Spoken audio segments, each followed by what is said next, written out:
opener against Mexico. And we have rugby. The Bulls are through to the URC final after a stunning comeback victory. All the details around 6:30. SAfm, guiding you through the rush hour traffic.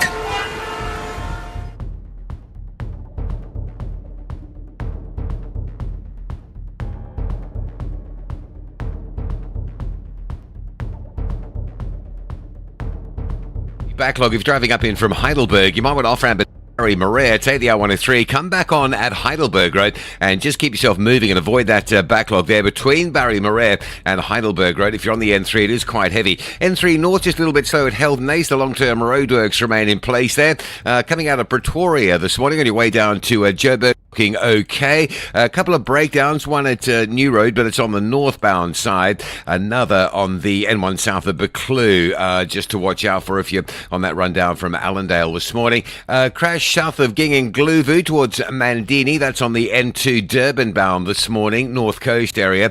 Still with the breakdown on the N3 Durban bound between Hammersdale and Cliffdale. Watch that. The left lane is currently closed. And if you're driving into Cape Town, things are getting busy with volume already noticeable on the N2 inbound, slow towards the airport runway. Backlogs towards Spine Road at Khayelitsha. With your traffic update, I'm Rob Byrne.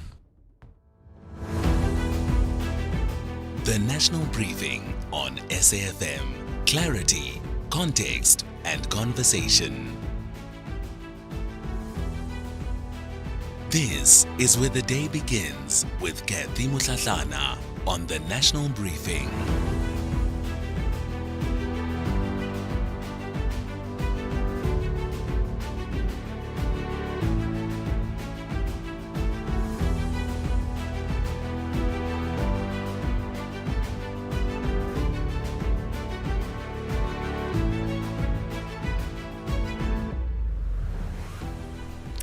It's 6:07. A very good morning to you. Welcome to the National Briefing. It's Monday, the 8th of June, a brand new week that we're getting ready to get into. I trust that you had a good and a restful weekend and are ready for all that the week has in store. Well, let's just get into some of the major stories that are on the agenda for today.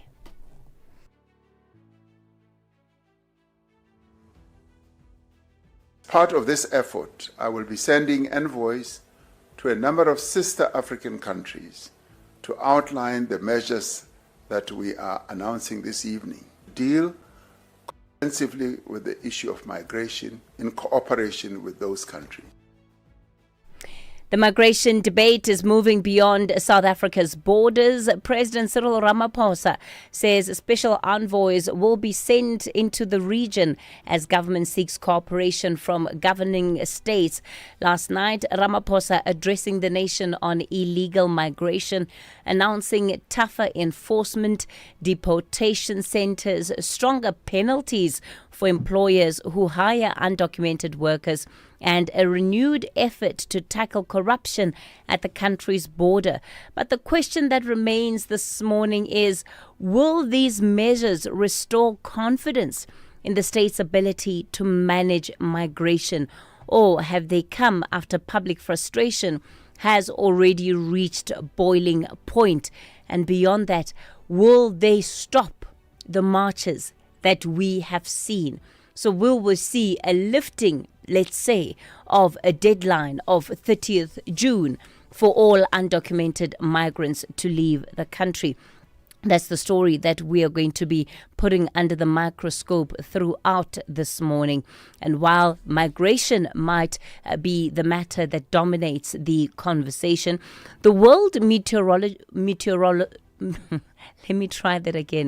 The World Meteorological Organization is warning that El Nino conditions are likely to return within months. It's raising the prospect of another dry summer for southern Africa and renewed pressure on farmers and ultimately higher food prices. We'll unpack that. And then we'll also get into a story that rightfully sparked outrage over the weekend. A Gauteng police officer caught on camera returning a 2,000 Rand bribe, not because it was wrong, but because the person who paid it wanted their money back.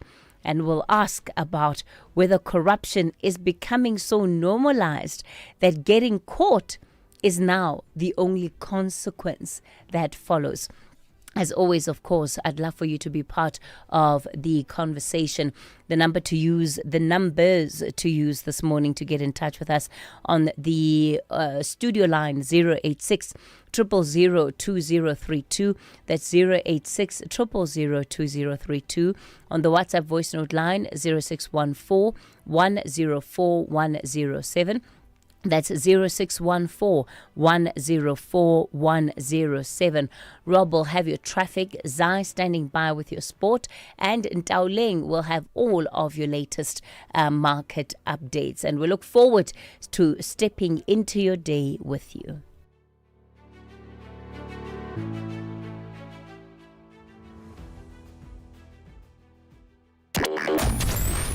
This is Kathy Mutlatlana on the National Briefing.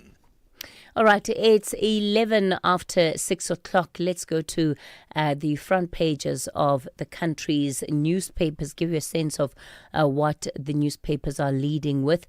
President vows action over illegal immigration. That's the lead that you can find on the Business Day this morning. President Cyril Ramaphosa putting forward a number of government interventions to tackle illegal immigration.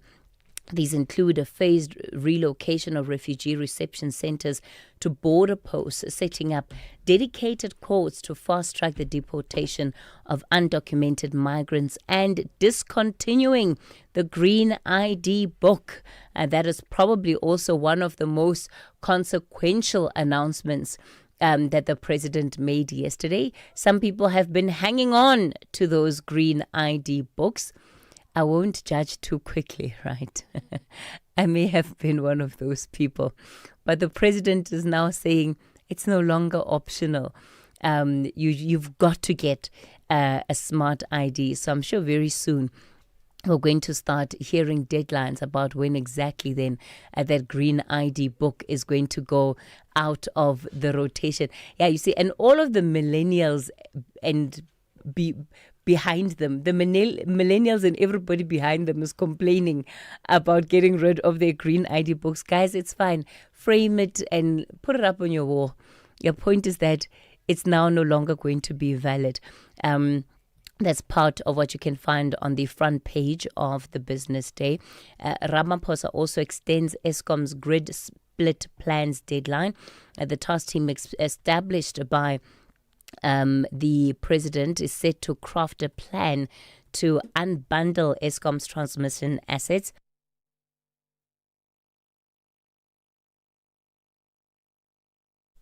Excuse me.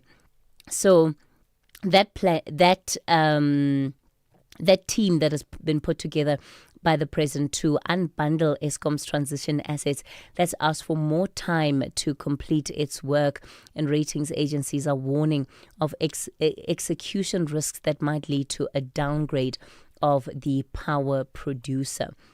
And then also on the front page of the Business Day, so they've split their front page this morning, where the disasters lay bare insurance issues for farmers. And you know, it's so sad. So many farmers have been posting videos of how much produce they have lost as a result of last week's flood, right?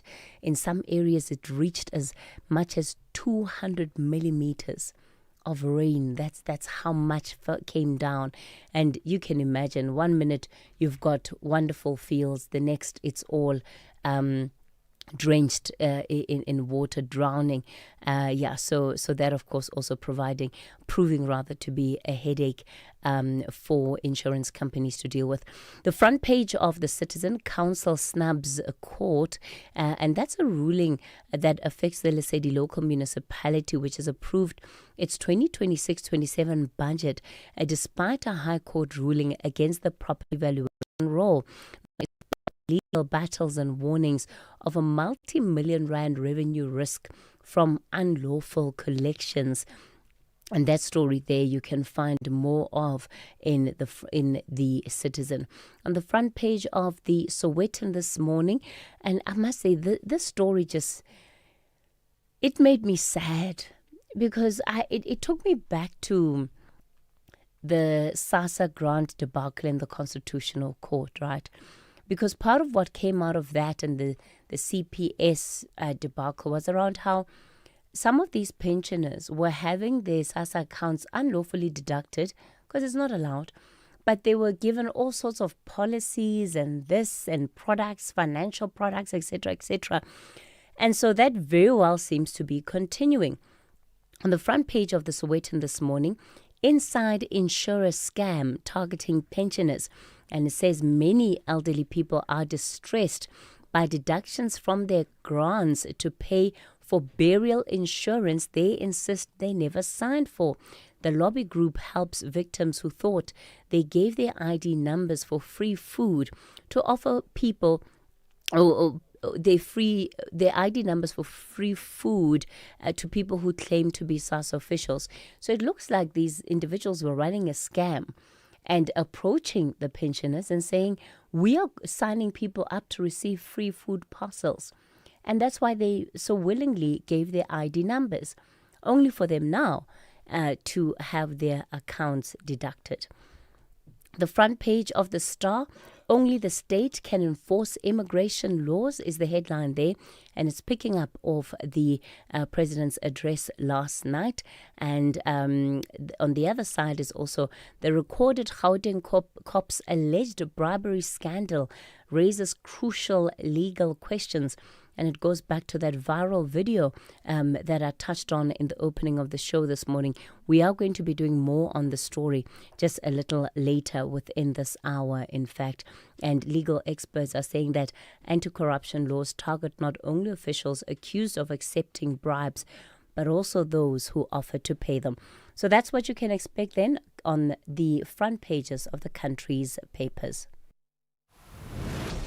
You are listening to the National Briefing with Kathy Mutlatlana.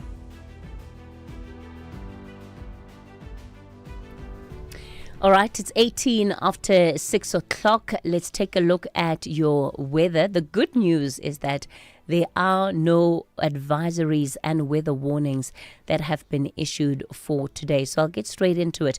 Pretoria, the weather is fine, minimum of 3, a high of 23.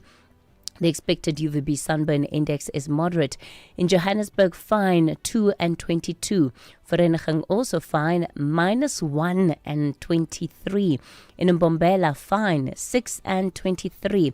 In Polokwane, fine, a low of 5, a high of 25. Mahikeng, fine, 5 and 24.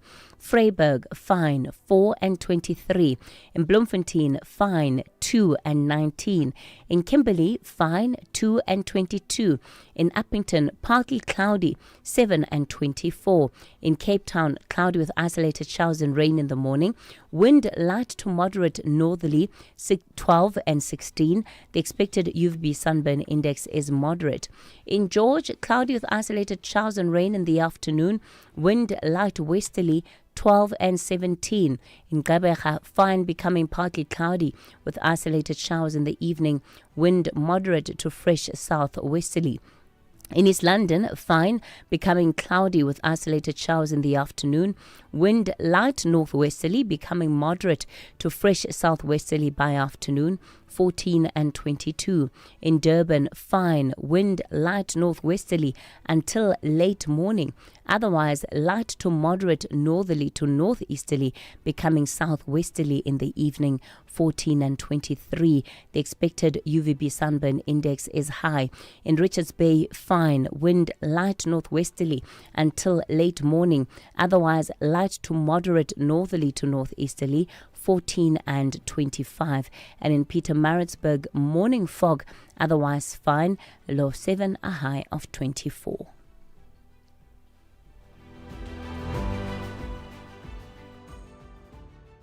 We asked rugby legend Francois Steyn what he thinks of the all-new Toyota BZ4X. France, would you say the BZ4X is a rugged all-wheel drive SUV? Yeah, Cool. Was the acceleration and handling good? yeah. All right, so you think the BZ4X can handle South Africa? Wat dink jy? Well, there you have it. The all-new Toyota BZ4X, an all-wheel drive battery electric SUV made to handle South Africa. The BZ4X, it just got real. SAF's winter win back is heating up with so many travelers already winning the value of their flights back. And you could be next. Simply book flights in June or July and stand to win the value of your airfare back as a SAF voucher. Lock in that mid-year break and your bucks might be coming right back to you soon for your next escape. Book at flysafair.co.za. Excludes taxes and fuel surcharges. SAFair, for the love of flying. T's and C's apply.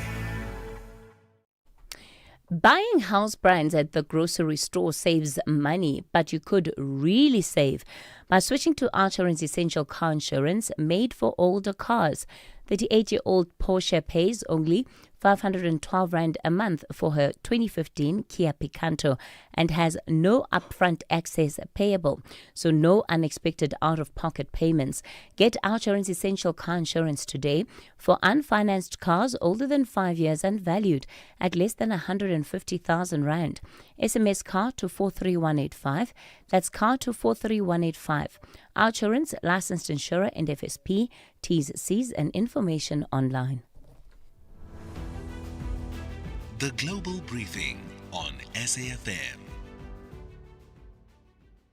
22 after 6 o'clock, let's get into our global briefing. It seems the world's power map is somewhat being redrawn.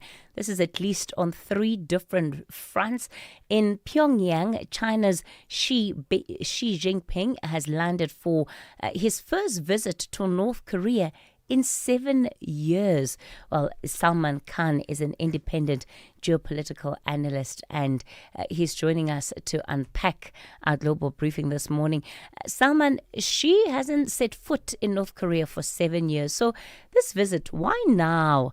And who is it really aimed at, Pyongyang or Moscow? Good morning, and thanks, Kathy, for having me.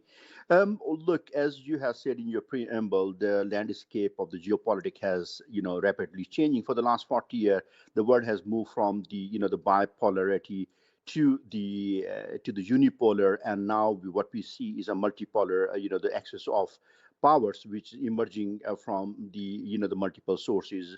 No longer the world power or world affair get decided by the Capitol Hill or in Washington or in the UK or let's say in Brussels. It is now it's more of prominence is coming into the Middle East, as you see recently Pakistan taking its turn, and as well as definitely the powerful Jinping coming from the China, and of course the Russia is flexing its muscles. So things are changing quite rapidly, and the geopolitical map has shifted from actually the traditional place from the North or America or the Europe to the south of the world.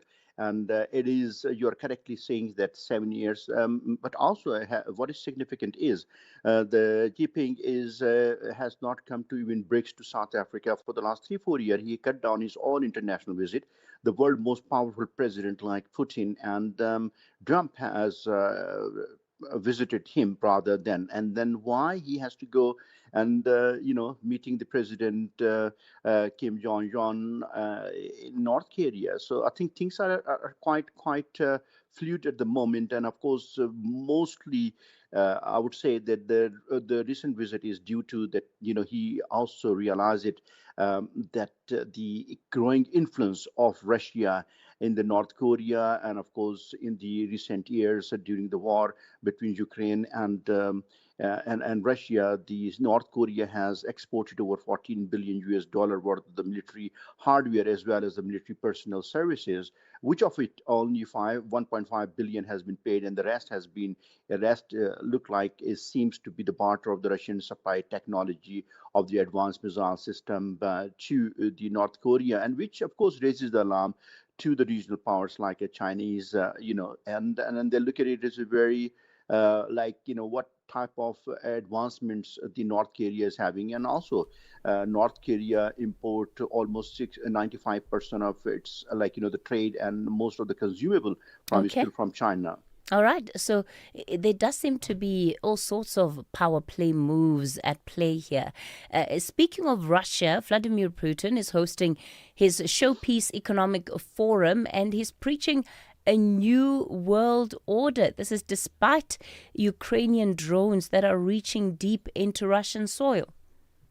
True, very true. I mean, Russia, which is, we call it as SPIF, which is the St. Petersburg International Economic Forum, which is equivalent to the Davos, so which is held by the, let's say, imperialist power every year in Davos in Switzerland. Now, the Russia has been holding this for the last, I would say 15 to 20 years, St. Petersburg International Economic Forum. And surprisingly, over 20,000 delegates attended and 130 country was actually in attendance, and that was the 29th of its conference. Over 81 billion, the 81 US billion dollar deals for this truck, and is also to show the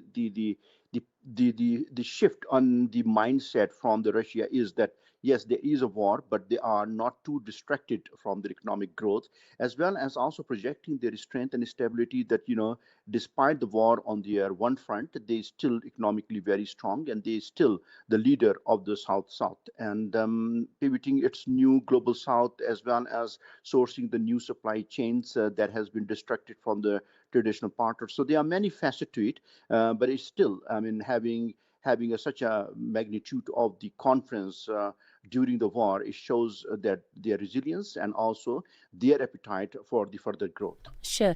And in many ways, it seems really unbelievable that this is where we are now, 100 days in the US-Iran conflict. And Pakistan has been serving as mediator, and they again trying to step in here.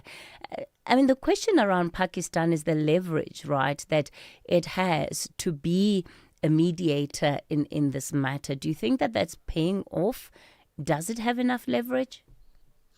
Well, Pakistan definitely have the leverage. It's stopped the war and or brokered the ceasefire on the 8th of April, which, the US delegates coming to the Islamabad and shows it's like, the place in the world, geopolitic and mediation that on the request of Pakistan, the president and also the Pakistan military general Asif Munir, the U.S. president and Iranian, so stop or brokered the ceasefire and brought them to Islamabad for negotiation, which doesn't last more than 4 days. But since then, it has been on and off, on and off. Negotiation has not stopped, and then of course the proposal after counter proposal, proposal after counter. Recent was Pakistan Interior Minister Mohsin Naqvi visited Tehran with the letter that was personally delivered to the Iranian the foreign minister as well as to the supreme leader with a new suggestion how these deals can move forward. But on the other side, if you look at it, the brinksmanship of the US has stopped. Their blockade is not effective enough in the area, and that is not. And of course, as you ask, if there is a leverage, yes, Pakistan form a very good diplomatic court. We call it Pakistan, Turkey, Saudi Arabia, and Egypt. All of them are regional power or regional, the source of economical power, and they're all worried about this ongoing war. So Pakistan definitely have, but even look at the country of like Pakistan, which is savage for the internal stability, war on terrorism, Indian hostile on the other border, and look at the Balochistan in the south of Pakistan, where the proxy war has been fought by the India, and now the girls and women's has been used as a suicide bomber by the proxies like India and many other forces. Those are trying to destabilize Pakistan after seeing that Pakistan cannot be confronted at the conventional war. So yes, Pakistan has leverage, and look, apart from the few points, which is a nuclear program, Strait of Hormuz corridor that has much of its normalized, but is not fully as I say, optimized in opening. And the nuclear deal is the sticking point. They want to surrender all the. The last statement from the President Trump is that everybody will be happy to see the Iran say they're not going to build any nuclear power. But he said, I'm not. I want them not to build, but also to buy or get any transfer of the nuclear technology. Okay. So that's now the sub condition has come.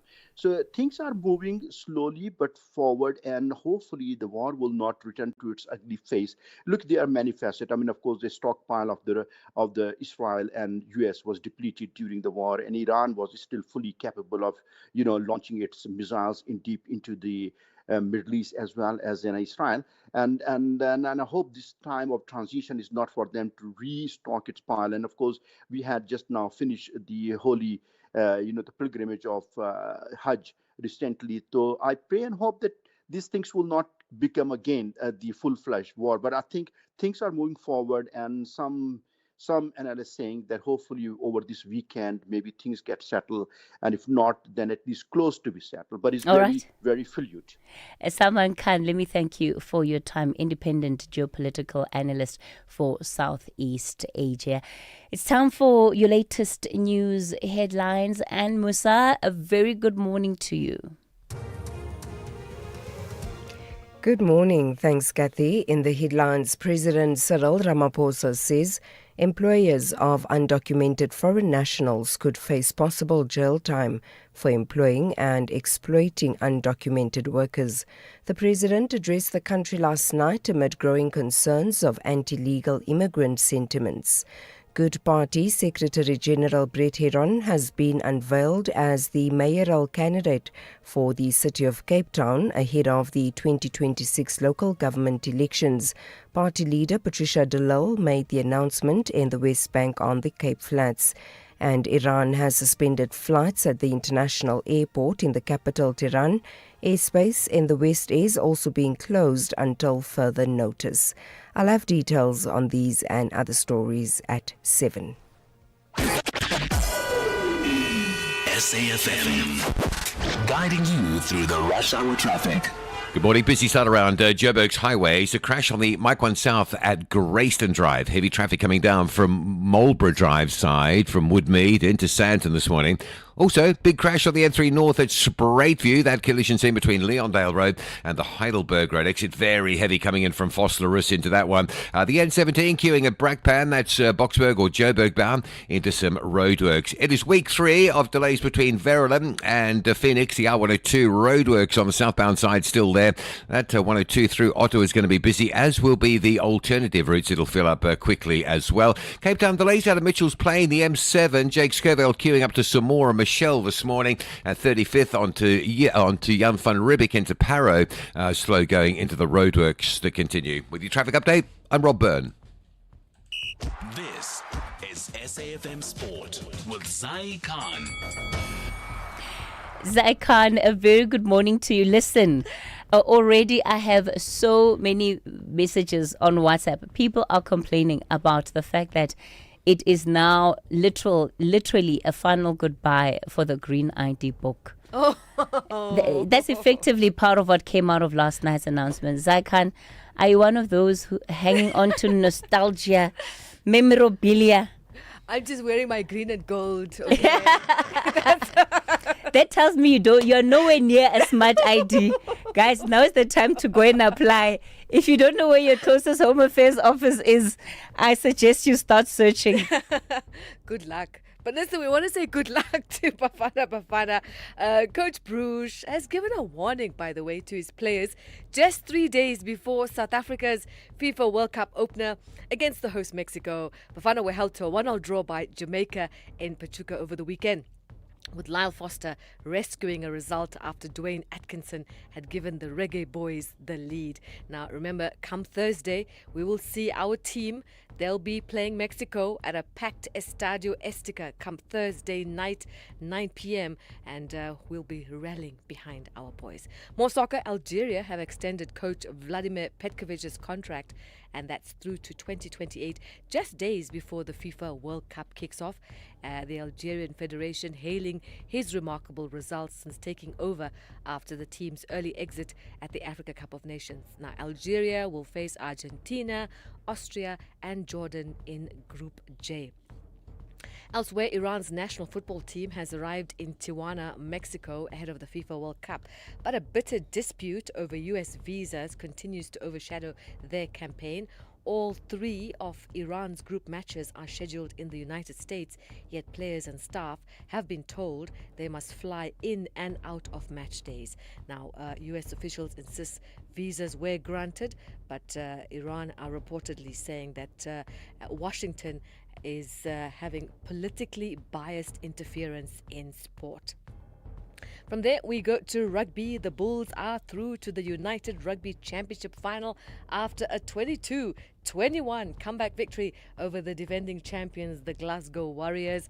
The Bulls now face Leinster, and that will be at Croke Park in Dublin as they chase a first URC title. More good news. The Blitzboks have been crowned HSBC Sevens World Champions. South Africa finished 4th at the season-ending tournament in Bordeaux after losses to France in the semi-finals and Spain in the bronze medal. But their 5 tournament victories and 37 wins secured the overall world title.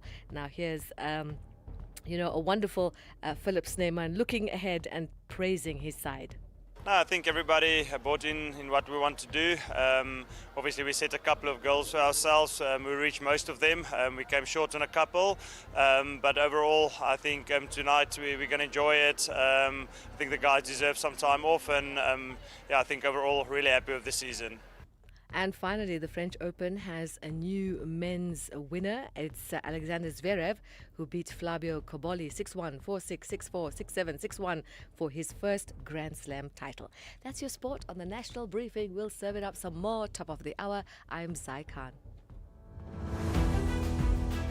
The Market Brief with Ndauleng Lechela on SAFM.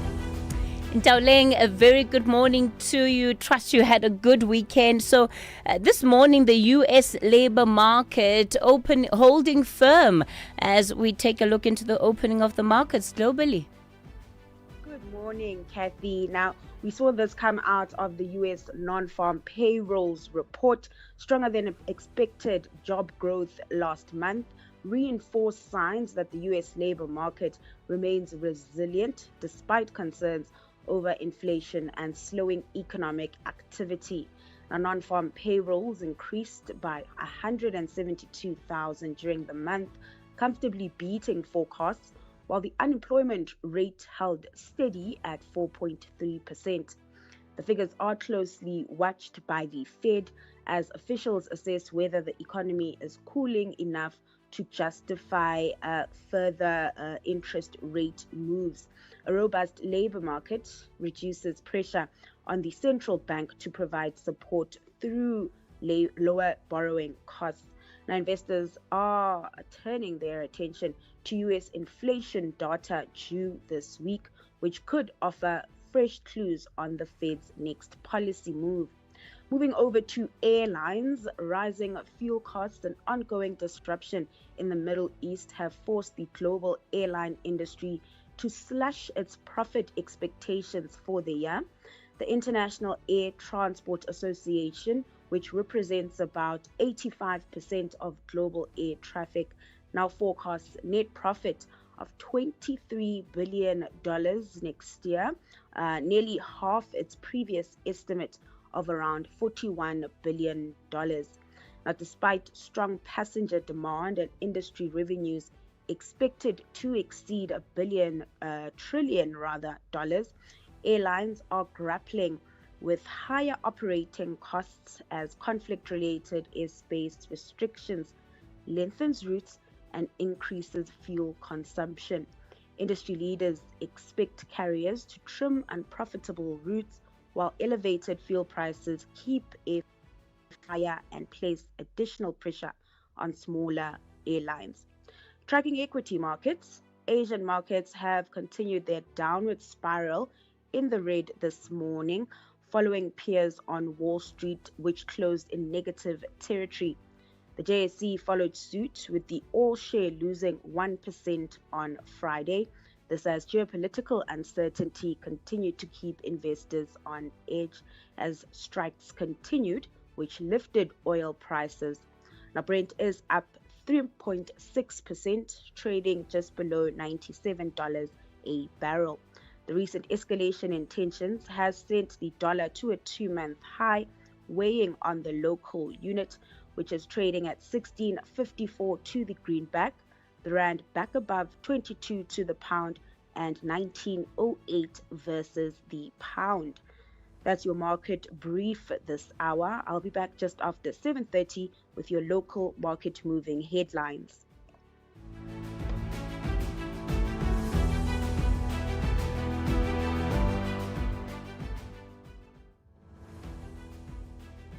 Africa in Focus with Advocate Sipho Mantula on SAfm. Refreshing morning to you, Advocate Mantula. Jumbo Africa is Katie and a refreshing morning. They're calling you Aunt Katie. Let me ask you a simple question. Migration in your own language, what will you say it is?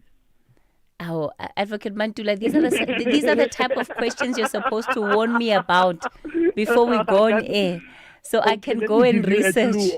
Let me give you two of them. Is the movement of the peoples. Yeah, but I guess that is it's similar to Sepedi. You know, the minute you said it, it reminded me of something Julius Malema once said.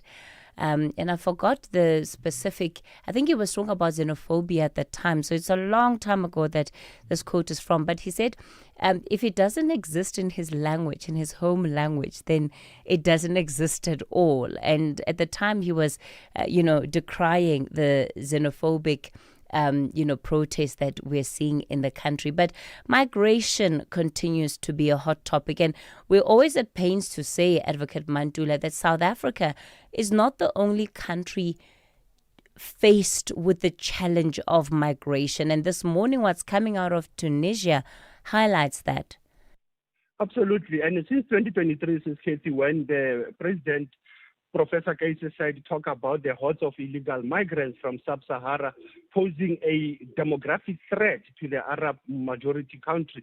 Now, over this weekend, there were protests at the UN High Commissioner for Refugees calling for the undocumented sub-Saharan African migrants and calling them to leave Tunis. This has been happening many times. Mostly they go through Algeria or Libya, or they jump the Mediterranean Sea where they don't even survive.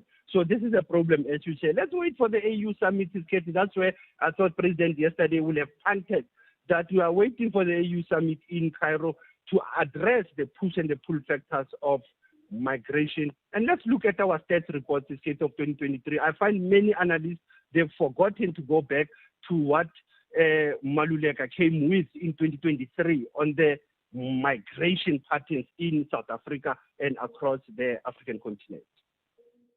Yeah, and staying then with the topic of migration, we're now seeing Nigeria being the latest country that will be repatriating its nationals from South Africa. Absolutely. They have started with their screenings, and they are saying more than 1,000 of their nationals are going to their embassy to start to engage. And there is a meeting between South Africa and Nigeria to look at these issues that others, you cannot leave them just state. They still have to be vetting. Remember that immigration-related offenses, you can waiver them, but others, you have to look at the case of Ghana per se, as you have seen.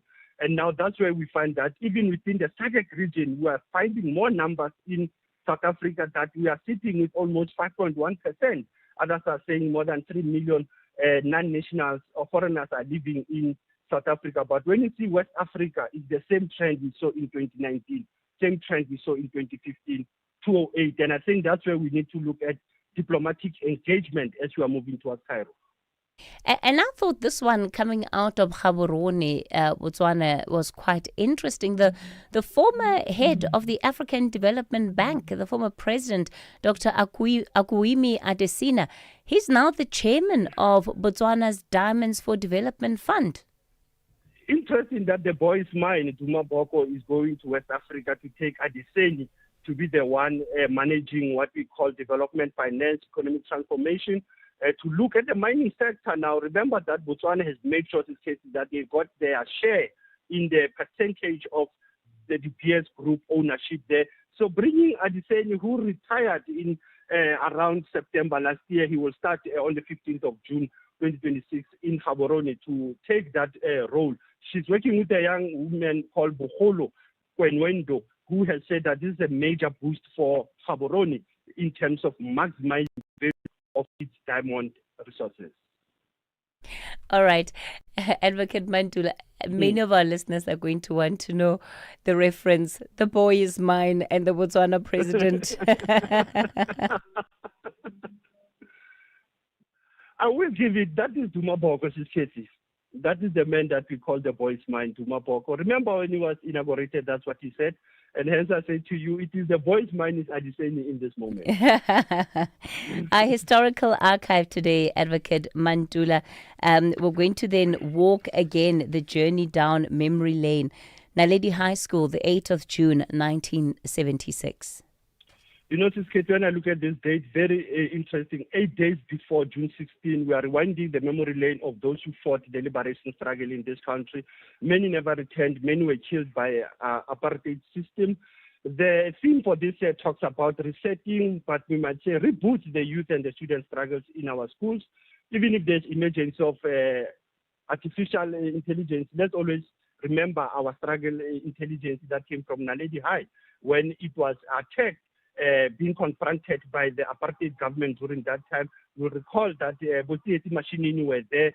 The SASMA, South African Student Movement, were at the front line of that struggle that took, like I say, 8 days just before June 16, 1976. That's how SAFM is rewinding our listeners that memory lane. Asante sana Sisketi, but remember my question of the day is still migration in our African language. Is it still there? Is it still meaning something? Asante sana. Topco Media presents the 25th Annual Top Empowerment Conference in partnership with Nedbank, taking place on the 17th and 18th of June at the Sandton Convention Center. This is the year that South Africa's empowerment rules get rewritten, with both the Minister of Trade and Industry and the Minister of Finance and 800 of the leaders shaping what comes next. To secure your seat, head to Quicket, search Top Empowerment, and use the code SABC for 20% off. Book today before the codes change without you. It's not about the score. It's about the moment. The sun sitting heavy on our shoulders. The lights humming above us. All that matters is this. A crowd lifting together. Strangers becoming friends. Family being family. This is what it means to be a cricket fan. We share the moment. And in that sharing, we become something more than the result. We become unbreakable. The Proteas 2026-27 tickets are now available. Book today at cricket.coza. Unbreakable spirit lives here. Babe, I'm getting extra cash from my insurance. I was thinking romantic getaway or a treat for the kids. You're getting money from your insurer? Yes, my cash back from my way. I'll get back 10% of my monthly premiums for staying claim-free for 2 years. I'm getting 5,680 Rand. No, that's real cash. Real people, real cars, real rewards. For a quote, visit myway.co.za. My cashback is a feature on qualifying products paid after 2 claim-free years and all premiums paid. Premiums are risk profile dependent. MyWay is a licensed non-life insurer and FSP. T's and C's apply. MyWay. Live your way. SAFM, guiding you through the rush hour traffic. Good morning. Big crash on Joburg's Mike 1 South at Grayston Drive. Very heavy backlogs this morning as you run south from the Buccleuch interchange, Woodmead area. You're pretty much into the traffic all the way down to that Grayston crash shed. Also, a collision on the N3 north at Katlehong, Spruitview. Queues coming up from Barry Maria through to Leondale and up towards that scene before you get to the Heidelberg Road off-ramp. Very heavy that. The R103 Heidelberg Road. A lot of traffic arriving at the N3 at the same time on a bypass, so that's slow also. The Mike 1 from Boysons all the way through to Oxford Road, super heavy as well. And a breakdown on the M1 South at New Road means pressure on this morning. If you're coming out of Pretoria, pressure on from as far back as Old Joburg Road. Mighty Mob Body Highway, heavy down to Eskia and Pathlali. Week 3 of disruption in Durban between Verulam and Phoenix. That's the roadworks on the R102 that are cutting in, causing those problems. And Cape Town, major delay alert if you're driving out of Mitchell's Plain. There's an issue around Samora Michelle this morning. M7 is heavy coming out of Mitchell's Plain up into that sort of Philippi area. With your traffic update, I'm Rob Byrne. We asked rugby legend Francois Steyn what he thinks of the all-new Toyota BZ4X. France, would you say the BZ4X is a rugged all-wheel drive SUV? Yeah. Cool. Was the acceleration and handling good? Yeah. All right. So you think the BZ4X can handle South Africa? Waarom jij? Well, there you have it. The all-new Toyota BZ4X, an all-wheel drive battery electric SUV made to handle South Africa. The BZ4X, it just got real. SAF's winter win back is heating up with so many travelers already winning the value of their flights back. And you could be next. Simply book flights in June or July and stand to win the value of your airfare back as a SAF voucher. Lock in that mid-year break and your bucks might be coming right back to you soon for your next escape. Book at flysafair.co.za. Excludes taxes and fuel surcharges. SAFmRadio, for the love of flying. T's and C's apply. Sanmuran, this is Shugela from Amalanga Wafani. Hi, my name is Sipho Mbele, playing the role of Masangu on Amalanga Wafani. Sanmonani, hello, my name is Zazi Kunene, and I play Untando on the new season of Amalanga Awafani. Catch Amalanga Awafani on SABC 1. Do yourself a favor, tune in every weekday at 6:30 p.m. only on SABC 1. That's the show.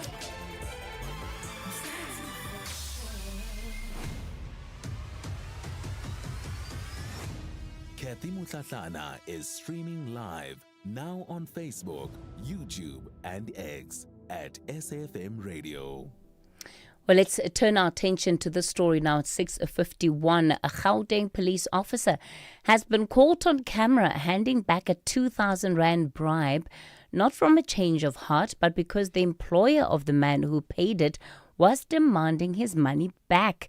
You can hear him asking her own colleagues to arrest her. Police say they've identified the officer and disciplinary process are underway. Joining us this morning, Gauteng Police spokesperson Colonel Dimakadzo Nevuhului. Colonel Dimakadzo, good morning to you. Thanks for your time. So let's talk about what charges exactly the officer in question is facing this morning. Good morning, Kathy. Thank you very much. Yes, indeed, the management of SAPS has noted that video, and I must say we are very disappointed because we expect these very same people who are in uniform to enforce and uphold the law. So it's very disheartening to see them being involved, being allegedly involved in criminal activities. But I should say that the police officer has been identified, and we have launched disciplinary processes have been instituted against her, and also there will be a departmental investigation that will be established to establish the full circumstances surrounding the incident. And still on that breath, Kathy, it is very good to raise awareness on social media, but we are urging and pleading with our community members that when they witnesses this alleged corruptions and bribes, they must come forth and put in statements. It must not just end at social media. They must come forth, and we are urging them, we are calling on them, come and put in a statement, because with your statement, that statement can go a long way in assisting us to get rid of those few rotten potatoes that are within the organization. Because I must say, we have a lot of good police officials, Kathy, who are committed to doing their job. If I just put in an example, just for the past week, we had about 163 years of imprisonment on cases that range from your business burglaries, your rape, and your illegal immigration. That is the work of the good police official. But we are saying as the SAPS that we maintain zero tolerance approach to corruption. And, people must know that.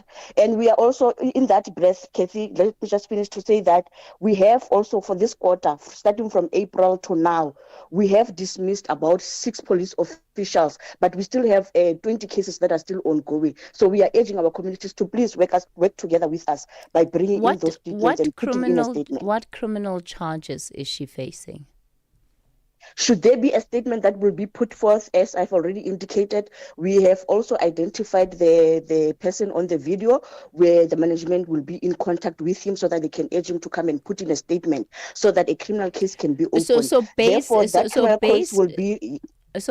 on the video itself, there are no charges that the SAPS will be Remember, bringing. in terms of the law, if we're going to open a criminal case without the statement of the complainant or any witness, even if we take the docket to court, is to please work together with us. It must not only end on social media. Assist us to get rid of these few rotten potatoes. Come forth, put in the statement. You can go to any nearest police station. Doesn't matter where the incident happened, and we know the processes that we will have to follow. So putting in a statement is very much important. So the difficulty here is that there were other police officers on the scene who are watching all of this unfold.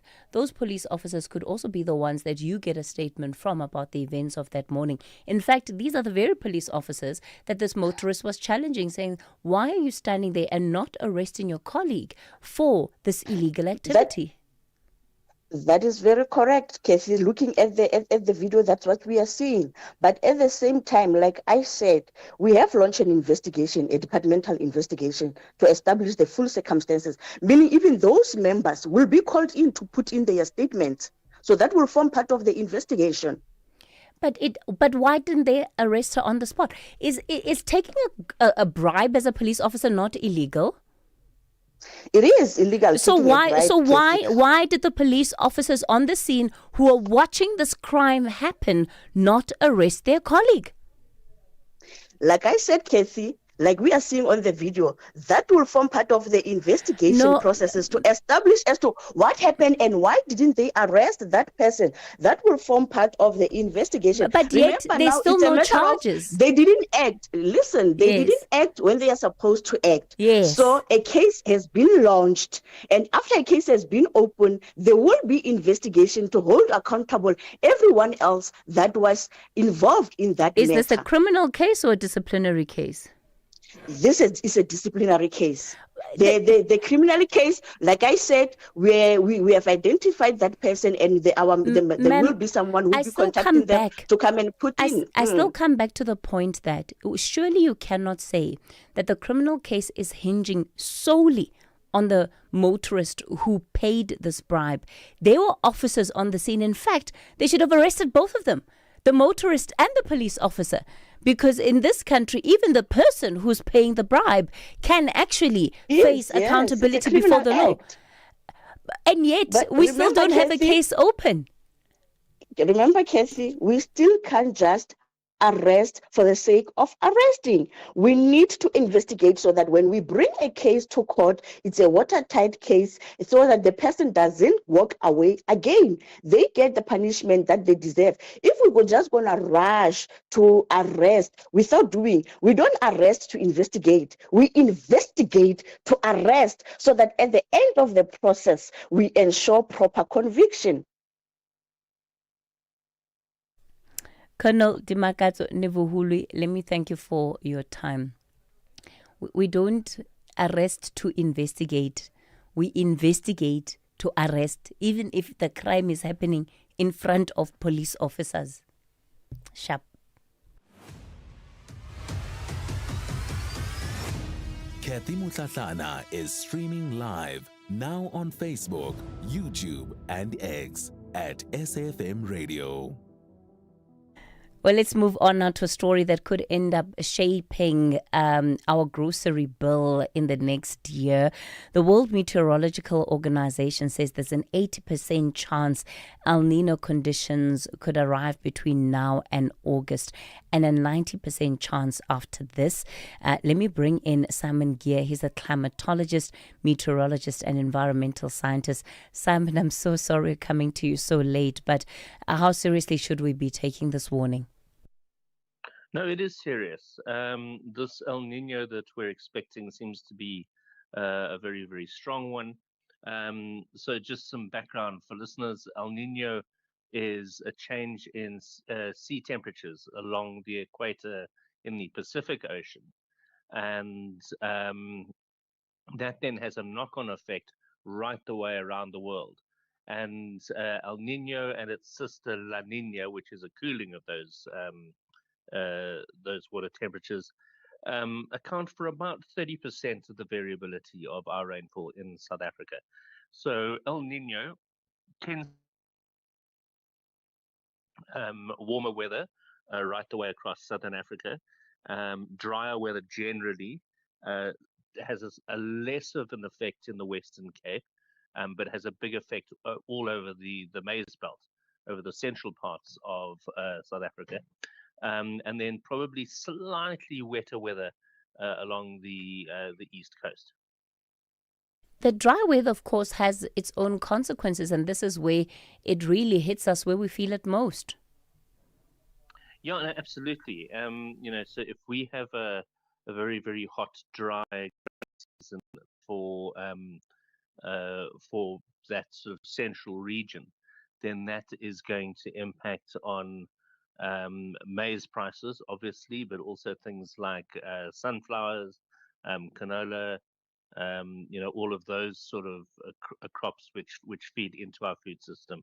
And then if there's a poor crop in all of that stuff, that then pushes prices up. Simon Gale will certainly have you back on this issue, the warning around El Nino conditions in the coming months. On that note, let me hand you over back to Ann Musa at the news desk. She's got your latest news update. Ann, good morning. Outsurance is in the business of saving you money on your car insurance premium. If they can't, ask for 500 Rand. SMS out to 30754. That's out to 30754.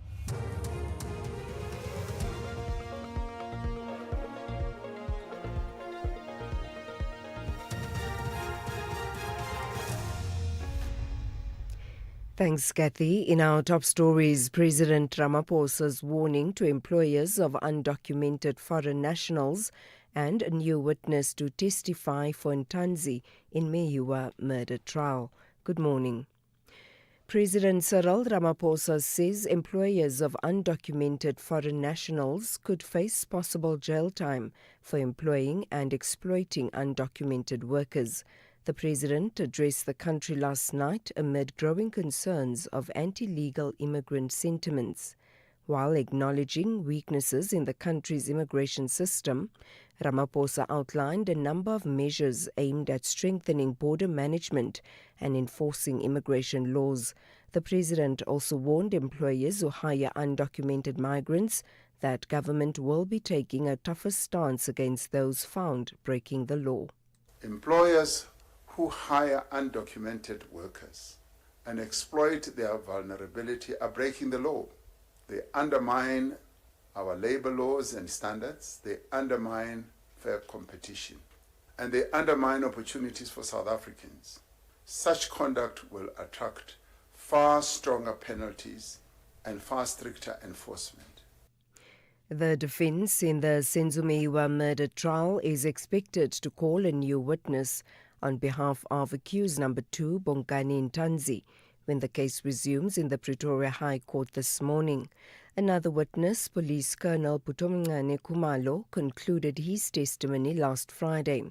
Kumalo testified that he was not made aware of the statement written by key witness Simpiwe Buthelezi, in which he allegedly said Ntanzi supplied guns and ammunition to hitmen across the country. Kumalo said he would have followed up on the information if he had been told about it while investigating the October 2018 Kwanongoma murder case in which Ntanzi was implicated. With firearms that Tiniselani used in killing people are supplied to him by a well-known gun supplier by the name of Bongani Mafika Ntanzi, who also comes from Nongoma area. Page. What will be your comment? So if this, I knew it immediately after Peniselani gave that explanation that he bought it from Gauteng, then I was going to make a follow-up based on this part of the statement. Good Party Secretary General Brett Heron has been unveiled as the mayoral candidate for the city of Cape Town ahead of the 2026 local government elections. Party leader Patricia de Lille made the announcement in Westbank on the Cape Flats yesterday.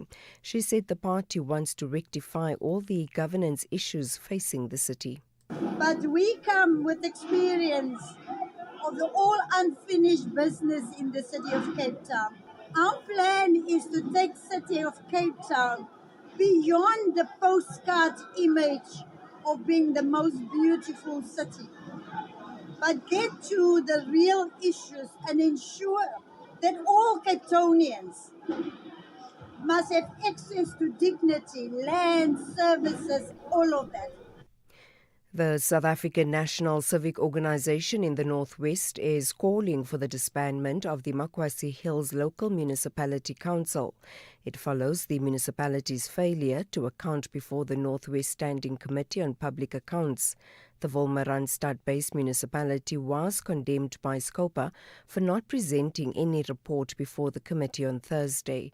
SANCO spokesperson Mzukizi Jam says they've raised several concerns over allegations of corruption, mismanagement of public funds, irregular awarding of tenders, maladministration and the alleged looting spree at the municipality. We are requesting for an urgent intervention by the ANC leadership in the province and the Premier. We are calling for immediate disbandment of Makwasi Hills Local Municipality Council because they have proven to all of us that they are useless. They have nullified their own existence themselves. On the same breath, we are calling for immediate suspension pending investigations of the municipality manager. This is based on the number of allegations which have been raised by communities, which we have brought to the very same attention of Scopa. And finally, Iran has suspended flights at the international airport in the capital, Tehran. Airspace in the West is also being closed until further notice. Syria has suspended operations at the airport, serving its capital, Damascus, and closed its southern airspace for 12 hours. Israel struck military targets in western and central Iran hours after Iran fired a wave of missiles towards northern Israel, the first since a ceasefire was declared in April. The BBC's Sarah Smith has more. President Trump is concerned that any Israeli retaliation could derail ongoing negotiations between the US and Iran to hold off because, in his words, we are close to doing something good in terms of a deal. President Trump told the Financial Times that Mr. Netanyahu would have to accept any deal the US secures with Iran because he won't have any choice. He said of the Israeli Prime Minister, "I call the shots, he doesn't call the shots." Recapping the top story, President Cyril Ramaphosa says employers of undocumented foreign nationals could face possible jail time for employing and exploiting undocumented workers. The president addressed the country last night amid growing concerns of anti-legal immigrant sentiments. For SAFM News, I am Anne Musa. Outsurance will go out of their way to try and save you money on your car insurance. If they can't, ask for 500 Rand. SMS out to 30754. That's out to 30754. If your hairdresser was becoming too expensive, you'd switch, right? So why pay more for car insurance? Switching to Outsurance saved 27-year-old Liam an awesome 640 Rand on his 2020 Ford Ranger. Get a quote now, and if Outsurance can't save you money, ask for 500 Rand or 1,500 Rand if you've been claimed free and with the same insurer for 3 years. Do it now. SMS out to 30754. That's out to 30754. Licensed insurer and FSP, T's, C's and information online. It's a very good morning to you in your SAFM Sports headlines. Soccer, Bafana head coach Hugo Broos admitting his side still has work to do after a disappointing 1-1 draw against Jamaica over the weekend. And we also bring you news from Formula One. Teenager Kimi Antonelli extending his lead in the Drivers' World Championship. All the details around 7:30. SAFM, guiding you through the rush hour traffic. Good morning. It stays very heavy on the run into Santon on the Mike 1 this morning. Big crash scene under the Grayston Drive Bridge. Traffic all the way back through almost to the N1, but Clue interchange. Also the collision at Spruitview on the N3 running north. That crash between Leondale Road and Heidelberg Road. Big queues coming in from Barry Marais. And if you're leaving Brakpan, don't forget the roadwork single lane section near Carnival Mall. The N17 under a bit of pressure. Mike 1 this morning. Boyston through to Oxford Road as you line up into the Parktown area. And there's been a crash on the M1 North at Allendale. Traffic heading up through Midrand from Buccleuch, really starting to backlog as well. Delmas Road in Pretoria is heavy on that run through towards Solomon Mshlungu and up towards Rigel Avenue. That R50 as you come up that Delmas Road into Solomon Mshlungu. Very unusual queues there today. Durban, I think we're into about the third week of disruption between Verulam and Phoenix due to the roadworks on the R102. Crash on the Richmond Road at Savannah Park. That's around the Hunt-Stetman Junction. That's very slow. And Cape Town, the problem out of Mitchell's Plain on the M7 is the faulty traffic lights at Samora Michelle. M7 North is backed up. R300 westbound backed up into that M7. And also no traffic lights coming from Milnerton this morning. Kuberg Road at Bosmansdam Road. Just watch some delays building through there. With your traffic updates, I'm Rob Byrne. The National Briefing on SAfm. Clarity, context, and conversation. This is where the day begins with Kathy Mutlatlana on the National Briefing.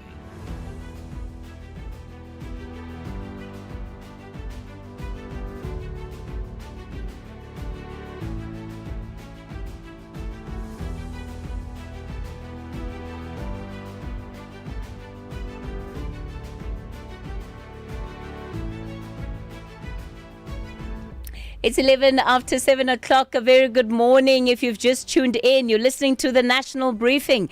My name is Kathy Mutlatlana as we bring you clarity, context, and conversation. This hour, we test the president's migration plan against reality. Can South Africa tighten its borders without damaging relations with its neighbors? Can employers truly be forced to stop relying on undocumented labor? And after years of promises and policy announcements, is there anything in this plan that will actually change what South Africans see on the ground? So we'll hear from business, from one of the country's leading migration scholars, and also a former ambassador on how the rest of Africa is likely to interpret last night's address. And then also later on in the hour, the reality check. We've got a brand new contributor for this week, and we're getting ready to welcome Professor Puleng Linkabula. She's the Vice Chancellor of the biggest university in South Africa, I dare say, probably on the continent as well. UNISA, she'll be speaking to us and sharing her reflections on the reality check. As always, you can get in touch with us on our studio line 086 000 2032 is the number to dial. On the WhatsApp voice note line 0614 104 107.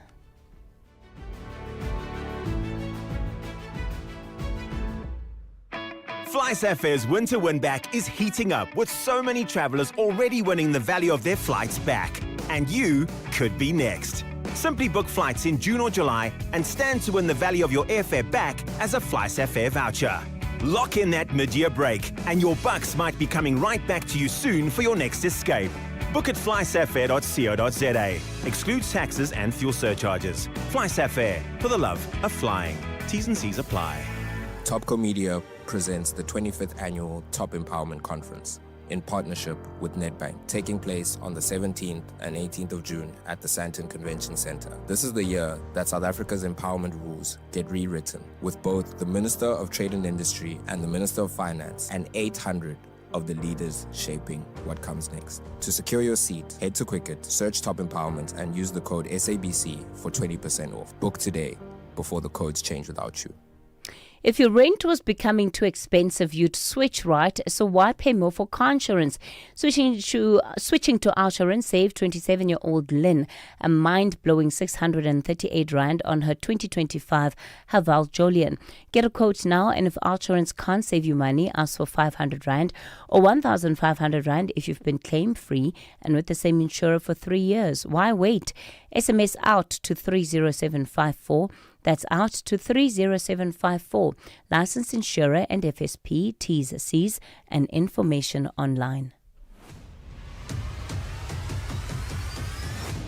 Kathy Mutlatlana is streaming live now on Facebook, YouTube, and X at SAfmRadio. Well, then let's get into unpacking the president's address last night, in which he was dealing with the issue of undocumented migrants.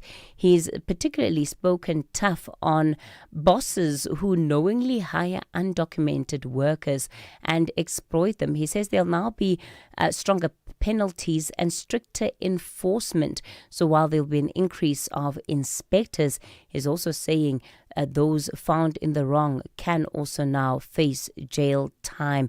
The question is, can South Africa get this right? On the line, joining us from Geneva, the CEO of Business Unity South Africa, Kulegane Mate. Kulegane, good morning to you. Thanks for your time this morning. So firstly, I mean, business seems to be worried about the tone in which we have this conversation, that it mustn't scare off investors. Is it not too soon to be worried about tone? Good morning, Kathy, and to the listeners of SAFM. Thank you for the opportunity. Well, let me say firstly that we welcome the fact that the president took the stage and said, as government, we will take charge of this situation. That has been the cry of many people, business included. We just don't want to do business in a lawless environment. And so we welcome that. I mean, of course, we do worry about whether there'll be follow through on that, because there are many instances in which government promises X and delivers very little. Now, coming to your question, look, I think that the issue of employers employing illegal foreigners is firstly overplayed, right? Yes, in any society, there will be those who break the law, but there will also be those who, in the expectation that, well, nobody is going to do anything about it, as I said, take chances. So that happens in any society. It gets bigger or smaller depending on the reaction that's there, right? And so in our country, you do have that problem. You do have employers who do that, but I don't think they're in fact, I do know they are not in the majority. And so that does not worry us from a business point of view. What does worry us, of course, is if there will be implementation of the law and no sort of going overboard, because you can understand people being overzealous and starting to harass people who may be in the country legally and so on. Or as I make my final point, Kathy, because there's been so much corruption in Home Affairs, some employers may be employing people who they think are actually here. They're holding some documentation, which turns out to have been obtained illegally.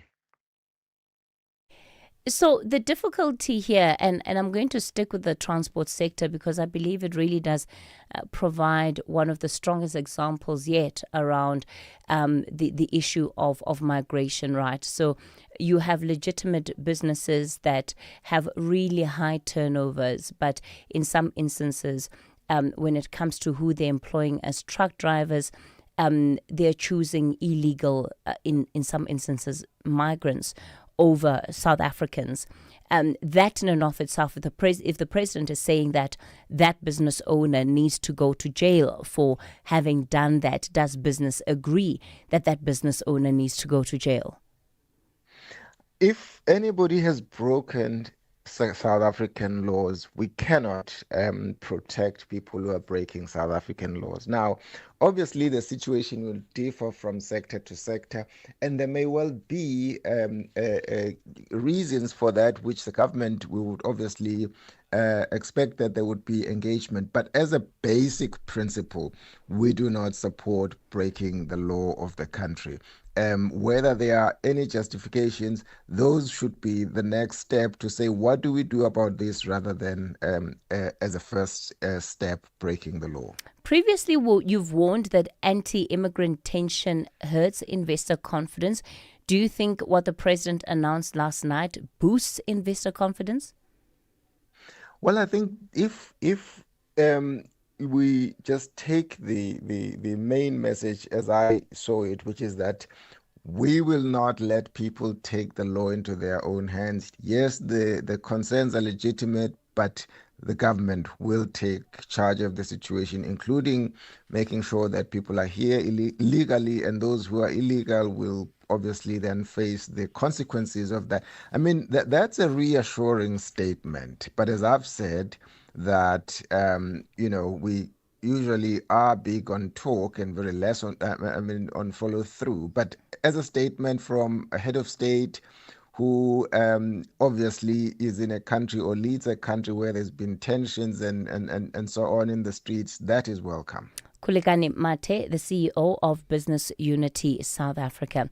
So from that now to Professor Alan Hirsch, who is a senior research fellow at the New South Africa Institute and emeritus professor at the University of Cape Town. He joins us now.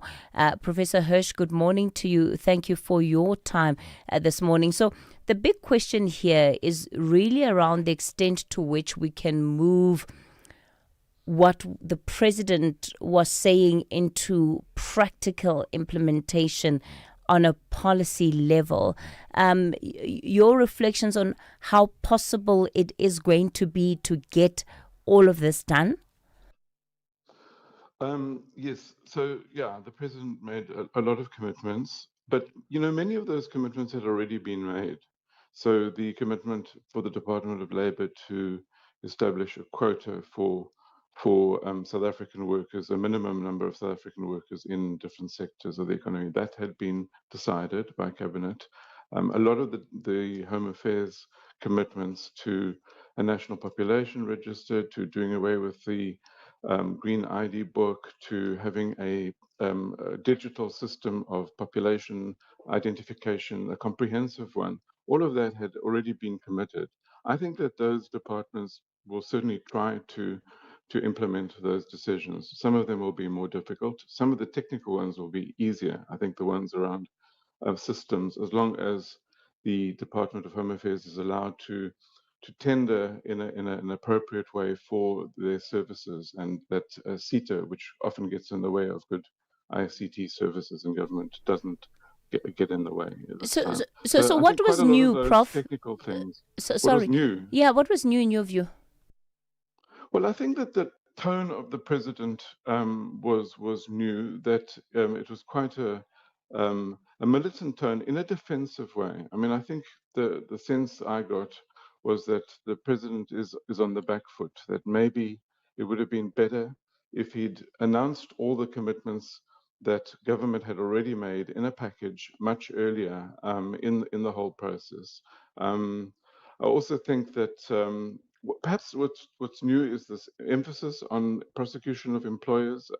Although this is a part of our law already, and it is emphasized in both the Home Affairs rules and in the Department of Labor rules. I'm not sure how practical that is. In terms of implementation, I think that will be very difficult to implement. In the United States, they tried that. The labor unions and the business organizations agreed on an approach which penalized employers, but in the end, the unions and the employers agreed that that was very hard to implement because of victimization and corruption and other factors. That's going to be a big problem. Corruption. The labor inspectors and the immigration inspectors have to be honest, and that's not something that we necessarily expect at the moment. Of course, given the tension that we have in the country, Professor Allen, South Africans are looking for solutions, and they are looking for things that they've not heard before, something that suggests that there is a new impetus coming out of the state to deal with these challenges. So slightly concerning that overall, as we begin to unpack it, yes, commitment is good, but it's much of what we've heard before. To what extent do you think that is going to quell the current tension and will counter the current narrative of a government not doing enough to deal with the problem, as we have seen from the groups that are taking to the streets? Well, I think we have to see implementation taking place. So as I said, a lot of it's been announced before, but actually most of it hasn't been fully implemented. So we have to see that implementation taking place. I think what also shouldn't be underestimated is the president's statement at the beginning that the economic situation is a big cause of the crisis. This is true. In the last 11 years, national incomes have fallen. Our incomes, on average, of the population, and especially affects poor people, have been falling. They haven't been stagnating, they've been falling. So unless the economy begins to grow and creates jobs and also creates the income for government so that they can implement these new measures effectively, we're going to be in trouble. So we mustn't underestimate the importance of economic growth, job creation, and poverty alleviation as part of this process, because people are struggling. Professor Alan Hirsch, thanks for your time. We'll leave it there. Also listening in is Ambassador Dr. Kingsley Makhubela, and he is a former diplomat and now director at Risk Recon. Ambassador Makhubela, so the president talking about special envoys that will be now sent to regional partners, particular in SADC, to discuss this migration issue. What do you think is going to be different with these envoys? Because the countries in SADC are always talking to each other about a multiplicity of issues, really. Good morning, Kathy. I don't think he specified that they'll be going to the SADC countries. Because if that is the case, they've just had 2 weeks ago a meeting in Kruger National Park with SADC foreign ministers where this matter was dealt with. I don't know what impact would an envoy to SADC countries make. I mean, to really go to African countries, as he said, to go and explain the menu of what the government is going to implement to deal with this matter, I think that won't help. You have embassies in these countries that are well capacitated to interface and interact with host countries to explain how the government is dealing with this issue. Kathy, my understanding is framing the problem. The problem, it's not the fact that South Africa is implementing its a domestic law. What countries are concerned about is the emergence of vigilantes that are taking the law into their hands, that appears to paralyze the apparatus of the state to perform its function. And that's where the worry is. So, Dr. Makhubela, when we go back to what he said, because perhaps to quote him directly, he said, envoys to a number of sister African countries. One would automatically think that includes our neighbors. What did you understand him to be saying then, if it doesn't include the region? Kathy, sister countries would imply a host of countries that the government has identified, and that's where the details are lacking in terms of the criteria for the selection of those countries that he will be sending envoy. What is the purpose? How are they going to deal with these issues? So it's not quite clear. It's quite opaque in terms of what are these envoys specifically going to say? Are they going to justify South African laws and say this is what we are doing? It's a huge challenge because there's a trend that is emerging, Kathy, to take this matter to the AU and for the AU to put this issue on the agenda of the AU. If that is to happen, it will be a travesty of justice because, I mean, big as the problem may be, to really put them in the agenda of the AU, I mean, South Africa has the capacity to deal with this, has the ability to deal with this. What I don't understand is that do we have the leadership and the courage that is required to confront the problem of vigilantism and the problem of illegal immigration? These are two separate issues, and they are being conflated at the time that we're going to elections. And I'm glad he did mention that the government would take action for people who are trying to politicize this matter of illegal immigration. But that's the responsibility of those who are legislating laws. Parliamentarians are the ones who are using this, Kathy. Dr. Kingsley Makhubela, we're going to have to leave it there, former diplomat and director at Risk Recon. What was your own take of the president's announcement last night? But most importantly, do you have a sense of confidence in the fact that things will be different, that they can be a turnaround. Good morning, Kathy and listeners. Kathy, that lady who received 2,000 bribery, she's not alone. Everybody was doing it. I suspect every policeman who was in that vicinity, everyone was taking his own bribery. So they don't arrest because they are also involved in a similar crime. Anonymous. Morning, Kathy. This is Akile from Durban. Kathy, we want the president that is talking in a present continuous term, not the president who's talking in a future tense.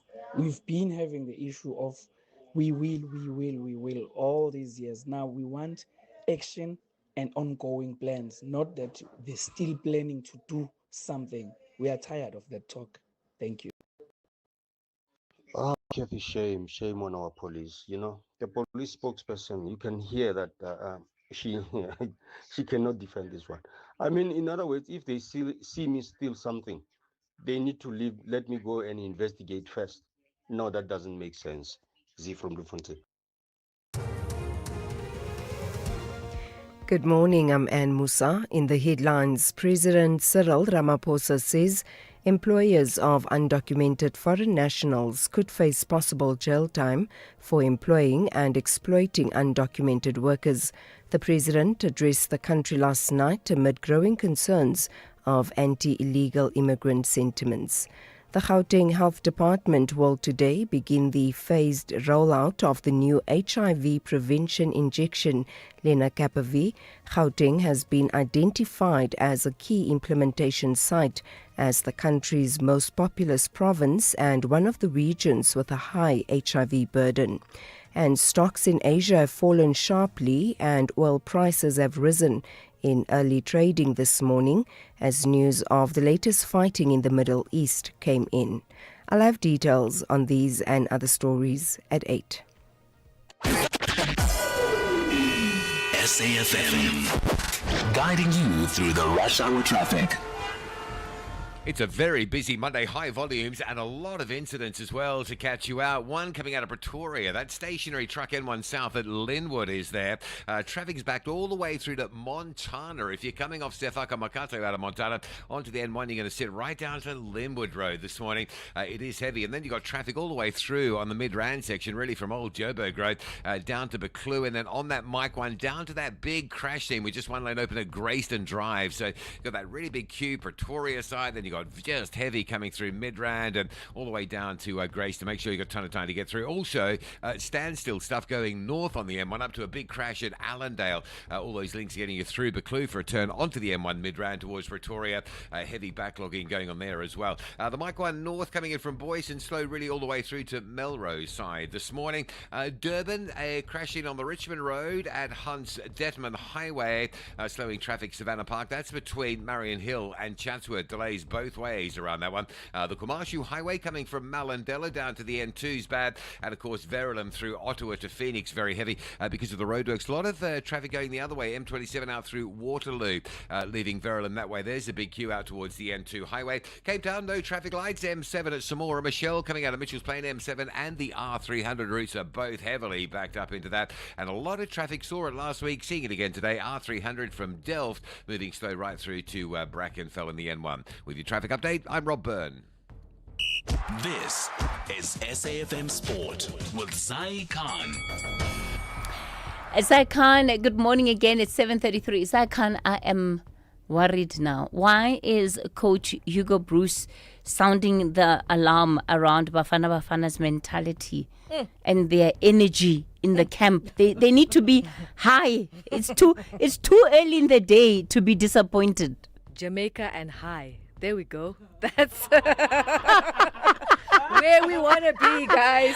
But you know what, Kathy? It's Monday morning. Well, Kathy, Bruce is definitely not high at the moment. He's in the investigate first and arrest later camp, okay? Jamaica match was the investigation, and now he's looking who can he lock up before Mexico kicks off on Thursday. But 1-1 we drew, and over the weekend, Lyle Foster rescuing that result after Dwayne Atkinson had given the Reggae Boys the lead. But now we head to Mexico with the packed Stadium. Thursday night, 9 p.m., we'll be with our boys, Bafana Bafana, as they kick off the World Cup campaign.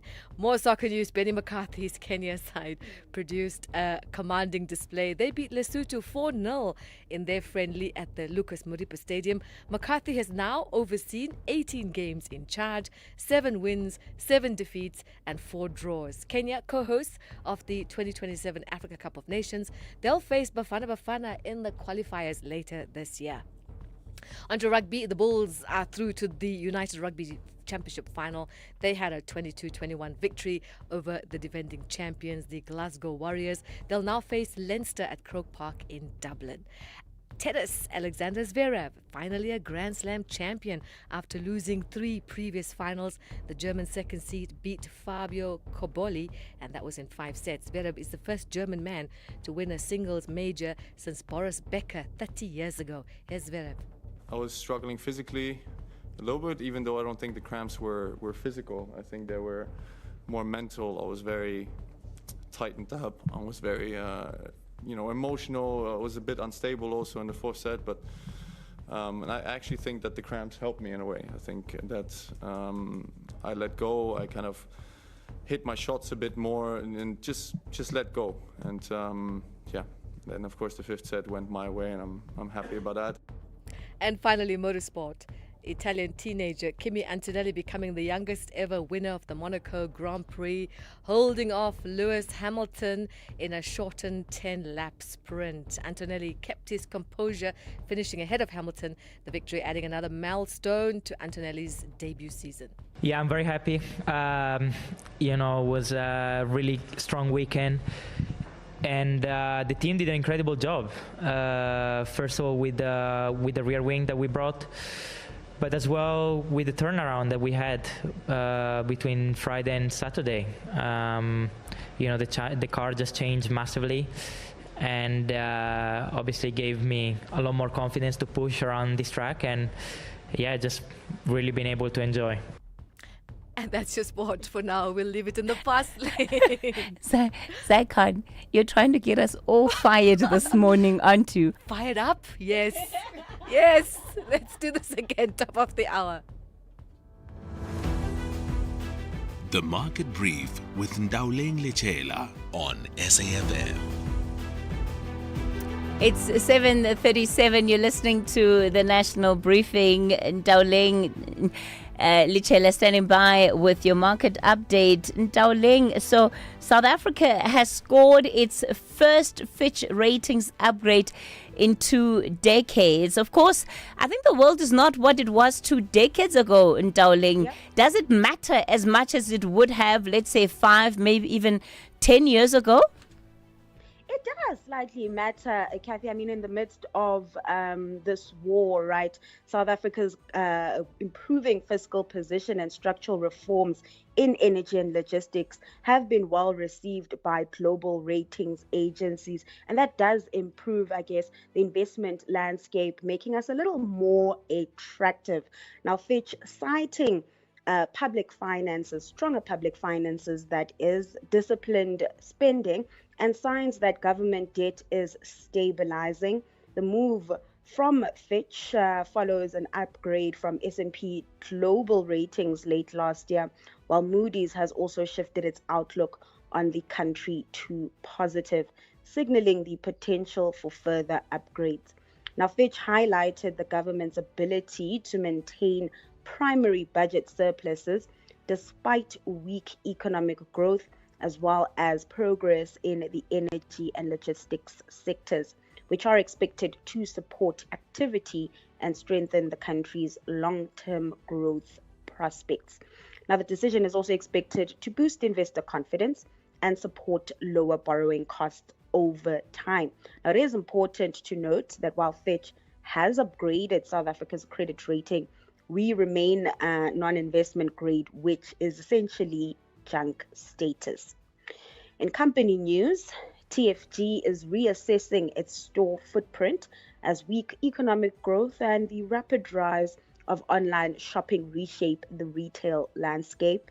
The retailer ended its financial year with fewer stores overall after closing more outlets than it opened, and it plans to shut around 100 South African stores this year, with a further 300 under review.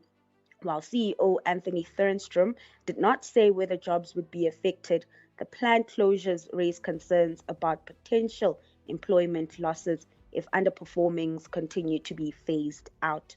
At the same time, online platform Bash added 1.1 billion rands in sales over the past year, further reinforcing TFG's shift toward digital channels as a more cost-effective growth strategy. Shifting focus to equity markets, the JSE likely to open in the red despite a credit upgrade from Fitch. This as investors shrug off domestic news on escalating tensions in the Middle East that sending oil prices higher, with Brent trading around $97 a barrel this hour. Globally, sentiment is downbeat, with both Asian markets and US futures in negative territory. The rand also under pressure this morning, sitting at 16.57 to the dollar, 22.11 to the pound, and 19.11 to the euro. And that's a wrap of your market brief. I'll be back bright and early tomorrow morning with the latest in news shaping market activity. I'm Ntauling Lechela for the National Briefing. Sanmuran, this is Shugela from Amalanga Wafani. Hi, my name is Sipho Mbele, playing the role of Mahlangu on Amalanga Wafani. Sanmonani, hello, my name is Zazi Kunene, and I play Untando on the new season of Amalanga Awafani. Catch Amalanga Awafani on SABC 1. Do yourself a favor, tune in every weekday at 6:30 p.m. only on SABC 1.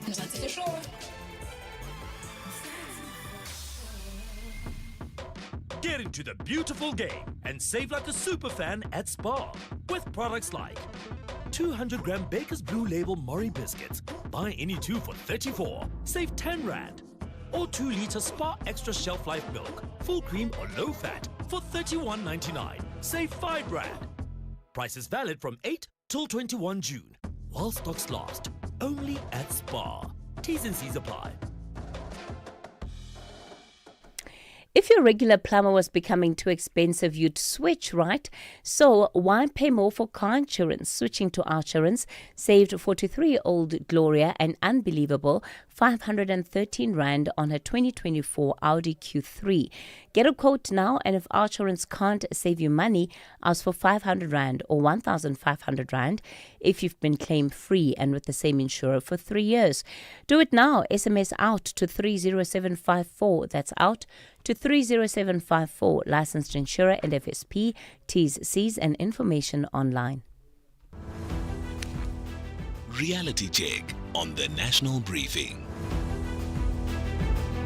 It's 7:42. We're getting into our reality check then for this morning and for the week as we welcome a brand hour, a moment to reflect and to think seriously about the state of South Africa, not just what is happening, but why it's happening, what it's costing us, and what we must do to change it. And I think most importantly are the practical steps that are needed to build the South Africa that we want to see. All of it done through the lens of the contributors that we bring in to the show. This week, the Principal and Vice Chancellor of the University of South Africa, Professor Puleng Linkabula, is our guest. We're so honored, Prof. We know you run a very busy schedule, so thank you so much for agreeing to be with us for the week. We're certainly looking forward to your reflections. Thank you very much, Kathy. I'm truly appreciated to have been invited by you, a seasoned communicator, broadcaster, and a woman who's committed to the country and the continent. Thank you for inviting me. And this morning, Prof, you want to start us off with reclaiming Africa's futures.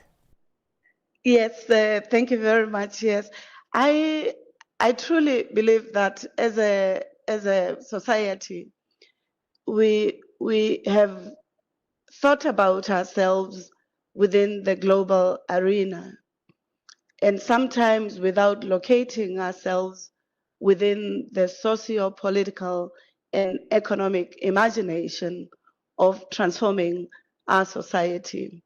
And I think I suggest, therefore, that for us as South Africans, we must understand that we are inextricably bound to the continent, not because we exist within the continent, but also because of the historical evolution of the emancipatory project, of the liberation project that we would have been accompaniers, or we would have received the benefit of support of the continent.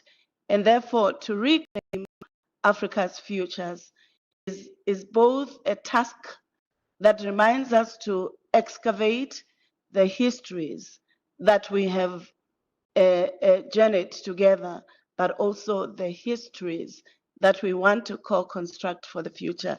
So if I were to clarify this, I'd like to use at least three scholars that I believe have been quite encouraging for us as South Africans, but also as Africans, around how we imagine Africa and how we understand its place in the world, not going to the world as though there are no civilizations, technologies, ideations, or even inventions that come from the continent that could rally the masses of our society and ensure that the socio political and economic gains are manifest, even as the democratic dividend in many of our continent still grapples with unemployment, underemployment, high levels of poverty, and sometimes even deindustrialization instead of industrialization.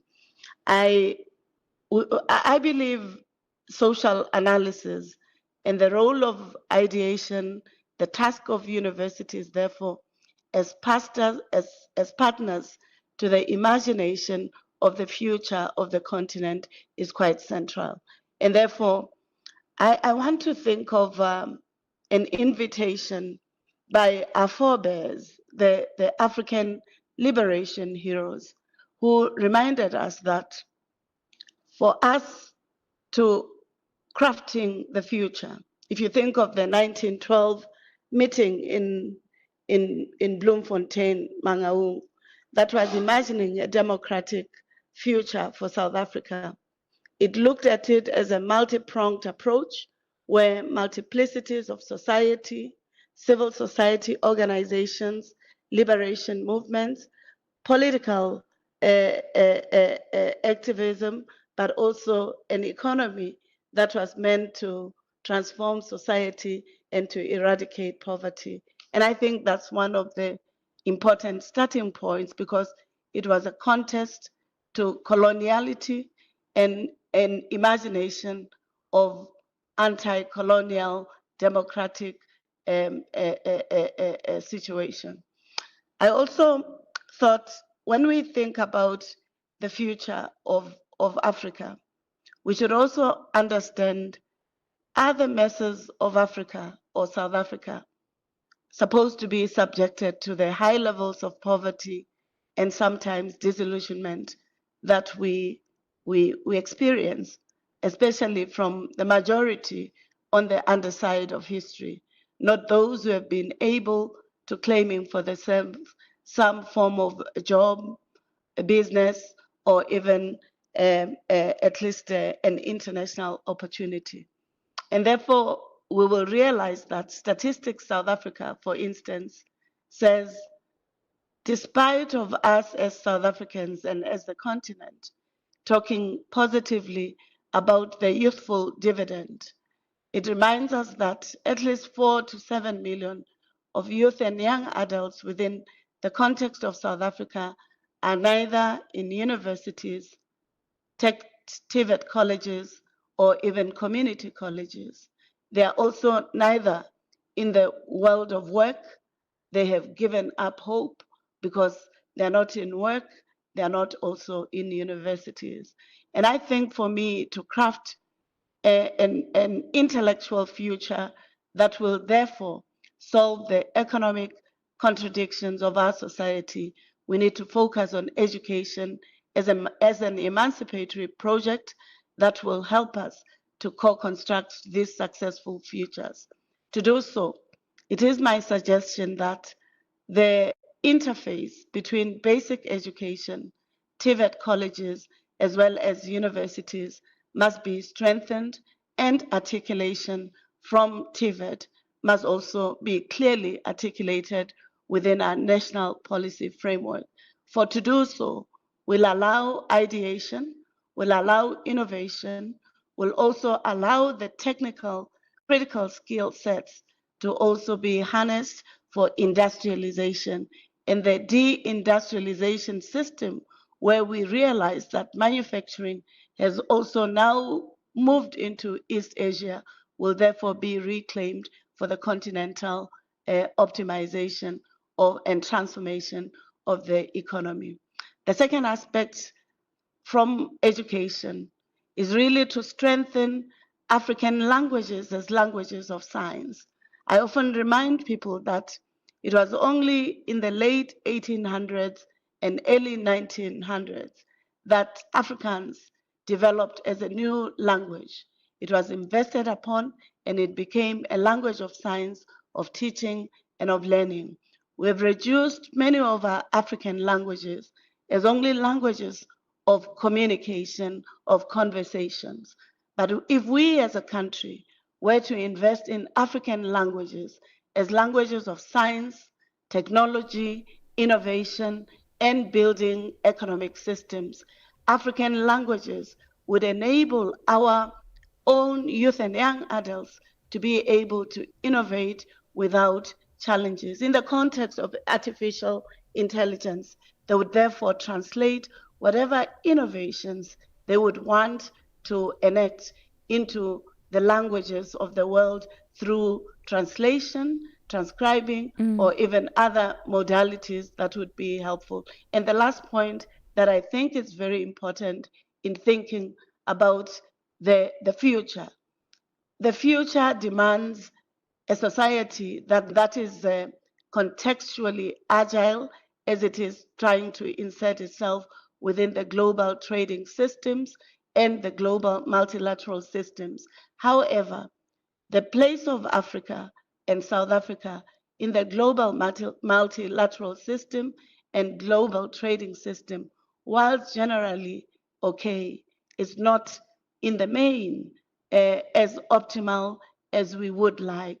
And it is important for a country located in our region with biotic resources, mineral resources, and human resources capital that can work, that are committed to working, that require the structured systems that enable them to participating fully.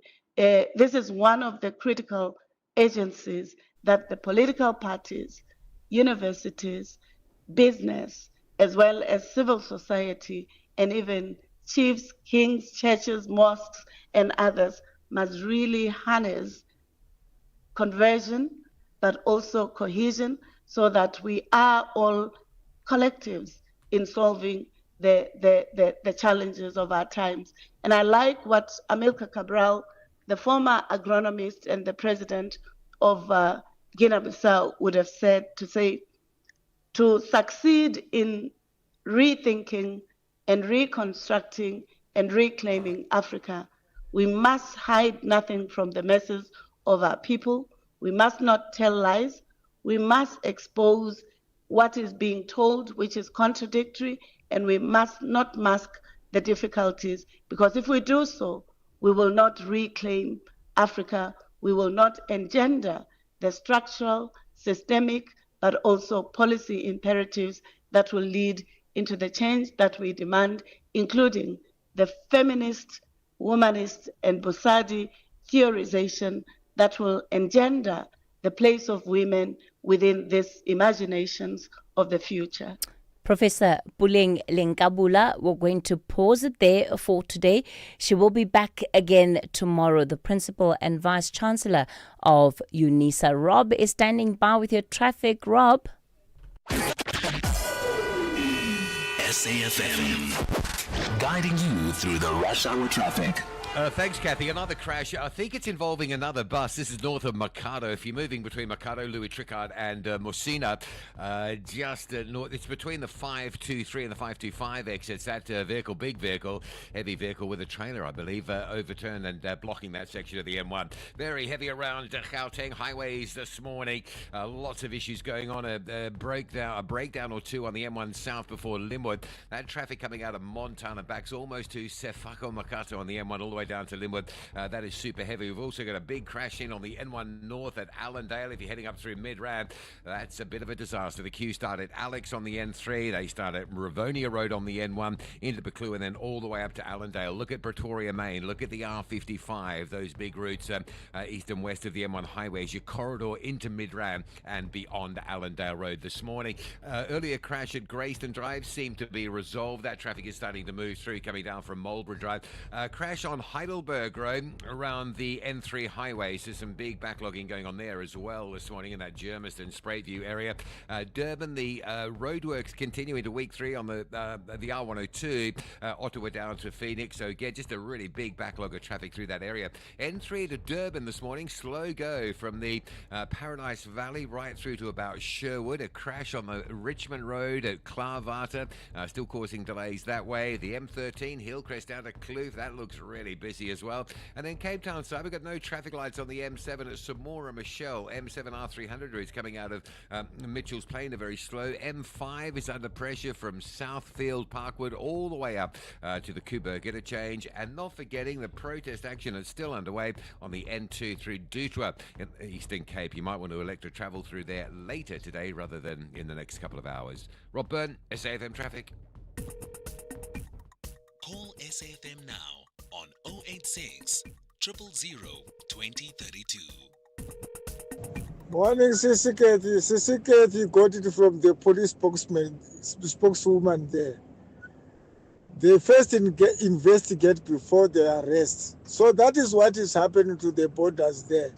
When they see somebody jumping the fence, they don't arrest. They first investigate. Then they arrest. I don't know where they find that person. No man in Durban.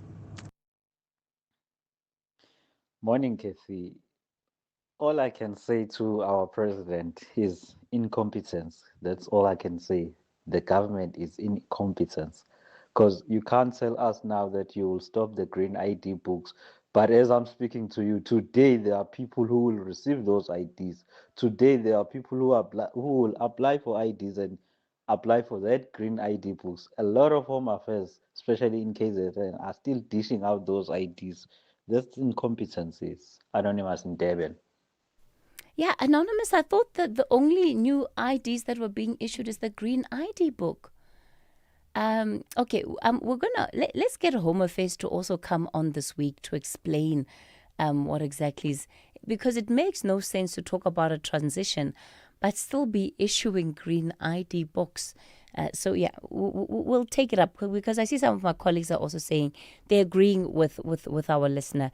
They're saying yes, Home Affairs is still issuing the green ID books at some of its branches.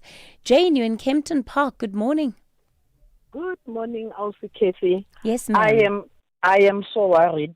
After listening to the president yesterday, I myself, my face is really denying me. You know, I had so much anxiety last night when I went to bed. The reason is that my helper, the domestic worker, she's not a South African, she's an illegal immigrant. And I was like saying, you know what, I'm part of the problem. The issue is that in the past I've tried to hire, South Africans, but it was not working for me because of my job situation.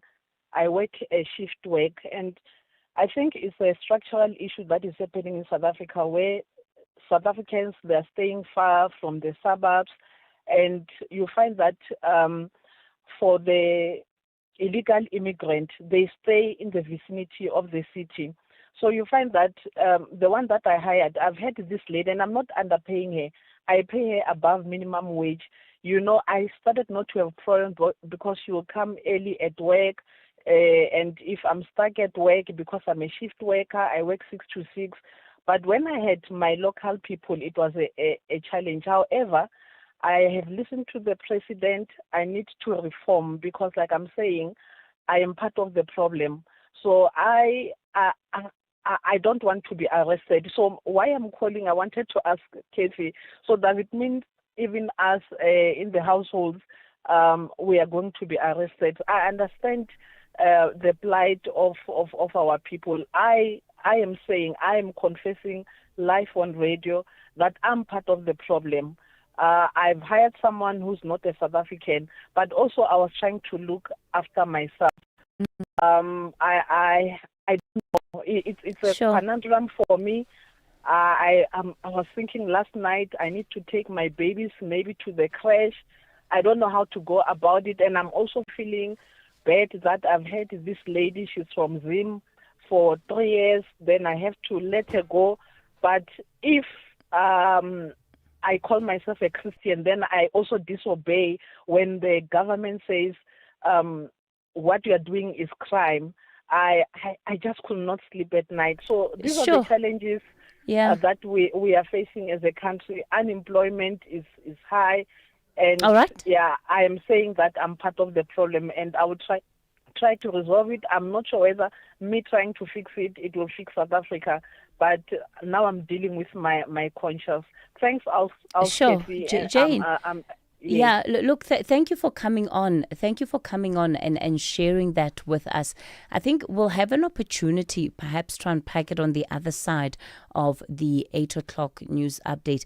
And I wonder how many other Janes are in the country, right? But are you brave enough to say, actually, I may be part of the problem here? Outsurance Essential is made for older cars. Claims are paid in cash within 5 working days, and you choose your own panel beater. SMS CAR to 43185. That's CAR to 43185.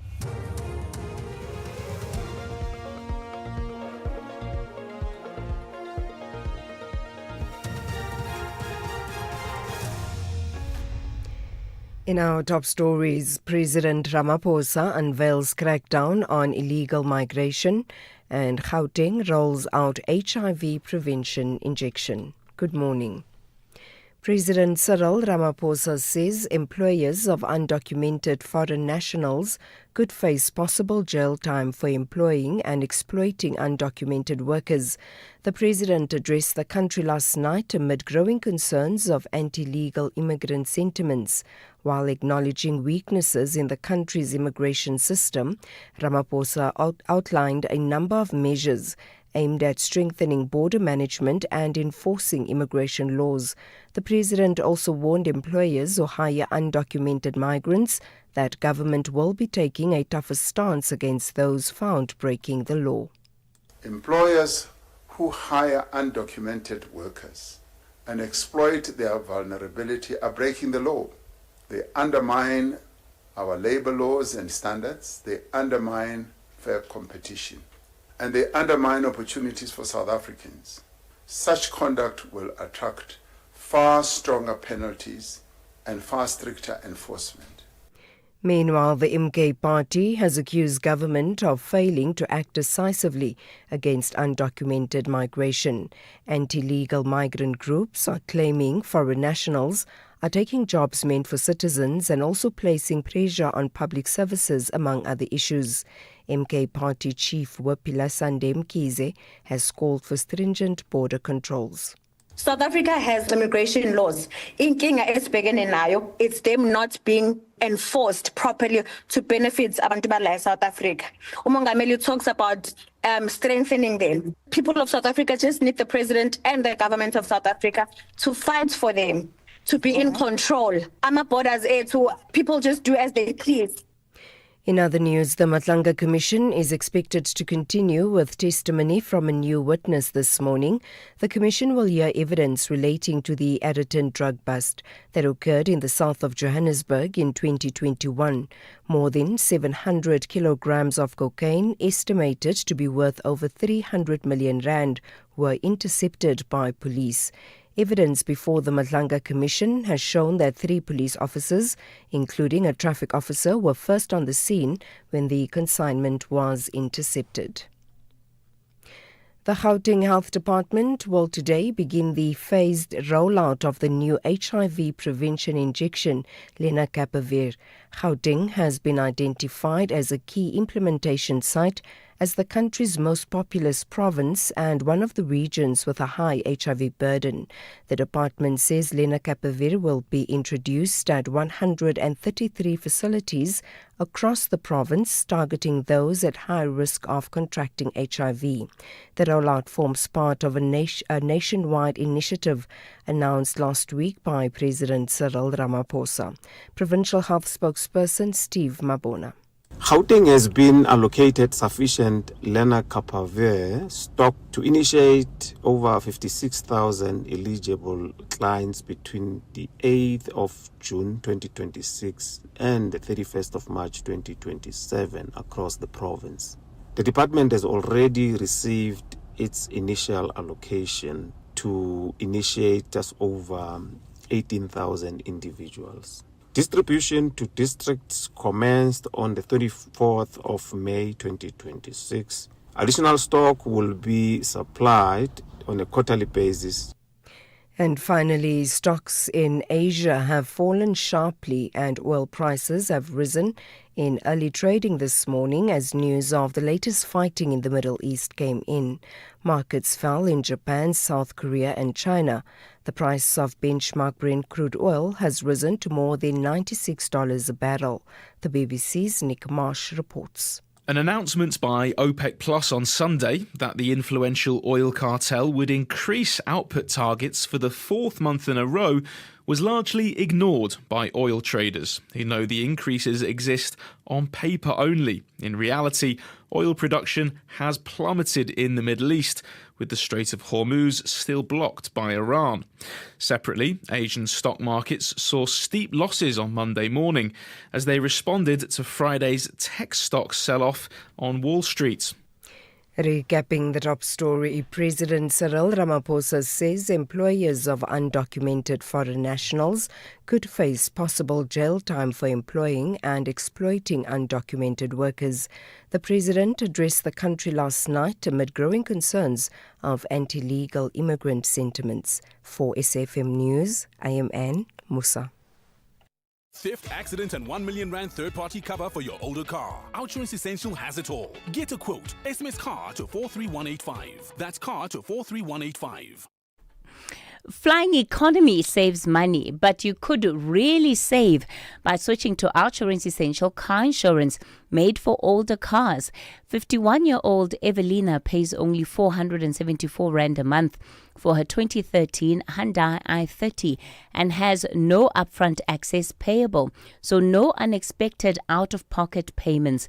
Get Outsurance Essential car insurance today for unfinanced cars older than 5 years and valued at less than 150,000 rand. SMS car to 43185. That's car to 43185 today. Outsurance, licensed insurer and FSP. T's, C's and information online.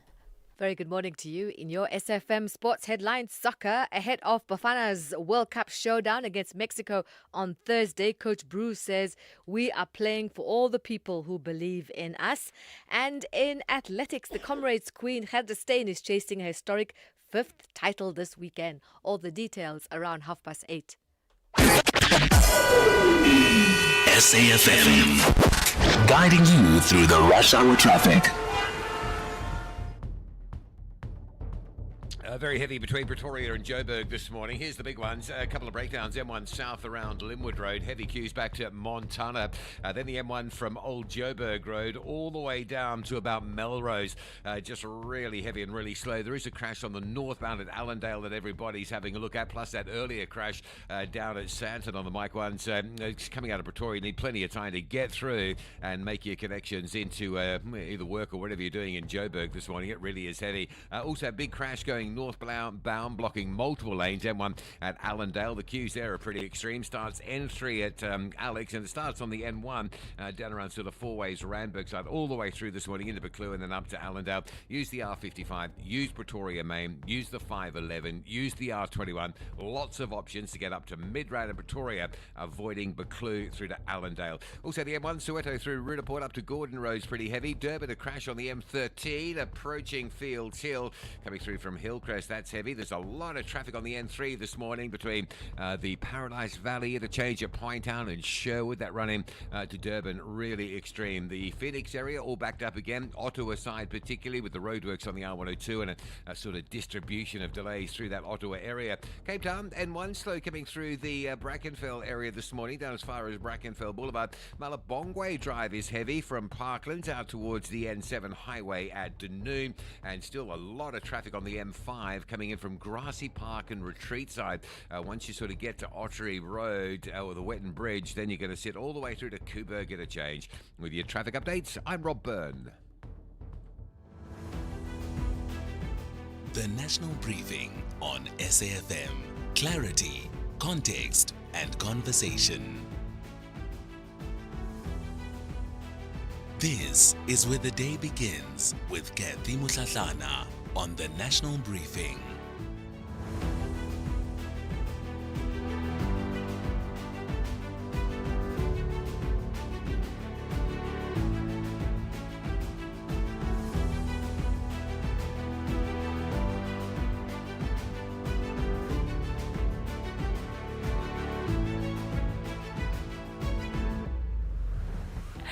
It's 11 after 8 o'clock. A very good morning to you. You're listening to the National Briefing. Welcome to the show. If you've just tuned in, I'm Kathy Mutlatlana as we bring clarity, context, and conversation.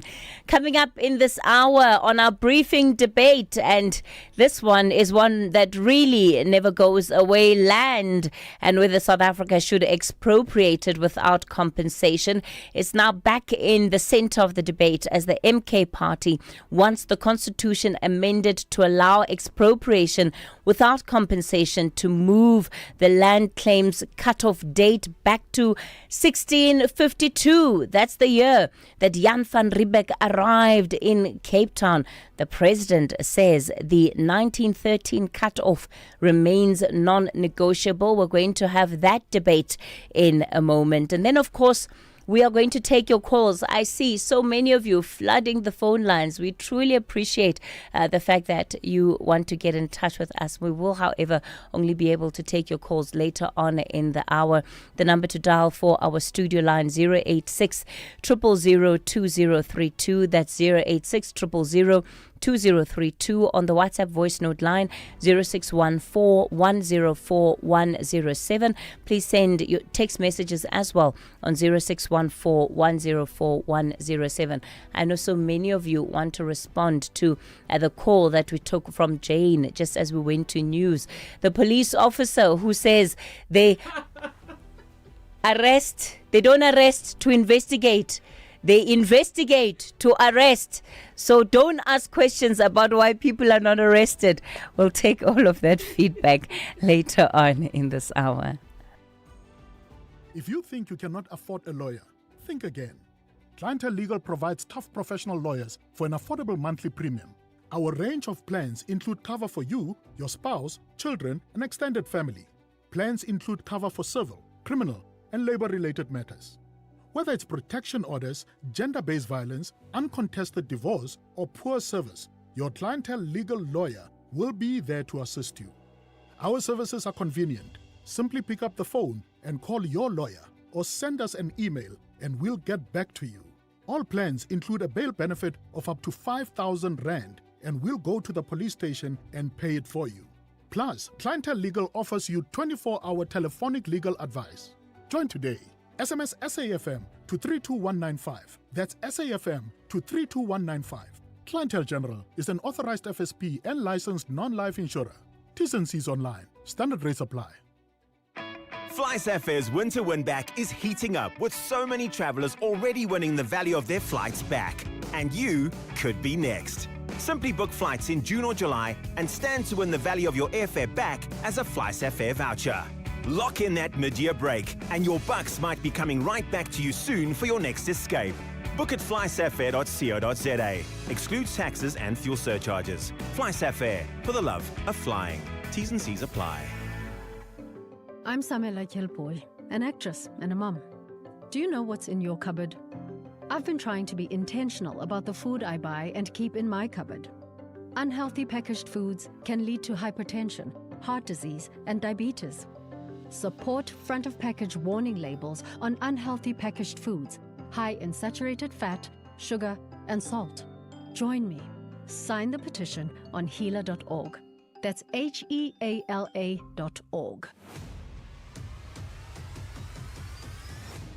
Kathy Mutlatlana is streaming live now on Facebook, YouTube, and X at SAfM Radio.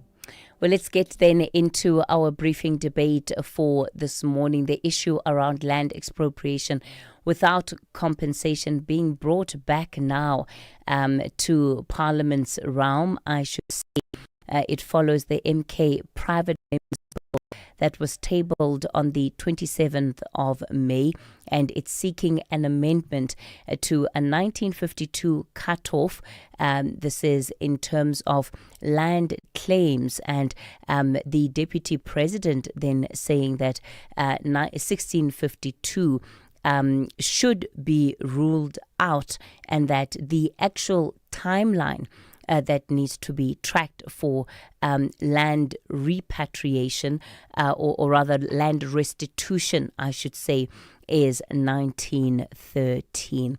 Joining us this morning, who's a Freedom Front Plus MP and spokesperson for the Party for Land Reform and Rural Development.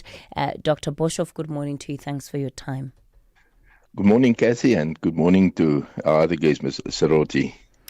On the other side of the line is Jackie Soroke, who is the Deputy President of the Pan-African Congress. Mr. Soroke, good morning to you. Good morning, and good morning to everyone listening. Parliament has gone through different iterations of having this discussion around land expropriation without compensation. Jackie Soroka, I'm going to start with you, sir, and look at then this latest tabling from the MK party that 1652 is the date at which restitution should really begin.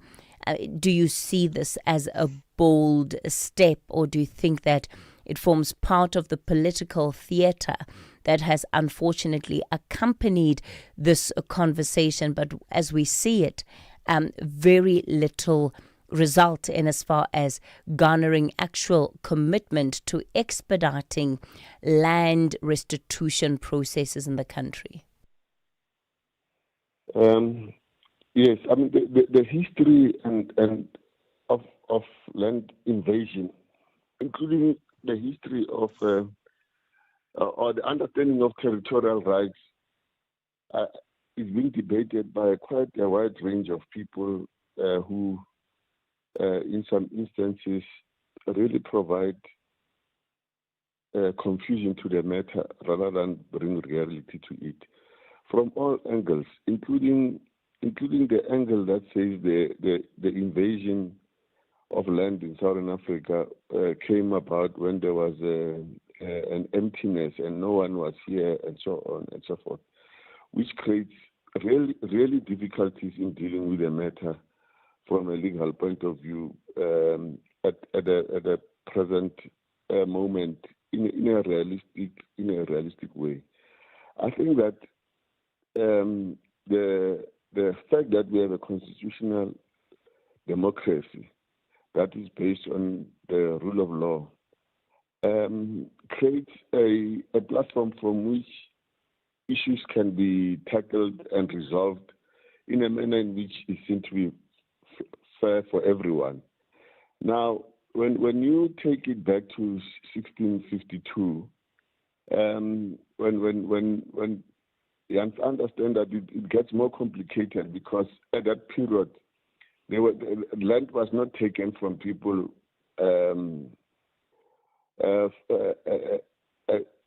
freely.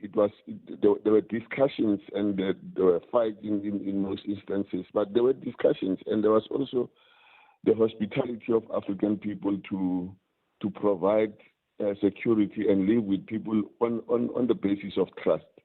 But of course, the history gets more complicated, because then you had brute force, you had wars, and so on. But it didn't happen on the same day. Now, to make an argument that says, let's go back to 1652, and it makes the matter more difficult. It's a flight of fancy. It's something that is not necessarily true and can be debated and argued from all angles. So we would like a cut-off point to discuss, but it can't be 1652. Okay, but does that mean that then you're leaning more to the side of the Deputy President, who's saying 1913 is the cut-off date? Well, we have difficulties with 1913 itself, because the Africanist point of view is that the legal taking of land was by an act of parliament in 1909 that was taken in the Westminster Parliament in Europe. You know, when they created the Union of South Africa. So they excluded African people and gave us 13%. That's when the African National Congress, or a Native Congress, was established with deputation to try and fight that. So 1913 would not be the correct date. It would be before that. Okay. In our opinion. Okay, thanks for that. Dr. Weinard, which side of the debate does the Freedom Front Plus sit here? Yeah, no, of course, I think we should approach this debate from two sides. The one is regarding the practical implementation of, land reform in South Africa since 1994.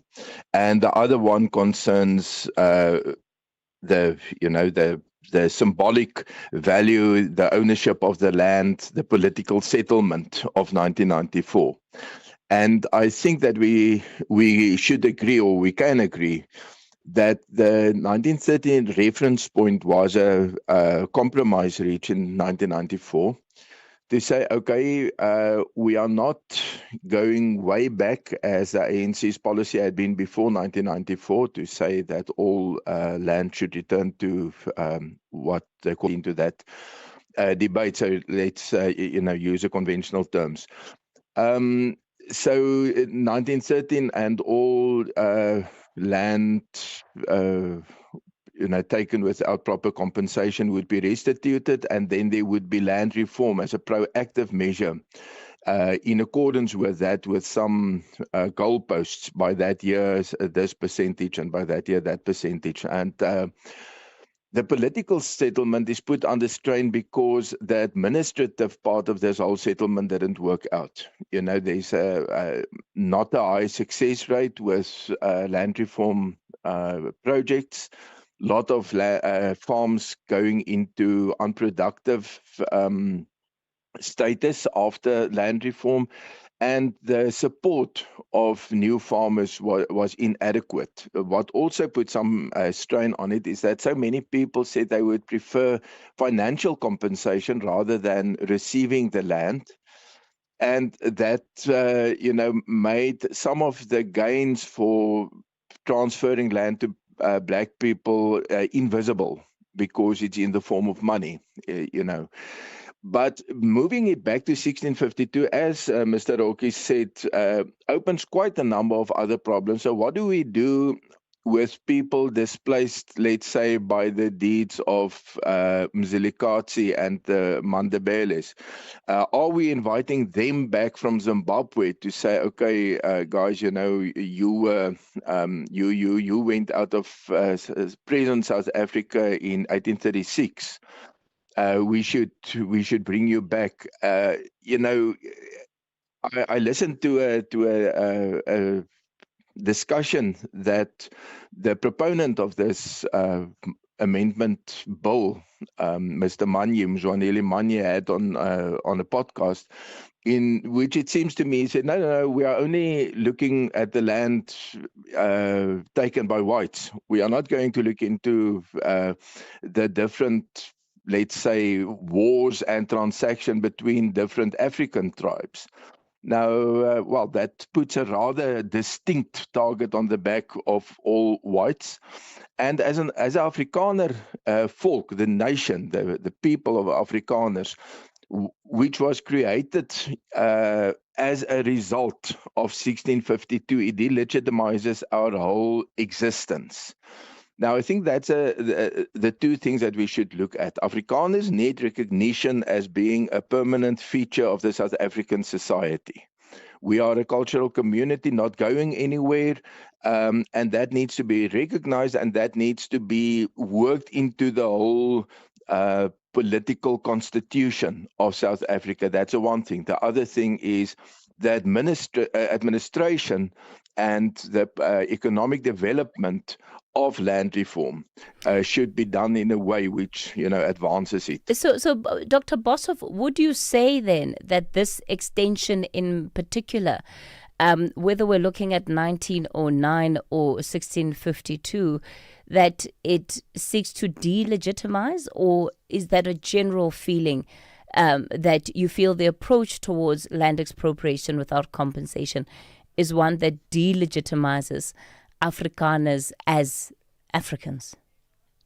Yes, you know, it started when I think it was ex-President Zuma who first said it, and then President Ramaphosa named 1652 the original sin of South Africa, and that in essence delegitimizes the Afrikaner as part of Africa. The problem with Mr. Manye's proposal is also that it wants to do away with the whole system of title deeds altogether, and to say that the land needs to be in the hands of the people of South Africa in the custody of the traditional leaders. Now, it's I have a lot of respect for the role of traditional leaders. The question is just, has traditional let's say economic regulations and practices really evolved over time in such a way that it can take over this very complicated system of land ownership, trading, so on. So, yeah, I don't think Mr. Manye's proposal is very wise. Let's pause it there. Jackie, do you agree with what Wynand is saying?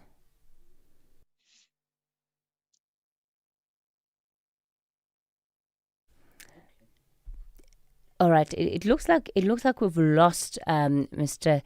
Jackie Soroke on the line there. He, of course, is the deputy president of the Pan-African Congress, and we really want to get his own views in terms of what the proposal then that is coming from Dr. Wynand Boshoff is. So perhaps, Wynand, while we get Jackie back on the line, what date would you want this to begin at? I think the first thing is, let's get the whole system of land reform working with the present legislation. The problem is that we have an attempt to change the date in order to rectify some problems which is a result not of the date or of the political settlement, but of the clumsy way in which land reform has been dealt with during the past 30 years. Okay. Let me bring in Jackie Soroke is back on the line. Yes, Mr. Soroke? Yes, I'm sorry. The technical issues came my way. I'd like to just state in response to our discussion that the issues raised by MKP are really an organization raising issues so that they can find themselves to be relevant. The issue of going straight for land reform and without compensation needs to be properly understood. The current framework and the land says in the public interest, where land would be taken without compensation, and that issue is the one that creates more controversy. But we have an act that has been passed in Parliament to deal with those issues. It is not a wholesale approach to matters of land. In a situation where you have, and I say this because it's the truth, settler colonialism. We live with settlers who have taken land, and the history about the barbarism of killing people and taking the land by brute force and so on is recorded in history in many ways. But that doesn't mean we cannot come to some solution that is fair to almost all of us. And those who took the land by force should also accept that they took the land by force and stop making argument that never happened. And then we follow the laws and craft legislation that is suitable and practical, can take us forward, rather than taking us back to an issue where we just fight among ourselves, because settler colonialism means we have to live together here. In the same country. Okay, we're going to have to leave it there for now. Jackie Soroke, Deputy President of the Pan-African Congress, Dr. Wynand Boshoff, FF Plus MP and spokesperson for land reform and rural development. And the reality is, while we debate, right, 1913, 1652, the point is that those who are rightful claimants of land, many of them today die without even having their claims resolved. And should that not be part of where the focus is? That there must be actual action that speaks to a commitment to restitution. It mustn't just be in the form of debates, but can we see the action that backs it up? Let me hand you over to Anne Musa. It's time for your 8:30 news headlines. Good morning, Anne. Good morning. Thanks, Kathy. In the headlines, President Cyril Ramaphosa has acknowledged there has been a violation of South Africa's immigration laws. The president addressed the nation last night on issues of migration. 2 Ethiopian nationals are expected to appear in the Nelspruit Magistrates Court in Mpumalanga today for alleged possession of illicit cigarettes with a street value of about 2 million rand. And stocks in Asia have fallen sharply and oil prices have risen in early trading this morning as news of the latest fighting in the Middle East came in. I'll have details on these and other stories at 9. SAfm, guiding you through the rush hour traffic. Heavy Monday continues for a lot of motorists, particularly around Gauteng, with multiple breakdowns. M1 South at Linwood Road. Traffic coming out of Montana starts to queue on that highway from around about Sefaka from the on-ramp all the way through to Linwood. It is super heavy getting through there. The N1 going north, earlier crash at Allendale seems to have been cleared, but there is another one just at Buccleuch. So the N3 from Edenvale, Alex, remains heavy up into Buccleuch. The N1 from Randburg, Four-Way, Sunninghill up into Buccleuch remains heavy, and the Mike one going up from Woodmead into Buccleuch. All of those highways heavily backed up now into Buccleuch and up to that crash just north of the interchange. Really big backlogs through there. The N3 slow from Elands up to Van Buren, and then of course you just sort of eases up into Galilees, but the other side of that you're in trouble on that run through to Buccleuch. And the N1 coming out of Soweto up to Roodepoort quite slow as well. A couple of issues around Durban. Crash on the M13 approaching Fields Hill. It's the M13 near Village Road coming through from Hillcrest. It's very heavy. A breakdown at Sherwood on the N3, heavy from Pinetown. The N2 backlogging through Spaghetti Junction to turn onto that N3 into town. And the M4 quite slow this morning. Umbilo, Congella up in towards the city centre area. Also the exits from Verulam, heavy into the roadworks towards Phoenix and heavy on that run out through Waterloo towards the N2 highway. Cape Town Marine Drive, plenty of traffic between Tableview and Pardon Island this morning. And the M5 stays heavy from Kenilworth through to Coburg Interchange. With your traffic update, I'm Rob Byrne. This is SAFM Sport with Zai Khan. Zai Khan this morning just woke up on a very high note. I love her energy. I love the fire that she's bringing. She's definitely on a high. They need to be high. It's too early in the day to be disappointed. Jamaica and high. There we go. La da da da da da. La da da. La da da da. La da da da. La da da da. You know, of course, Levo, yes. Levo had to just roll with it. Yeah. He couldn't help himself. Zai Khan. So we're still Camp Bafana, and the updates coming out of the coach Hugo Bruce, and certainly aware of the pressure that they are under as they wait for Thursday's kickoff. And Coach Bruce is going to be very blunt. You get it? He says his players Yo, guys, are ready to it's a Monday, not a Friday. It's a Monday. Get it right, guys. Okay, we are high on football, Kathy. Let's just say this. We are looking forward to getting on this high that comes once every 4 years. And, we know that Bafana are going to do well when they take on Mexico at the iconic Estadio Azteca. It's one that's going to draw millions backing the team home. Coach Bruce urging his players, stick to the game plan, ignore the atmosphere. Remember, they're playing for an entire nation as South Africa prepares for its first World Cup appearance since 2010. Kickoff 9 p.m. In the meantime, Denmark's Christian Eriksen collapsed during a friendly against Ukraine yesterday, but the Danish Football Association confirmed the 34-year-old midfielder is now conscious.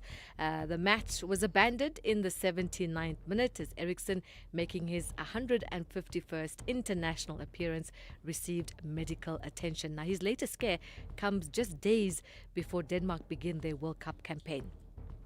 Athletics Swiss runner Audrey Wero produced a sensational performance in the Diamond League in Stockholm, clocking 1 minute 53.98 seconds in the women's 800 meters, the third fastest time ever and the quickest in the world this year. Olympic champion Keely Hodgkinson ran a British record of 1 minute 54.33 seconds but had to settle for second, while the American Royson Willis finished third.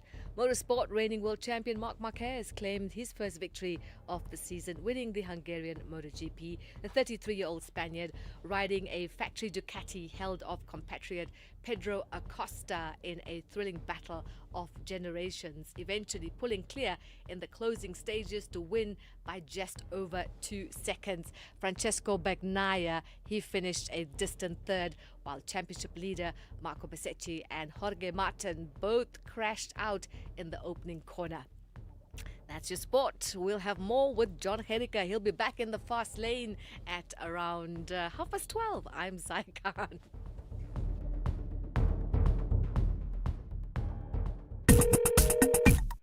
Call SAFM now on 086 000 2032. All right, it's 8:38. Yes, I know you've been waiting for this moment for us just to take in as many of your calls as we can, responding to different things that we've covered on the show this morning. So I'm going to, of course, for the studio line, you can dial in on 086 000 2032. That's 086 000 2032. On the WhatsApp voice note line 0614 104 107. Let me start off in KZN. Salbi, good morning. Yeah, morning. President, and nobody said all the unemployment is caused by immigrants. There are South Africans who are affected by this. In trading, he says there must be fair competition. Other countries don't want competition. They don't allow immigrants in such businesses. They must invest millions. Even countries like China, they've protected their people from foreign competition. Immigrants must invest in big business. Even there, you still have limitations. They're still coming with quotas there. And they are not serious, those people. All right. So Salbi, you feel the interventions announced by the president are not strong enough? Yes. Okay. Salbi in KZN. Mpo, you're in Skukune. Good morning. Good morning, Kate. How are you? Good. Go for it, sir. Yes. No, you know what? There's a lady who made me a proud South African this morning when she said she's part of the problem. In other words, she was owning up to what the president wants to deal with. What she was saying, unlike the two analysts who said they are not sure whether government will implement what they're doing. But the lady was saying, I don't necessarily have to wait for government. I have to do the right thing where I am. My disappointed with the two analysts from the business is that they are not saying from the side of business, what are they going to do as business to ensure that none of them break the law and all of them adhere to what the president is saying, that we should enforce labor laws and we should... The issue of employing foreign nationals is not that it must not happen. It should happen legally. They have to be documented. They have to be in the country for the right reason. And it has to be where there are scarce skills. So we have to follow our labor law. I like what that lady said.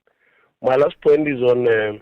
Look, and maybe before you move on, right? Before you move on, I think that perhaps we also need to have a more honest conversation, right, around what is happening in this migration conversation as far as it relates to South Africans. Because at every given point, it is ordinary members of society that open the door, right, for the kind of situation we're in. What do I mean? It is South Africans who lease their properties, who lease their garages, where tuck shops are then set up, where you would have, in some instances, undocumented migrants. Today, yes, those very tuck shops and shops will be the ones that are being attacked, but at the end of it is a South African who, in some cases, as we have seen, has effectively said, well, you can come into my property, and they haven't asked questions around it. And we can take it further again into homes. Who are our domestic workers? Who are our gardeners? And this is where the conversation really hits close to home. Yes, big business has things to answer, as I highlighted in that interview that you're talking about. But we too have a case to answer as ordinary South Africans. Who are the officials at Home Affairs who are selling, this documentation? The finger points back to us as South Africans. Very true. That's why I'm saying, you see, that lady, it really made me to feel proud of being a South African, that somebody says, I'm part of the problem and I'm taking a step to solve it. Indeed, you are correct. The foreigners enter through our port of entry, through the border lines and so on. And in many instances, they interface with the officials at that point, Bait Bridge, wherever. And these are the people who pocket R2 to allow these people to come in Makubela. Obviously, Professor Makubela is a seasoned diplomat and expert. But there's something that he said which I think maybe I have a different view.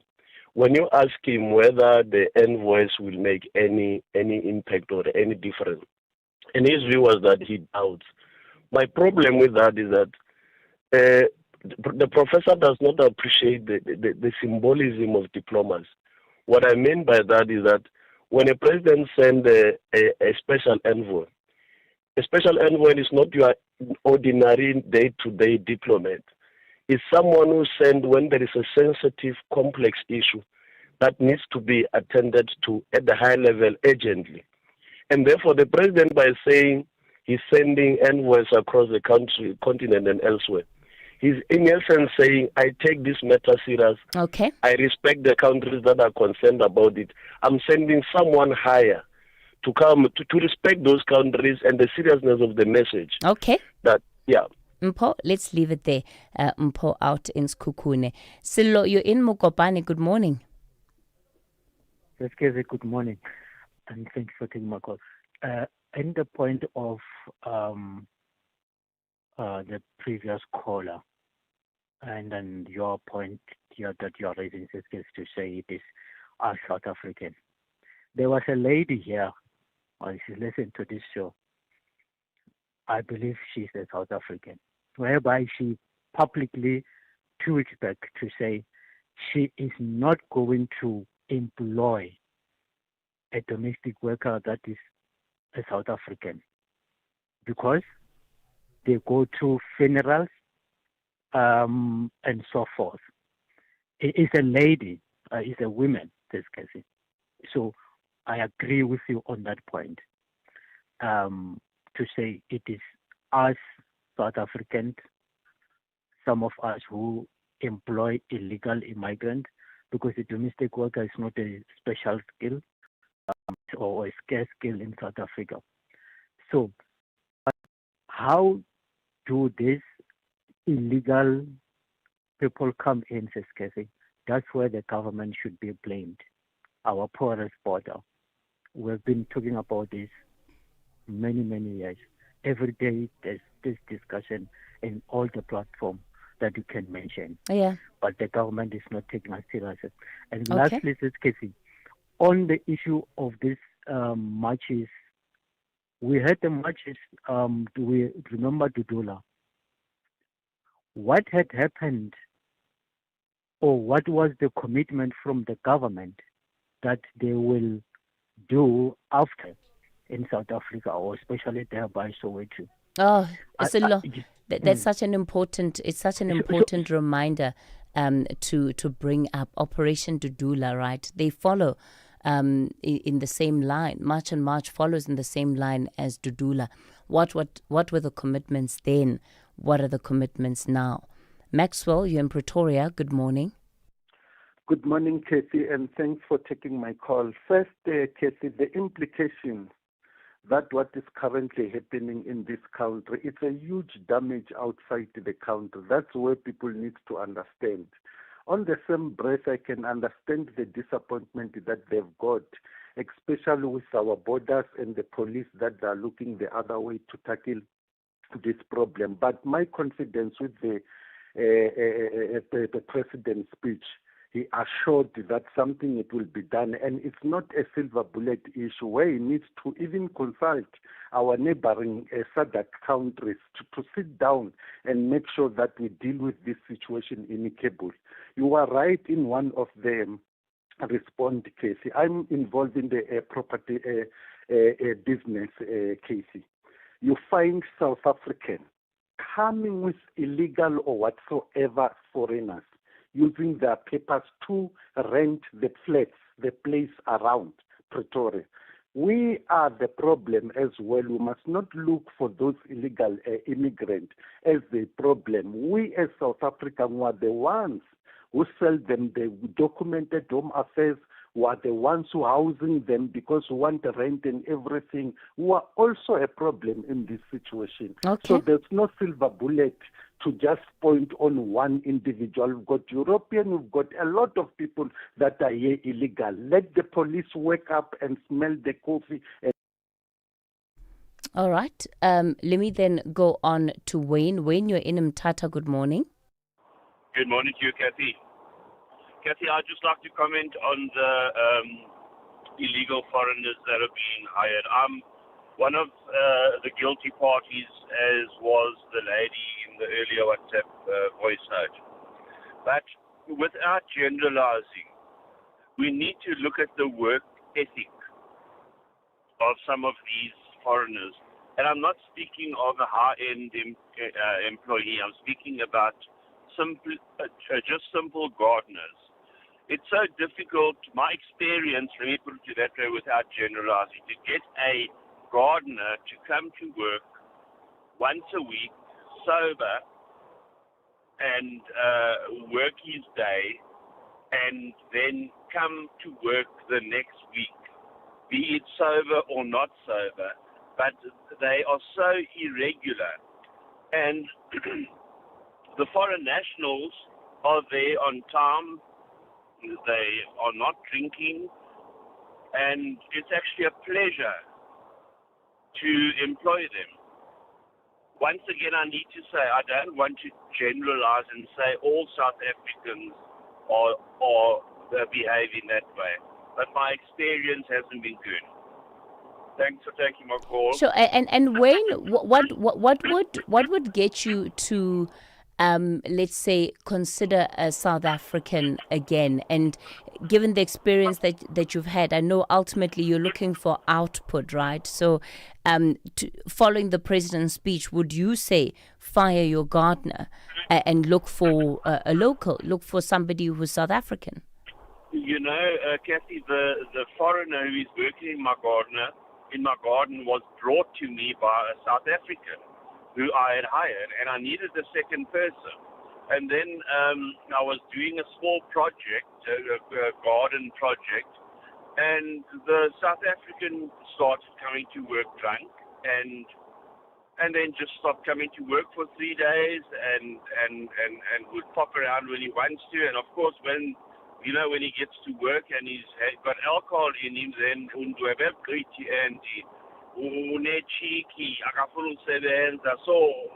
so I'm all for employing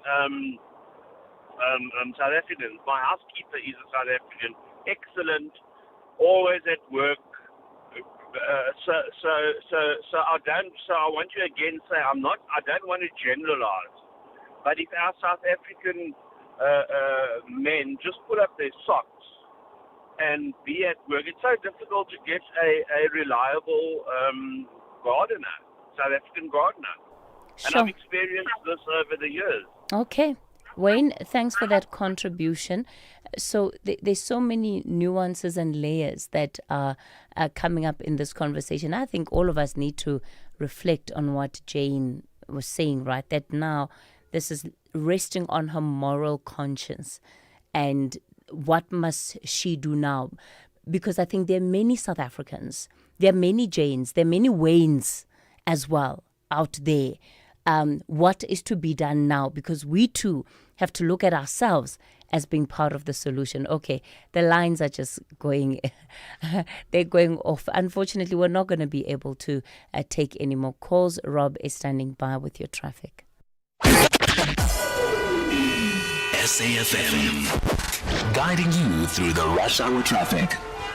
It's been a heavy run through Buccleuch this morning with a big crash at Allendale, but there's been now another crash closer to Buccleuch. So you've got queuing pressure on the N3 from London Road, the N1 from Randburg four-way side, and the Mike 1 coming up from Marlborough Drive, Woodmead. All of those highways into Buccleuch are very heavily backed up because of the crashes you get through Buccleuch and into that Midrand section. Very heavy, certainly worth avoiding at this hour. If you're coming out of Pretoria, the M1 South breakdown still at Linwood Road, so very very slow from Storumful Road. If you're joining from Montana, just down the road, you'll hit a really big backlog of traffic through there. Durban, a crash on the N3 inbound before Spaghetti Junction, and a breakdown at Sherwood. That N3 from Pavilion stays heavy. A bit of traffic pressure on the N2 South, getting through the interchange and into the N3 as well. Heavy still out of Verulam, whether you're travelling out towards the N2 via Waterloo or you're going down into the roadworks and the construction at sort of Ottawa Phoenix. It's all very slow through there still. Cape Town side, the N1 inbound clear now, sort of Brackenfell, Kraaifontein, but it does get slow from N1 City right through to the city centre. And don't forget, probably still a good idea to avoid travel through Dutwa. We've been reporting protest action there in the Eastern Cape this morning. We are now hearing that businesses through Dutwa area are starting to close up because of the unrest. So good idea. Any plans to get through Dutwa, maybe do it later rather than this morning. With your traffic update, I'm Rob Byrne. It's not about the score. It's about the moment. The sun sitting heavy on our shoulders. The lights humming above us. All that matters is this. The crowd lifting together. Strangers becoming friends. Family being family. This is what it means to be a cricket fan. We share the moment. And in that sharing, we become something more than the result. We become unbreakable. The Proteas 2026-27 tickets are now available. Book today at cricket.coza. Unbreakable spirit lives here. Clientele is here to safeguard you and your family with compassion because life happens. Be part of a family that truly cares. Our funeral dignity plans have helped South Africans bury their loved ones with dignity for more than 30 years. Let us help you create a meaningful tribute that honors your life and those of your loved ones. We pay out within 24 hours and you will get double accident cover with a clientele funeral plan. Our plans are affordable. Pick the option that suits your needs. Easy to apply, no medical examinations and no paperwork. SMS SAFM to 48031. That's 48031. Clientele Life is an authorized FSP and licensed life insurer. T's and C's online. Standard rates apply. How? My? Because the deadline is the 31st August 2026, and after that, the Go card may stop working. Hi, Bo. I thought there was still a lot of time. No, ma. Do it now before the rush starts. The switch is free. So what do I need? Just your ID. Then you go to your nearest Postbank card replacement site. Okay. You must help me find the nearest place. It's easy. Dial *120 *355 hash. Are you still using your SASSA Gold card? Switch to the Postbank Black card before the 31st August 2026. Postbank will never ask for your PIN or OTP. Postbank is an authorized financial services provider. T's and C's apply. Kathy Mutlatlana on the National Briefing. Goes I, our sport lady, super. We love you, Zai. Echo from Quebec. Good morning, Kathy. Listening to Jane, has she not considered trying to have her employee registered and be legally in our country? That would have solved her problem. It is a very difficult situation for both of them. Thank you, Kathy. Bye-bye. Built in Mzansi on the National Briefing. All right, it's 8:56. Let's get into our Built in Mzansi segment. This is where we speak to those South Africans that give us something to hope for, and at least something to say that, it's not all falling apart in this country. Well, our next guest runs a program that takes learners from disadvantaged communities and turns them into accredited tech professionals and entrepreneurs. From Tata Consultancy Services, its country head for South Africa, Langa Dube. Langa, good morning to you. Thank you for your time. So tell us about this program that you've been running. Good morning, Kathy. Good morning to your listeners. Thank you for having us on the show. I think true to the program you're talking about build to last. We believe in long-term sustainability. We believe in long-term engagement as TCS South Africa. And this program, which we run, has been run over 2 years now. where we take previously disadvantaged people who have some are complete school leavers, and we take them through a program of IoT skills. As you know today, cloud, data, and AI are the main things, and IoT is the technology that funds all of this as it harvests right across the platform. And out of which 5 young entrepreneurs have begun real life businesses where we support them in terms of taking their ideas into the market. So in this manner, we believe in long-term sustainability of our people in terms of creating jobs and making sure that they are also sustainable. And what do you find are the biggest challenges that these young people are facing? And look, 12 months, right, to commit to a skills and development program, it's not an easy task for many young people these days. Absolutely. You know, we find that people hop between one program to another. And at the end of that program, going from one player to the next player, at the end of that program, they come out with no specific skill that they can apply in the market out there. So we take a combination of both technology as well as business aspect of it, as well as mindset shift. I think mindset is one of the biggest things that we combine in this program, together with the fact that it's two parts. One is about theory, and the second part is about practical. And we ensure that they are exposed to some of the work that we do as a business as well, so that they can see that there is a possibility, there are opportunities out there that they can grab on. And I think they are doing that successfully. And I understand there's at least 11,000 young people you've reached, very briefly. Yeah, we have reached over 11,000 people in various programs, because we run 3 different types of programs. The Makers Club is one, which is about entrepreneurs. And then the Go Innovate Together program, which is a 5 to 17 years old of students on STEM. That's over 11,000 we've gone there. And then there's a Sustainathon program, which is again university students, where we look at ideating with them to solve local community problems. And here we have over 300 plus submissions that come in every year, 95 type solutions. And there's quite a lot of engagement there, all right, which is again about both community, customers, and the market. Langa Dube, Country Head and Regional Director, TCS South Africa and rest of Africa. So certainly there is such a high appetite from young people to better themselves, and the things of internet is what Langa is focused on. And so we leave it on the morning briefing, the national briefing. Up next, the Daily Discourse with Joanne Joseph.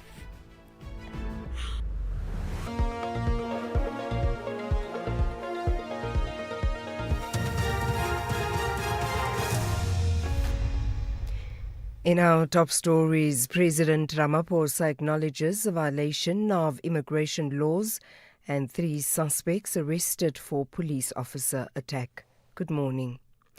President Cyril Ramaphosa has acknowledged there has been a violation of South Africa's immigration laws. The president addressed the nation last night on issues of migration. Anti-legal migrant groups are demanding that undocumented foreign nationals leave the country by the 30th of June.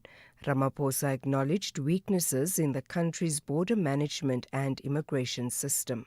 There have been weaknesses in the way migration has been managed in our country. There have been weaknesses in rigorous and focused enforcement. We admit that. And there have been weaknesses of corruption. There have been gaps in our systems that have undermined public confidence. South Africans are entitled to expect better. The EFF has meanwhile called on the president to take action against Minister Gayton McKenzie if he's serious about dealing with alleged attacks on undocumented foreign nationals.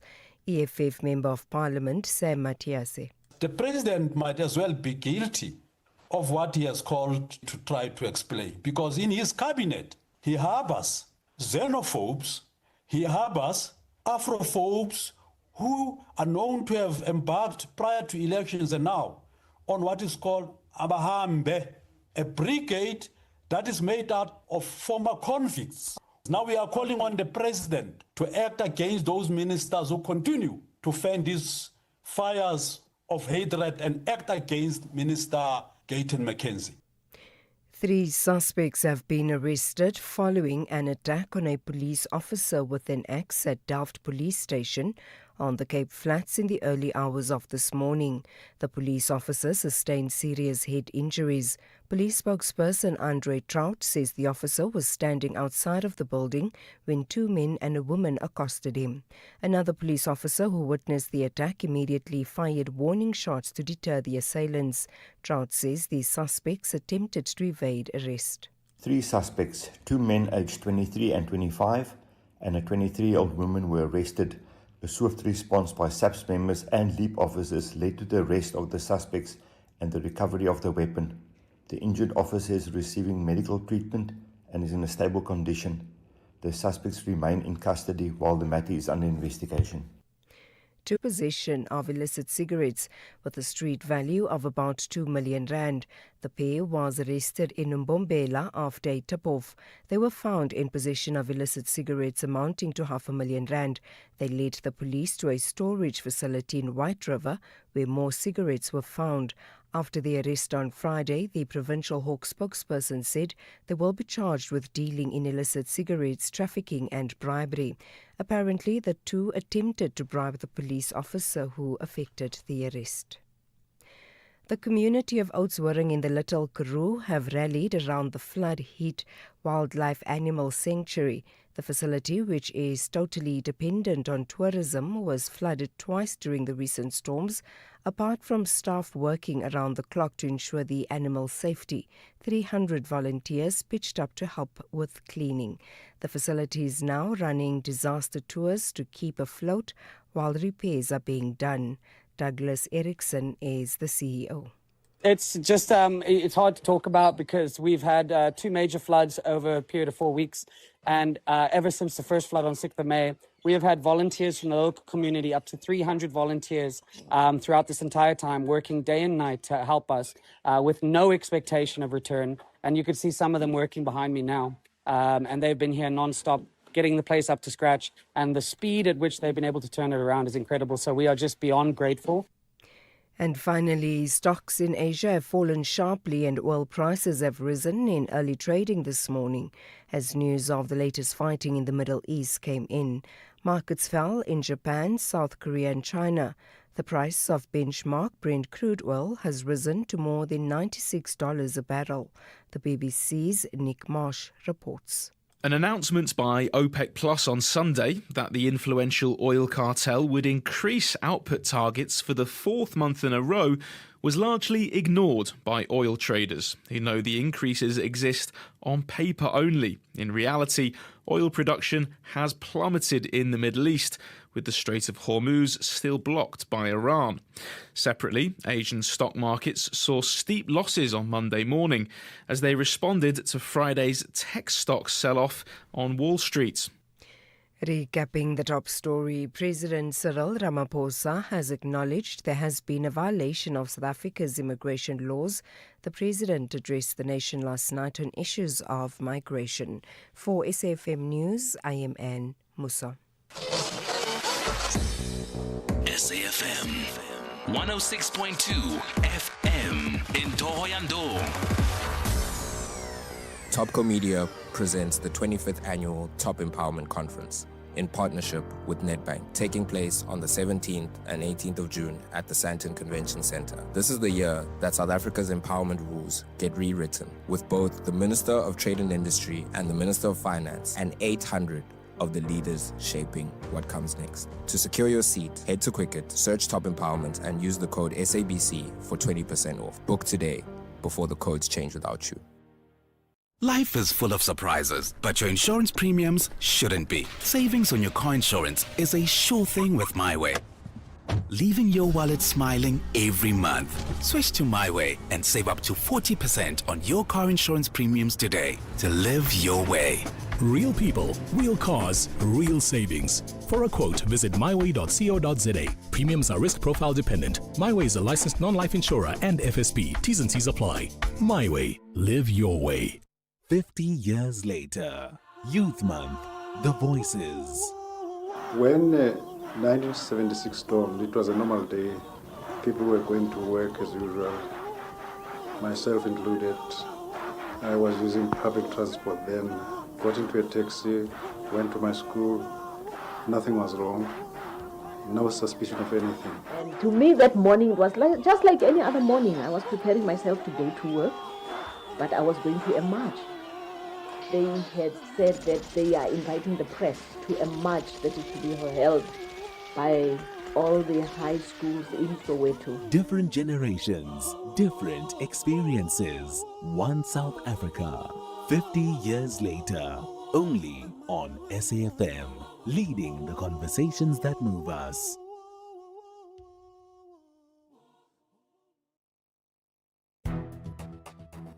The Daily Discourse on SAfm with Joanne Joseph, unpacking the issues that matter. The Daily Discourse on SAfm, weekday mornings from 9 to 12. 9 minutes past 9 here on the Daily Discourse. Good morning and welcome. Great to have you with us as we kick off our first program for the brand new week. I'm Joanne Joseph and the team is with you, Kenewe and Melissa, producing the show and taking your calls. Dumisani is on cameras and Mpo is on audio. Zalma quickly holding the fort as Mpo makes his way here. Remember, apart from listening to us on the radio, you can also listen live on DSTV channel 814. You can go to our website and listen there if you prefer. We're also streaming our broadcast, so you can watch us from anywhere in the world on YouTube, Facebook and X. Very welcome to the program if you are watching us from overseas right now. Don't forget, if you haven't managed to catch the show in its entirety, our digital team loads our podcasts onto the SAfm website. So just go to our website, hit podcasts, you will find a section for the Daily Discourse, and you go on to any of those interviews that may be of interest to you. You can catch up on all those interviews on demand as time allows there. All right, let me just remind you that our lines remain open throughout the show, and we always start the Daily Discourse with you, actually. Hearing your opinion is most important to us first thing in the morning, which is why we have an open line. Our studio line number is 086 000 2032. Our WhatsApp line 0614 104 107. Please keep your voice notes to between 30 and 45 seconds long. Keep them short, sharp and audible. That's what we like to say, and that way we hear from as many of you on as many different topics as possible. Let's talk a little bit about what's on the show in the next hour. We're starting off on a feel-good note. Another South African scientist, this time Professor Shabir Madhi from Wits University, is going to be the recipient of a coveted international award for science. We spoke to Professor Tulio de Oliveira last week, and it looks like the South African scientists are just knocking it out of the park. And I think it's such a feel-good thing to be able to bring them into studio or connect with them on the line and hear exactly the wonderful things that they are doing and how they're flying brand South Africa very, very high on the international stage. So we'll have a chat to him in a short while. I want to ask you what you thought of the President's media briefing on immigration last night, a combination of old and new measures to deal with migration. A lot of it will require implementation rather than merely, paying lip service to it. We hope we're going to see some of that in action. And of course, they're also looking at new legislation, right? You might know a little bit about the revised white paper on immigration, and that has come about in the last few weeks, that a revised one has been put out for public comment. So, it's going to be a combination of these measures that the president wants to take. But essentially, the older measures they're looking at are hiring labor inspectors. They're going to go from one business to another, make sure that people are legally employed there and they've got the right papers in order to work in various businesses. And they're also also looking at policing the borders a little bit better. The BMA, the Border Management Authority, must start doing what it has to do. And of course, corruption is the other thing that has got to be clamped down on. So there's so many aspects to this. And we're going to speak to two opposition party members. We're going to speak to the EFF and we're going to speak to the IFP about exactly what they think about what was said last night, whether all of it is doable. And then we're going to have a conversation about the issue of youth disengagement ahead of the local government elections.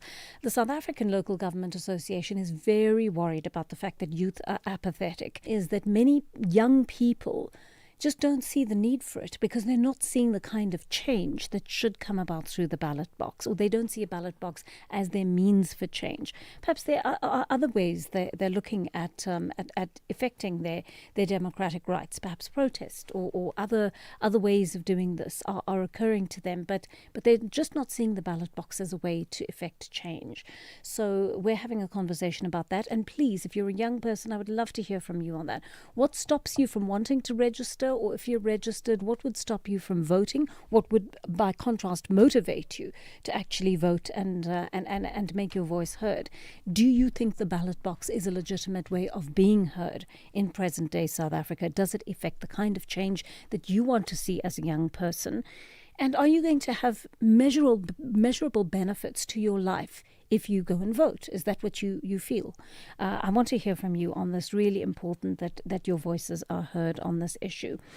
So that is what will take us up to 10 o'clock on the show. But we're also talking about something that one of our listeners, Thabo, brought up last week on the National Skills Fund. This will be a little bit later on in the show after 10. He called in and he said that they are, their studies are essentially falling apart. I'm paraphrasing now, but he's gone to study an aviation course, and essentially it looks as though it's falling through. Accommodation is falling through. He doesn't know what is happening with this course, and he's really worried about it. So we're following up on that with the National Skills Fund today. Other young people who've been the beneficiaries of that funding, let us know what's happening. Are you being relocated? What is happening? Are your fees being paid? And is the course going on, I wouldn't say as normal, because it doesn't look as if it is, but is there some sort of overture being made to try to keep you in that course and make sure that you finish it and that you pass well? And then, of course, I mean, who can not talk about this morning? Did any of you see this video over the weekend of a policewoman being accused of taking a bribe? It looks as though it was shot by a person on whose behalf or on whose business's behalf a bribe was paid. And this person then approaches, he's a member of the public, he goes and approaches the policewoman he is alleging to have taken the bribe, right? And he asks her for the 2,000 Rand bribe back. And she gives him the money. And she then proceeds to apologize when he shouts at her. She proceeds to apologize for having taken the bribe. She says, "I'm sorry," a couple of times. And the interesting thing is the other policemen appear completely oblivious to what has happened. They're asking him what has happened. And there's one policeman who's actually sitting in the vehicle where this woman is standing.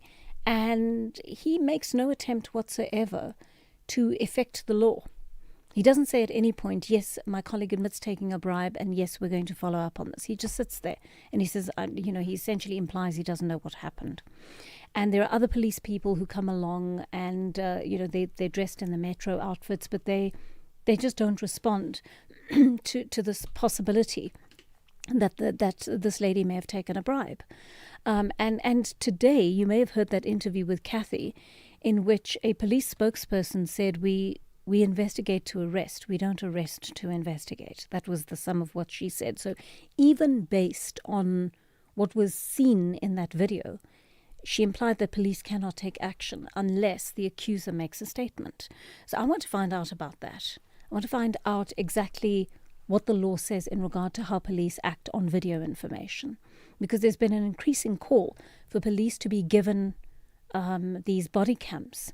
And as long as they're working, one would be able to clamp down quite rapidly, I think, on corruption in ways we haven't before, as long as the material is being recorded. So many of you want to comment on the president's speech. Let's take our first call from Xolisa in Cape Town. Xolisa, good morning. What do you think about the president's speech last night? Hello, Tete. No, it's Fix, not Xolisa. Oh, Fix, sorry. Fix, good morning. How's it? Yeah, I'm fine, thanks. And yourself? Good. I'm so well, thanks. Fix, Yeah, tell me what you JJ, thought of the president's speech. JJ, firstly, I just wish to raise 2 points quickly. This one of the president and this one of the SAPS. Yes. JJ, the president has fooled us, the South Africans, because the president has no plan and is not willing to actually come up with any plans to make sure that he removes the undocumented and the illegally documented foreign nationals like the Nigerians. There's not even one single genuine Nigerian that is actually in this country. Most of them are drug dealers, scammers, most. I can mention a lot. They are involved in sex, what's called slavery. So my take is the president's plan is only to fight South Africans that are actually mourning and complaining about the issue of foreign undocumented immigrants, including those actually mentioned as documented. They are actually involved in crimes, as I just mentioned to you. Right now, But Fix, you heard yes. heard all the measures that he mentioned last night. Some of them require implementation of existing laws. Some of them will require new laws or new actions or policies. Don't you think any of those could be effective, Fix? No. The president is lying. The president will not do nothing. You know why? Because most of the countries, I'll start by again mentioning the Nigerians.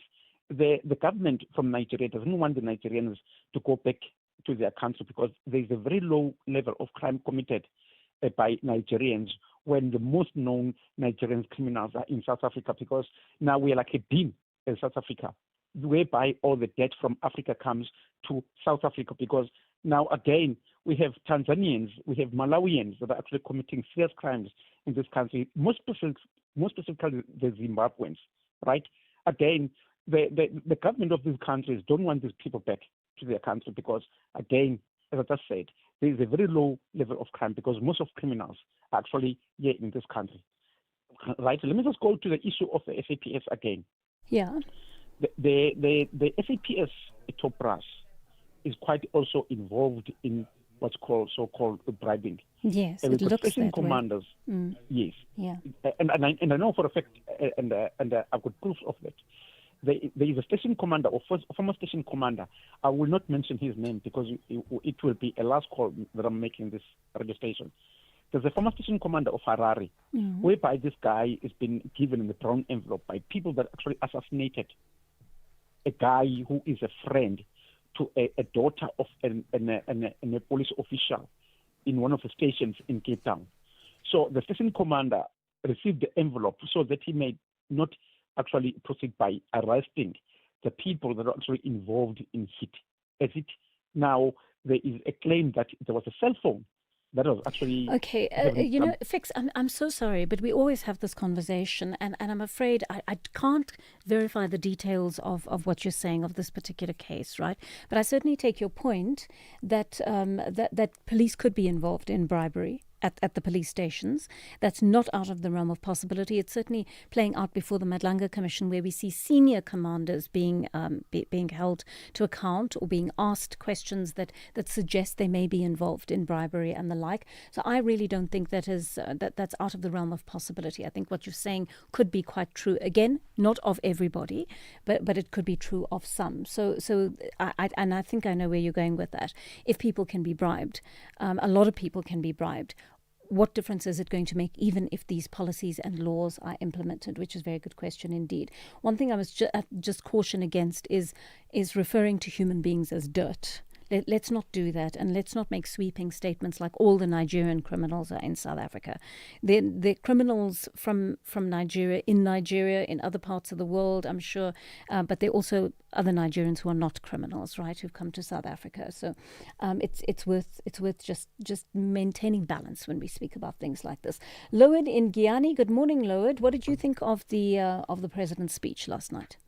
Good, Ms. Joanne. I know that there's a general pessimistic view in South Africa, roundly or generally so. But some of us, we do welcome the president for coming out from the closet and assuring or reassuring the public that the matter at hand of the illegal immigrant will be dealt with from the upper structures, and the state apparatus or the agencies which are seized with seeing that illegal immigrants are supposed to move out of the country, either by self-deportation or by forced deportation.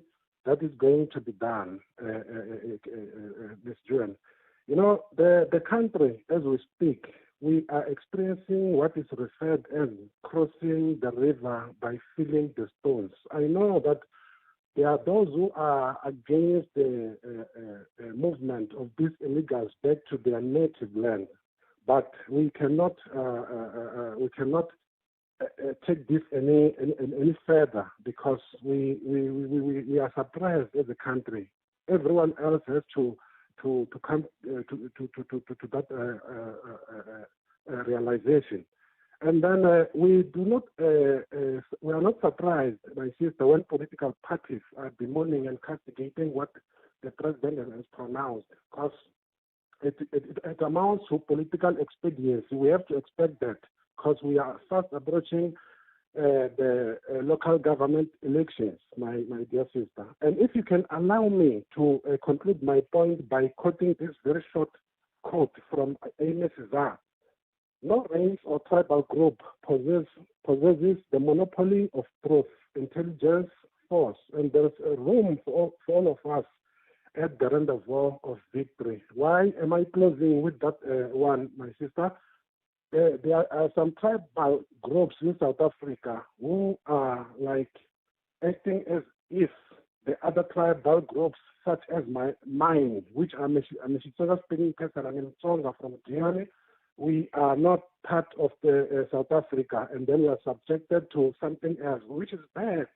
Yes, it is discrimination. It is discrimination, my dear sister. So there has to be a mindset alignment to some of these tribal groupings, because we are all South Africans. Yes. And some of us here, even if someone can come from Northwest, from KwaZulu-Natal, we treat that person equally as a South African. So we're not expecting anyone to mistreat people from Limpopo, the Xitsonga-speaking and the Tshivenda-speaking people as well. Yes, that's my thank point you. for this morning. Lowe, thank you. Thank you for that call. JCK in Musina. Hi, JCK. JCK, are you with us? Can you hear me? Yes, I can. You Thank you. Yes, go for it. Thanks. Yes, I said, are you well? Said Joey. I'm so well, thanks. Yes, what's on your mind? Tell me. Yeah, man, I would like to react to your speech or address, Yamo President. I think it's about time now that the president must be proactive, not reactive. Yes. Reactive, which means if he is reactive, which means he's not serving the interest of the citizens of South Africa. He must be proactive, which means he's serving the interest of citizens of South Africa. Let me tell you, says Joey, like yesterday, I'm talking about these porous borders and illegal immigrants. We have got nothing against them, but the thing is, they must have proper documents. Are you with me? Yes, quite right. Quite right. Right. Yeah. You know what happened yesterday? A new baggy double cab of municipality was hijacked yesterday and is smuggled into Zimbabwe. And that is the second municipality baggy, new one, being hijacked and smuggled into Zimbabwe. What is that? And these senior illegal immigrants, people are just talking because they're in the comfort zone. We are staying here in Musina. We are being terrorized by illegal immigrants. Illegal immigrants have got firearms. If I can tell you, we just buried somebody on Saturday. He was fired, was shot and killed. You know? And here in Musina, I would like to tell your producer to call the station commander and ask him how many people have been shot and killed in Musina and what happened. No arrests. Why, JCK, why are there no arrests? Are the police not able to do their work? Are the police perhaps too afraid to do their work? Or are they being incentivized not to do their work? The thing is, I'm talking about illegal immigrants. They come and do their illicit activities and go back and come again. Oh, I see what you're saying. They flee the country before the police can catch them. You see, Okay. that is what is happening. You understand? But there's, I mean, there needs to be control at the border there, JCK. That's, you know. Maybe some of your news anchor, they know a place about 80 kilometers east of Musina. It's called Agumbu. It's free for all. You just cross the river and you come back. Just cross the river and come back. And the government is aware of that. Even the army is aware of that. But they don't care. And hear me, Omni. And we are suffering. You understand? Yes, JCK. So no, I hear you. I hear Yeah. what you're saying, and I think you're making a very good point about. But we've got to secure those borders, and secure them to the point that if someone is guilty of a crime, they cannot flee across that border, nor can they come across that border again into the area where you live. Right? Lala in Polokwane is with us. Lala, quick one from you, please. Good morning, Jan. Jan, if you can very well, the guy who killed DJ somebody, it is on record that after he killed him, he went back to Mozambique. After doing that, he came back to South Africa because it was easy for him to call to Mozambique and to come back without a passport. So the issue here is the president, what he said yesterday, he does not have the proper timelines. The only thing that he has put a timeline on it is the relocation of the asylum, the place for applying for the asylum towards Messina. That's the only thing. But all the others, he's not even having the timeline. So my biggest worry is, in the past 2 to 3 weeks, when we are having this march and all these other things, we still had too many buses came from Zimbabwe that were coming in South Africa that have been intercepted in around Limpopo that were carrying illegal immigrants. So even when we are trying to fight this thing internally, there are still many that are coming inside. So the president is, I agree with those who are saying, the president is trying to be reactive, but his actions are not sufficient to combat this kind of illegal immigrants. He needs to tell us. Lala, thank you. Thank you very much for making that point. And of course, we will keep watching that for you. We'll keep having the conversations with you. I think I'm inclined to agree with many of you who have called in to say it may be too little, too late. I mean, it's better late than never, I suppose, from one point of view, in that if the law is going to be regarded and the law is going to be implemented from now, all the better. But we should have seen this happen some time ago. The president and the government are very slow off the mark with this, and they're coming to it rather late in the day. It is on the Daily Discourse. That means Anne Musa standing by with your latest headlines. Good morning. Thanks, Joanne. In the headline, Civic Movement March in March says it will continue to enforce the Criminal Procedure Act, which allows citizens to arrest individuals for certain offences without a warrant. President Cyril Ramaphosa addressed the nation last night on issues of migration. He said the responsibility for enforcing immigration laws rests with the state alone. 3 suspects have been arrested following an attack on a police officer with an axe at Delft police station. On the case, head injuries. And Israel says it has struck military targets across Iran, including a petrochemical complex in the southwest, marking the first attack on an Iranian energy facility since the April 8th ceasefire. Iran has confirmed parts of the plant were damaged. I'll have details on these and other stories at 10. Conversations that you connect with and react to. SAfm. I'm Samela Kelpoy, an actress and a mum. Do you know what's in your cupboard? I've been trying to be intentional about the food I buy and keep in my cupboard. Unhealthy packaged foods can lead to hypertension, heart disease, and diabetes. Support front-of-package warning labels on unhealthy packaged foods, high in saturated fat, sugar, and salt. Join me. Sign the petition on healer.org. That's HEALA.org. You can become a victim of a legal problem: wrongful arrest, assault, uncontested divorce, rental disputes, maintenance matters, or labor problems. It can happen to you. Clientele Legal provides tough professional lawyers for an affordable monthly premium. Our legal team is standing by to assist you 24 hours a day. Join today. SMS SAFM to 32195. That's SAFM to 32195. Clientele General is an authorized FSP and licensed non-life insurer. T's and C's online. Standard rates apply.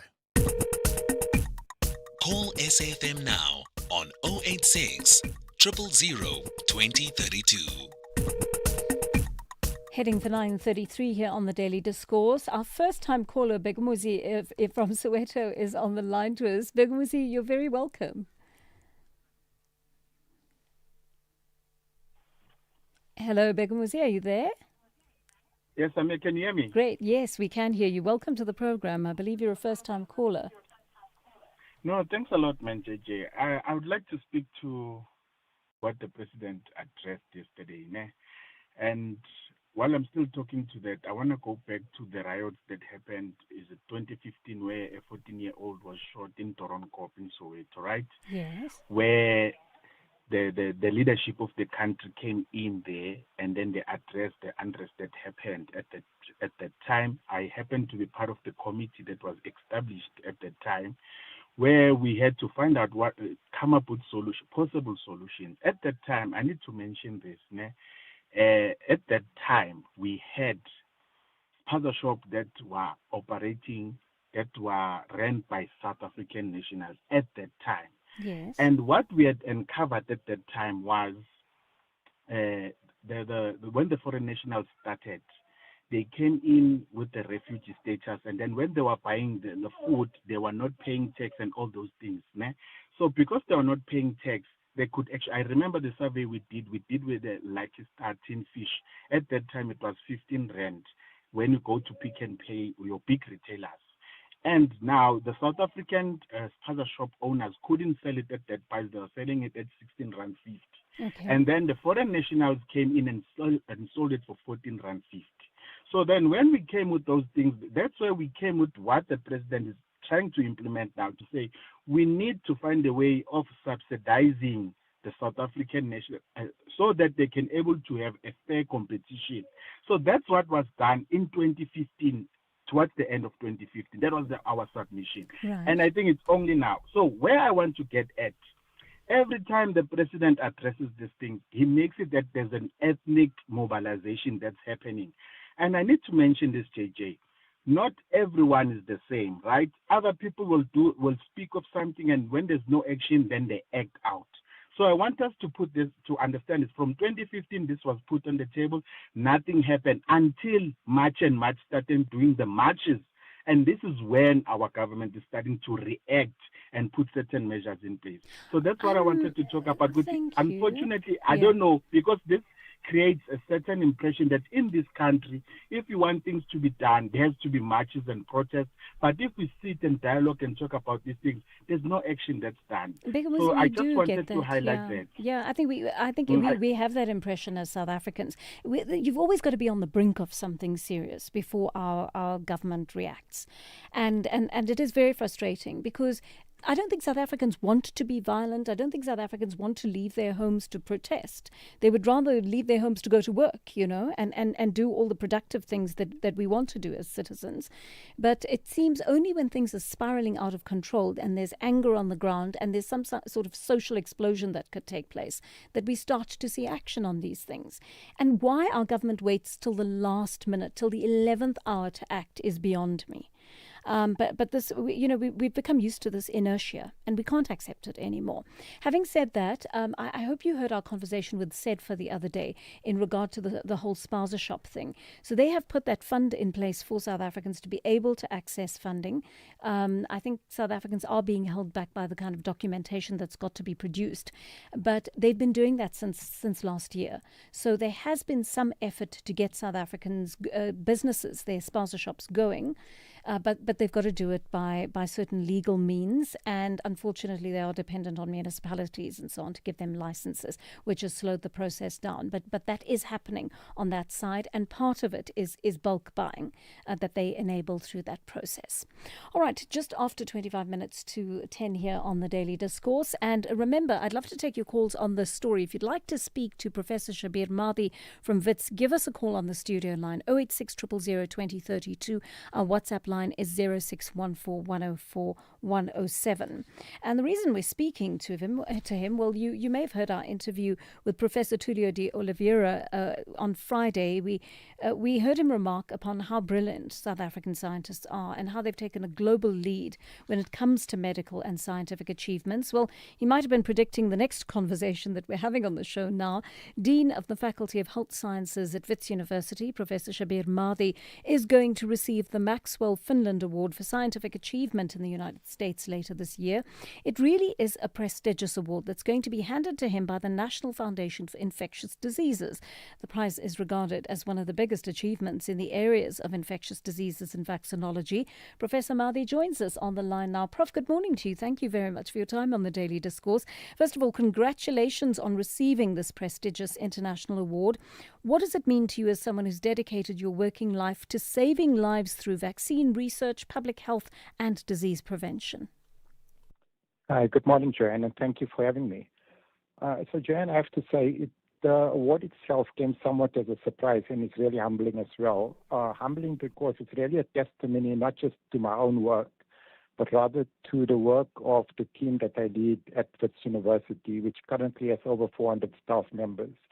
And it's really because of our collective action and research around vaccines that I'm being recognized by the NFID.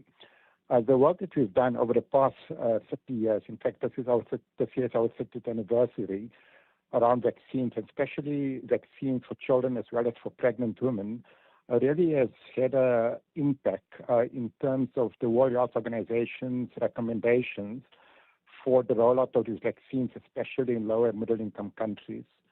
And what we've observed over the past 30 years, it's truly phenomenal, in that the number of children under the age of 5 that die before the age of 5 is actually half, from roughly about 10 million in 1990 to just under 5 million in the year 2026. And much of that decline, a fair percentage of the decline, probably closer to 2 million deaths, are deaths that are now prevented because of vaccines that have been used, including the new vaccines that we worked on, which were subsequently introduced in public immunization programs. And certainly on the African continent, and in fact across most middle-income countries, South Africa has always been amongst the first to have reported the evidence that we've been able to generate locally in terms of the safety of the vaccines and just how well those vaccines protect children from being hospitalized, as well as dying from diseases such as pneumonia and viral disease. And it's so important what you're saying. We know infectious diseases continue to disproportionately affect vulnerable African communities. Why is it so important that the research you're doing is carried out right here on this continent?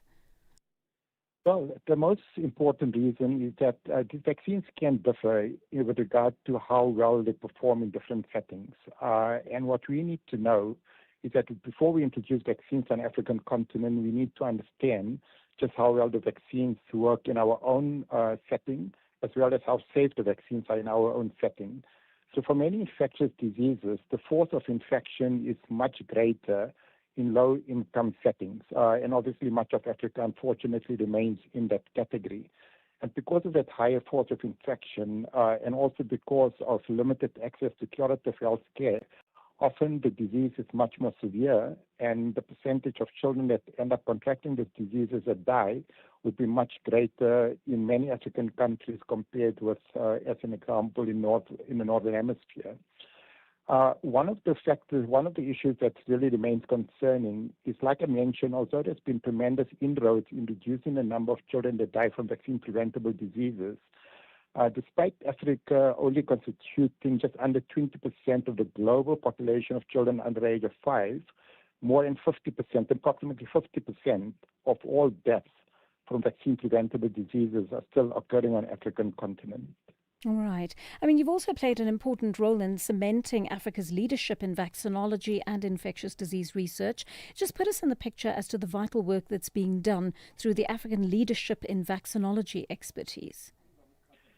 So this particular program has got different components to it, but perhaps the most exciting component of it is where biennially, every 2 years, we get the Gates Foundation and others to actually fund the getting together of close to 50 to 60 scientists from across the African continent. Generally, we have about representation from 18 to 20 African countries. And over a two-week period, we take them through a very intensive course in the field of vaccinology, covering everything from epidemiology, that is, what is the burden of disease, how many people die, how does the virus or bacteria transmit, etc., as well as new vaccines that are being developed, as well as how vaccines are currently working. And that is targeted at mid-level, mid-career individuals. And those individuals then go back to their own countries and then play an important role in terms of research in their countries, but also with regard to assisting their governments in policy recommendations around the introduction of vaccines. In addition to it, which Alive also offers opportunities for individuals to do a master's as well as a PhD in vaccinology. So this is a program that's based at Wits University. It's been now running for just under 10 years. And certainly we believe that it has enhanced capacity, not just in South Africa, but across the African continent when it comes to developing the next generation of scientists in the field of vaccinology. Prof, you've also served on advisory bodies for the World Health Organization. You've chaired South Africa's National Advisory Group on Immunization, and you are constantly advocating for equal vaccine access. Is your call for that being heard? Well, I think we're making progress, but progress is not fast enough. So in the past, as an example, it took up to about 20 years before life-saving vaccines were introduced in the African continent compared with when it became available in high-income countries.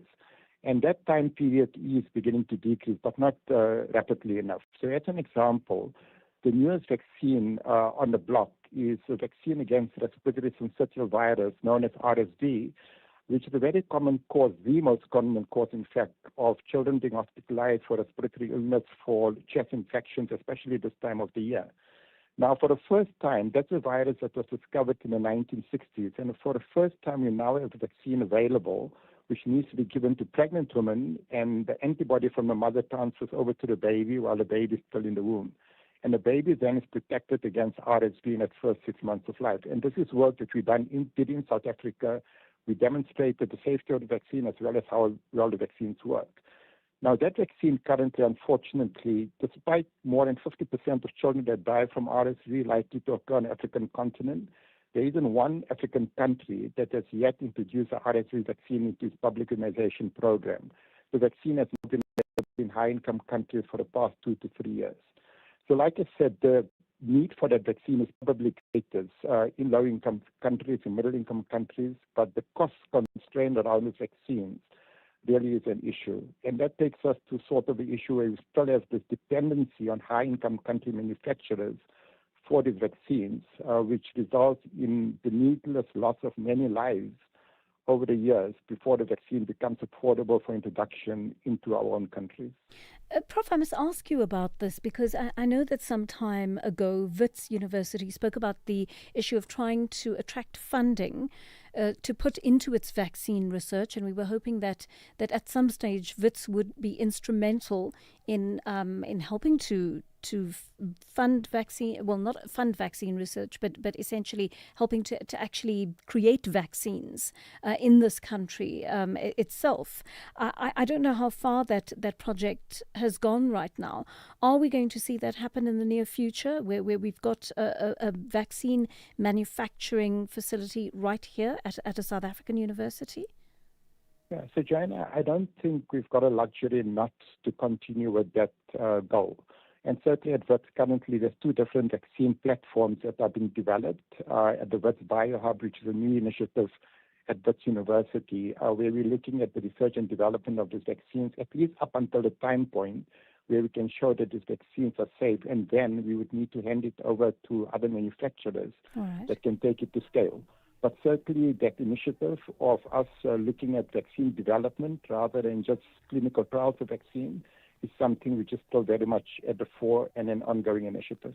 All right. Thank you so much for speaking to us today, Professor Shabir Madhi from Wits University, the recipient of this prestigious international award. It is the Maxwell Finland Award for Scientific Achievement, and he's going to receive that award in the United States later this year. Thanks for your time today, Professor Madhi.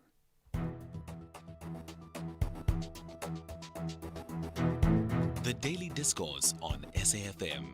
Weekday mornings from 9 to 12. All right, 9:47 here on the Daily Discourse. I just want to listen to one of your voice notes now, and it has to do with a story that we are following shortly, and that is the issue of young people and voting.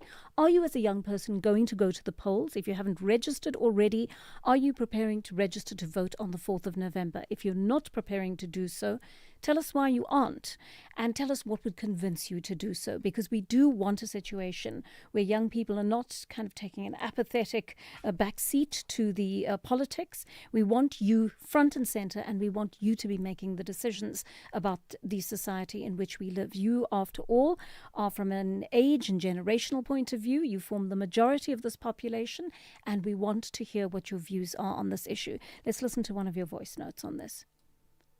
Good morning, SAFM family. Yes, I'm a young man who's passionate about politics and who used to be naive and always participating in democratic processes.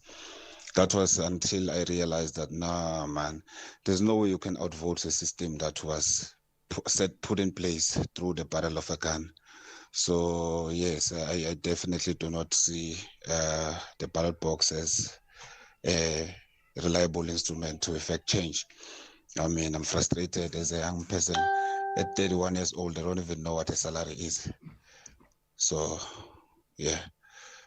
Anonymous in Bombela. Fruitful week. In terms of voting, this time around I'm willing to go and vote, but my observation of the last elections, vote rigging is real in South Africa, is real. And I'm wondering why, after that glitch, we heard that there's a company, IT company from America, all those things. So we are not happy as ordinary citizens with America being involved in the elections. We are capable of doing those softwares ourselves. We have proven in 2012. So I don't have confidence in IEC. It is not independent. It's my opinion. I might be wrong. Thank you. Thank you. Thank you so much for that.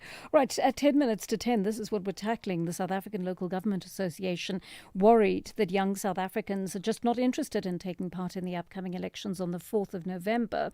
SALGA's trying to use Youth Month to entice young people to register to vote and to get them involved in shaping the future of their municipalities in the local government ballot. Let's find out what SALGA has in mind. Councillor Lakisele, SALGA Youth is on the line to us. Good morning to you, Mr. Sele, lovely to have you with us this morning. You've heard from our listeners exactly how they're feeling about it. They're just two people who've spoken to us, but we regularly get a number of these calls and a number of these messages from our young listeners who say they're not prepared to vote. They don't have any faith in the IEC. They have no faith that the ballot box changes their fate as young people. What's your response to that? Good morning, Joanne. Good morning to the listeners, and thank you for having us today to speak to your listeners and young people in particular on the eve of the Golden Jubilee of the commemoration of the 1976 youth uprising. And this is a moment where we reflect on the role that young people have played to shape our country to be where we are today. The courage they had to take up the system at that particular time and to bring about the change that they envisioned to have as young people. And this year, we are going to the local government elections on the 4th of November. And we once again call upon the young people to get their courage to go and register to vote, to not disengage, and to go and make a mark on a person that they believe in and they can hold accountable. Now, I listened to the two voice notes. One refers to socio-economic conditions that young people are confronted with, and it is through local government that the prioritization of local economic development must take center stage. So you have to be at the center of the planning of the municipality as well as the election of its leadership, so that our local spaces can also drive local economic development and can also open up opportunities where we reside. So that is also part of the primary responsibility of local government. The second voice note refers to the erosion on trust on democratic processes, and that is the dangerous thing that we must all be concerned about as a country. If people don't believe in democracy, if people don't believe in electoral processes, what else do they believe in? And we know that if you don't believe in democracy, you are most likely to believe in autocratic states where people just take up arms and they take up the leadership of the state and so on, for dictatorship and so on. So that is not the type of culture and belief system that we want young people in South Africa to be close to and to think that it would work for them. There is no but Mr. Sele, how do we sell this to them?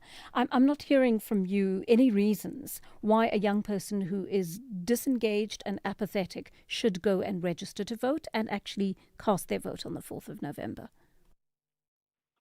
Well, there's one quote by Plato, and it says that the danger of not participating in politics is that you will be led by your political inferiors. And I want to use this quote in this scenario that if young people don't go and participate in local government elections, the likelihood is that the outcome is that they will be led by their political inferiors. We use democratic processes and go to elections to go and elect people who will go and represent us and our views and also deliver the type of services that we need. But it also requires us to participate. It doesn't finish at voting. Once you elect a ward councillor, monthly a ward councillor must hold meetings with the community to come and give feedback. So it also goes with accountability, that you've elected the person, you hold that person accountable, and lastly, you give that person a mandate, because electing a person does not mean that they would have solutions to everything else. That's why in systems of local government, we also have ward committees, we also have youth representatives that sit in ward committees. So we need young people to really be involved, and that's what we are calling out for, and that's what we want to mobilize them to do, and that's what we need young people who are going to take their future in their own hands and participate in democratic processes and participate to ensuring that they come up with solutions also and suggestions to the problems that are confronting young people. One of the questions, one of the comments our listeners are making is Andile in Willowvale in the Eastern Cape says to us, good morning, the IEC should implement online voting that will encourage the youth to vote, but the IEC is reluctant to make means of online voting. Youth cannot stand in long queues at this time and age. Unfortunately, our government institutions like the IEC are failing us, as online voting will eliminate corruption, cut millions of rands on printing papers and labour. Do you agree with parts of that, or is that simply not going to be possible right now? Yes, and I agree with it, but it talks up to the developmental trajectory of the country. So yes, we must move to online voting. I think those who are the people who live internationally and participate on elections are privy to that privilege of voting online. So, but we could swiftly and easily move to an online voting system once the IEC is ready to do so. But part of the problem, we know that predominantly our country has rural areas, places that do not really have access to internet or smartphones or devices that might be required to undertake that particular process. So it's really a developmental issue on where we envision our country to go, and also building access to internet everywhere else. There's really no problem with having people to vote online. But if you can't do it physically, what guarantees that you will vote online? If you look at Wits University, as an institution that does online voting for SRC students. I think VETS has over 60,000 students who study there, but just only around 4,000 students participate on that online election. So you look at those developments and then be able to assess, I think, from a point of view of IEC, whether the country is really ready to onboard to an online system. But the last point is that how are you going to vote online if you are not registered? And this is what this call is about. Before you even have that opportunity to vote online, you must be registered to vote, and want to encourage young people to take this opportunity on the 20th and the 21st of June to register to vote. Tell me, can you register online, Mr. Sele, or do you have to go in person to an IEC center to do that? You can register online through the IEC portal. You just have to have knowledge of the ward that you reside in and your ID number, the VD, know the VD, your voting station where you are going to vote. And then you are easily registered to vote, I think, within 48 hours on the portal of IEC. So they don't have to wait until the 20th and the 21st. They can do it on their own on the online portal. And how do you double check whether you're registered before the actual election? You also check on the IEC portal. There is an option to check where you put in your ID. And once you put in your ID on the portal of the IEC, it would then show your registration details, where you are registered to vote and whether you are registered to vote or not. So I'm just going to give you a final opportunity to just tell us what the Youth Commission is going to do to ensure that you get as many young voters to the polls as possible, sir. Yes, so the Youth Commission is part of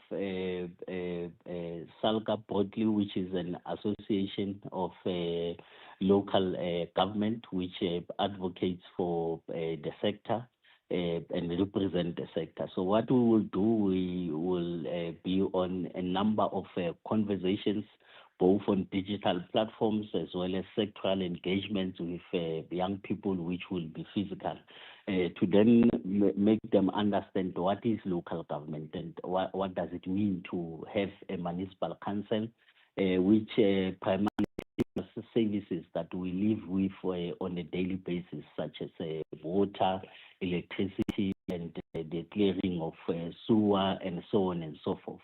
Most of us rely on a good and efficient local government to have a convenient life. So we want to then take this opportunity to then go around across the country. We have all municipalities have established youth commissions that are led by councillors that are young, that will go out to their own communities and really talk about young people and the need for them to participate in their own government. All right. Thank you so much for speaking to us. I wish you everything of the best with that, councillor, because this is something we really need to do, get our youth actively engaged in this democracy. 10:01, and Musa waiting patiently with your latest news bulletin.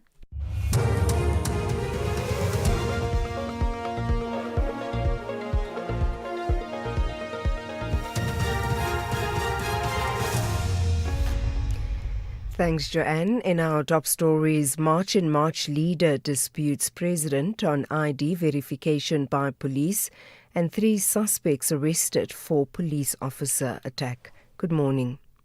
Civic Movement March in March says it will continue to enforce the Criminal Procedure Act, which allows citizens to arrest individuals for certain offences without a warrant. President Cyril Ramaphosa addressed the nation last night on issues of migration. He said the responsibility for enforcing immigration laws rests with the state alone. Anti-legal migrant groups are demanding that undocumented foreign nationals leave the country by the 30th of June. March in March leader Jacinta Ngobese Zuma has disputed Ramaphosa's sentiments that only law enforcement officers can demand proof of documentation from foreign nationals. The government is trying to deal with the immigration crisis without the people. And I can safely tell you, if they wanted to make sure that there's no violence, that people are abiding by the laws when dealing with the immigration crisis, they should have formulated a plan that includes communities in getting rid of illegal immigrants. And now here's the problem with what the president is saying. In Section 24 of the Immigration Act, in the Criminal Procedures Act, we are entitled to enforce citizens' arrests. The president cannot simply ignore and disown that. Meanwhile, the president has acknowledged there has been a violation of South Africa's immigration laws. The president acknowledged weaknesses in the country's border management and immigration system. There have been weaknesses in the way migration has been managed in our country. There have been weaknesses in rigorous and focused enforcement. We admit that. And there have been weaknesses of corruption. There have been gaps in our systems that have undermined public confidence. South Africans are entitled to expect better. 3 suspects have been arrested following an attack on a police officer at Delft Police Station on the Cape Flats in the early hours of this morning. The police officer sustained serious head injuries. Police spokesperson Andre Trout says the officer was standing outside of the building when 2 men and a woman accosted him. Another police officer who witnessed the attack immediately fired warning shots to deter the assailants. Trout says the suspects attempted to evade. And a 23-year-old woman were arrested. A swift response by SAPS members and LEAP officers led to the arrest of the suspects and the recovery of the weapon. The injured officer is receiving medical treatment and is in a stable condition. The suspects remain in custody while the matter is under investigation.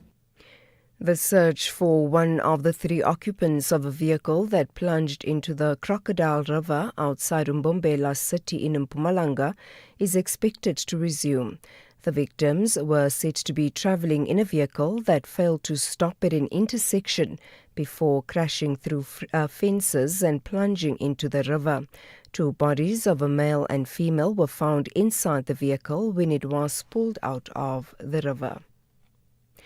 The N2 road in Dutra in the Eastern Cape has been blocked due to protest action by residents. The reasons behind the demonstrations are unclear at this moment. Provincial Transport spokesperson Unati Bingoshe says the road has been blocked with burning tyres and rubble. He has advised motorists to use alternative routes, while law enforcement agencies are attending to the matter. Yes, we can confirm that the N2 road in Dutra is blockaded to traffic. It is due to a protest action. We don't know whether it's related to service delivery or other things, but the most important thing is that we advise road users, motorists in particular, to avoid that stretch of the road or use alternative roads as directed by our traffic law enforcement officers who are on the ground. And finally, Iran and Israel have been exchanging missile attacks overnight and into the morning following an Iranian strike on northern Israel yesterday, the first since the ceasefire in April. No casualties have been reported. Iran said its attack was in response to repeated violations of the ceasefire by Israel, including in Lebanon. The BBC's Sebastian Usher is in Jerusalem. We were woken by an alert here in Jerusalem. An hour later, actually, when I was on air, we had another alarm, and we did hear overhead several booms of the interceptions. So far, Iran hasn't fired a large number of missiles, but the warning that was issued by the Revolutionary Guards that they might continue for a full 7 days might be pursued, and obviously that would be a big escalation, which there's no doubt that Israel will respond to even more than we've seen so far. Recapping the top story, Civic Movement March in March says it will continue to enforce the Criminal Procedure Act, which allows citizens to arrest individuals for certain offences without a warrant. President Cyril Ramaphosa addressed the nation last night on issues of migration. He said the responsibility for enforcing immigration laws rests with the state alone. For SAfm News, I am Anne Musa. If we have rights, shouldn't we also have opinions? SAfm, leading the conversations that move us. Topco Media presents the 25th Annual Top Empowerment Conference in partnership with Nedbank, taking place on the 17th and 18th of June at the Sandton Convention Center. This is the year that South Africa's empowerment rules get rewritten, with both the Minister of Trade and Industry and the Minister of Finance and 800 of the leaders shaping what comes next. To secure your seat, head to Quicket, search Top Empowerment, and use the code SABC for 20% off. Book today before the codes change without you.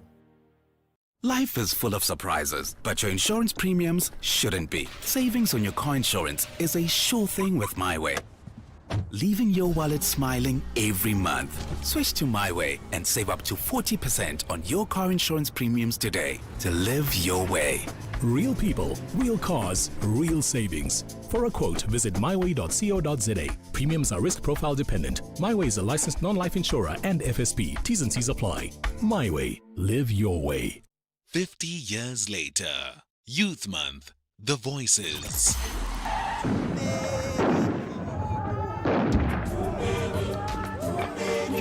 In Alexander Township, that was now on the 17th, a bullet went past my head, aimed at two young women who were saying, "Power, power."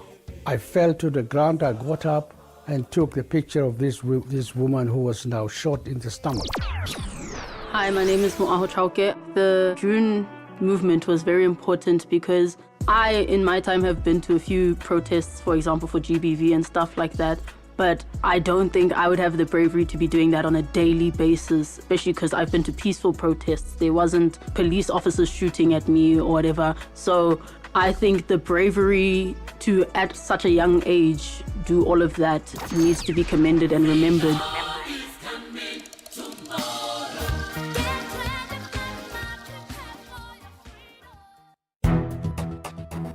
The Daily Discourse on SAFM with Joanne Joseph, unpacking the issues that matter. The Daily Discourse on SAFM, weekday mornings from 9 to 12. 10 minutes past 10 here on the Daily Discourse. Good morning and welcome. If you've just joined us, I'm Joanne Joseph. And of course, we're into the second hour of the Daily Discourse here on SAFM, leading the conversations that move us. And I'm quite sure the next one is going to move you. It is about the issue of President Cyril Ramaphosa's speech last night. What did you think of it? The issues of migration that were addressed, were they effectively addressed? Were they not? I'd love to hear from you during this half hour in particular. Our studio line number 086 000 2032, our WhatsApp line 0614 104 107. I already see your voice notes coming through there. And we're having a conversation on this issue with Sam Matiase, who's an EFF MP, and joining us in a moment is going to be Mkuleko Hlengwa, who's an IFP spokesperson and MP, also the Deputy Minister of Transport. So it'll be good to hear from them what their feedback is in the next half hour. Thereafter, we are speaking about another issue. We're talking about the Hawks operating at 45% capacity, according to Ian Cameron. He, of course, is from the Portfolio Committee on Police in Parliament. He's the chair of that committee. I don't know what he wants, whether he wants the Hawks done away with and replaced with a new investigating body. I don't know whether he wants them resourced. Perhaps he wants an audit done on them. But watching what is going on at the Madlanga Commission, he is very worried about the Hawks' capacity. You might want to comment on that as well. So you're more than welcome to do that, either on our WhatsApp line or our studio line. But let's get right in there. President Cyril Ramaphosa walking that fine line in his address to the nation last night, announcing several new measures aimed at clamping down on undocumented migration while warning against the growth of anti-migration sentiment in South Africa. The measures include new immigration courts, beefing up security at the country's borders, and cracking down on businesses that employ undocumented migrants. Ramaphosa also admitted that migration has been poorly managed, partly thanks to corrupt immigration officials. He also acknowledged that South African citizens are increasingly fed up with growing unemployment, undelivered public services and crime. Well, we're getting some reaction to his address as promised from EFF Member of Parliament Sam Matiase, and in a moment IFP MP and Deputy Transport Minister Mkuleko Hlengwa, both of whom join us now. Gentlemen, good morning to the both of you and thank you for your time. Mr. Matiase, let me start with you. How do you think the President balanced the fears of South African citizens with the protections of migrants in our country? Well, thanks so much, Joanne, and greetings to the business home, and greetings to Mr. Shengwa. Look, the South Africans should be asking, why only now? Why is the president making these interventions now when we've got, if not weeks, months, if not months, years, of South Africans having acted and taken law unto themselves, and some resorting to violence and vigilantism, which has resulted to senseless killing of African brothers and sisters for no apparent reason. The second question that we should ask is it not a case of too little, too late? Because Mr. President Cyril Ramaphosa has been aware of this problem, and he has been fully aware because he has the intelligence department in his office. He should be the first person to be alerted of possible violence and people planning to do harm on so-called foreign nationals. Secondly, since the intelligence is in his office, the president should at least know that there are so many foreign nationals who get into a country illegally. And the fact that he, having concentrated all the powers of intelligence in his office, and now appears not to be knowing anything, and now only act last night and announce the measures as intended to take, expose one thing and one thing only, that the president doesn't know what he's doing, and his government is just as in no way in a position to do anything about the so-called illegal foreigners in the country. Mr. Hlengwa, good morning to you. I'm sure you've seen the draft white paper on immigration. Do you think a combination of that, stronger border controls that have been proposed, clamping down on immigration corruption at businesses, and the new proposed immigration courts are all implementable and practical? Thank you very much, John. Good morning to you. Good morning to Sam and to the listeners. Well, I think in the broad analysis, we need to ask ourselves the question as to whether that's a new problem or an old problem. You will recall that circa 2004, Prince Mangosuthu Buthelezi, Minister of Home Affairs, piloted the immigration bill, which in fact led to the out of cabinet post the election, even though there had been much more about together at the time. And the basis of that dismissal was that President Mbeki was fundamentally opposed to the immigration bill. It was unprecedented in South Africa for a president to take his own minister to court over a bill on the basis of the delegated responsibilities. So we have traversed a very long road on this key question. And one, it is an absence of political will, but it is also at this point for us to say rather late than never. The series of interventions that have been proposed, or the buffet of proposals, are practical only if the funds are made available to implement. So the taste of the pudding is in the eating. It's all good and well to propose immigration courts.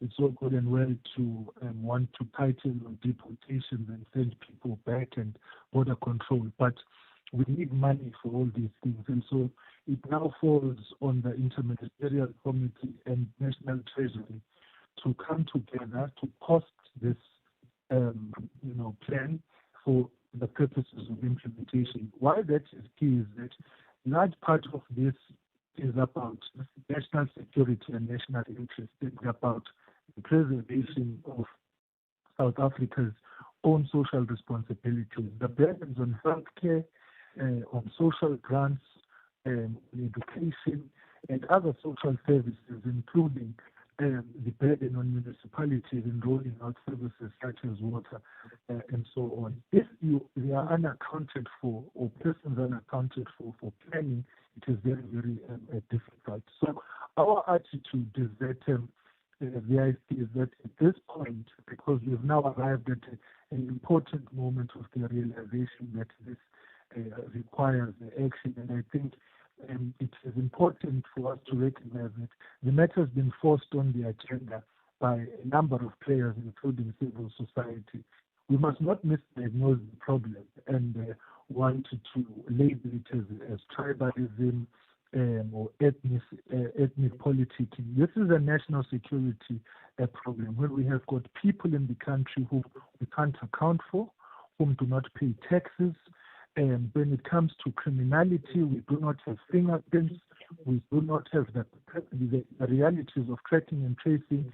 And it's also the migration of disease, amongst others. So it is from all material fronts, not about migration in its legal form. It is a necessary pushback on illegal foreign migration. No country in the world can operate on the basis of people coming in and out unaccounted for. You know, if you want to travel abroad, you need to have a visa, you need to have travel insurance, you need to designate why you will be there and how long you will be there before you are granted permission. So the last point, therefore, is to say the dysfunctionality within Home Affairs and the PNA as the lead department and agency on this matter requires further attention, but above and beyond, it has to be resourced adequately in order for it to be mission compliant in terms of what we want to achieve. All right.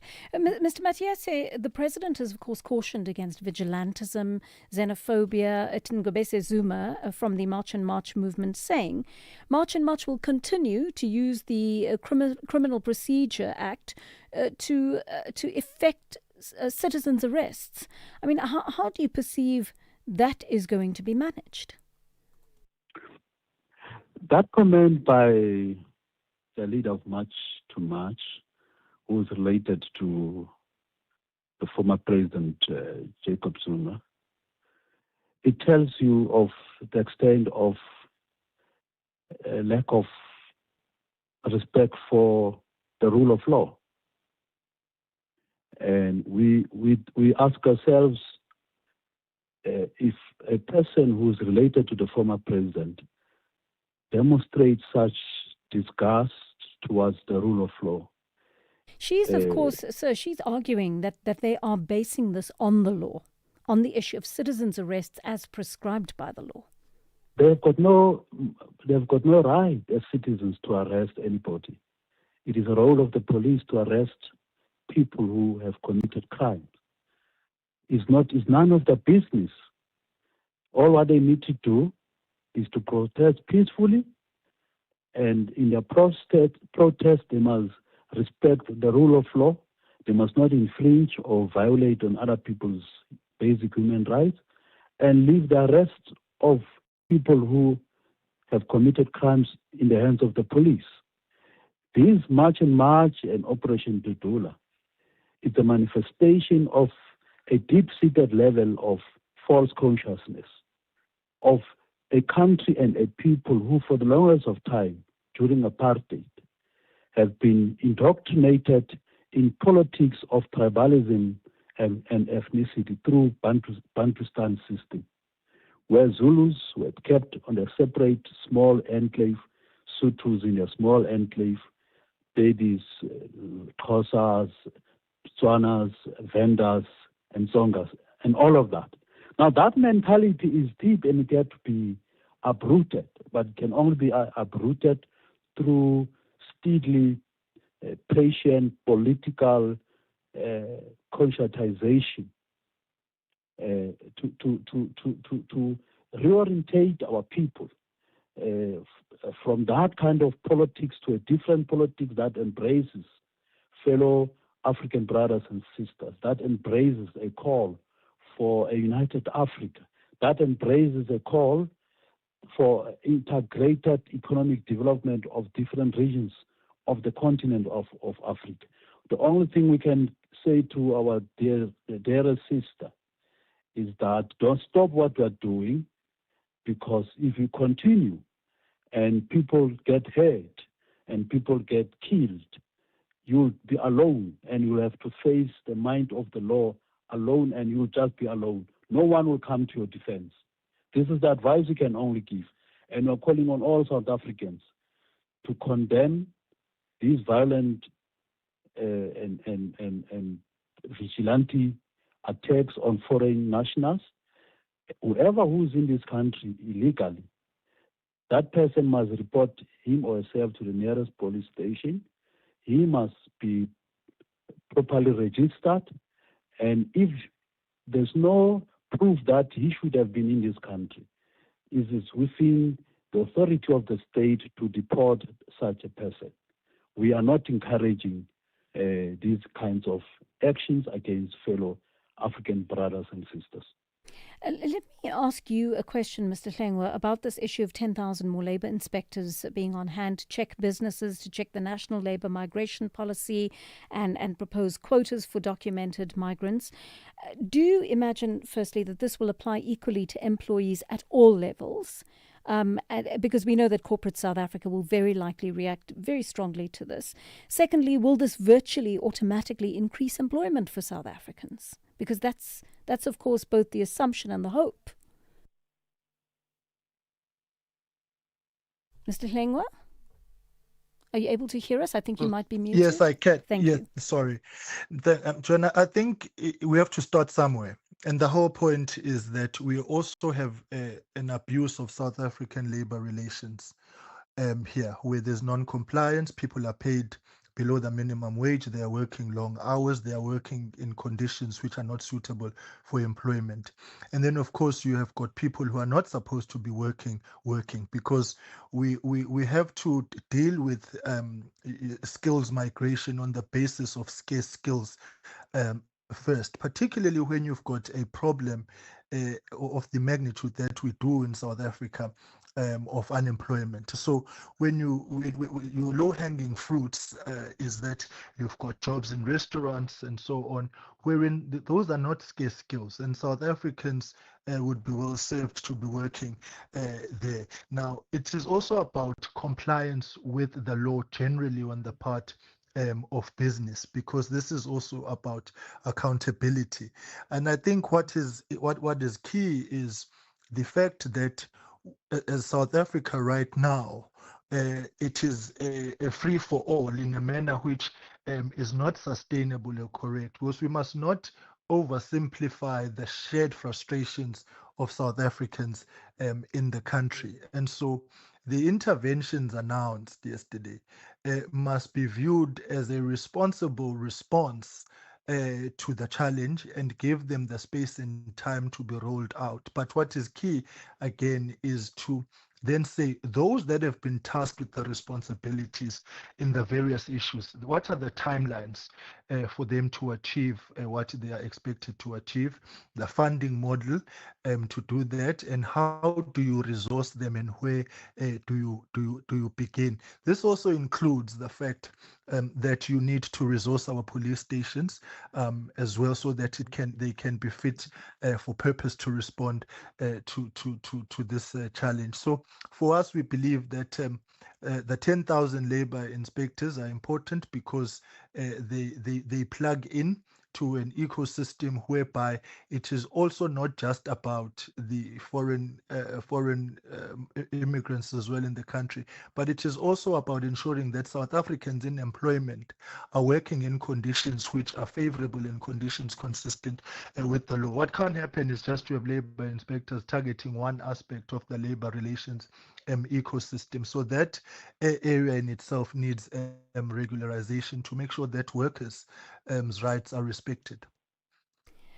A last question for you, Mr. Matiase, and I'm going to ask you to wrap it up for us, please. And this is about the new intelligent population register and biometric system that the president has touted. Mr. Hlengwa has already spoken about the issue of costs. We've got 10,000 more inspectors coming onto the job. The Border Management Authority has got to be resourced with basic things like Home Affairs software and the like. Lots of new legislation coming in regard to the white paper and the establishment of these courts. Tell me, can South Africa actually afford to effect this as efficiently as possible? Look, before I answer part of your questions, let me quickly deal with what Honorable Hlengwa said, the oversimplification of the frustrations of South Africans. there's no amount of frustration that can justify vigilantism and violence against fellow Africans. Not unemployment, not poverty, not social miseries. Because even long after these so-called foreign nationals have been chased away, have been deported back to their countries, South Africa will still be faced with these levels of unemployment, poverty, and social miseries, because the crisis we're dealing with is not just a symptomatic problem; it's a structural problem of capitalism, of a government that is embedded in neoliberal policy framework, which is planning models embedded in austerity measures. Now, currently, as we speak, the South African National Defence Force is under budgeted. It has got no money. It has got no means to be posted on the outer border lines, and that's the first line. That's the first line of defense. So, if the defense has got no resources to be on the borders, then it means whatever you do internally through the Border Management Board or Border Management Authority and all other institutions or instruments we have in place, it's just a waste of time, because your borders will remain porous without the soldiers guarding our borders. Now, in part, whatever that the president has announced yesterday would not be realized because there's no money. Mr. Shonga, as the Deputy Minister of Transport, knows very well that the government has got no money to do the minimum program that it has committed to do. Now, these 5 points that the president has announced yesterday requires additional money. The question is, where will that money come from? And if you can ask him that question, he's not going to give you a direct, comprehensive answer to that question. So what the president has announced is just but a waste of time. This is the president who has absented himself from being in charge of the country. He has been sleeping, only woke up the day that he received a call from his counterparts from Africa, and who asked him, "You seem to be very ungrateful, bunch of savage who kill their own brothers and sisters. You seem to be a disgrace to human race and African personality for what you are doing to your fellow brothers and sisters in your country." And it's only then that the president woke up. And I can tell South Africa free that even next year or even 10 years after now, this problem that the president said will be addressed through the measures that he announced, they will still be with us until the government of the ANC is removed and is replaced with a caring, people-centered, egalitarian state that takes the interests of the people at heart, not the interests of big business, not the interest of profit. That government will place people before profit. And that's the commitment that we can make, and we call on South Africans to embrace this call and remove this corrupt government of the ANC. 10:31 here on the Daily Discourse. I want to say thank you to my guests there, EFF member of 10:31. Here's Ondela Mbana with your latest news headlines. Thank you, Joanne. On the news headlines, President Cyril Ramaphosa says South Africa cannot tackle migration challenges alone and has called for greater cooperation across the continent. He says while the country will work to tighten immigration laws and policies, he will be sending envoys to other countries to work on a combined solution. The N1 is closed near the Baobab toll gate outside Musina in Limpopo after a bus lost control and overturned this morning. There are no reports of injuries and fatalities yet. And Mpumalanga police say one of the two bodies found inside the vehicle that plunged into the Crocodile River in Mpumalanga will be identified by family members today. A full update follows at the top of the hour. 50 years later, Youth Month. The Voices. How did the struggles of the 1976 generation impact on you? Impacted greatly in terms of also one, getting involved in politics, wanting to be part of keeping the democratic project alive, but also taking inspiration from that generation in terms of confronting injustice to ensure that we live in a just society, so that we live in a safe South Africa that is prosperous and that ultimately we can get to unite South Africa behind. From the class of 1976 to the generation of TikTok, AI, and unemployment, the conversation continues on SAfm, leading the conversations that move us. You are listening to Joanne Joseph on SAfm. 10:33 on the Daily Discourse. Thank you for all your feedback on the interview that we took in the last half hour about the president's speech. We had two opposition politicians speaking about that. I'll listen to some of your voice notes now. Good day, Joanne. Who is this guy who's talking about South Africans being vigilantes and taking the law into their own hands just because South Africans say they don't want illegal immigrants in their country? And he's saying that all these people who are found that they are illegal in our country, they must be properly documented. So what is he saying? As a South African, if I break into his house because I was hungry, is he going to advocate for me to be given food and not be arrested? One of you says, good morning, JJ. Your speaker in the studio speaking about fellow African brothers is out of touch with reality. We do not have brothers who do not respect our laws, who commit all sorts of crimes. Coming into the country illegally is in itself a crime. Him and all these politicians have no moral authority to tell South Africans what not to do. Thanks. Sydney in Colesberg. Here are more of your voice notes on this. Good morning, Joanne. Well, if organizations like the EFF is happy about foreigners staying in our country, it means that they are happy about the crime that is happening in the northern part of KZN, where 4x4 bakkies are stolen from South Africa, crossing the border into Mozambique. They are happy about these counterfeit cigarettes that are flooding our markets. They are happy about the illegal cold drinks and alcohol that is manufactured by the foreigners, forcing local companies to lay off staff. It means that they are happy about all that. It's Reggie in Durban. Thank you. Joanne, good morning, and your team. That guy that's speaking there from Yukon, citizens arrest. I belong to the CPF here in Kobega. Citizens arrest is under the Law Act. So how can't we do the citizen arrest? You mustn't come talk nonsense here. Maybe he's getting something out of South Africa.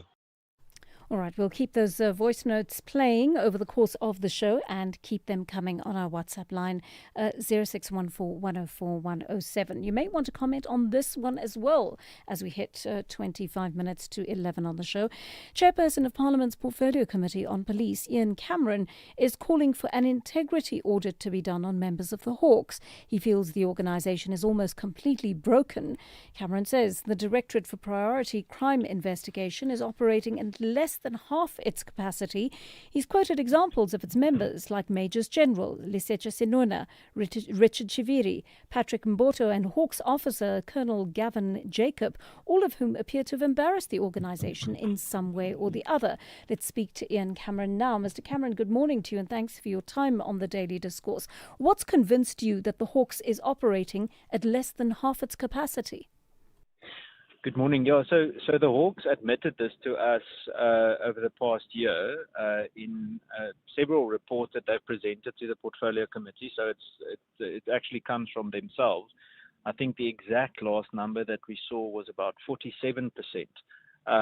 So for all practical purposes, the Hawks have actually just become a paper pushing exercise that they don't really properly investigate organized crime in the way that they should. Obviously, and it's important to say, there are great people that still work in the DPCI that really do try to make things happen. But unfortunately, over the years, I'm afraid, in my opinion, it has been deliberately hollowed out. Would you say Hawks members across the board, I mean, apart from the old faithfuls you're talking about, are under suspicion? Or do you think it's merely the most senior officers in their ranks who need to be held to account where information about wrongdoing is proven? Yeah, I would start in the senior ranks. Obviously, if you know something blatant on a lower level, it must be addressed. But I would start on a senior level. If you look at something like integrity testing, you need to probably start from full colonel upwards. So colonels, brigadiers, major generals, and obviously lieutenant generals. Integrity testing is not up to scratch in the way that I think it should be in the DPCI. mentioned the examples. We've flagged as a portfolio committee Major General Mboto before he became a Lieutenant General. Now, he himself had rigorous, very, very dark examples of impropriety or things that he was allegedly involved with. And despite having been removed from TAPS at some stage because he sent porn to his unit, which was the Family Violence and Child Protection Unit, he still became a Lieutenant General just a few years later. So, I struggle to see how they motivate that someone like that is beyond or above reproach. Mr. Cameron, the Madlanga Commission we see is doing the important work of rooting out those who are suspected of committing crimes. But in some way it causes the destabilization of the Hawks, right? Because you've got to move all those people out once they are arrested. You've got to presumably replace them with individuals who are equipped to do the same work. Are we able to do that effectively to keep the Hawks running, number one, at optimum level? Number two, do we have the skills to actually get enough people into those senior positions to restore credibility to the Hawks? I think we have the correct people in South Africa. If everyone is still in the police, I'm not so sure, because a lot of people left out of frustration, took early retirement, etc. But there are good people in the DPCI, and there are certainly skilled people left that would be able to do the job, whether inside or out. I think we have a real opportunity to clean up. The momentum being created by mostly the Madlanga Commission is really positive, and I think we need to use it as a so-called bandwagon to further increase the momentum and see how we can get more done. I mean, you made a few suggestions to the media over the course of the week, or that were quoted in the media, I should say. One of them was that perhaps the Hawks ought to be abolished altogether. Do you think that might be a workable solution? Well, I think one needs to go and see if it is worth saving. Now, if the Hawks are able to say that they would, have the relevant or proper intelligence structures and proper prosecution-led investigation, then I think there's a role to play, but they need to be capacitated. I mean, the capacity percentage that I mentioned is ridiculously low. The feedback that we get is amateur, to say the least, on some of the cases. And I always feel bad for saying these things because of the good people that try so hard, but it really becomes frustrating. When we had General Labia, the previous head of the Hawks, present to the portfolio committee, at most, at best, he just regurgitated legislation to us, and we very rarely saw the real combating of organized crime. The interesting question we should actually ask the DPCI is to present to us how many cartel or organized crime group kingpins have they identified over the past year or over the last 5 years, and how have they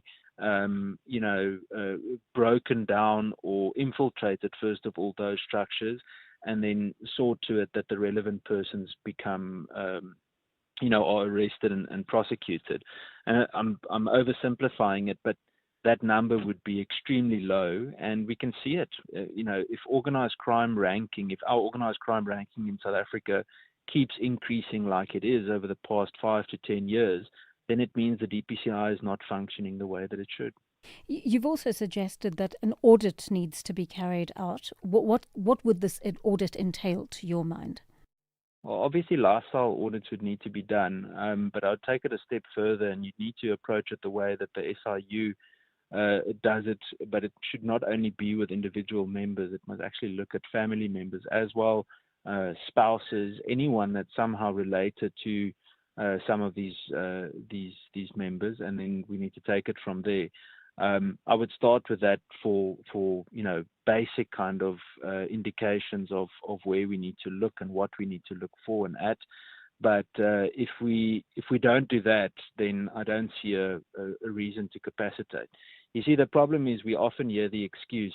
It's something that we very often hear from SAPS as well, is that, yes, we don't have capacity. The point is we can give all the budget and capacity we want. If they don't have the integrity to manage that capacity or the resources with integrity, then there's no use in us creating capacity. So if we fix the integrity issue, a lot of the other problems will start sorting themselves out. I want to take a call from one of our listeners, Mr. Cameron. Mlu in Durban is on the line to us, and he has a question for you. Mlu, go ahead.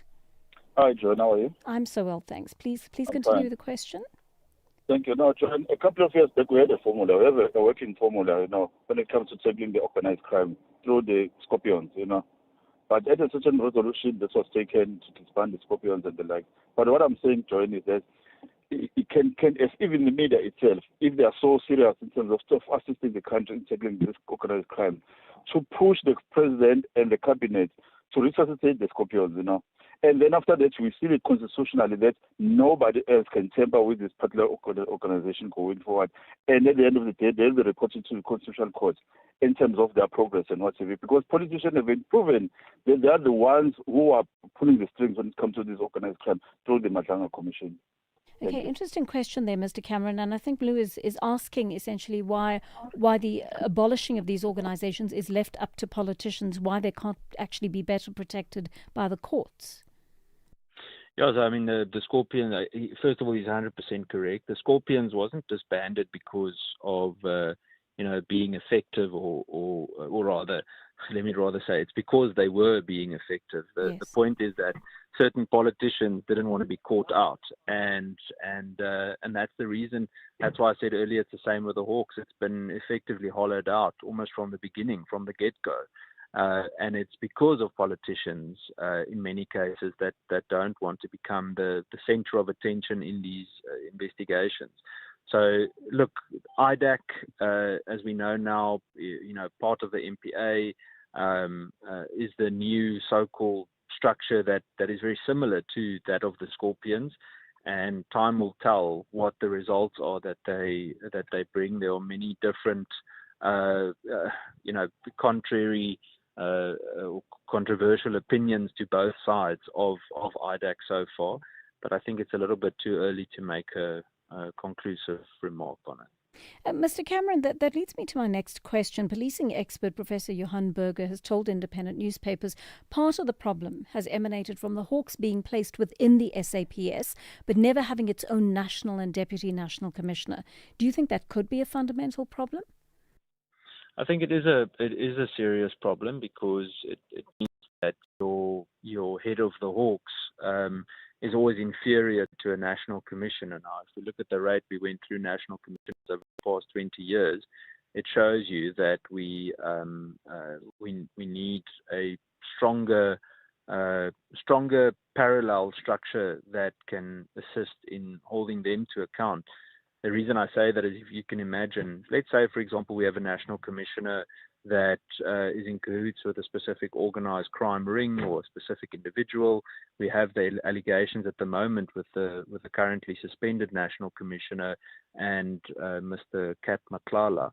Then you could potentially have stopped something like that from happening, be proactive with it, had the DPCI function the way that it should. So it does make it difficult that it fits within that structure because it does create a bit of a feeling that you are subordinate to the SAPS.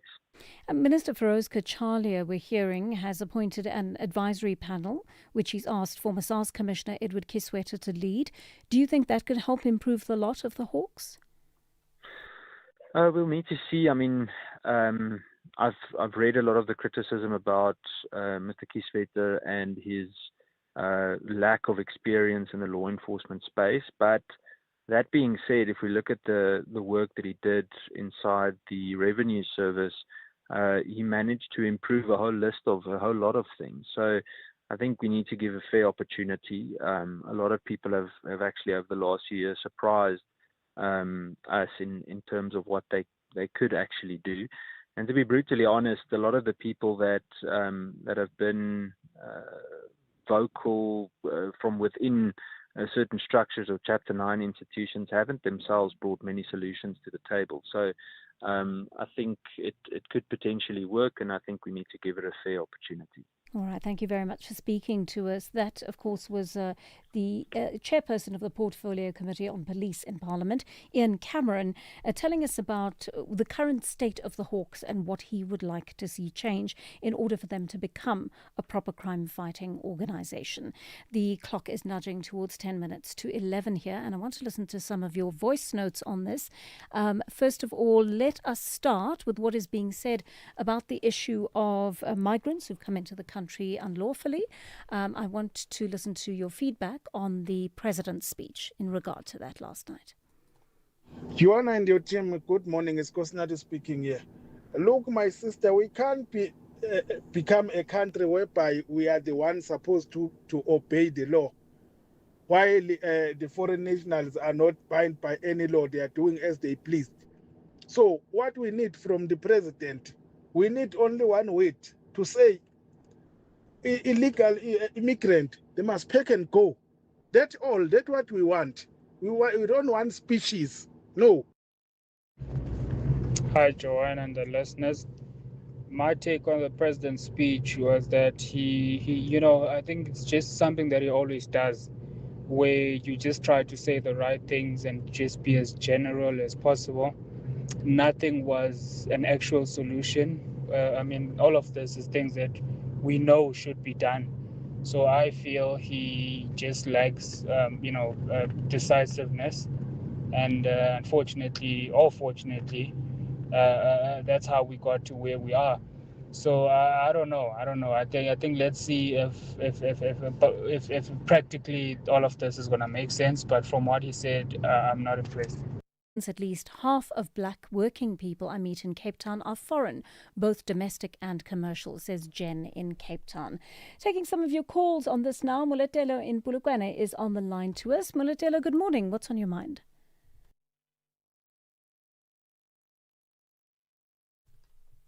We don't have that call coming through right away, or do we? Okay, Muletelo, can you hear me? Okay, we're not hearing you. Oh, there you are. There you are, Muletelo. Go ahead. Good morning. Good morning. How are you? I'm so well, thanks. Go for it. I'm so very disappointed that the politician began now to take this thing of illegal migrants as a tool for them to fight for the upcoming elections. And this is the real.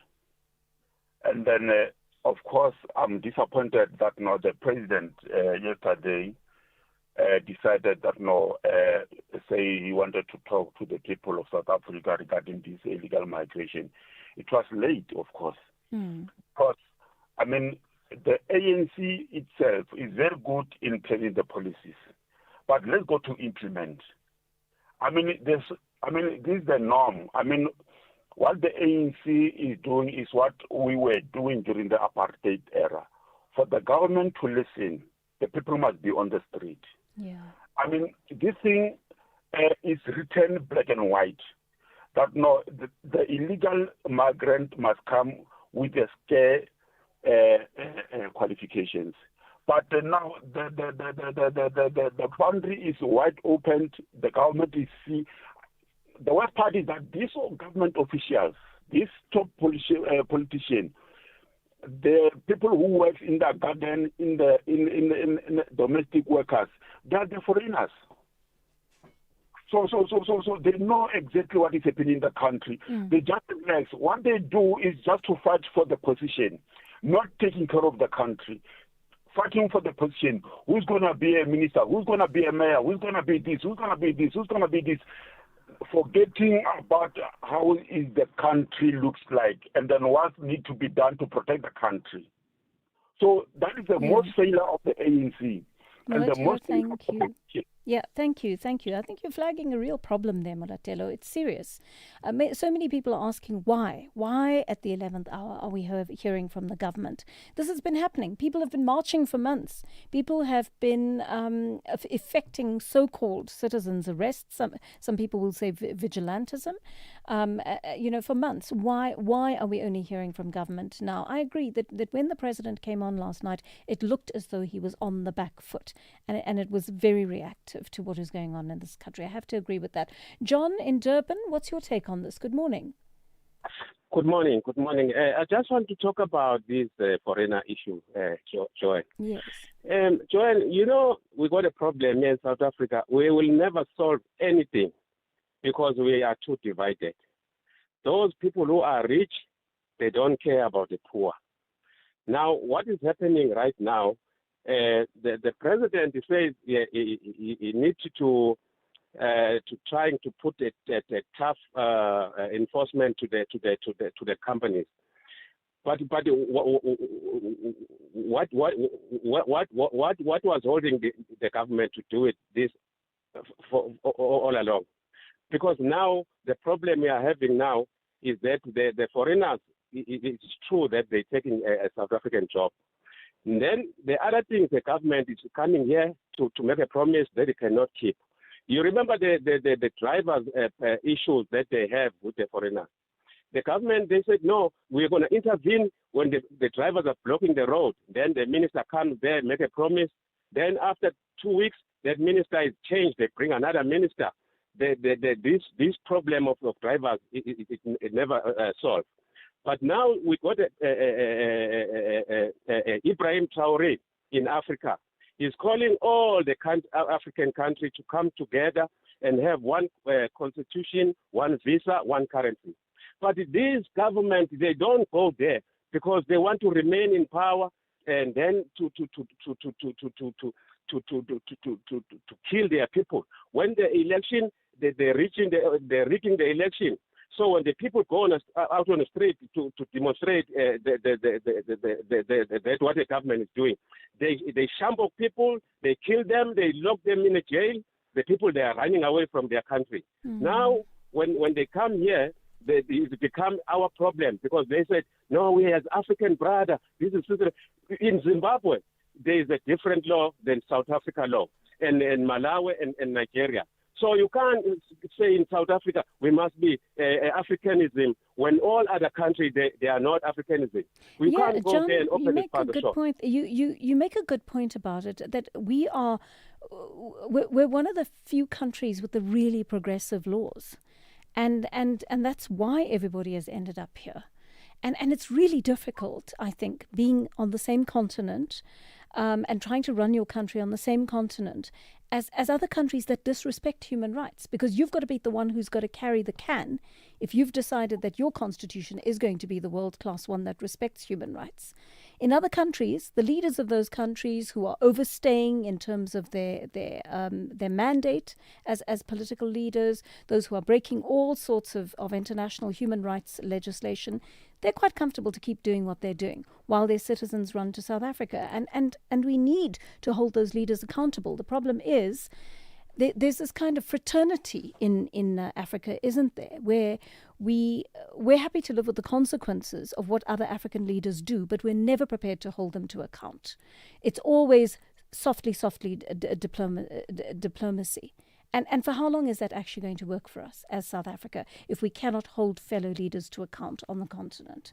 Let's take a call from Amy in Alberton. Good morning, Amy. Hi. Good morning, Joanne. Thank you. The speech that the president delivered yesterday lacked leadership, and it was so painful. It was actually a panic management speech, and it only spoke as he saw tension and violence is escalating. It means, as government, he's reacting to chaos that he should have prevented. It's so painful. Later in the evening yesterday, I listened to Nkepile's show on ENCA, where African leaders, one from Lesotho, one from Zimbabwe, spoke of the same thing. They were saying, if South Africa cannot control its borders, we can control ours. And some were saying, after all, our nationals are working in South Africa, so what's wrong now? They were so flippant and so nonchalant.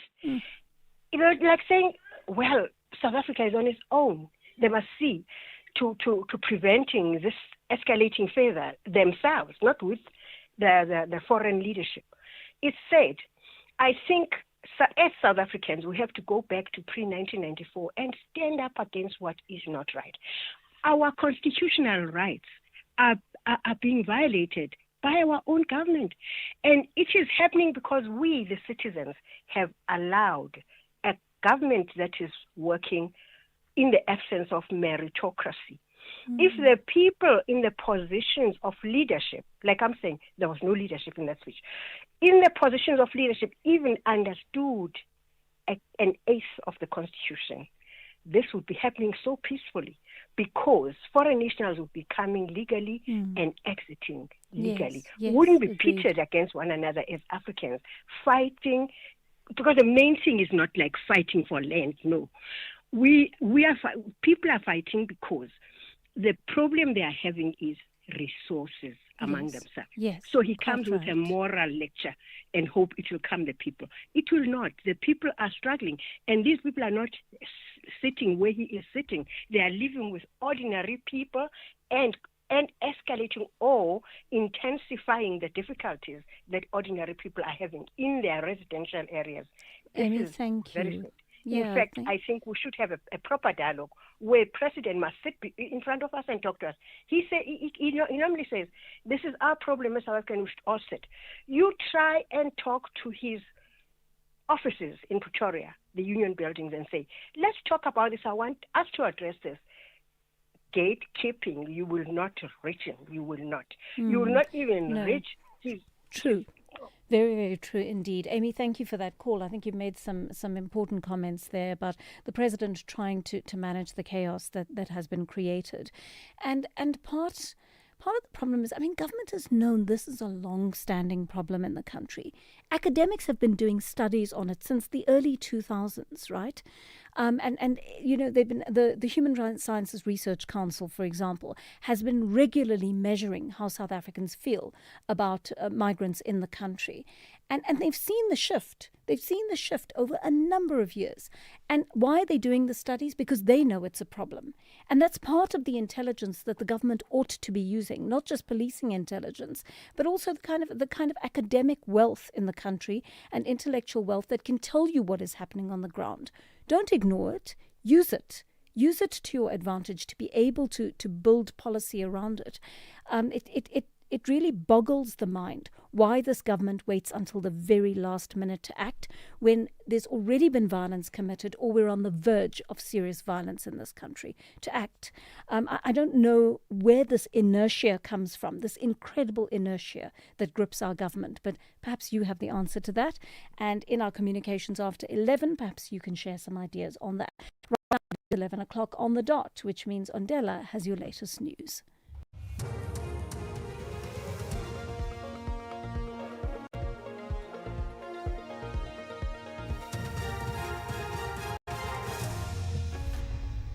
Thank you, Joanne. On the top stories, Ramaphosa to send envoys. South Africa tackles migration challenges, and Lieutenant Colonel Joseph Sabula returns to the Madlanga Commission. For SAFM News, I am Ondelambana, and a very good morning. President Cyril Ramaphosa says South Africa cannot tackle migration challenges alone and has called for greater cooperation across the continent. The president addressed the nation last night on issues of migration. He says while the country will work to tighten immigration laws and policies, he will be sending envoys to other countries to work on combined solution. Through SADC, the African Union, and our bilateral relations with other countries, we will seek to find sustainable solutions to these challenges.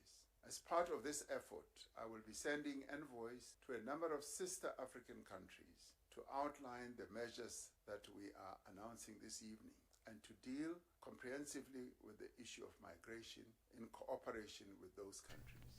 Meanwhile, Civic Movement March on March says it will continue to enforce the Criminal Procedure Act, which allows citizens to arrest individuals for certain offences without a warrant.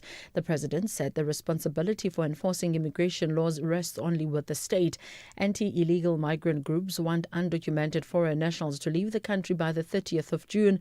March on March leader Jacinta Ngobese Zuma has disputed Ramaphosa's sentiments that only law enforcement officers can demand proof of documentation from foreign nationals. officials. The government is trying to deal with the immigration crisis without the people. And I can safely tell you, if they wanted to make sure that there's no violence, that people are abiding by the laws when dealing with the immigration crisis, they should have formulated a plan that includes communities in getting rid of illegal immigrants. And now here's the problem with what the president is saying. In Section 24 of the Immigration Act and the Criminal Procedures Act, we are entitled to enforce citizens' arrests. The president cannot simply ignore and disown that. The N1 is closed near the Baobab toll gate outside Musina in Limpopo after a bus lost control and overturned this morning. Transport spokesperson Mashudu Mabata says traffic is being diverted to the shoulder of the road. Mabata says there are no reports of injuries and fatalities yet. Emergency services and all relevant stakeholders are on the scene. Motorists are urged to approach the area with caution, reduce speed and follow instructions from the traffic officials. Delays are expected. Mpumalanga police say one of the two bodies which were found inside the vehicle that plunged into the Crocodile River on the Kamagugu Road in Bombela will be identified by family members today.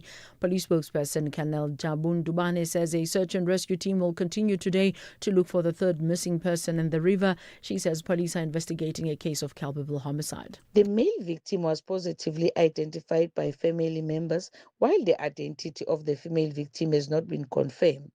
However, a female has been located and is expected to assist with the identification process to determine whether the deceased is their daughter. As police were preparing to leave the scene, another family arrived and informed members that their son has been reportedly traveling in the vehicle. According to the family, he has not returned home. They have been unable to reach him on his cell phone. Hawks Lieutenant Colonel Joseph Sibula has returned to the witness stand at the Madlanga Commission today. Sibula has testified about the 2021 Eratin cocaine bust, where more than 700 kilograms of cocaine were seized, and challenged evidence from police officers over who should have managed the crime scene. The commission is probing the handling of the operation, including the processing of exhibits and the conduct of officers at the scene. Sibula's testimony forms part of the commission's wider investigation into allegations of criminality, political interference and corruption within the criminal justice system. Recapping the top story, President Cyril Ramaphosa says South Africa cannot tackle migration challenges alone and has called for greater cooperation across the continent. I'm Ondolambana for SAFM News Headlines at 11:30. How, Ma? Have you switched to the Postbank Black Card yet? Not yet. I still have my SASSA Gold Card. Why? Because the deadline is the 31st August 2026, and after that, the Gold Card may stop working. Hi, Bo. I thought there was still a lot of time. No, Ma. Do it now before the rush starts. The switch is free. So what do I need? Just your ID. Then you go to your nearest Postbank Card replacement site. Okay. You must help me find the nearest place. It's easy. Dial star 120 star 355 hash. Are you still using your SASSA Gold Card? Switch to the Postbank Black Card before the 31st August 2026. Postbank will never ask for your PIN or OTP. Postbank is an authorized financial services provider. T's and C's apply. Missed your favorite SABC education program on SABC Radio? With SABC Plus, you can catch up on all your favorite SABC education programs anytime and anywhere. On your phone, simply open the SABC Plus app, tap on demand, select radio, find SABC Education, select the podcast of your choice and press play. Or if you're on your computer, visit the SABC Plus website, www.sabcplus.com. Click on demand, choose radio, scroll to the SABC Education podcast section, select the podcast of your choice and press play. It's simple, convenient and always available when you are. Brought to you by the SABC Education. Enriching minds, enriching lives. 50 years later, Youth Month, The Voices. What I love about the youth of this generation is the audaciousness. They've got this energy, this palpable energy that, we can give them some platforms and frameworks so that they can be uplifted and soar, because really they have what it takes. They just need that propelling. We need to create opportunities for youth. I won't say employment. We need to create opportunities for youth to be empowered and skilled for them to build resilient communities. From the class of 1976 to the generation of TikTok, AI, and unemployment, the conversation continues on SAFM, leading the conversations that move us. Stay on top of all meaningful, top trending stories right here on SAfm. Leading the conversation. The Daily Discourse on SAfm with Joanne Joseph, unpacking the issues that matter. The Daily Discourse on SAfm, weekday mornings from 9 to 12. 7 minutes past 11 here on the Daily Discourse. And of course, we are taking your calls and your voice notes. Let me just remind you of our studio line, 086 000 2032. Our WhatsApp line is 0614104107. In this hour, the third and final hour of the show, we're talking about the issue of youth unemployment rates that have skyrocketed in recent years. However, we're looking at the educational answers and solutions to what is going on in regard to that. There was a Future of Jobs Summit held last week, and of course we were unable to have the guest on who can talk about that, but it's part of a wider conversation that's happening at a really high level. It's happening at the level of the G20. That is where they're talking about youth unemployment and youth education, which means it is on the agenda and it's being taken seriously. And recently, when this Future of Jobs Summit took place, there was the CEO of the South African Qualifications Authority speaking about this issue, so we'll be chatting to her in just a short while. And then we're going to follow up on one of our listeners' concerns. Again, it talks to what is happening to young people right now. One of our young listeners, Thabo, called in. He's a student. He's been funded by the National Skills Fund, and he was doing what sounds to be a wonderful aviation course, and all of a sudden things started to come to a screeching halt. He seemingly did not have fees paid. He did not have a place to stay. And he said, can you please find out what is happening for me? And that's exactly what we've done. Later on in this hour, we're going to be speaking to the organization itself, the National Skills Fund, to find out what is happening with that course and how all the young people involved are being affected. I want to take a quick call, though, from Selby in KwaZulu-Natal on the President's speech. Selby, you held for so long and we didn't get to speak to you, so I want you to have your say as we start off this hour. Please go ahead. Okay, thank you. To your guest from EFF, he says the problem is capitalism.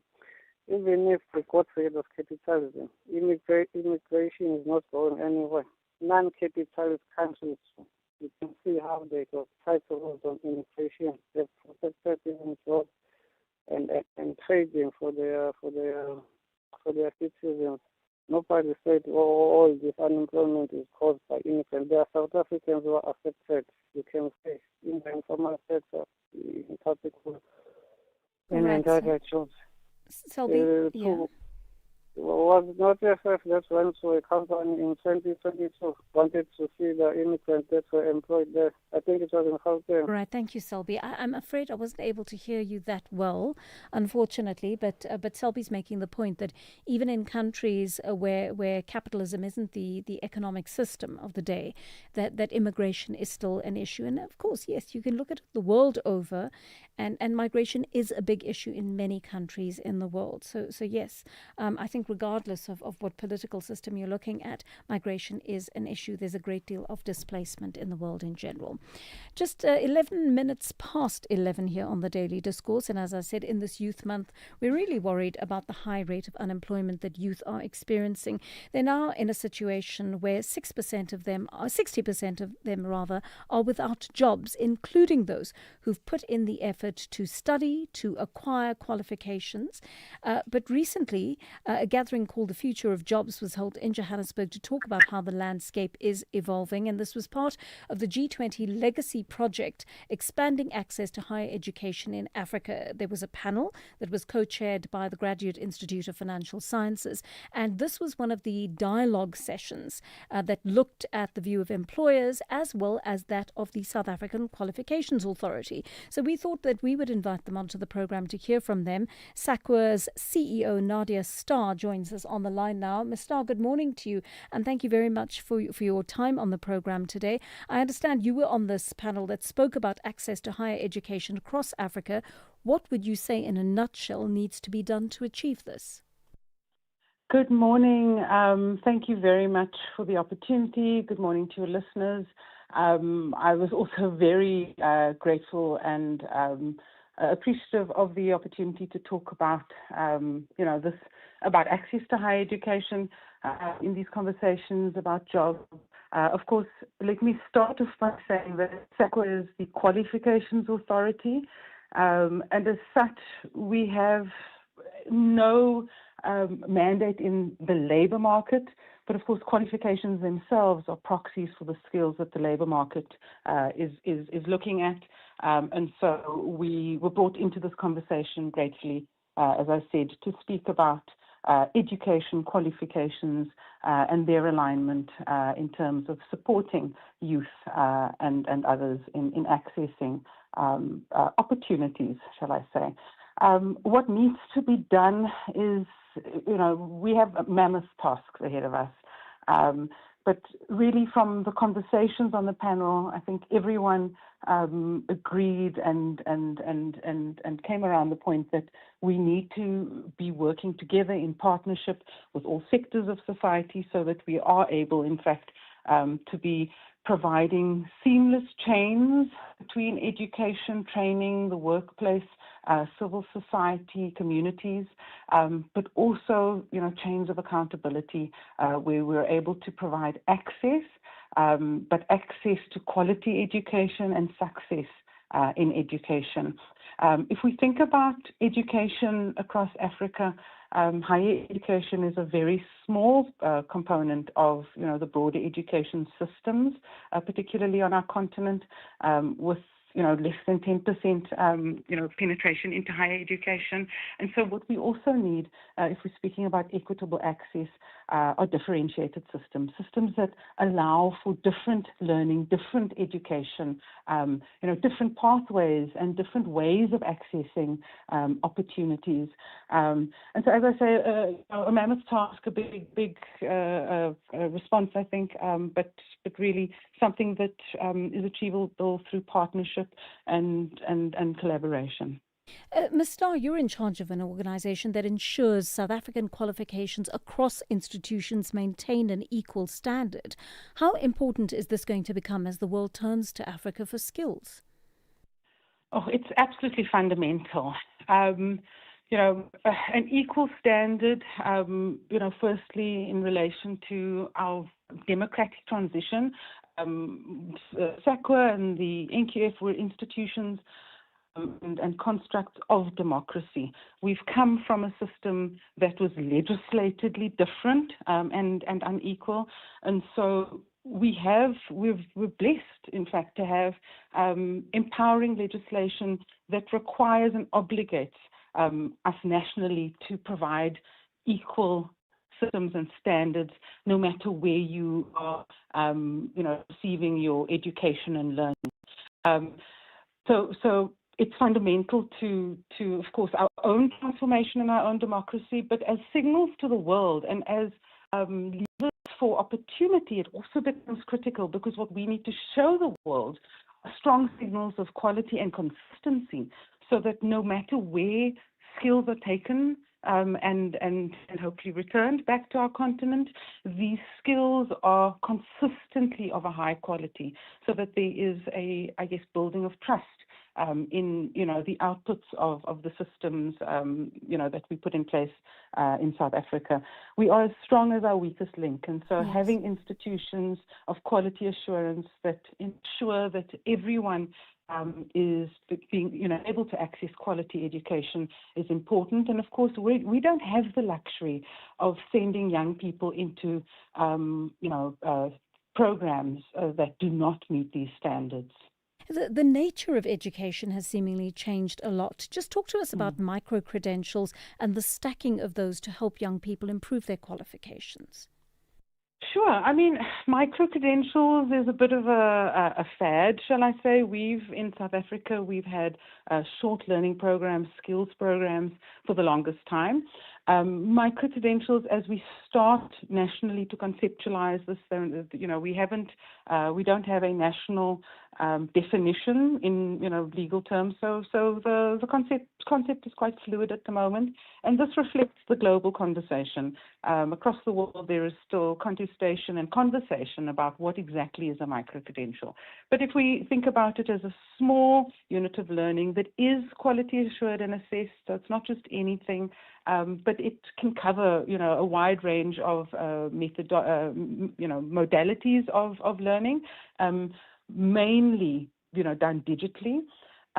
When one thinks about these things, so let's call it a small digital program, they are things that we certainly see value in stacking on top of an already achieved qualification, a foundational qualification. These are things that we see possibilities and potentials to enhance learning, deepen skills in certain areas, and to do so quickly and with agility. But certainly as a regulator and as I said, a democratic entity, we are concerned that micro-credentials, to quote Prof. Ballum, Emeritus Professor at Wits, that they might be ropes of sand that we are throwing to unemployed, because micro-credentials on their own do not look to us as sufficient to compete in a staggeringly difficult market already when we talk about the unemployment rate. So at the moment we are working with national working groups. We are in fact conceptualizing and starting to work on the regulation to manage micro-credentials and ensure that they are both quality assured but also quite transparently providing opportunities where the opportunities lie and without creating expectations where there might be potential risk. So they absolutely seem to have value when people are already employed and when people already have qualifications. But we need to explore further and really be very careful in the spaces where people are unemployed and undereducated. Sure, a lot to think about there. Thank you so much for putting us in the picture as to the thought process there. That is Nadia Starr, CEO of the South African Qualifications Authority. Thank you for joining us, Ms. Starr.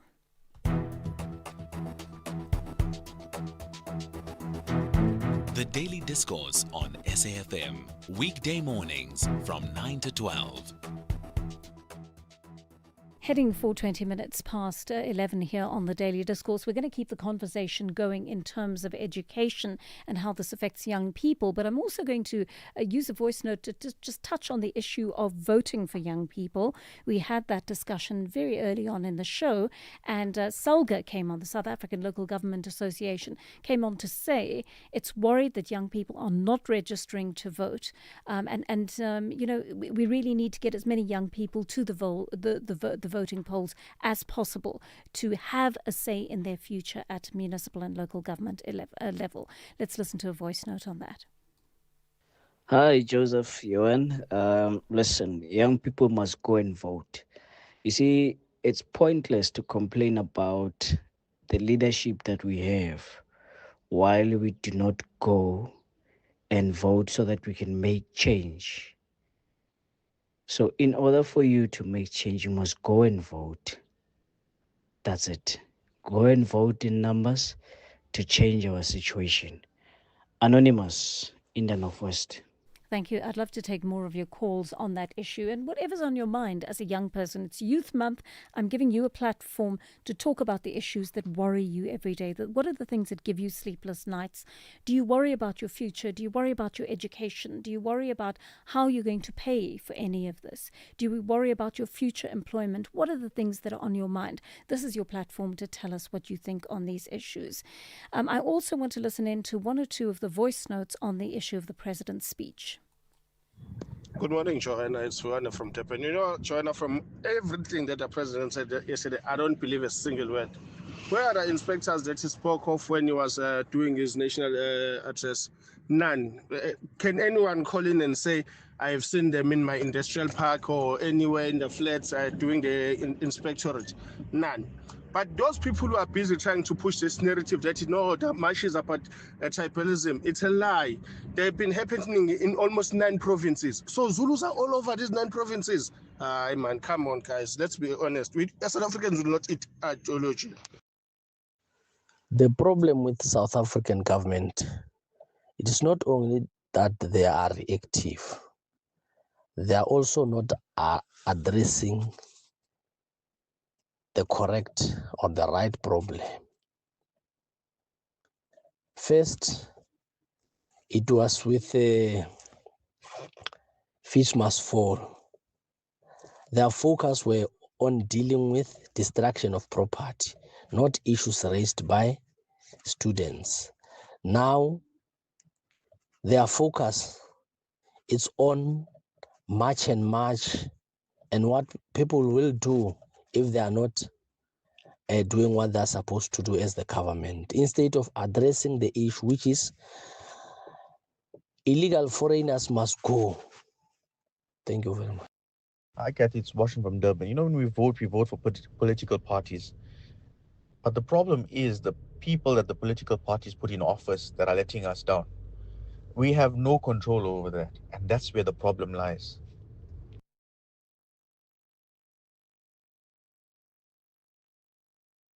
Good morning, Joanne. I think I'm agreeing with the president. As a South African, for the relevant authority to deal with illegal immigration, because each and everyone in the country is able to ask for papers from foreign nationals, it becomes a banana republic. So let the relevant authority, but in addition to what the president is saying, what the public might also contribute is that they open a hotline that maybe a company or an individual or an institution or a supermarket or institution which is employing illegal foreign national. We report anonymously, then the government will act on that, or the relevant authority will act on that. Brigadier in Malela. Thank you, Brigadier. We're going to take more of your calls now. I just want to listen to this quick one, and it is a voice note about the issue of an officer who took a bribe from this listener. Morning, Kathy. Yeah, I would just like to comment on that issue of the lady who took the bribe. And I'm so happy. I'm so sorry to say that, but that lady, she is doing that thing every day. Even me, I'm the victim of that. If it's that lady on R24, she's doing that every day. Give up to that person who exposed her. Thank you. Thank you very much for those messages. Right, we'll take a short break. When we come back, we'll take more of your calls. In case you missed it. Let me go to Mtata. Tabo, good morning. Morning, Aunt Kathy, and good morning to Yo, SAfm Tabo, Aunt Kathy, so early on a Friday morning hour, Mara. Yo. I have a lot of respect for you. Okay, let me say I appreciate it, Ke. Tabo just made my day. Imagine. Hi, Aunt Kathy. I mean. Morning, Rakadi, how are you? Wawona, little meal.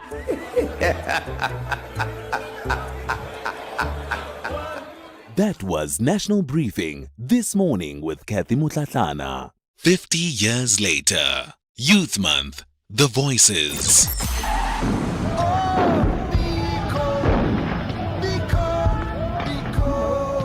We see a completely non-racial society. We don't believe, for instance, in the so-called guarantees for minority rights, because guaranteeing minority rights implies the recognition of portions of the community on a race basis.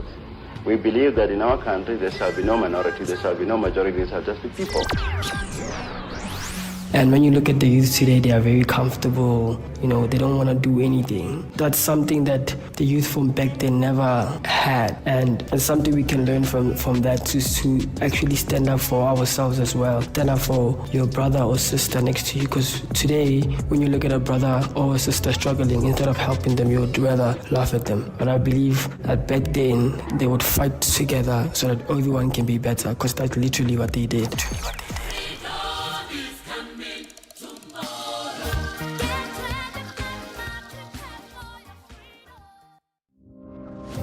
This is the Madlanga Commission update on SAfm. 27 minutes past 11, and this is the update we bring you daily when the Madlanga Commission is on. The Commission has drilled deeper into the 300 million rand Aeroton cocaine bust today. It heard evidence that painted an increasingly troubling picture of the networks and the communications surrounding one of South Africa's biggest drug seizures. Hawks Lieutenant Colonel Ngwana Joseph Sibola took the stand. He unpacked digital evidence that was gathered during the investigation. This included cell phone data, screenshots, encrypted messages as well linked to key suspects in the investigation.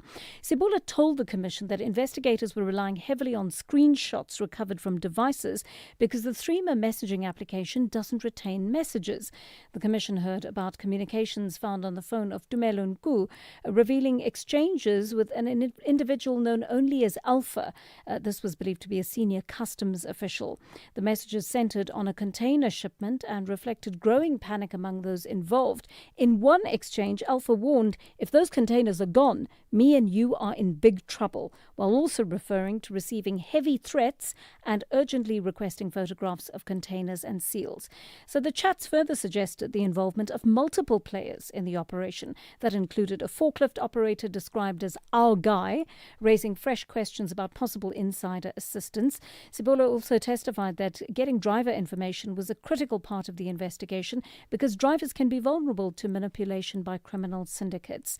Monday's testimony shifted the spotlight from missing drugs to the alleged network operating around the shipment itself, with the Commission probing whether officials and insiders may have helped to facilitate the movement of the cocaine before its eventual seizure. As evidence continues to emerge at the Commission, the inquiry is increasingly focused on whether corruption and collusion extended far beyond simple failures in evidence storage. That testimony is continuing right now. I'm having a look at those visuals right now coming to us from Pretoria, and Sibola there is being questioned about these messages sent on Telegram. So, of course, we bring you further updates from the Madlanga Commission throughout the day. You can listen to SAFM and you will hear those intermittent updates as they become available. All right, something else that I do want to remind you about. We are hoping to speak to the National Skills Fund tomorrow because we ran into a bit of trouble with getting hold of the acting CEO today. Melissa Era wasn't available. And we promised Thabo that we would get a response from them. Thabo is that student, an SAFM listener, who called into the show to say that he's really worried about his aviation studies because he started everything and as it got going, things appeared to come to a halt. He's worried about where he's going to stay. He's worried about whether the course is still going to continue. He's worried about all sorts of issues like whether his fees will be paid and so on. So we will have that conversation with the National Skills Fund, and no doubt we will bring you further answers on that aviation course and how those students are going to be affected by it tomorrow. It is 11:30 right now. That means we're catching up with Ondela Mbana, who has your latest news headlines. Thank you, Joanne. On the news headlines, a 15-year-old girl has been shot dead when she was caught in a crossfire between rival gangs in Atlantis on the west coast. President Cyril Ramaphosa says South Africa cannot tackle migration challenges alone and has called for greater cooperation across the continent. And China's President Xi Jinping has arrived in North Korea for a 2-day visit, his first in 7 years. A full update follows at the top of the hour. Across South Africa, online and on radio. SAFM, let's talk. 50 years later, Youth Month, the Voices. The youth of 1976, 50 years on in 2026, should be worrying around what they are handing over to the youth of 2026. And perhaps asking themselves the hard question as to what will the youth of 2026 hand over to the youth of 2076. A century, and what have we achieved in a century? Uppermost in their mind, point is, or the worry is, what is it that we have given this youth of 2026? There's a lot more failure than success. Surely this is not where we were supposed to be. From the class of 1976 to the generation of TikTok, AI, and unemployment, the conversation continues on SAFM, leading the conversations that move us.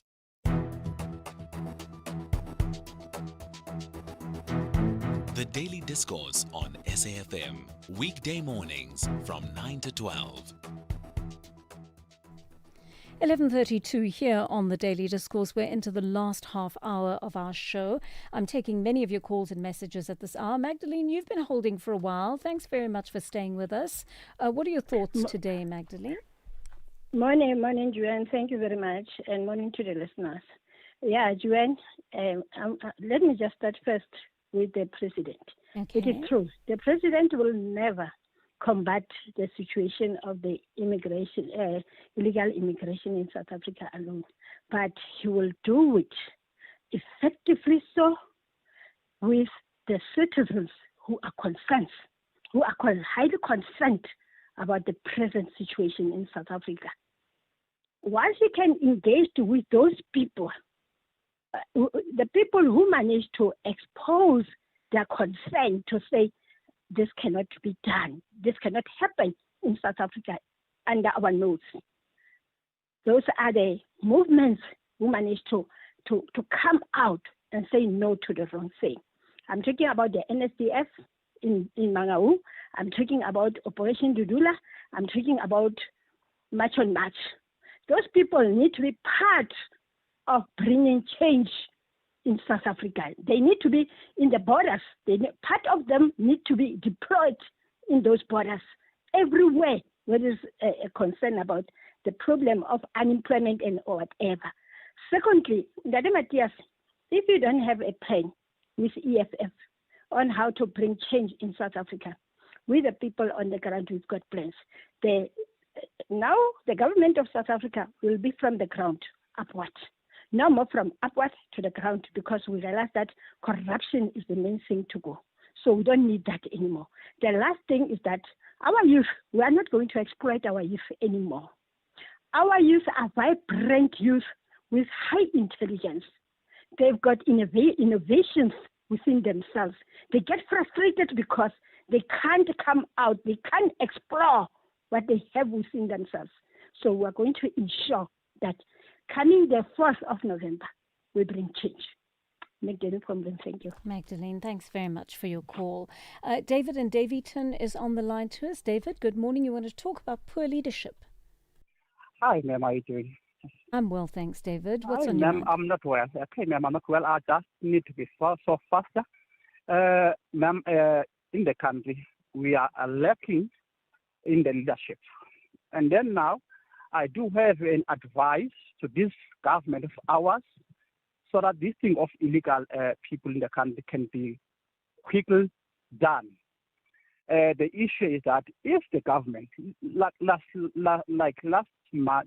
night, when the president is been addressing the country, didn't come up into terms how to try to fight this thing. But now I'm coming forward with I think can be a good advice. If the government can give us a hotline whereby we can be on the ground and reporting issues that are happening here, like now, I'm a security guard. Okay. And then in the company, I got these people, and then this employer is fighting for them because we've been reporting this even in the labor. And then the inspector went there. At the same time, he didn't done anything. And then the SIRA issue is a problem in this industry. SIRA has got a lot of companies that are undocumented people. At the same time, some of these companies, they're not even registered in SIRA. They are fly-by-nighters. So now if the government can listen to people and give us the hotline where can be able to report straight to the minister, because the minister himself, he failed us in this industry. The former minister, Nesi, is causing a lot because the bargaining council he had created is actually giving us a problem, lot of problems in this industry. Actually, the whole country, the whole industry is rotten about the fraud. Even these ministers, they do have as well success in this industry. That's why we are being ignored by the government. If we can get a hotline and report this illegal, I think can be fast to solve this issue. David, one hopes the hotlines work, but anyone who has made use of a government hotline I'm not sure whether you're going to get that satisfaction. I'm sorry to say that. I've made use of hotlines before. Nobody comes back to you. Nobody acknowledges your calls. In certain areas, I've known of whistleblowers who've contacted hotlines who've actually been persecuted for actually telling their stories on hotlines, because the very criminals who have set the criminality in motion are the ones who are picking up those messages. So either you get complete neglect, or you get some kind of action taken against you for reporting to action or not. I can't tell you, because I have very little hope in myself based on my personal experience in terms of using hotlines. Let's listen to some of your voice notes on these various issues. AJ, the president says companies should be held accountable. They might save and face jail time for employing illegal immigrants. Yet he employed a foreign national as a domestic worker at his farm. That's breaking the law. Thank you, Anonymous. Thank you very much for that. And one of you commenting on Home Affairs. Morning, Skito here. I just want to say our Home Affairs colleagues have failed to do their job. They failed. I hear the government president is saying no one is allowed. They must leave this to authorities. The same authorities have failed to enforce, to ensure that everyone in the country is here legally. So now the suggestion I have is that the government, the president must employ the youth that is unemployed for a period of a year to go around verifying these people. Verify these people. Then we'll see the impact. We'll see the impact. Thank you, Skit in Marisburg. Skita, I don't know if Home Affairs has only failed you or if it's failed all of us across the board. We've been trying to get Home Affairs on this issue for a long time. It is really hard to reach the minister, and I've been trying to reach him. We've been trying to reach him on 2 programs, right? Last week I did a television show where Home Affairs, it was on the issue of migration, that episode. We could not get Home Affairs on. We eventually had to get Sihlin Gubane from the Portfolio Committee on Home Affairs sitting in Parliament. And so Home Affairs is happy for these conversations to be had without them, even though they are integral to these conversations. So again, I asked last week, and I'm again asking the Minister, Minister Leon Schreiber, we understand you're a busy person right now, and we understand you're in a portfolio where you're under an extreme amount of pressure right now. But we're asking you to please communicate with South Africans. The media is your platform to do that, to answer questions, to take questions from people, to reassure people.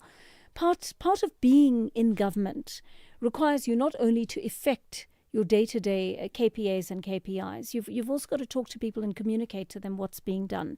And South Africans are very unsure of what's happening because, they heard from the president after a long time last night, but we want to hear from you, Minister Schreiber. We'd like to know what is going on in your department. At the very least, you could please give us an official who can answer our questions on that. Please, as you have a responsibility as a government department to be answerable to the people who put you in power. And I would ask you to respect that, please, by sending us an official who can actually answer our questions on this platform and speak to our listeners who are the citizens you serve. Let's listen to this voice note, a couple of voice notes, in fact, on encouraging youth to vote. Hi, my sister and lovely South Africans and your team as well. It's Eddie from Ondersres. Now we must take this opportunity, one must take this opportunity to encourage young people to go and vote. And those who are discouraged, South Africans, let's stand up and go and vote for party or parties that will make change in this country.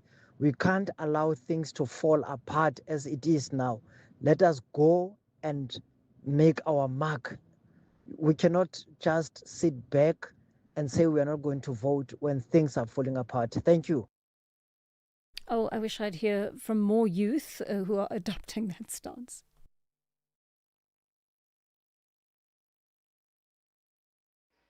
Morning, everyone. Contrary to what is being spread around about voting is not a panacea. I'll say so because a lot of political parties that are there and the so-called politicians that are there are not all about changing people's lives. So if you're saying people must go and vote as if once they vote things will change, how many years have people been voting, things not changing? And it's not like people are voting the same people always. They're voting different people, but the same continues, to happen. So voting is not a panacea. I'm not saying people shouldn't vote, but it's up to an individual to decide. But in my own view, voting is not the solutions to our problems. Thank you. I don't think it's the only solution, but I think it is one of many solutions. And I think part of the problem is also if you don't have the right people to vote for, they're not going to affect the change that you want. So we've also, on the other end of that, on the other end of the spectrum where the actual candidates are involved, I think we have to get the right people to stand for election, right? It's got to be people who are committed to making the community work. People care about the small things like the potholes, the water, the electricity that impact on people's daily lives, and who are working in communities to get those things going. And often the people that we would want to vote for are not even in that sphere. They're not in politics. They're in the NGO sector or other spaces. But we need to encourage those sorts of people to make themselves available to change the system. But I don't think we must underestimate the power of the vote. I think sometimes the fact that we don't vote with our eyes open, we vote using identity politics, we vote out of loyalties to people, we vote based on what people have said in our echo chamber, but we don't go and read and do the research. We can actually make this system work for us very well if we use the right techniques when deciding for whom to vote. One of you says, hi Joanne, it also goes without saying that any unconstitutional citizen arrest will also attract the respective liabilities that can be taken by the affected or aggrieved persons, just like police have been sued for wrongful arrest and abuse, says one of our listeners. Something to bear in mind. And one of you wants to vote for Jacinta. Good morning, Joanne and the listeners. This is Yabonga Kamzilikazi. Hey, I wish Mangobese Zuma can just fly to the ballot paper. We can vote for her.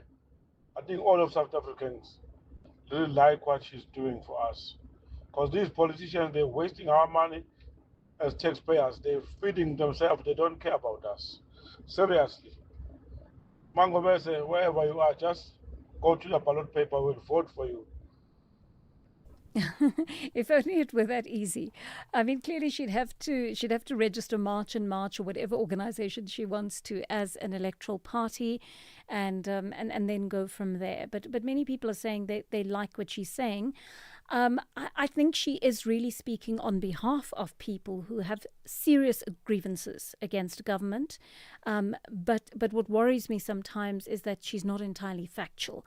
And I think whenever it comes to any political leader, whether we want to vote for the person or whether we just want to follow the person because we like their idea, we must always think critically about what they're saying. And what they're saying to us must be evidence-based. It must be based both on the evidence on the ground, what people are telling us anecdotally and their lived experiences, combined with research and evidence, because the combination of those two is what gives us a more humanized approach to lawmaking and to how we see these things.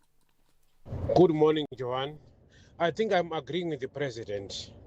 As a South African, for the authority to deal with illegal immigration, because each and everyone in the country is able to ask for papers from foreign nationals, it becomes a banana republic.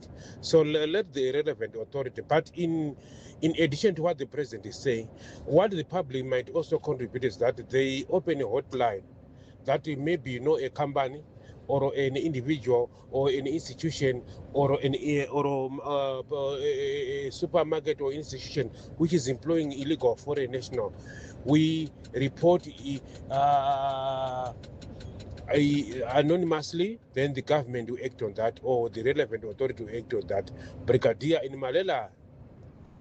Brigadier, I don't think that's a bad idea at all, actually. I'm just thinking, because that's a way of of acting as a citizen, right? Taking some sort of action without actually going and physically trying to arrest someone, which I don't think we should be doing. The president has asked that we don't do it, but apart from what the president says, there are implications for carrying out citizens' arrest. They can result in violence, they can result in injury, and we don't want to take those chances.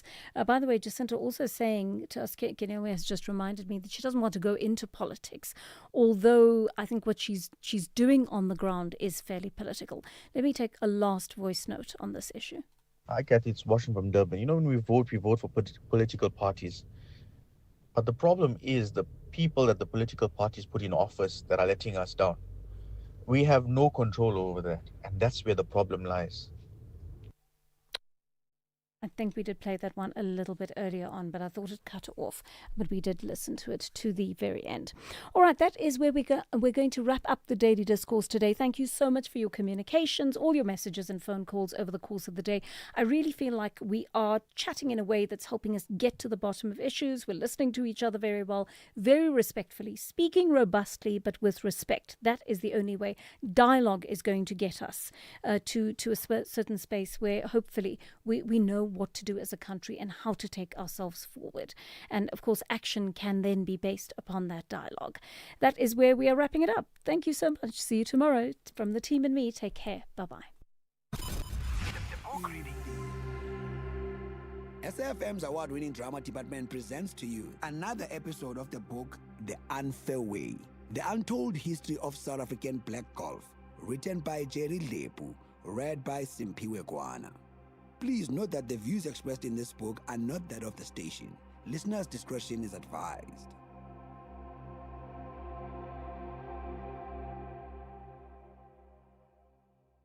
Chapter 9: A New South Africa and Unity Talks Between Black and White Golf. When international pressure was being applied to force South Africa to change its policy of separate development, Gary Player and a few other local golfers were campaigning on various international tours initially. These players were not on the radar of the anti-apartheid movements. One of the reasons for this was because golf was an individual sport in the main. Players could travel overseas in and out of any country and play without drawing any attention. Some countries did not have strong anti-apartheid movements. However, the South African golfers' free ride was gradually coming to a halt as golf started to receive the attention of the anti-apartheid movements, with campaigns galvanizing to stop South African golfers from participating in international tournaments. This development put pressure on South African players as campaigns were mounted to bar them from participating in tournaments around the world over. Also, international golfers were unable to play in South Africa as a result. However, South Africa momentarily soon found a way out of this dilemma by creating independent states using Bantu Homeland Citizen Act 26 of 1970. One such venue is the Gary Player Country Club at Sun City in Bophuthatswana. Gary Player designed it. Bophuthatswana deemed an independent state. The overseas golfers were lured to come and play in tournaments that were staged at that venue. Some players who were ignorant of the South African political fraud accepted the invitation, while some, once they knew the truth, declined.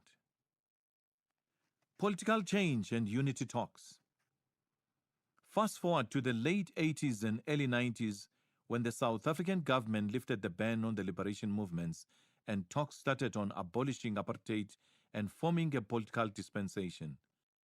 This unsurprisingly highly influenced existing sporting organizations, which were formed based on race to face change. In the new democratic South Africa, their continued existence would have been anti-ethical to the new constitution that eventually found life in 1996. 2 years after the installation of a democratic dispensation. From the late 60s to the early 90s, the South African government began easing its hardline approach towards political opponents and liberation movements. Political leaders were released from life imprisonment. talks on the abolishment of apartheid also commenced. These changes would inevitably spill into the sporting bodies. Race-based sporting organizations would have to merge. There was resistance on the part of white sporting bodies initially as the wheels of change were turning. They were left with no option except to merge. Attempt to merge black and white golf started back in 1983. However, the merger did not happen as the White Association cited the laws of the country as an obstacle to the formation of such a unified body. The delegation of the White Association was led by Gary Player, who was at the time the president of the PGA. Bennett Khansi led the delegation representing the black golfers. The failure of the talks left black golfers who were represented by the TPA fuming. They resolved to withdraw their participation in the Open international tournaments, and they will also inform all the international PGAs of what transpired of the talks, to ensure that white golfers no longer participated in international tours. At this heated meeting, the TPA delegates, which I led, had questioned the fact that Mark McNulty, who was not a South African, was captain of the PGA. The TPA representatives were also angry that one of the members from the PGA, Moritz Lin, came to the meeting armed with an army rifle. They regarded this as a form of intimidation. Merger of PGA and TPA. White South Africans love their sport, particularly rugby, cricket and golf. Following the unbanning of political organizations in 1990 and the beginning of talks to end apartheid, white South Africans were faced with a dilemma. Apartheid was good for them, but it was this same system which prevented them from participating in international sporting events. They longed for the Rugby World Cup, as well as their athletes to take part in international sporting events such as the Olympic Games. In a new political system, racial segregation of sport teams would not be allowed. This meant that black and white sports associations had to unite, with merger becoming the new buzzword across sporting circles. This proved to be far trickier though, as separate white and black organizations had been in existence since the formation of South Africa. Spearheading the overall merger talks was the National Olympic Sports Committee, NOSC, and the National Sports Congress, NSC, which was a close ally of the African National Congress, ANC. The 1990 talks between the TPA and PGA, which were brokered by the NSC, led to two significant historic events. The TPA had to disband in July 1990 and be part of the PGA. A new constitution was drafted which will address the administration of the new unified body. Parts of the Memorandum of Understanding are mentoring of the former TPA member in running of the PGA affairs, equal representation in the management committee, development, and facilitate access to courses. Any endorsement by the NOSC will open ways for the resumption of the Sunshine Tour schedule, as well as open opportunities for players who were campaigning abroad. The merger never lived up to its expectations. There was always discontent on the part of black players. They always cited unfulfilled obligations on the part of the PGA. Either when the NSC was approached to mediate on the issues arose, nothing came up from that intervention. The NSC lacked either insight on the issues at hand or their intentions were to undermine the process. A special general meeting was held in July 1991 at Rand Park Golf Club.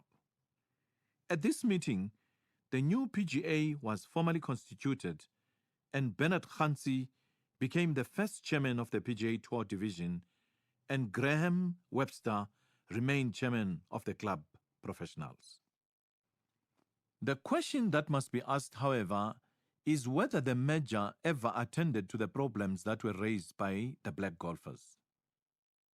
After all, the merger could not just be of its own sake, or to comply with the request or directive from the new government.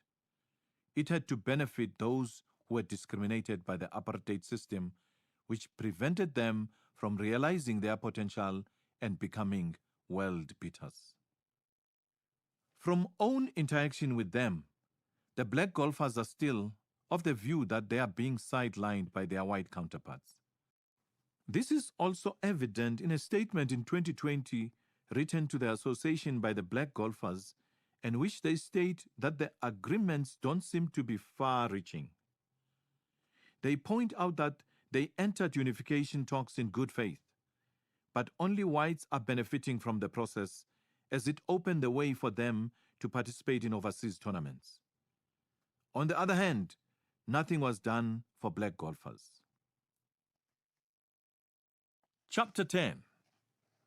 Overview of black golf in post-1994, South Africa.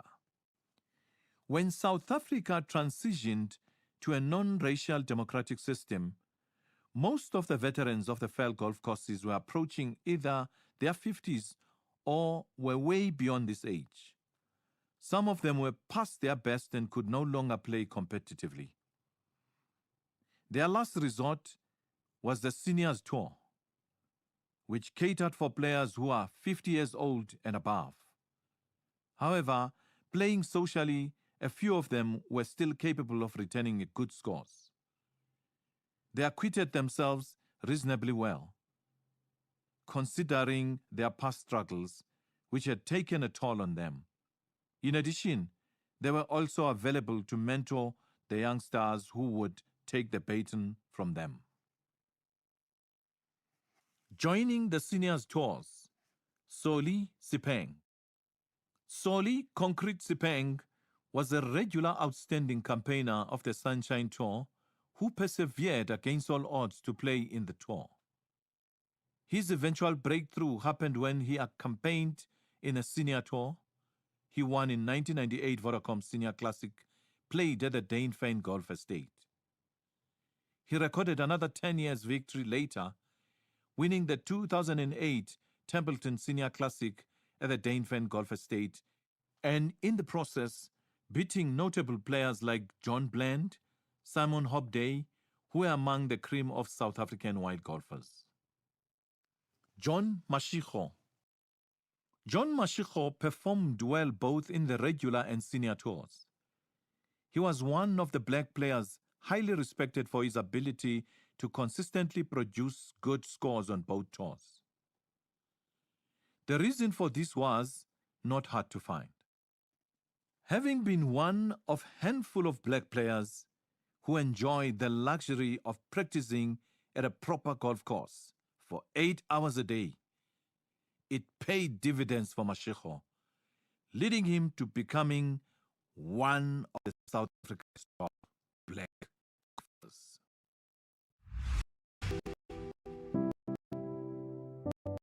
There was another episode of The Unfair Way, The Untold History of South African Black Golf, written by Jerry Lepu, read by Simpiwe Kwana. The book is available at the Bridge Bookstore. It is broadcast on SAfm at 11:45 Monday to Thursday on the Daily Discourse.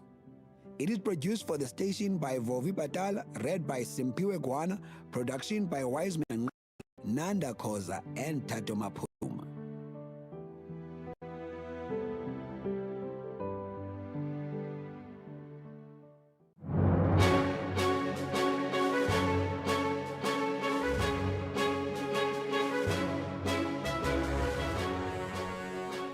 It's 12 o'clock, Monday, the 8th of June, 2026. A very warm welcome to Updated Noon here on SAfm, leading the conversations that move us.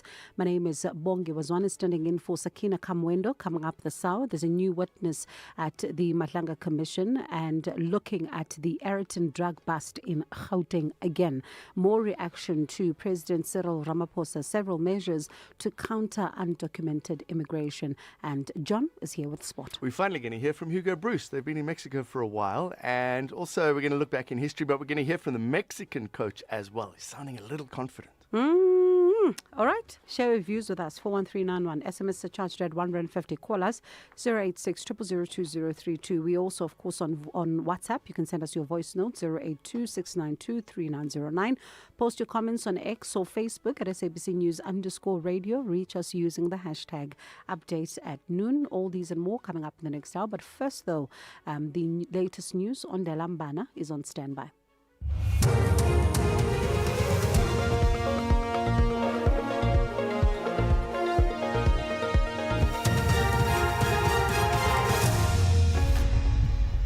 Thank you, Bongi. On the top stories, a 15-year-old girl fatally shot in Atlantis, and Ramaphosa to send envoys as South Africa tackles migration challenges. For SAfm News, I am Ondelambana, and a very good day. A 15-year-old girl has been shot dead when she was caught in a crossfire between rival gangs in Sherwood Park, Atlantis, on the west coast. A police spokesperson Dake Gwala says a 48-year-old woman has also been shot and wounded in the incident. No arrests have been made. Atlantis detectives are investigating a case of murder and attempted murder following a shooting incident. The 15-year-old female succumbed to her injuries. No arrest has been effected at this stage. A woman has been gunned down and another seriously injured in Extension 2 in Mfuleni on the Cape Flats last night. Police spokesperson Wesley Twigg says a man has been arrested in connection with the attack. Twigg says the deceased was declared dead on the scene while the other victim was transported to a hospital for treatment. Twigg says the suspect will appear in the Blue Downs Magistrate Court once he has been charged. The N1 is closed near the Baobab toll gate outside Musina in Limpopo after a bus lost control and overturned this morning. Transport spokesperson Mashudu Mabata says traffic is being diverted to the shoulder of the road. Mabata says there are no reports of injuries and fatalities yet. Emergency services and all relevant stakeholders are on the scene. Motorists are urged to approach the area with caution, reduce speed and follow instructions from the traffic officials. Delays are expected. President Cyril Ramaphosa says South Africa cannot tackle migration challenges alone and has called for greater cooperation across the continent. The president addressed the nation last night on issues of migration. He says while the country will work to tighten immigration laws and policies, he will be sending envoys to other countries to work on a combined solution. Through SADC, the African Union, and our bilateral relations with other countries, we will seek to find sustainable solutions to these challenges. As part of this effort, I will be sending envoys to a number of sister African countries to outline the measures that we are announcing this evening and to deal comprehensively with the issue of migration in cooperation with those countries. China's President Xi Jinping has arrived in North Korea for a 2-day visit, his first in 7 years. Before leaving China, he held what he called an invincible friendship between the two countries, saying they would work together to safeguard a fair and just global order. The BBC's Laura Bicker has the details. Analysts believe Mr. Xi is trying to reassert his influence over Mr. Kim to prevent him leaning too heavily on Moscow.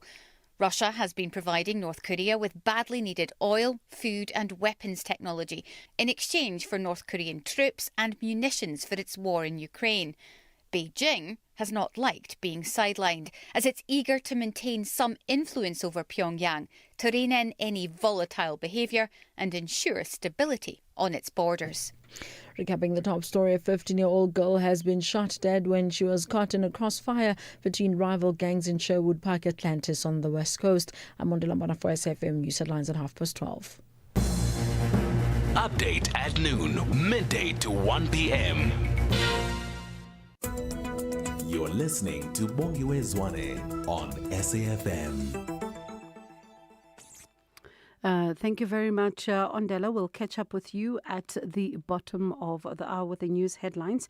And at this hour, right, as we start, in fact, the hour, Eastern Cape Judge President Selby Mbenenge has filed papers to take the JSC gross misconduct finding on review. You'd remember that at the JSC had found that he was guilty of gross misconduct, and this is quite important, particularly given the developments there that would have happened at the inquiry there into what exactly happened.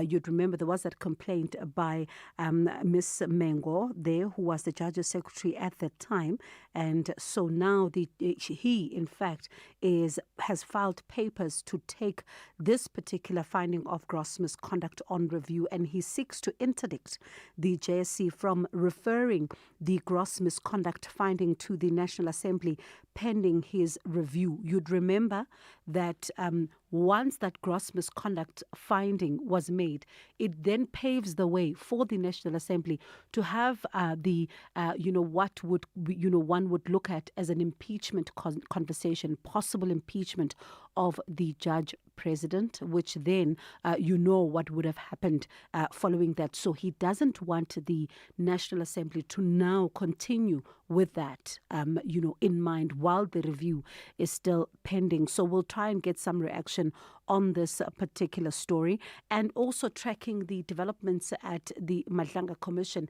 Lieutenant Colonel Nkwana Joseph Sibola is back at the commission today. Much of the focus is on the Ayrton drug bust, and you'd remember the Ayrton drug bust also, came into sharp focus at the commission. Around 300 million rand of suspected cocaine was found there, and looking at the theft, poor storage of the seized drugs in KwaZulu-Natal and Gauteng. Last week, you'd remember, much was about the Port Shepstone drug bust. Today, we are seeing the Ayrton drug bust come into focus, and also there, the processes that the SAPS members who were at the scene put in place were also found wanting, because it did seem that there were inexperienced people again at that particular scene as well, who were taking, part in that particular operation, and also laying bare some of the tensions within members of the SAPS who were at the scene at the time. So that issue is back in the spotlight. Also, there's hundreds of residents in Guatemala who've started marching this morning, and this is in reaction to, also, of course, the issue of immigration, illegal immigration in the country. The president speaking yesterday, announcing a range of issues that he says are going to be implemented to curb the undocumented foreign nationals crisis in the country. And also, of course, speaking about the fact that, he's calling for calm and, saying that government is now going to intensify some of the efforts to try and deal with this problem. And yes, a lot of reaction to that particular story that we've got for you at this hour as well. And we'll also then look at around 300 EPWP workers, or so-called Green Army, marching to the Premier's office in Gauteng, Panyaza Lesufi, and they are demanding a reinstatement. And they say that their contracts were unlawfully terminated, and claiming that some of them have never been paid, while others were paid a monthly stipend of around 2,800 rand, but they are saying that they've not been paid. Others have been paid a fraction of the amount they are claiming, and they're saying that the government allowance is supposed to be 5,700 rand. So Horisani, our reporter, is tracking that story. So there's a lot of stories we are watching on the go for you. You're listening to Bongiwe Zwane on SAFM. All right, let's start here. The chairperson of Parliament's Portfolio Committee on Home Affairs, Musa Chabane, has welcomed President Cyril Ramaphosa's call for stronger action against illegal immigration. Chabane says government departments must be given to strengthen immigration enforcement, tackle corruption, and improve border security as well. So let's have this conversation now. Musa Chabane, the committee chair, joins us on the line. Thank you so much, Mr. Chabane, for your time. You've welcomed what the president had to say. As some of the people that have reacted are saying that it is good interventions, but the nub of it is going to be in the implementation phase. Thanks for inviting us. I think you're correct that the key areas is on the implementation, but also the budgeting in terms of making sure that the areas that are related, particularly the Border Management Authority, the executive make sure that they put more effort to increase the budget around that. But also we welcome the President overall a reflection in terms of the challenges currently facing, but also associating the concerns and accepting the concerns that South Africans are raising as a matter that we have raised as a committee, that we associate the concerns that have been raised, but also the interventions that are there in terms of the legislation. So overall, the areas that the President has highlighted is what the committee and the other law enforcement or security cluster have been raising and recommended. And one of the big issues which is raised is that one of the implementing agents here will have to be the Department of Home Affairs. And there was a bit of criticism that the minister seems to not have been proactive as far as what has been happening across the country is concerned, and also given what is currently taking place at the ports of entry.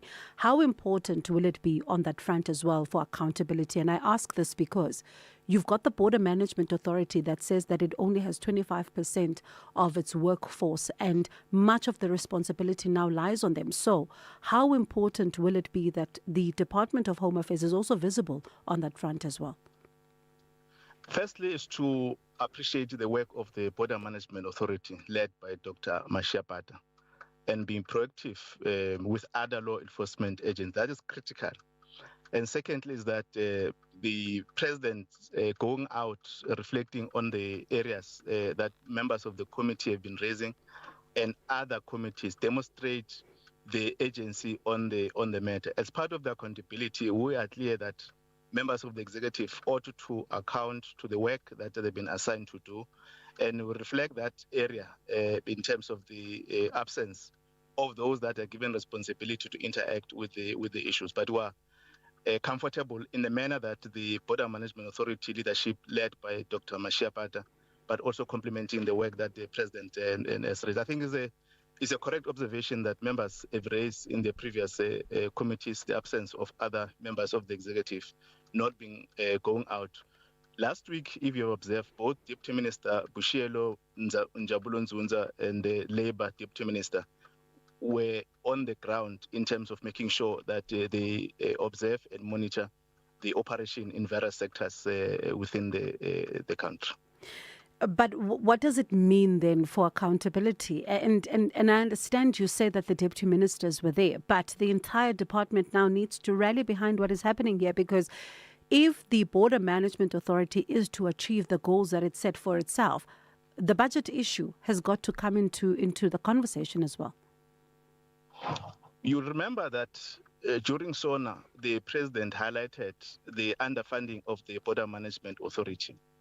And members of the Portfolio Committee or Parliament, other subcommittees, Appropriation and Finance, made a reflection in terms of how the Border Management Authority is underfunded and the negative implication that will cause moving forward, because it ought to source other or technology or other means to make sure that we mend our borders.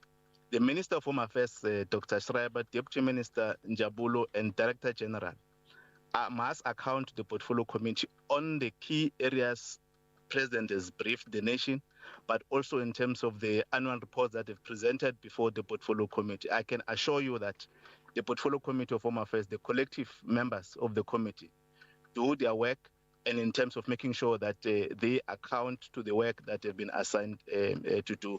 As the leadership and the Chief Administrator, Mr. Makode, of the Department of Home Affairs, will make sure that the areas that have been identified, but also the recommendation of the Portfolio Committee, are implemented within the time frame that they've been given. We've just met with the joint portfolio. We had the joint portfolio transport, as led by Honorable Slamulela and the Portfolio Committee of Home Affairs on last Friday, to reflect on the overall issues that have been raised. And we're happy that the President, amongst the issues, have taken the recommendations of the committee and the debates that have been ensuing in the budget vote of Department of Home Affairs and other committees that are related in the security cluster. All right. As a final one, then, very quickly, I know you say that they must account. It's a number of issues that you've also been raising, and I wonder though, how then are you going to ensure that also what the president spoke about yesterday, ending corruption when it comes to the immigration system, is also something that is actually... Bongi, you recall that during the sixth administration, the Portfolio Committee of Home Affairs initiated a process that the Minister of Home Affairs, then Dr. Aaron Motsoaledi, having observed the corrupt activities within the permitting area and the overall system within the department, he has then initiated a process of appointing the multidisciplinary team within, and also increasing or capacitating the counter-corruption unit within the department. That has necessitated for the work that has been done by the SIU. And I think the SIU report, interim report, does indicate where there were maladministration, corrupt activities, and the recommendation that have been done. So this is the work that has been done for a previous time, and the proclamation that has been signed by the president. He's correct that because it's the work that we have been raising and Parliament has endorsed. We are happy that the SIU interim report does give indicators in terms of where there have been corrupt activities, and both that have been participating in this area have been arrested, have been taken to task. Even within the Border Management Authority, Bongiwe, there were officials that were found in the wrong, and they faced consequences. What I think is needed is a joint collaboration with all law enforcement agencies and also South Africans where there are corrupt activities. We ought to expose it. We must be happy as a nation that since the Border Management Authority and other intervention within the security cluster, there have been work that has been exposed on corrupt activities, but also the task of those that are found outside the Constitution that has been taken to task. These are significant positive indicators of the work that has been put on the ground, but also as we indicate that a lot of resources, money that is needed to make sure that we maintain the course of fighting against corruption. Appreciate your time. Thank you for speaking to us, Chairperson of Parliament's Portfolio Committee on Home Affairs, Musa Chaban. Update at noon, midday to 1 p.m. You're listening to Bongiwe Zwane on SAFM. All right, we'll stay with the story. The Border Management Authority says it has processed 663 Ghanaian nationals for repatriation through OR Tambo International Airport over the weekend.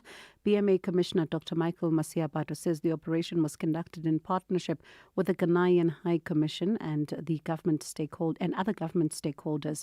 More than 490 travellers were declared undesirable after overstaying their visas. BMA's Deputy Assistant Commissioner Meme Mokhotsi explains. The Commissioner of the Border Management Authority, Dr. Michael Masiabato, has confirmed that the Border Management Authority successfully processed 663 Ghanaian nationals for repatriation from South Africa to Ghana through OR Tambo International Airport over the weekend.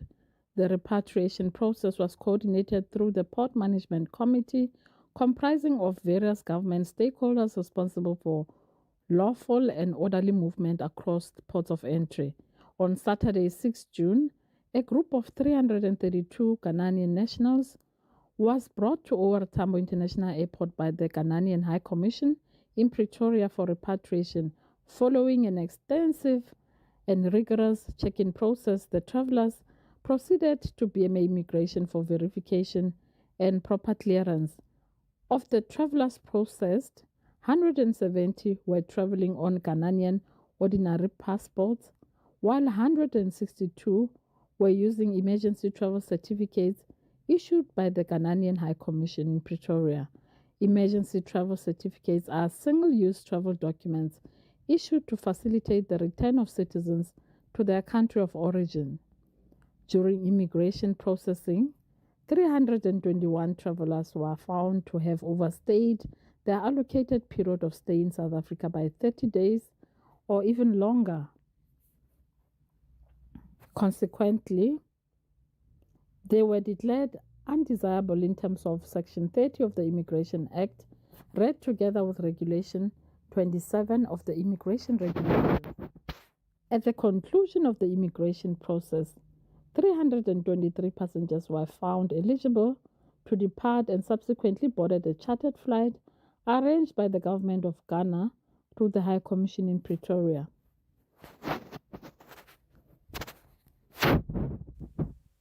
All right, that is Meme Mokhotse, the spokesperson of the Border Management Authority.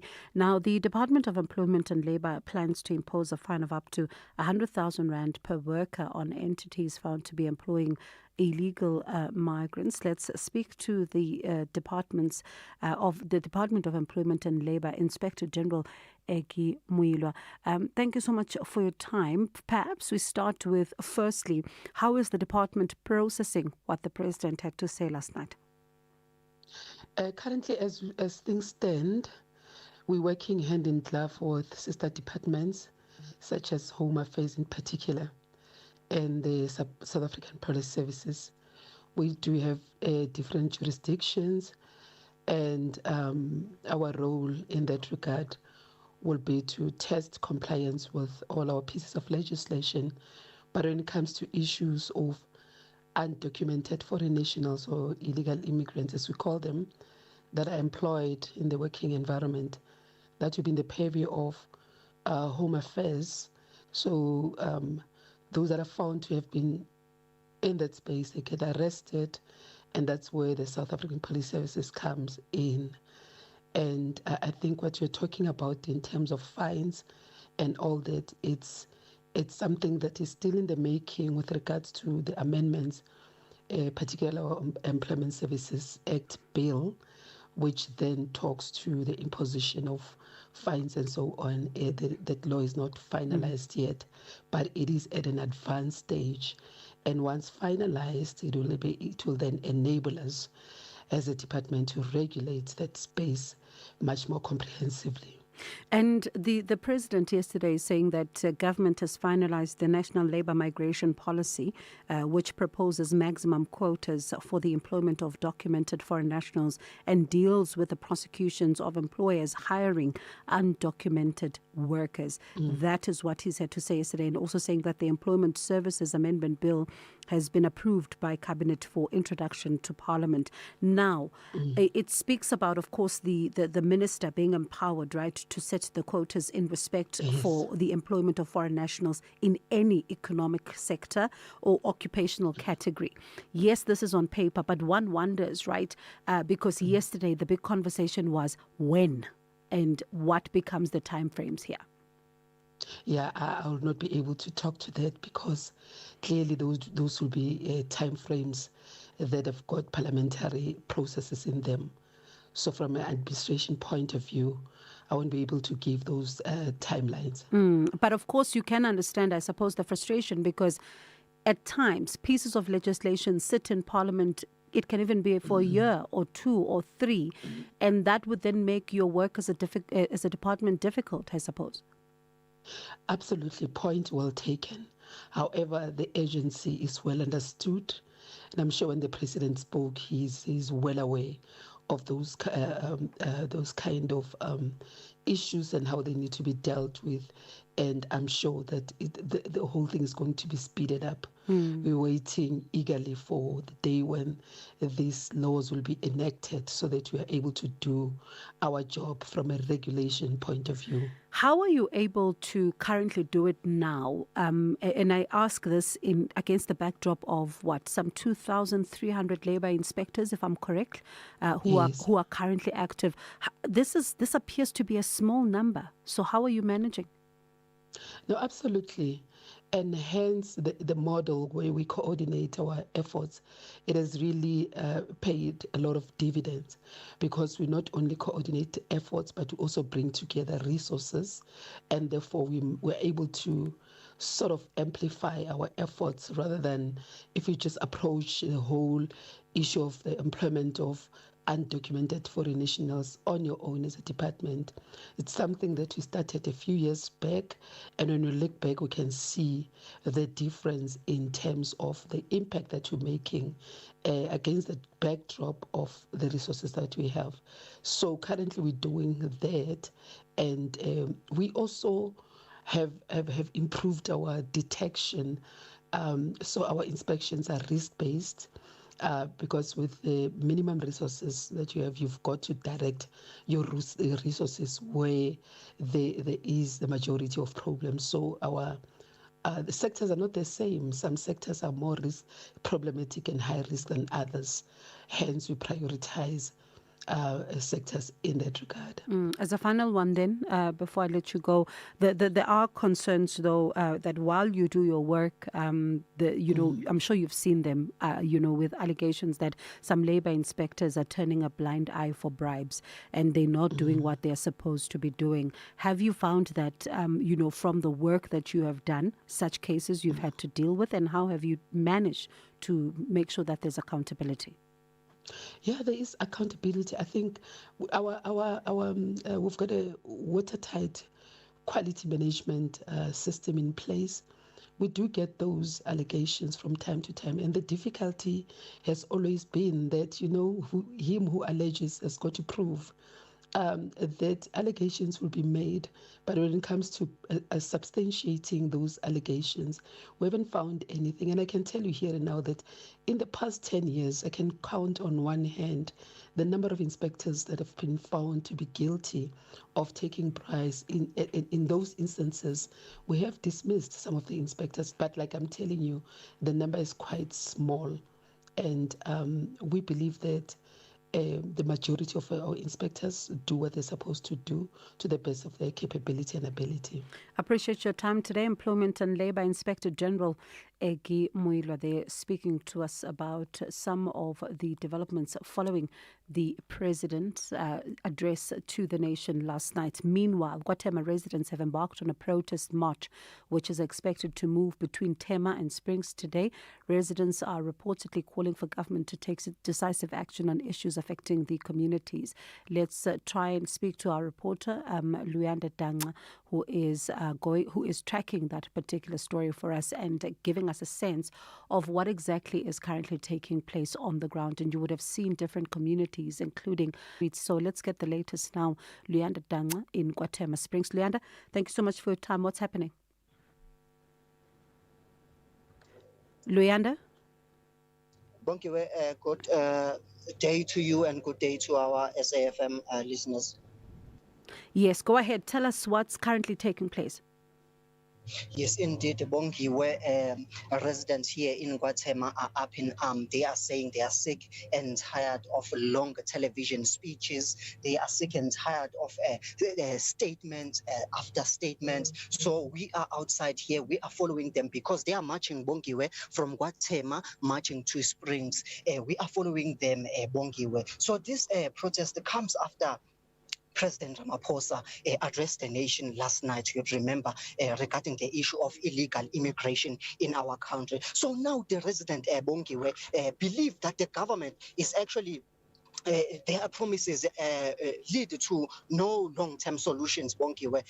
In other words, I've also managed to speak with some few residents earlier in the morning, Bongiwe, and they told the SABC that no, the president is just buying time. It's just he is actually failing to do service delivery, or is failing to bring long-term solutions. All right. And Luyanda, of course, we'll continue to track this through your eyes. Thank you so much for bringing us that particular update there. Luyanda Danga with the protesters. It's 12:30 though. We want to quickly take the news headlines and we'll continue then to watch some of these stories as these protesters continue to voice their grievances and are now looking to over the memorandum. And of course, we'll tell you all about that story. But let's take the news headlines. Ondela's on standby. Thank you, Bongi. On the top of his line, police are probing the murder of a man who was gunned down in Hanover Park on the Cape Flats this morning. Police spokesperson FC Van Wyk says the victim sustained multiple gunshot wounds to his head. The Matlanga Commission of Inquiry has heard that someone within Transnet was working with some corrupt officers who enabled access of cocaine shipped from Brazil. And Rise Mzansi leader Songezo Zibi says there needs to be a systematic response to the immigration crisis in the country. A full update follows at the top of the hour. Economic news on SAFM. Facts and figures you can count on. All right, let's chat to Prithu Makan of FNB Wealth and Investment. Thank you so much for your time. As we begin the week, how are the markets looking? Good day. So if we look at the markets today, we see that the JSE opened in negative territory, and this was mainly due to global sentiment remaining under pressure. So investors continue to assess the ongoing commentary surrounding the war in the Middle East. And labor data in the US has also been a key focus point. So last week, we had some strong labor data out of the US. And this implied that the US Federal Reserve may be more inclined to raise interest rates. And this weighed heavily on equities. So if we look at some of the recent forecasts, we see that the market is now pricing in an 80% chance for a rate hike at the Federal Reserve's policy meeting in October. So we'll definitely keep a close eye on that probability, and let's see how that plays out. In terms of company news, it has been a relatively busy morning. We have seen agricultural chemicals company Omnia kicking off the day with a robust set of full-year numbers. Headline earnings grew by double digits, which was in line with management guidance. And the solid performance was driven by strong volume and margin growth. And overall, this was supported by a strong competitive edge in most of the group's core businesses, with both agriculture and mining delivering robust earnings, margins, and solid cash flow generation. We also had full-year results out from cement company PPC, which was another strong print. We saw that earnings grew in line with management guidance, and there was a material improvement in profitability and cash flow generation. And this was built upon the strong recovery achieved in the prior year. Revenue from the company was mainly driven by a strong performance in their Zimbabwean business, and this helped to offset some pressure in South Africa and Botswana. And if we move on to general commodity price movements, we see that most precious metals are under pressure today. Gold fell around 0.9% so far as investors continue to monitor interest rate expectations. We also saw that platinum lost further traction as well, and Brent crude prices continue to hover around $97 a barrel. And lastly, from me, the Rand is weaker compared to last week and is currently trading around 16 Rand 58 against the dollar, just over 19 Rand against the euro, and just above 22 Rand against the pound. And that's the market update for this afternoon. Thank you very much for that. That's Prithu Makande, FNB Wealth and Investments. SAFM Sport with John Gerika. John? Yes. John? Yes. What is Hugo Bruce saying? Finally, we're going to hear what he has to say. Does he say that we are winning? Because you said the Mexican coach appears to be so confident. This is the worry. The Mexico coach is feeling very strong. Hugo is not 100%, to be very fair. Let's hear what he has to think. Okay. The three opponents in our group, also with Czechia, there is not so much difference. We don't play against teams like Argentina or Spain or France. Those are top teams. But because there is so little difference between the teams, it is very tough for all the other teams also to play against us. So it will be a battle of 3 games to have points. Because I think when you can have 3 points, I think you go to the next round. You're not feeling it, eh? You know what I want a coach to say? Yeah, and I've said this so many times. I want a coach to be like a boxer. Yes. Yeah? We're going to go out there, we're going to win $5, and we don't care. Anyway, there's a fascinating sub-story here. 16 years ago, South Africa opened their 2010 World Cup against Mexico. 40 years ago, that Mexico beat Bruce's Belgium side 2-1 in the opening Group B match of the 1986 FIFA World Cup. That was also the period that I felt what the World Cup was. This is something special. I was a player who played in a team in Belgium who played European Cup games, who won European Cup games. But if you compare that with a World Cup, and then we talk about 40 years ago, it was for me something fantastic, and I was so happy as a player and motivated and excited that I was there, because I was already 34. So now I'm here, back again in Mexico. We will play the opening game again against Mexico in Azteca Stadium. Yeah, it's amazing that happened. I'm here now as a coach, and again I'm excited, and this World Cup is so much bigger than 40 years ago. All right, well, let's hear from Mexico. Mexico beat Serbia 5-1 in a warm-up match on Friday. Remember, we're struggling to win matches here. Here's coach Javier Aguirre, and sounding confident. Yes, we've been preparing for, 22 months, and I think it wasn't easy to choose the players. The final list, there were many setbacks along the way. 12 injured at the same time.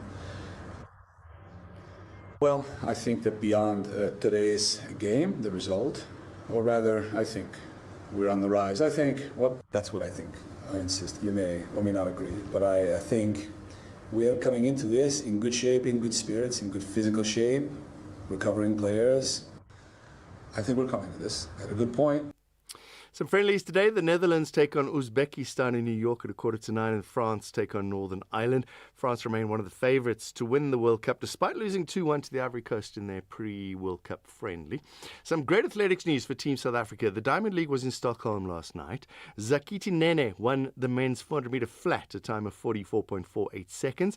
Prudence Sekodiso placed 5th in the women's 800 metres, though, but that race was won by Switzerland's Aubrey Wero, a world-leading national record, 156.56.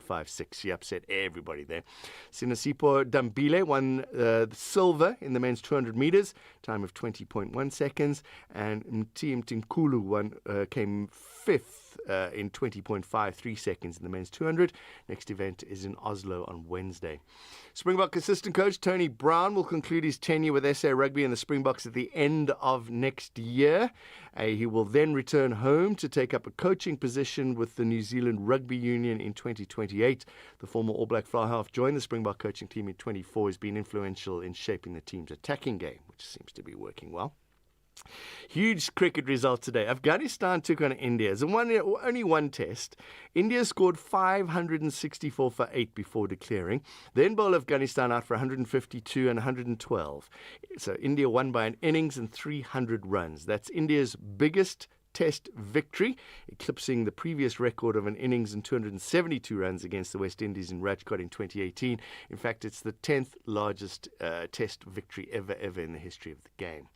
And some cycling news for you, and I love this story. Demi Vollering completed a stunning turnaround to win the Giro d'Italian Women, sealing her first title in dramatic fashion in the final stage. Normally the final stage in the men's tours are sort of processions and it's a celebration. Not the women's riders. They don't care. She overturned a 49-second deficit on longtime leader Anna van Breggen. Remember, Anna van Breggen was leading forever. Vollering made a move, 39 kilometres to go. She dropped her compatriot, bridging to the lead group, securing the pink jersey before the finish. Elisa Longoborghini took the stage, but it belonged to Vollering. She claims the Giro by 30 seconds overall, completely turning it around. So she adds that to her Vuelta and her Tour de France crown. Let's hear what she had to say. Today was all about daring to lose. I had to dare to lose it all, so I was able to, and yeah, I let Antonia go away, and I was like to Anna, I'm fine with also third, because second or third doesn't matter to me. It's now up to you to work, and then I had to try to drop her somewhere, and I really went all in on that last climb. And finally, the Monaco Grand Prix, Kimi Antonelli won it. He's now won 5 races in a row. He joins the likes of Schumacher, Mansell, Clark and Hamilton, having won 5 in a row. Lewis Hamilton's looking good. He's back into second place. Isaac Hajar finishing third after all of the penalties and everything's been thrown up there, although some of those might change. As it stands, Antonelli leads by 66 points over Lewis Hamilton, who's squeaked into second place now. George Russell is in third overall, 2 points further back. John, yes, where are we watching the first game? I'm going to be, it's a 9 o'clock start. I'm going to double check the start. Yeah, I think it's a 9 o'clock start. Where are you going to be? I will be on the radio. doing my radio show. And So I would have just come off television. there we go. So you can have a little bear. I will be stone cold sober, giving score updates on SAfm. I'll be listening. To me, or watching the. I'll listen to you commentate, watch the game on low volume. It'll be the least listeners I will have on a Thursday night at 10 o'clock. You'll have me. Count on me.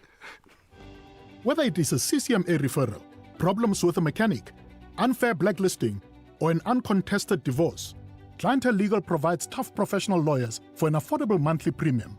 We cover civil, criminal, and labor-related matters. Our nationwide legal teams are standing by to support you 24 hours a day.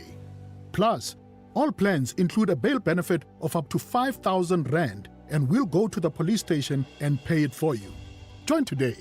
SMS SAFM to 32195. That's SAFM to 32195. And we'll call you back. SMS now. Clientele General is an authorized FSP and licensed non-life insurer. T's and C's online. Standard rates apply. 50 years later, Youth Month, The Voices.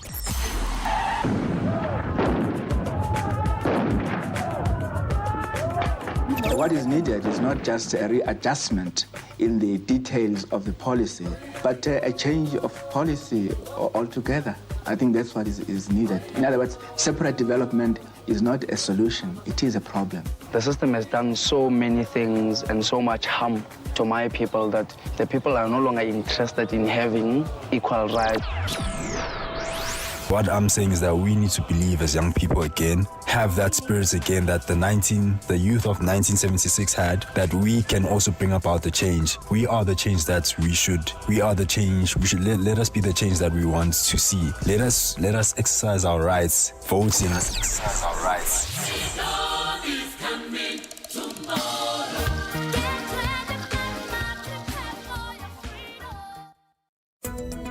You're listening to Bongiwe Zwane on SAFM. Good afternoon, Sister Bongiwe. What is that, Sister Bongiwe? When it comes to the speech of president, it sounds so good, but when it comes to people must leave the authorities to do its job, it is something that we're questioning it, because we have a lot of police, we have immigration officers who are doing their job. Currently, we're seeing corruption of bribery and all that. We see the people who have fraudulent ID from the very same authority that he says we must let them do their job. Bongiwe, I help you well, Errol, yeah? You know, every time the president makes statements of what he's going to do and what he's not going to do, especially at these so-called family gatherings, I take it with a large pinch of salt. I mean, let's just hope this time that he delivers on what he's promised about how he's going to deal with the illegal foreign nationals. So, yeah, that's my take. Errol, Durban. Good day. Bishop Makwana from Leboagomo, Zone F. Cyril doesn't take South Africans serious. I mean, what kind of a president stand on the podium and say a whole lot of nothing? I mean, he actually has activated more community uprisings than what they previously had. There will be more community uprisings. There will be more protests. Because what he just said makes no sense and it is useless and futile. We are leaderless, man. Update at noon, midday to 1 p.m. You're listening to Bongiwe Zwane on SAFM. All right, just an important note there. These are the views of our listeners, certainly not the views of SAFM, but thank you so much for your comments. Do keep them coming. Keen to hear from you on what you make of some of our developing stories.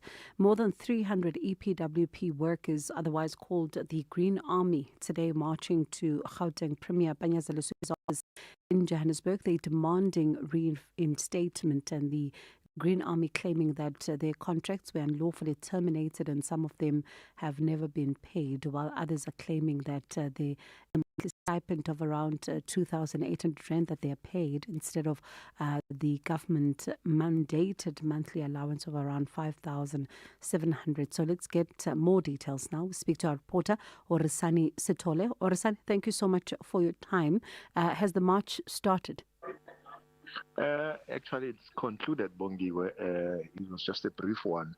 But all I can say is that they marched from Library Gardens in the CBD up to the Premier's office, Panyaza's office. But when they got there, unfortunately, they found that all the gates were closed. Actually, the roller doors were down, that nobody was able to access, be it the marchers, the peaceful marchers, or any member of the public who wished to visit the area was unable to.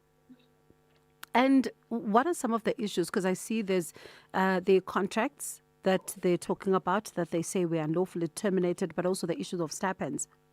Yes, actually, so this is what we've understand now, what we've gathered from the marchers is that when they were employed, they were promised by the Premier. You remember that if we zoom back, the listeners will recall that there was once a drive called Nasi Span by Premier Panyaza Lesufi, which we saw the Green Berets, known as Amapanyaza, being employed, and then they say they fell under that category of people when they were hired as the EPWP, and they're calling themselves the Green.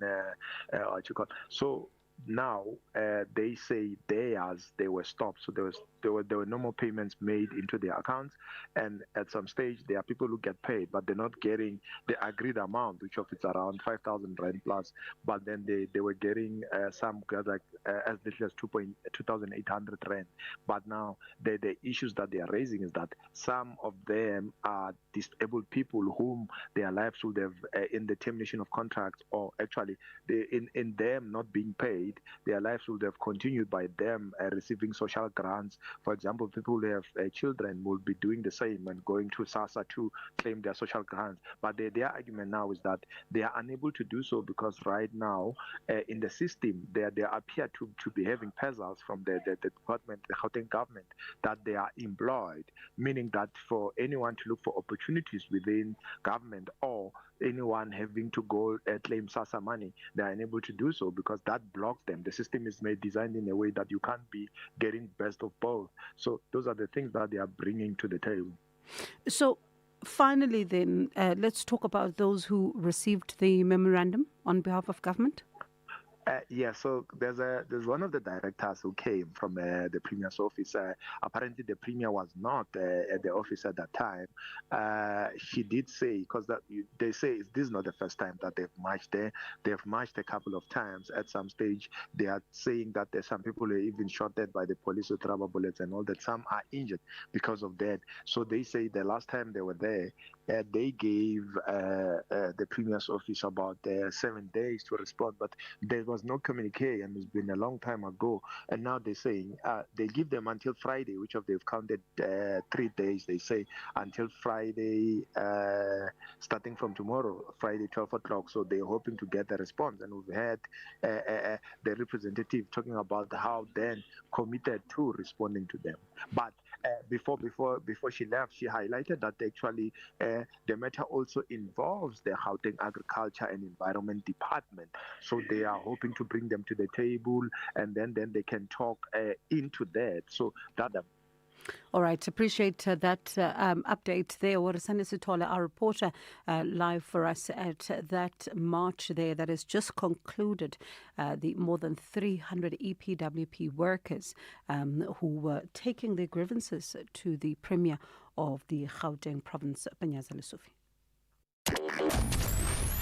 Here, there, and everywhere.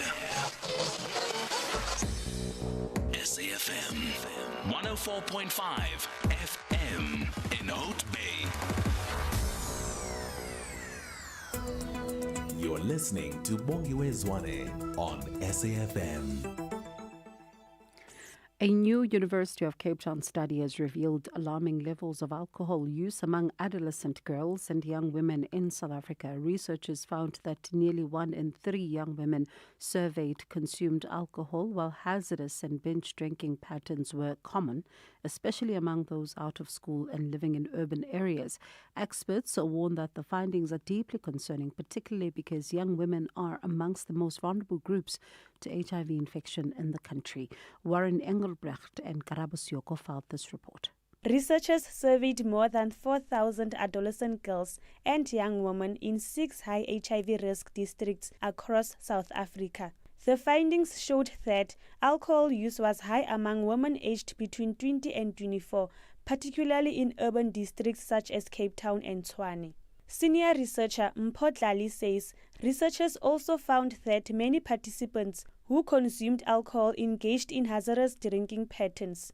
Tlali elaborates. The pattern of alcohol drinking was really that of a hazardous drinking, where nearly half of the participants were found to be hazardous drinkers based on our screening tool, which was the Audit C screening tool, and almost about a quarter of them were binge drinkers. And so these are the common patterns that we found where alcohol use was linked to contextual and social factors, specifically to district and to being out of school. For many young women, alcohol remains closely associated with socializing and entertainment.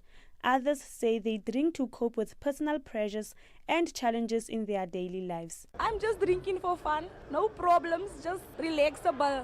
But I don't know those people here around, too many emotions and stuff, you see. So I feel like if I must have that, I will forget about that stuff. I drink because I have gone through many problems. However, I am not saying that young children should also drink and go through this, because it is not a solution to problems. While some young women view alcohol as part of their social lives, Kimberley-based psychologist Oscar Motswage says a range of psychological, social and economic factors can also influence drinking behavior. Factors, mental health conditions can also include issues related to self-esteem, self-confidence, or issues related to peer pressure. Under socioeconomic factors, we're talking about poverty, unemployment, lack of resources. Environmental factors could be living in, spaces that are not conducive. So if you look at all of these psychological factors, they can influence one or teenagers to then need alcohol to cope. Researchers are calling for government to create stronger policies for alcohol screening programs, improved mental health support, and greater efforts to keep girls in school. I am Karabo in Kimberley. Lieutenant Colonel Ngwana Joseph Sibola of the Hawks has told the Matlanga Commission that forensic evidence extracted from a suspect's device showed multiple screenshots linking logistics tracking data with images of a truck allegedly involved in a narcotics-related operation. Lieutenant Colonel Sibola is, in fact, in his testimony, says one image showed a drug price list in pounds, indicating possible international pricing. The Commission is continuing its probe into the 2021 Ayrton drug bust, where around 715 kilograms of cocaine worth an estimated 300 million rand were intercepted in Johannesburg.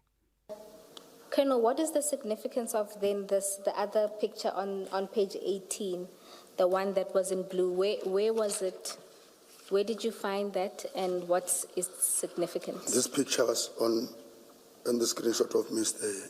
And was this on the same day as the screenshot of the Trima conversation with Alpha? This screenshot indicates that it was only taken on the 1st of July. The screenshot, I don't know whether the communication was, but the screenshot was taken on the 1st of July.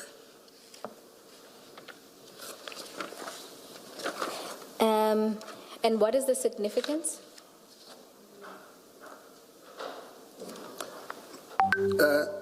As I indicated, I don't want the communications, I can't, but the significance of the price list of drugs, the one that is reflected, the price list is in euros, not South African currency. That's pounds. In pounds, sorry, commissioners.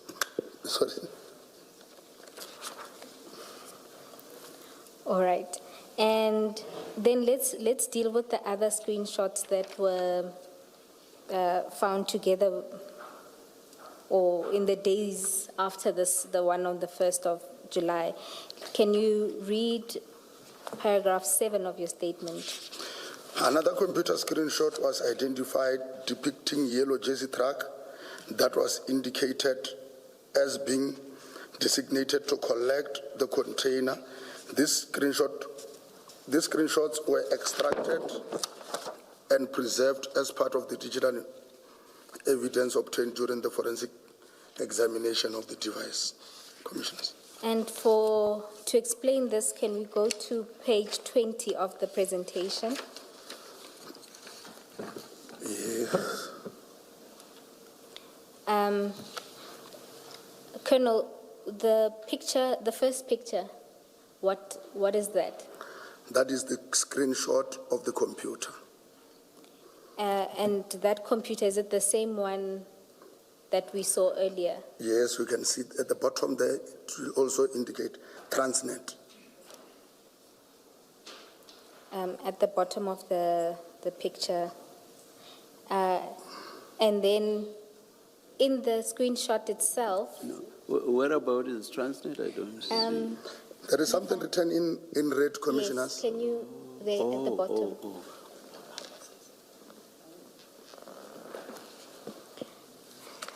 And the detail of what's written in the picture is on the far right of the page. Is that correct? Yes, the details on the screenshot, on the computer, is the details of this truck that is found in Ireton, Commissioners. And the picture on the right is what's that picture? The picture on the right is the truck at Ireton. And from that you can see that it corresponds with the picture from Mr. Nku's phone. It corresponds with the picture from Mr. Nku's phone, correct, Commissioners? Sorry, what features of it correspond? The picture, the screenshot of the computer on the left, it has got the details of this truck. The registration number? The registration number, and if... No, sorry, I'm asking, Colonel, because this screenshot is, it's not, I can't quite see the detail of it. So when you say they correspond, I don't know what the reference is to.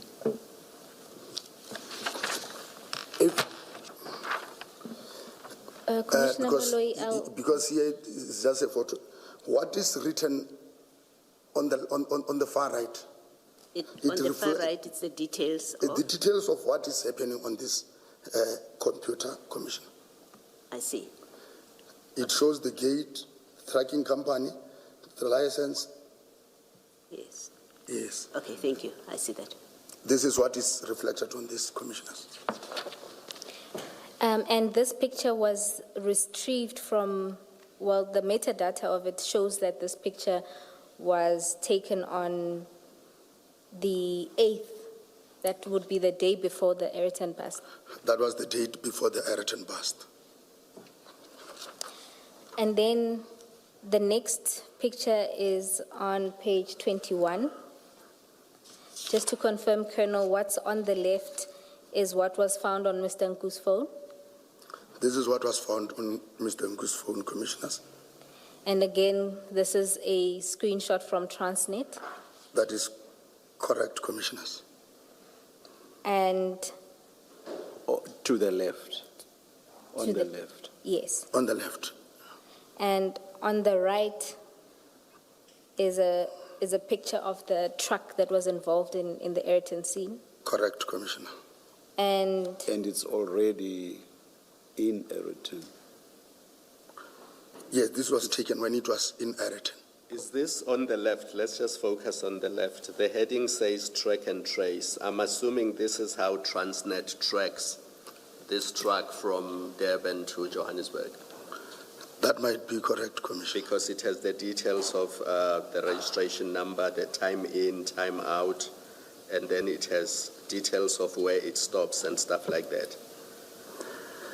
even on the top, Commissioner, is the registration number of that one that starts with BEA, the registration number of the container. Of the container itself. Correct. Lieutenant Colonel Nkwana Joseph Sebola of the Hawks, continuing with his testimony there before the Commission. It's still live and we'll continue to track the developments there because this particular drug bust did draw quite a lot of attention for the Commission. So let's leave it here with the show for today. Thank you so much for joining us. It's 1 o'clock. It's time now for the news. Ondela's on standby. I'll see you again tomorrow.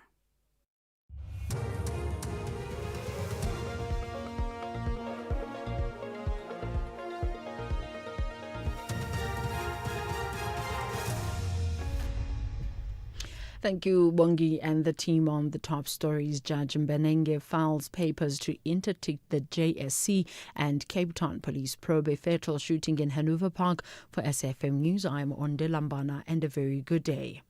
Eastern Cape Judge President Selby Mbenenge has filed papers in the High Court in Pretoria to interdict the Judicial Service Commission from referring the gross misconduct findings against him to the National Assembly, pending a review into the finding itself. In April, the JSC overturned the Judicial Conduct Tribunal's misconduct finding against Mbenenge. It instead handed him a sanction of gross misconduct in the sexual harassment probe in the judiciary, placing him in the realm of possible impeachment. Judge's Secretary Andy Swamengo accused the Mbenenge of alleged sexual harassment in the form of in-person interactions and electronic communications between June 2021 and November 2022. Police are probing the murder of a man who was gunned down in Hanover Park on the Cape Flats this morning. Police spokesperson FC Van Veek says the victim sustained multiple gunshot wounds to his head. He says the motive for the attack remains sketchy at this stage. Upon their arrival, they found the body of a 20-year-old male laying in the street. He sustains multiple gunshot wounds to the head. The murder case was registered for investigation. The circumstances surrounding the shooting incident are under investigation, and the motive forms part of our police investigations. The Madlanga Commission of Inquiry has heard that someone within Transnet was working with some corrupt officers who enabled access of cocaine shipped from Brazil. Hawks Lieutenant Colonel Joseph Sebola is testifying about the 2021 Aratin cocaine bust, where more than 700 kilograms of cocaine, estimated to be worth over 300 million rand, were seized. Sebola has presented screenshots of text message communication between the alleged implicated individuals. Evidence leader Advocate Tabang Boy. You know how you just testified that screenshot comes from the harbour, Transnet in particular. The two talk about Pier 1 and 2. What is significant about Pier 1 and Pier 2? Please say if I'm correct. It seems to suggest that someone within Transnet makes the decisions about where the ship should go, and so is able to manipulate where it lands in order to facilitate the scheme of accessing the containers. Am I correct about That is the role correct, of Transnet people in Yes. Rise Mzansi leader Songezo Zibi says there needs to be a systematic response to the immigration crisis in the country. Zibi made these remarks while addressing the media in Johannesburg on the recent political developments the country has witnessed. President Cyril Ramaphosa addressed the nation yesterday, outlining government's plans to tackle illegal migration. Such interventions include establishing dedicated courts to speed up deportations of undocumented migrants and jailing employers who hire undocumented migrants. Zibi has called for proper border control. It's clear that for decades we have had an evolving immigration crisis where the government's ability to manage the problem and process it correctly has been degrading over time. One of the reasons we were grey listed by the Financial Action Task Force is that our borders are porous. You've got people setting up in South Africa to run criminal syndicates, to finance terrorism in other parts of the country, and so on. Residents of Guatemala are marching to Springs in Ekurhuleni, calling on undocumented foreign nationals to leave South Africa. The protest comes after President Cyril Ramaphosa addressed the nation on the country's migration challenges last night. It also comes ahead of the June 30th deadline where anti-immigration group March and March called for all undocumented migrants to return to their countries of origin. Resident Tsepomiya say they're marching to express their concerns and to call for more decisive steps from government on issues affecting their communities. Yes, the president did speak yesterday telling us he's going to fix. But then I find it difficult to see why it's so difficult for him to fix the country. We are still saying it's a peaceful march. Reason is we can't stop it now because our president yesterday has spoken. We are still being oppressed. The action is not being taken. So we are saying today enough, it's enough. Up until the 30th. This thing will continue up until the 30th. And even if it takes beyond the 30th, we're still going to push it.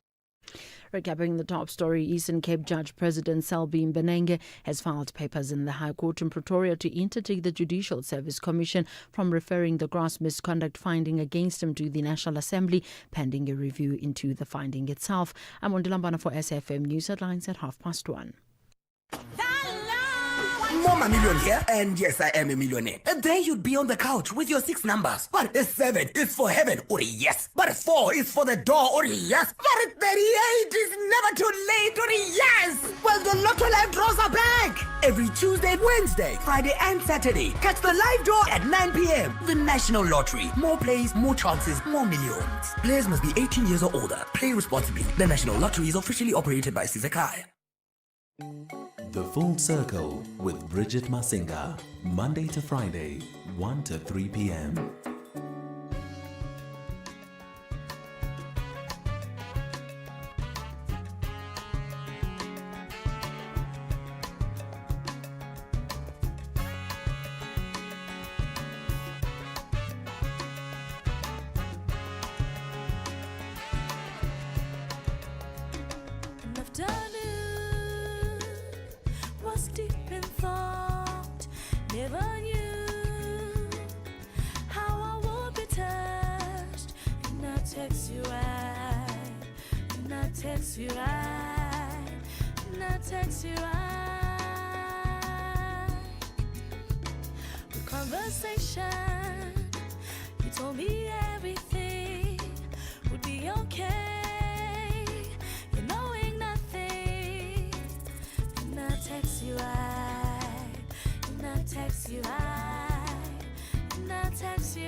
He was a stranger who soon seemed like a lawless friend. Did not text you right, did not text you right, did not text you right. Lord have mercy on him.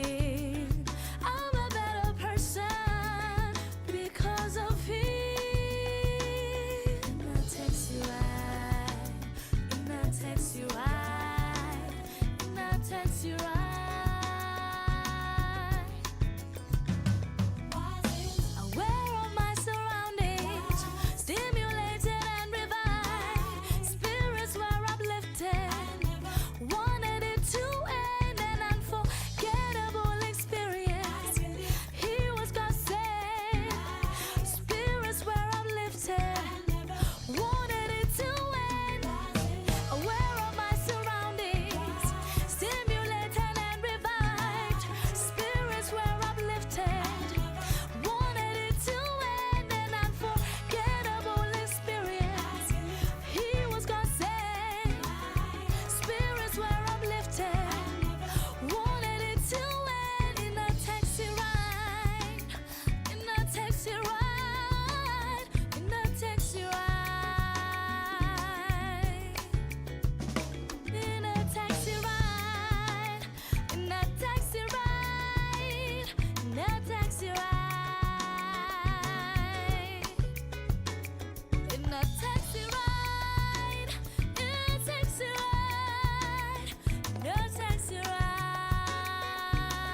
All right, that is how we kick off the show this afternoon. A little bit of Zamajobe coming through with tech. How are you doing?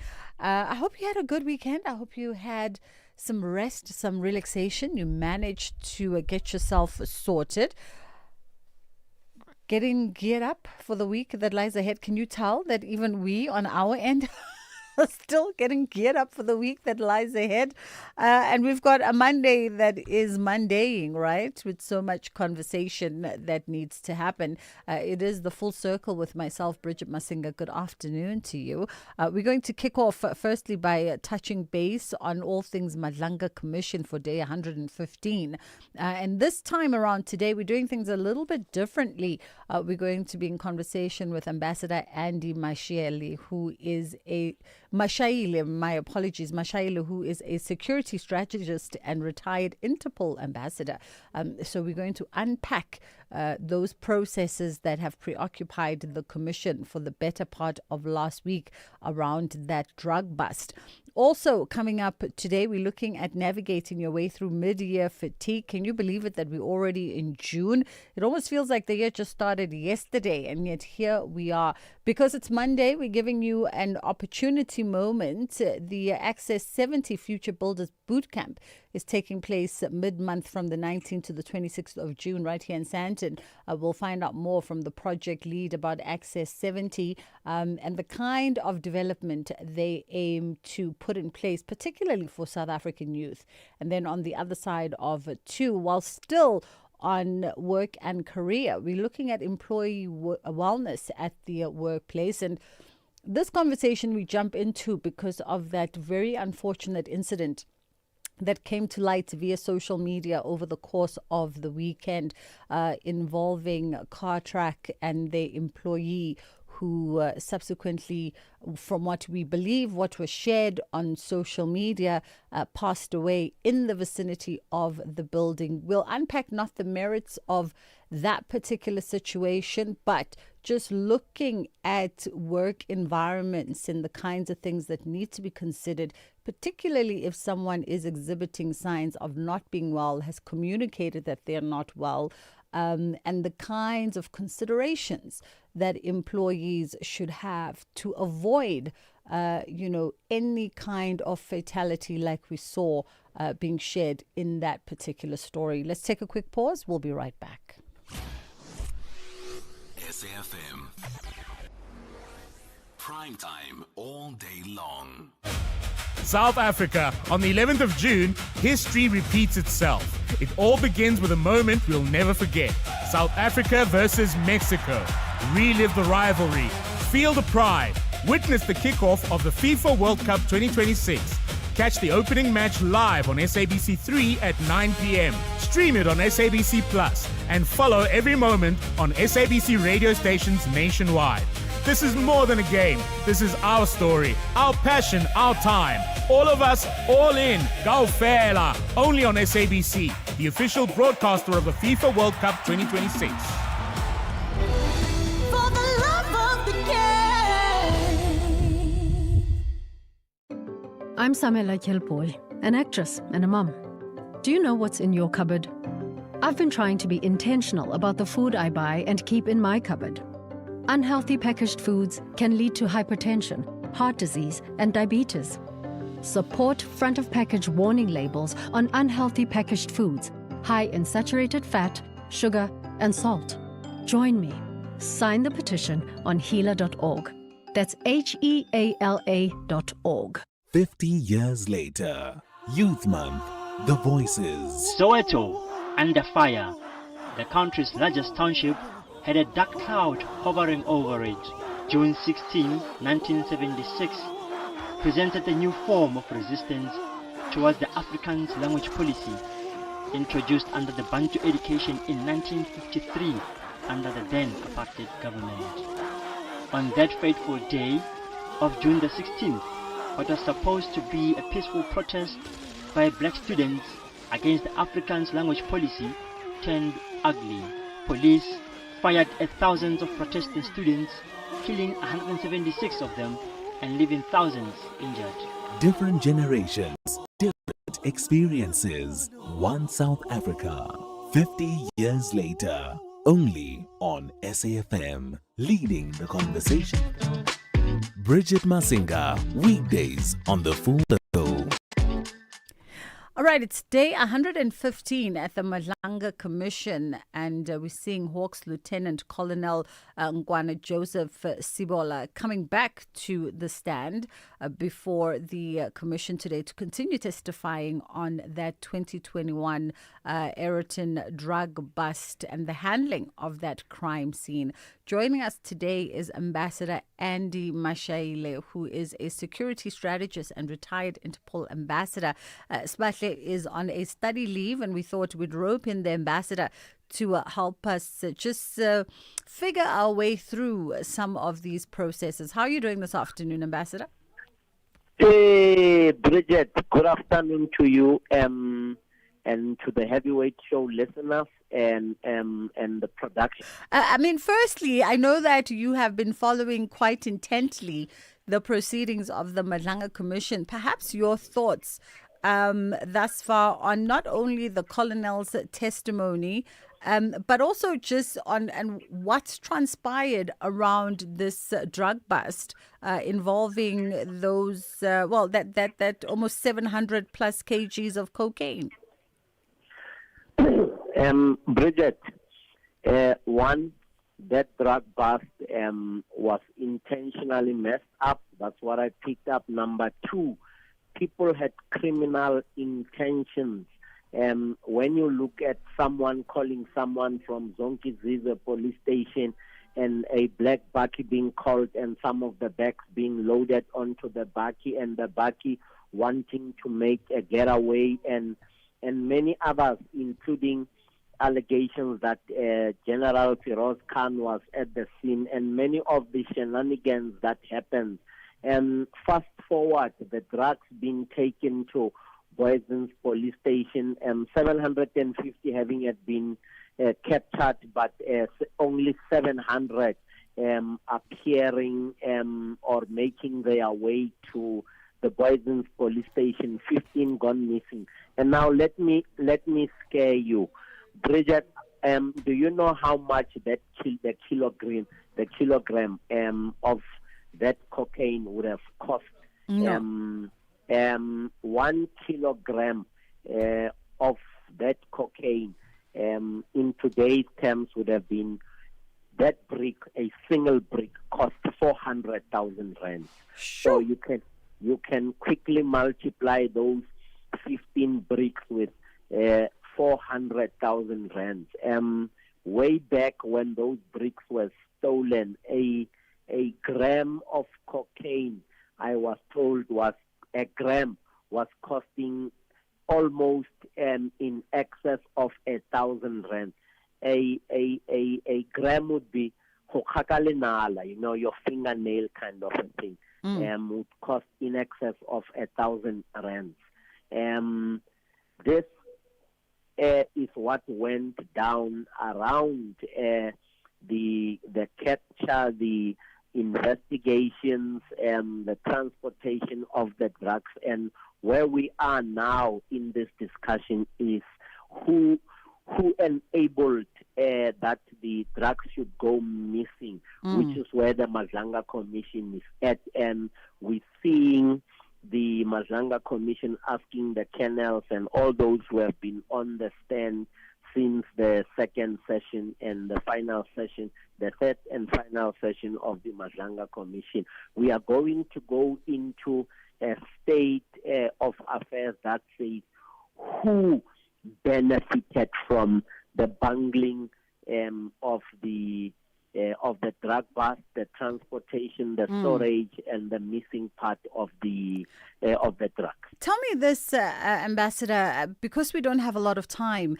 And when it comes to an operation like this, from your experiences with, security and Interpol, when it comes to a bust of this nature, there seems to be so many different layers of the chain of custody that it almost seems to me as a layman that it would be impossible for, say, a Bridget at a whatever rank to orchestrate this as a singular man, that it would require multiple tiers of SAPS and those who are within this sort of chain of structure and custody of this bust to be able to put off this great cocaine heist? Bridget Nwaname, when you stop my car and you find bricks and bricks and bricks in my bakkie or in my 4x4 or my car, the first thing that you do is you suspect that these are drugs. You stop this car, you phone the LCRC. The LCRC comes through, and the LCRC cordons off the scene. And when that scene is cordoned from your forensics, you also advise your seniors, and your seniors will contact people, your commanders, and your commanders will inform, amongst others, those at the forensic science laboratory where you see people wearing those white plastic overalls and the blue gloves coming through to the scene.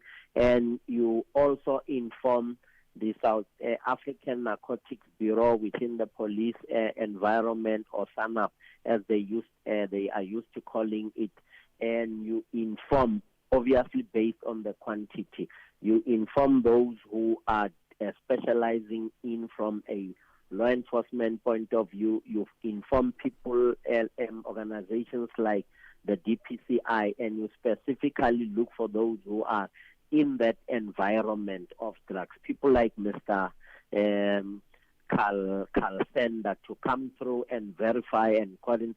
And those who arrive first would then now hand over the scene to the experts, so that the experts can bag the evidence, seal the evidence, label the evidence, so that when it goes to the forensic science laboratory for testing, all those other steps have been taken through, and everything is accounted for and is serialized or is serial numbered, so that all the steps in the chain of custody and the value chain of policing that crime are in order, and the police are able then to be able to convert that whole process into evidence against whomever would be arrested and for prosecution in court.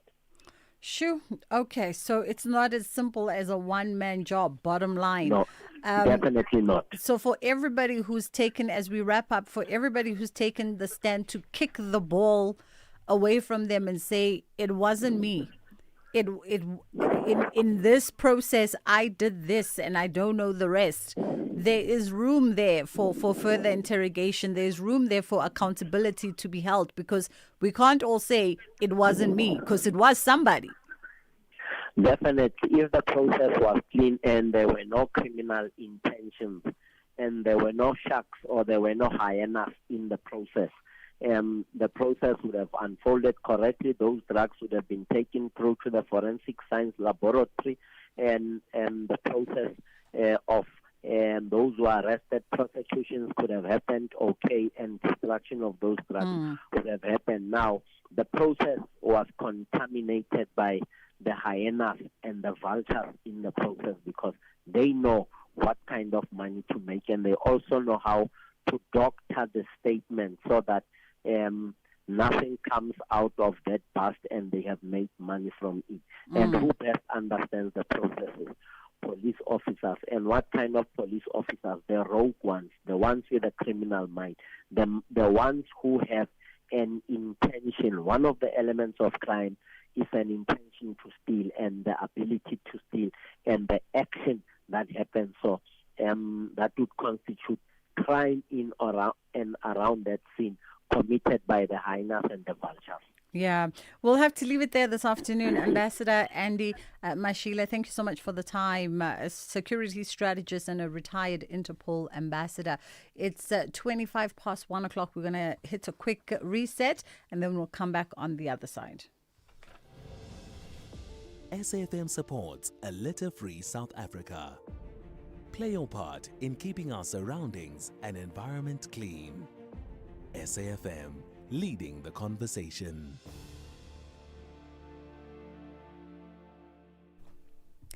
If your hairdresser was becoming too expensive, you'd switch, right? So why pay for more car insurance? Switching to Outsurance saved 27-year-old Liam an awesome 640 Rand on his 2020 Ford Ranger.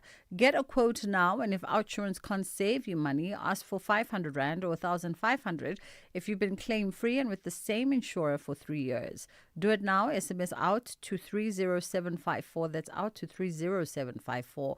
Outsurance is a licensed insurer and FSP, and T's and C's do apply. Bridget Masinga is streaming live now on Facebook, YouTube, and X at SAfmRadio. All right, let's begin this conversation looking at navigating mid-year fatigue and burnout with Dr. Refilwe Ramudibe, Transformation Chair at Society of Industrial and Organizational Psychology. How are you doing this afternoon? I'm well, thanks. How are you, Bridget? I'm fantastic, thank you. So work-related fatigue and burnout. Normally we'd say they are associated with the end of the year, but the feeling of sudden exhaustion, low motivation, and feeling a bit disconnected from work, in fact, can happen any time of the year. And sometimes, most times, you hear people starting to relay this around about this time, mid-year. Absolutely. If you look at it, it's really about rhythm. When you're looking at how we start the year, people are really driven by fresh goals and optimism. We put together, New Year's resolutions from a professional perspective and also from a personal perspective. And we get excited, we get excited in terms of new goals, new, things that we want to actually achieve in the year. And by this time, because we have been driving so hard, the excitement of January has worn off. But at the same time, we're looking towards December, and December still feels far away. We've been pushing for the last 6 months or so. When you're looking at work, the workload actually starts piling up. From a personal perspective, children or kids, they've got like sports activities, they're in the middle of exams, so it becomes a whole lot overwhelming for us on a professional level and personal level. So it's sort of like we hit the mid-range where we're trying to achieve so much, but we're also looking forward to December. So it's kind of like, we really torn between the two.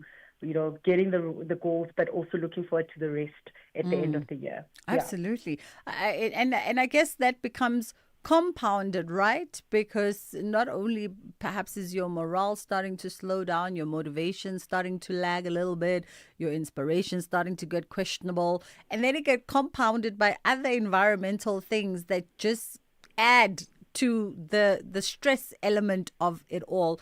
That really have nothing to do with you, including winter blues. 100%. I mean, if you're looking at we just literally come out of a cold front even this weekend. It's winter blues. It's, the temperatures are decreasing. We've got other parts of the country are experiencing very horrible weather at this point in time with floods and all of that. There's external environments. There's also political unrest that's happening. There's the economic pressures that people are feeling, the, fuel price hikes and all of that. All of these things, they become very, emotionally taxing, which can actually then contribute to us being tired. So you're not just being tired from a work perspective and also family, but also the environment that we actually exist in is actually also, you get tired just switching on the news. There is so much that's happening around us as well. So it contributes immensely towards the fatigue that people are experiencing at this point in time.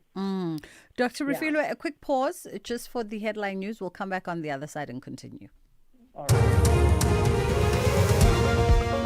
Thank you, Bridget. On the news headlines, Hawks Lieutenant Colonel Joseph Sibula says forensic analysis of confiscated cell phones has revealed communications suggesting the existence of a suspected criminal network linked to the movement of shipping containers. Cape Judge President Selby Mbenenge has filed papers in the High Court in Pretoria to interdict the Judicial Service Commission from referring the gross misconduct finding against him to the National Assembly, pending a review into the finding itself. And Action SA says President Ramaphosa's plans to take a tougher stance on undocumented foreign nationals is weak and will not resolve anything. A full update follows at the top of the hour. Who says talking never solves anything? SAfm, leading the conversations that move us. All right, we are in conversation with Dr. Refilwe Ramudibe, who's a transformation chair at Society of Industrial and Organizational Psychology. It's mid-year, and we're unpacking what might feel like mid-year fatigue for you, a sense of being exhausted, which affects your productivity, it affects your well-being, your mental, your physical, your psychological. And it just makes it a bit difficult and a bit challenging for us to find the inspiration and the motivation. But somehow we are attempting to hit the reset button. Dr. Refilwe, what are the most common signs that maybe we are either in the grips of mid-year fatigue or it's slowly starting to creep in? Yeah, so things like, when you start procrastinating, so you've got a couple of things that you need to do, but you keep on pushing them further and further and further, increasing your deadlines and things like that. When you start feeling tired, so we might actually then look at it as, no, I'm just, tired, but this chronic fatigue that you're starting to experience where you start to lack the motivation to do other things. So you constantly, if you're not at work or if you're not busy with your children's activities, then you generally just don't want to be active in anything else. You don't want to do anything that is fun. So, it's sometimes also it comes across as, a level of starting to be cynical about stuff and not really being positive and looking forward to the next day. So it comes across, as I'm just feeling down. But if you really look into it, those are the kinds of signs that you might actually identify when a person is starting to feel this fatigue, the mid-year fatigue. Yeah. How do we reset, right? What are the practical steps that we can do just to reset and reshift ourselves? Yeah. So earlier on, I spoke about the goals that we set for ourselves in the beginning of the year. And, I think as much as you might have had a list of 10 things that you wanted to achieve, it's very important to also go back and revisit your initial goals and adjust where required. It's about being kind. We tend to say be kind to yourself, but really it's that. Be kind to yourself and look at what can you achieve with the rest of the year. If it's not necessary for you to complete 10 items on your list, it's not necessary, but it's about how do you prioritize what is important for you in that particular at that particular moment, right? And revisit what needs to go can go. Life is a sprint. It's not a sprint, it's a marathon. So you might not be able to achieve some of these goals this year. You can always achieve them next year. The second thing that we that I would advise for people to do is break the bigger goals into smaller, achievable milestones, right? And it's not about having to achieve one big goal at one go, but try as much as possible to break it into smaller pieces. And as you achieve those small bits and pieces of the bigger goal, then celebrate the progress, because as you celebrate the achievement of the smaller ones, they motivate you to move to the next one. And also add variety to your routine. Life can be boring, right? We wake up every single morning. It's the same old. Sometimes just break a routine and do something that is fun, something that is different. One of the things that I always say to my friends and even my team at work is every single day, choose to select one thing that you give to yourself and you don't give to others. Working is giving to others. Yes, it's a job. You get paid for it. It's your livelihood. But what is that one thing that you can identify where you can say at the end of the day, I've done this for Refilwe. I've done this for Bridget. It's very important to actually do that. Because when you have these small wins, they they reignite this motivation, you will eventually then, get yourself out of that slump, and want to try and continue. Yeah, I took So, yeah. myself to an impromptu lunch this weekend. I mean, asna mali, but there we were eating, a 3-course lunch and having a great time. And Absolutely. It was very impromptu. Sometimes you get those invites or whatever, and then you go, Yes. oh, I literally was like, yes.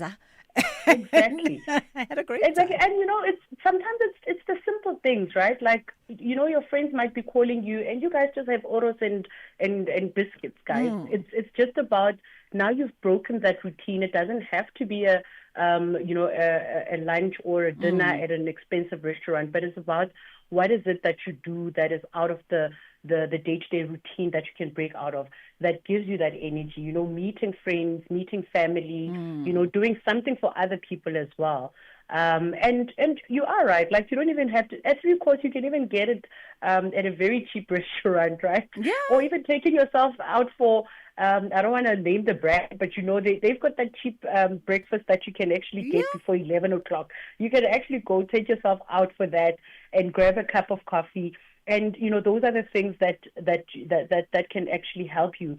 So do things for yourself. And they don't always have to cost money. No. And I think that is the trick behind finding what actually gives you joy in life. Yeah. Absolutely. Is there a role, and because I heard you say you're very conscious about this with your team, right? What role should managers or can managers and employees play here? In sort of recognizing that even if you don't necessarily say, okay, there's mid-year fatigue, but you know that you hit the halfway line of the year. So there's some kind of exhaustion in your team. Maybe there needs to be some kind of motivational push and boost for the second half. How do managers sort of do that? What role do they have in that? I think the most important thing is spotting the signs, right? You should be able to actually identify when your employees are highly motivated. So when they actually hit that slump, you should be able to spot it. And once you spot it, give space or provide that psychological safety in terms of having the conversation with someone. So generally speaking, I mean, you would have the catch-ups, whether you have it on a weekly basis or bi-weekly or however many times you have them. When you're having that, create that space to actually find out where people are at. I mean, this morning I was having a team meeting, and the first question that I asked my team was, how is your heart this morning? And it's a simple thing, right? But it creates, people can actually start communicating where they find themselves in that particular time. And once you get that, then obviously try and look at how do you then adjust workloads, right? And try, and because some people might, energy levels are not the same across the board within the team. So the ones that are feeling highly motivated, try and get them to support the ones that are feeling a bit of a slump. So you create that synergy within a team, number one, and then also normalize rest. I normally would say, don't you think that you should take maybe a half a day? You look like you are tired, you're a bit snappy. Don't you need like half a day so that you can reset and then come back, fully, refreshed? Or when you know that there's a big project that's coming up, it's about saying, okay, I know that in the next couple of weeks, we're going to have a big project that's going to require you to work extra hours and so forth. Perhaps maybe think of taking 2 days or 3 days off prior to us getting there, so you can get the rest that you need, you can sort out your personal matters. Then when we get to that point, then you are highly energized and you can give your full self to the project. So it's definitely, I think psychological safety is very important. Line managers need to create that, because at the end of the day, you don't want to be there now having to solve the consequences of somebody being burnt out, rather than diagnose it from the onset and then try and mitigate the risk that comes with being burnt out and fully fatigued. Absolutely. Dr. Rufilwe, we'll leave it there for this afternoon, but we appreciate your tips and your advice. That was Dr. Rufilwe Ramudibe, Transformation Chair at Society of Industrial and Organizational Psychology. It's gone 2 o'clock. We are going to hit a quick pause and then we come back with our next guest. And hopefully this gives you an opportunity to plug in, particularly as a young South African. In case you missed it. Sakan, I am worried now. Why is Coach Hugo Bruce sounding the alarm around Bafana Bafana's mentality and their energy in the camp? They need to be high. It's too early in the day to be disappointed. Jamaica and high. There we go. That's where we want to be, guys. But you know what, Kathy? It's Monday morning. Well, Kathy, Bruce is definitely not high at the moment. He's in the investigate first and arrest later camp, okay? This is SAFM Sport with Zai Khan. 50 years later, Youth Month, the Voices. Back in 1976, the youth was fighting for education, access to education, with education being in a language that we can easily understand and giving access to home languages. When Afrikaans was now imposed in all our schools, I was one of those who felt frustrated. You could see the doors of learning shutting in front of your eyes to say, how am I going to be taught in Afrikaans that I don't even know? From the class of 1976 to the generation of TikTok, AI, and unemployment, the conversation continues on SAFM, leading the conversations that move us.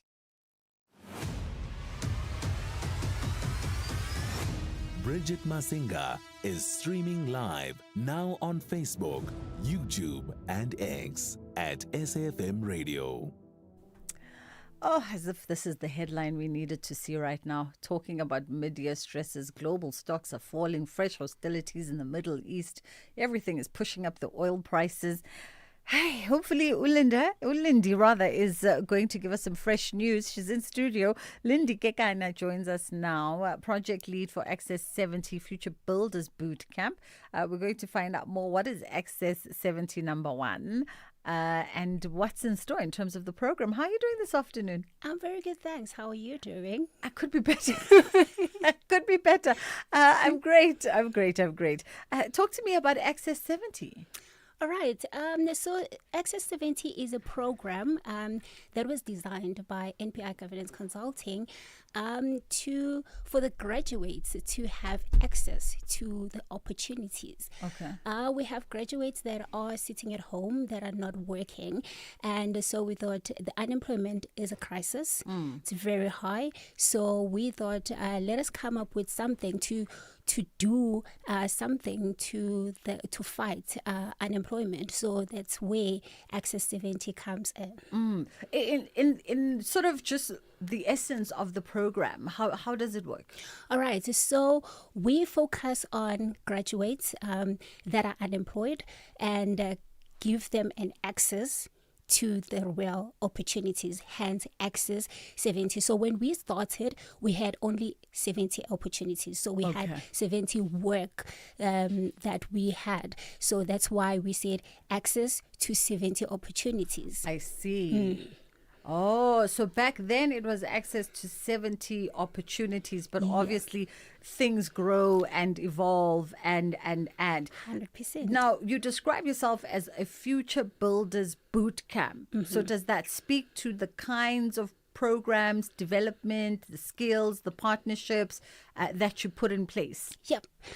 So what we do is cook these learners, these graduates, to be ready for the real workplace. So after graduation, obviously there are some skills that they do not teach you in university that are needed in the real workplace. So what we do in this boot camp, we teach you to transform. We transform you to be ready for work. We give you skills like how to manage conflicts in the workplace, because some that are not do not know what is happening in the workplace.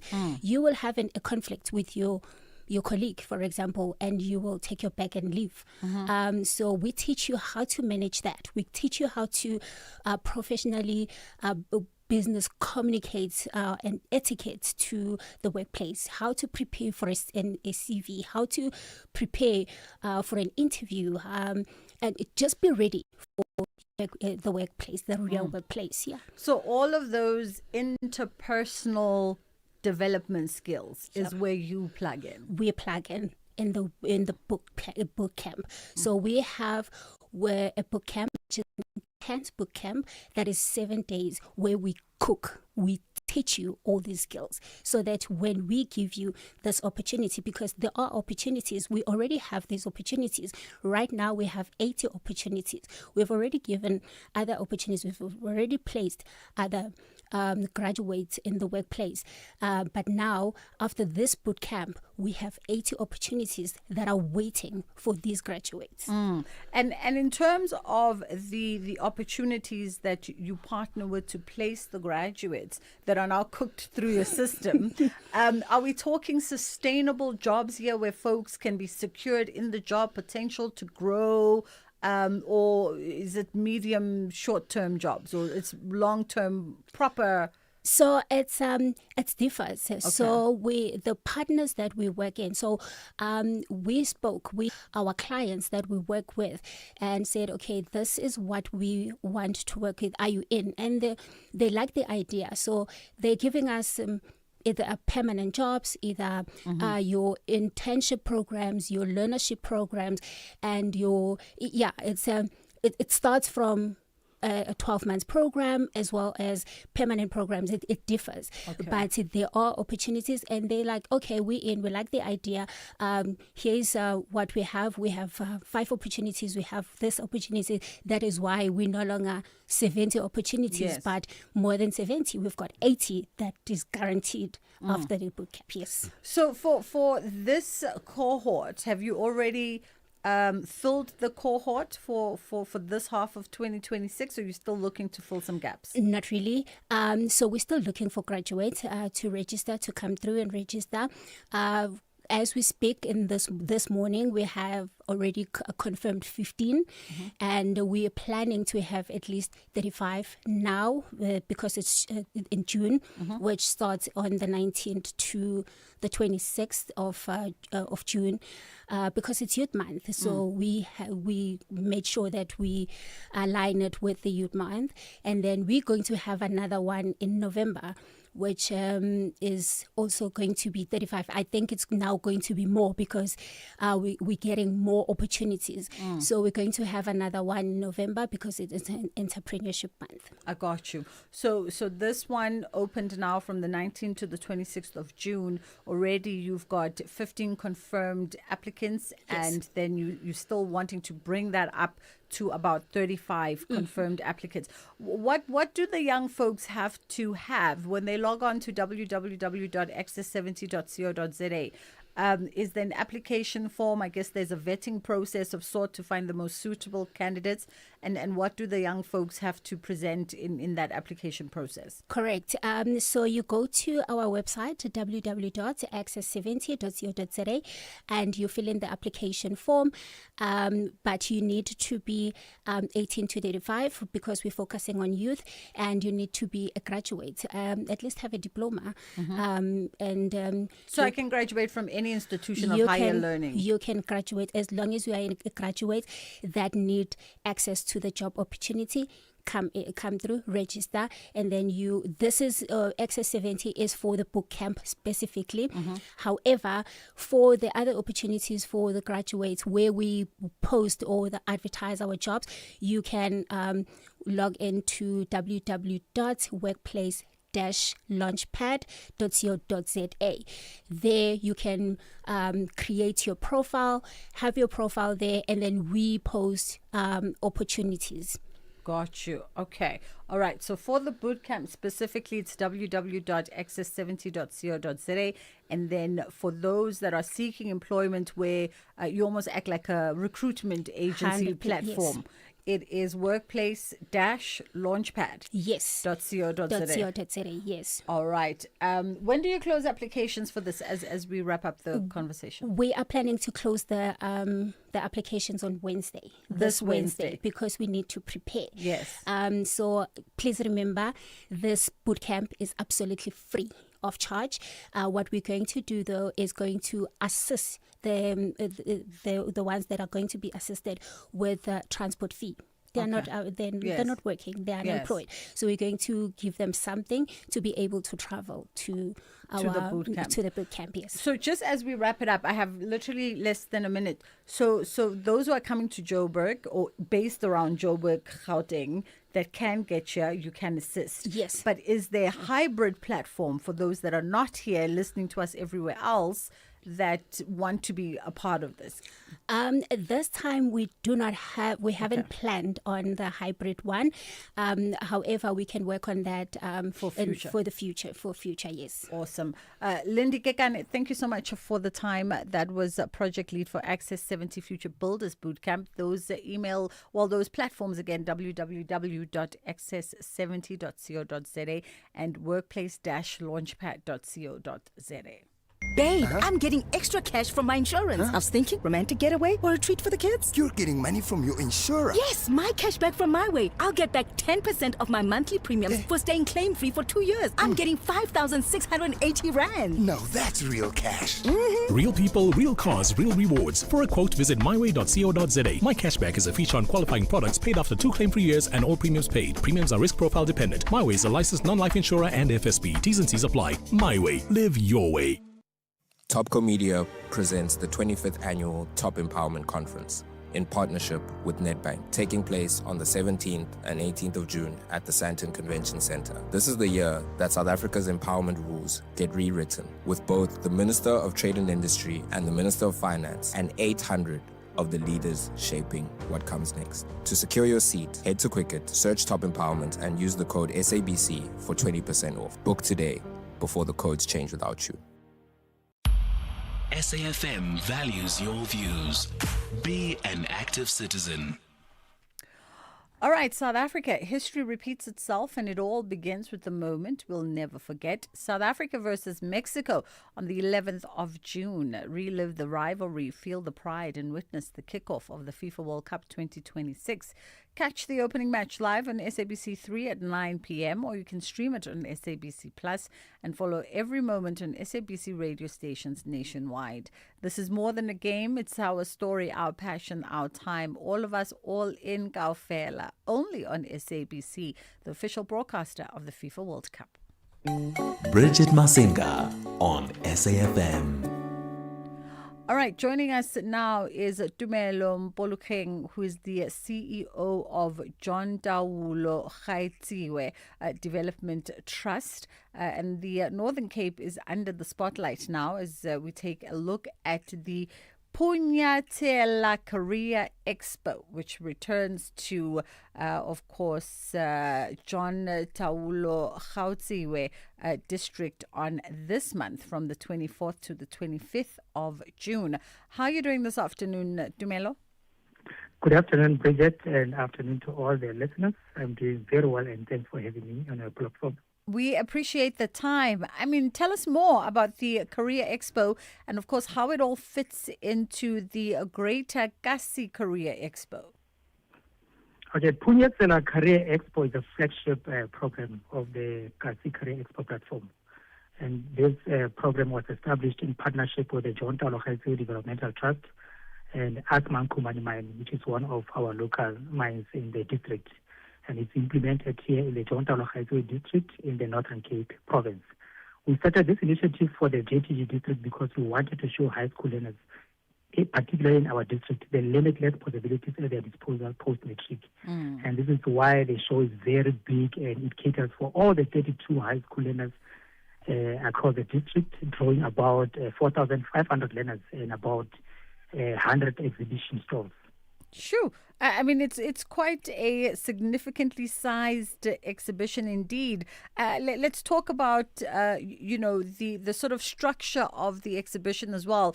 And is it in part an exhibition that aims to what? Expose students to a variety and a plethora of opportunity, or actually also connect them to those opportunities? Bridget, of course, you're correct. It is a platform where learners will have access to information, where learners will have access to opportunities, access to institutions, and what is also critical is for learners to have direct conversations with exhibitors, with leaders who can help them to shape their future. So many learners, particularly in rural communities, especially in the Jontalo, because it's a district, it's a rural district, many have exposure to those opportunities that are available to them. And therefore, Punyatsela is there to bridge that gap by bringing universities, bringing colleges, centers, government departments, employers, and industry professionals directly to those learners. Of course, another fundamental aspect that I want to mention is that Punyatsela is not simply to help learners choose careers, but also to improve the quality of education in our province. When we look at the matric outcomes in the district and in the province, this is where we are also focusing, because for a learner, before you can think about a career, what is important is your matric results. So we are working tirelessly to ensure that through these initiatives, we strengthen the matric results. And then we build a stronger pipeline for future professionals by so doing, building a stronger pipeline for entrepreneurs and leaders of the district. We're also creating an anchor platform for coordinated investment in educational opportunities in the district. So the Punyatsela Career Expo, Tumelo, obviously you've been in existence for a handful of years now. Have there been some lessons from the previous years of expos that perhaps you incorporating into this year's 2-day experience, or maybe using to sort of just tighten up and maximize on more things? Yes, of course. One of the biggest lessons we have learned in the career guidance is that it cannot be a once-off intervention. We cannot only have an expo once off and then we feel that we have done a lot. Young people need continued support in the district. They need access to information and opportunities through their educational journey. So as a result of that, this year we have strengthened our digital platform, which will allow learners to register online, complete career assessments, explore study opportunities, and begin planning for life after matric before they could even arrive at the expo. So this digital platform, it will be introduced this year. So it will be a precursor to the expo. It has already started. We have allowed learners to start working on it and start to identify their strengths and their career choices, so that when they get to the expo, they understand which industries are they supposed to be focusing on. Because previously we learned that learners would come on time, they focus on a number of industries and leave the expo without necessarily having engaged industries that are more relevant to their career choices. So I think through this digital platform, it will also assist in that regard. And one of the aspects that we've also learned in this year is that partnerships are very critical. Yeah. The success of this program over the past 4 years has been driven by collaboration between government, between the Provincial Department of Education, the mining companies, educational institutions, and other developmental partners. So this year we are even placing greater emphasis on building those partnerships so that the impact of Punyatsela extends even way beyond the 2 days expo that I referred to, and contributes to the long-term education and youth development value chain in the district. As you're talking about the digital platform in our final moment, and don't know if it's a consideration or not, because you talk about the expo and sort of been inundated with information, right? I remember being a kid going to these types of career expos. You really do get inundated with the pamphlets and everything else. I wondered if it would be of benefit to also put QR codes to each one of the respective either institutions or stalls that are of consequence, exhibitors that are of consequence, so that there's a QR code in that vicinity where a learner can just open their phone, scan the QR code, and it pops up, and then it's an open tab on their phone. And they can go reflect on it later on. Incorporating technology to make it a little bit easier. Yes. No, I think you're correct, Bridget. I think you might have seen, from what you're saying, I suspect that you might have seen the prototype of the digital platform that I'm talking about, because it speaks exactly to what you're talking about.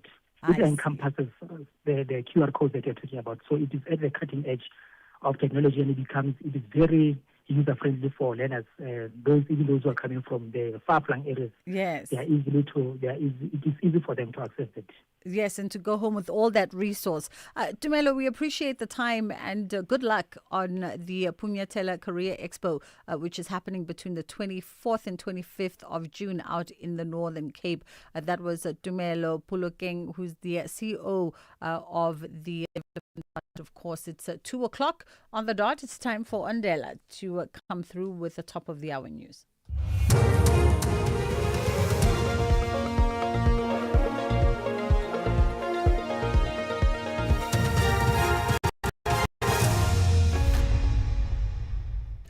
Thank you, Bridget. On the top stories, Sabula testifies on alleged container crime network, and Trump orders Israel and Iran to stop shooting immediately. For SAFM News, I am Ondelambana, and a very good day.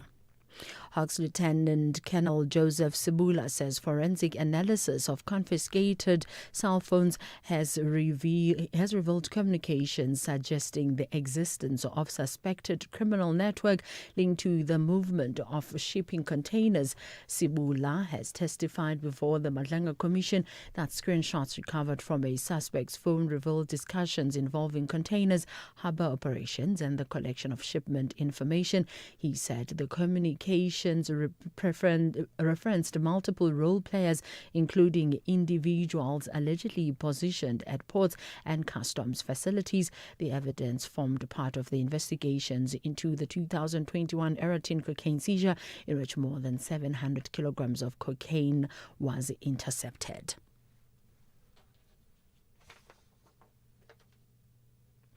Eastern Cape Judge President Selby Mbenenge has filed papers in the High Court in Pretoria, the Judicial Service Commission, from referring the gross misconduct finding against him to the National Assembly, pending a review into the finding itself.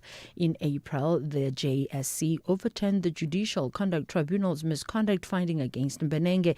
It instead handed him a sanction of gross misconduct in the sexual harassment probe in the judiciary, placing him in the realm of possible impeachment. Judge Secretary Andy Swamengo accused the Mbenenge of alleged sexual harassment in the form of in-person interactions and electronic communications between June 2021 and November 2022. Drones are being used to comb the Crocodile River in Bombela, Mpumalanga, to find one missing person after only 2 bodies were discovered after a vehicle plunged into the river. It is believed that 3 people were traveling in the vehicle, which allegedly failed to stop at the Kamagugu, Kanyamazane and University of Mpumalanga intersection yesterday morning. 2 bodies were found inside the vehicle when it was pulled out of the crocodile-infested river later that afternoon. Earlier, police confirmed that the process to identify the bodies found in the vehicle will be done today. Action SA MP Lerato Ngobeni says President Cyril Ramaphosa's plan to take a tougher stance on undocumented foreign nationals is weak and will not resolve anything. Last night, Ramaphosa addressed the nation, announcing, among other things, a tougher stance on those who enter the country illegally, as well as those who employ individuals without proper documentation. The address came as protests against undocumented foreign nationals are being held in some parts of the country. Ngobeni says the president did not bring anything new to the table last night. We as Action SA have consistently argued that South Africa's immigration challenges are fundamentally an enforcement challenge. We already have laws and institutions in place, but there's been a failure to implement them effectively. We have repeatedly raised concerns about porous borders, corruption among officials, weaknesses in the asylum system and visa systems, and the slow pace of consequence management against those who undermine the integrity of our immigration framework. United States President Donald Trump has demanded that Israel and Iran immediately stop shooting after the 2 countries began attacking each other for the first time since April. He made his demand in a social media post shortly after massive explosions were heard in Tehran. Trump is reported to have asked Israel yesterday not to attack Iran, and is said to be furious that they went ahead. Recapping the top story, Hawks Lieutenant Colonel Joseph Sabula says forensic analysis of confiscated cell phones has revealed communication suggesting the existence of a suspected criminal network linked to the movement of shipping containers. I'm Mondolambana for SAfm News Headlines at 2:30. In case you missed it. Are there any ways in which, from a party liberation movement to liberation movement level, that the ANC has these conversations with, in particular, ZANU-PF? Not only ZANU-PF, 2 months ago, we held the Conference of Liberation Movements. Remember that even in Mozambique, when there were elections, there was a huge upheaval with consequences that were quite negative for us as a region and for us as South Africa. So when those discussions are taking place, an honest conversation does take place about the way that each one of us are running our own affairs. Mdumiseni Ntuli, the ANC chief whip in Parliament. That was National Briefing this morning with Kathy Mutlatlana.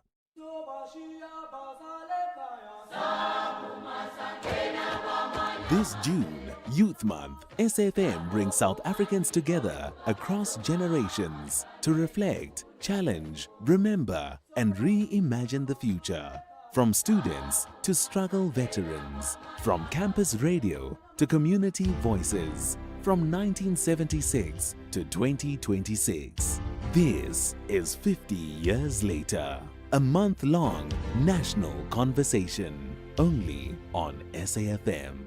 SAfm, leading the conversations that move us. With the ever-changing financial landscape, it can be difficult to make sense of all the moves at times. Join me, Jimmy Moyaha, on the SAfm Market Update with MoneyWeb, Mondays to Thursdays, 6 to 7 p.m, as we break down the key market trends, top financial stories, and smart investment insights, all in one place. It's everything you need to stay financially informed and ahead of the curve.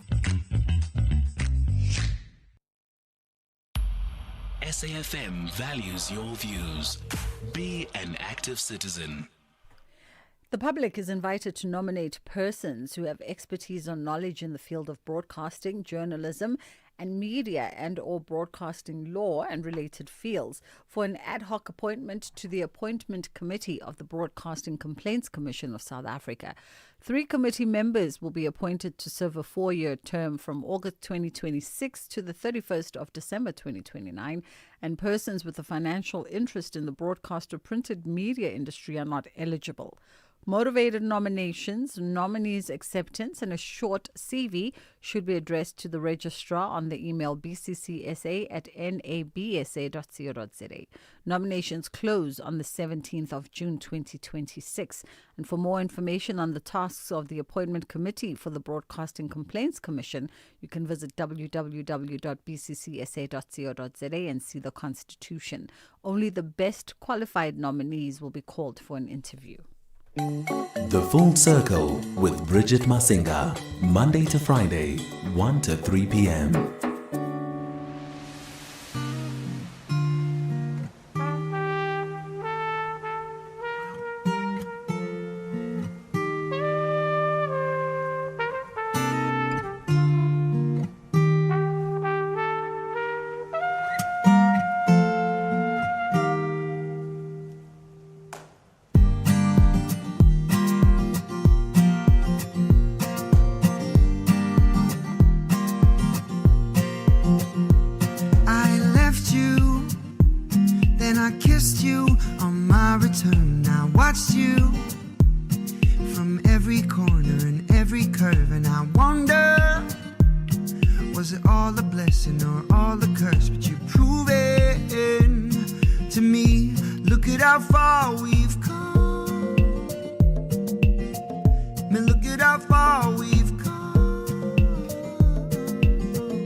wish I don't know all love just instead. I think that I found the one, I mean, how could I not? When every picture wearing makes my heart stop. Yeah, oh man, you take me so high up. Yes, you get me so inspired. Oh, you take me so high up. Yeah, you get me so inspired. Oh, oh, oh, I know it's true. Oh, oh, oh, I know it's true, yeah. 'Cause I found a heaven in you. Yeah, I found a heaven in you.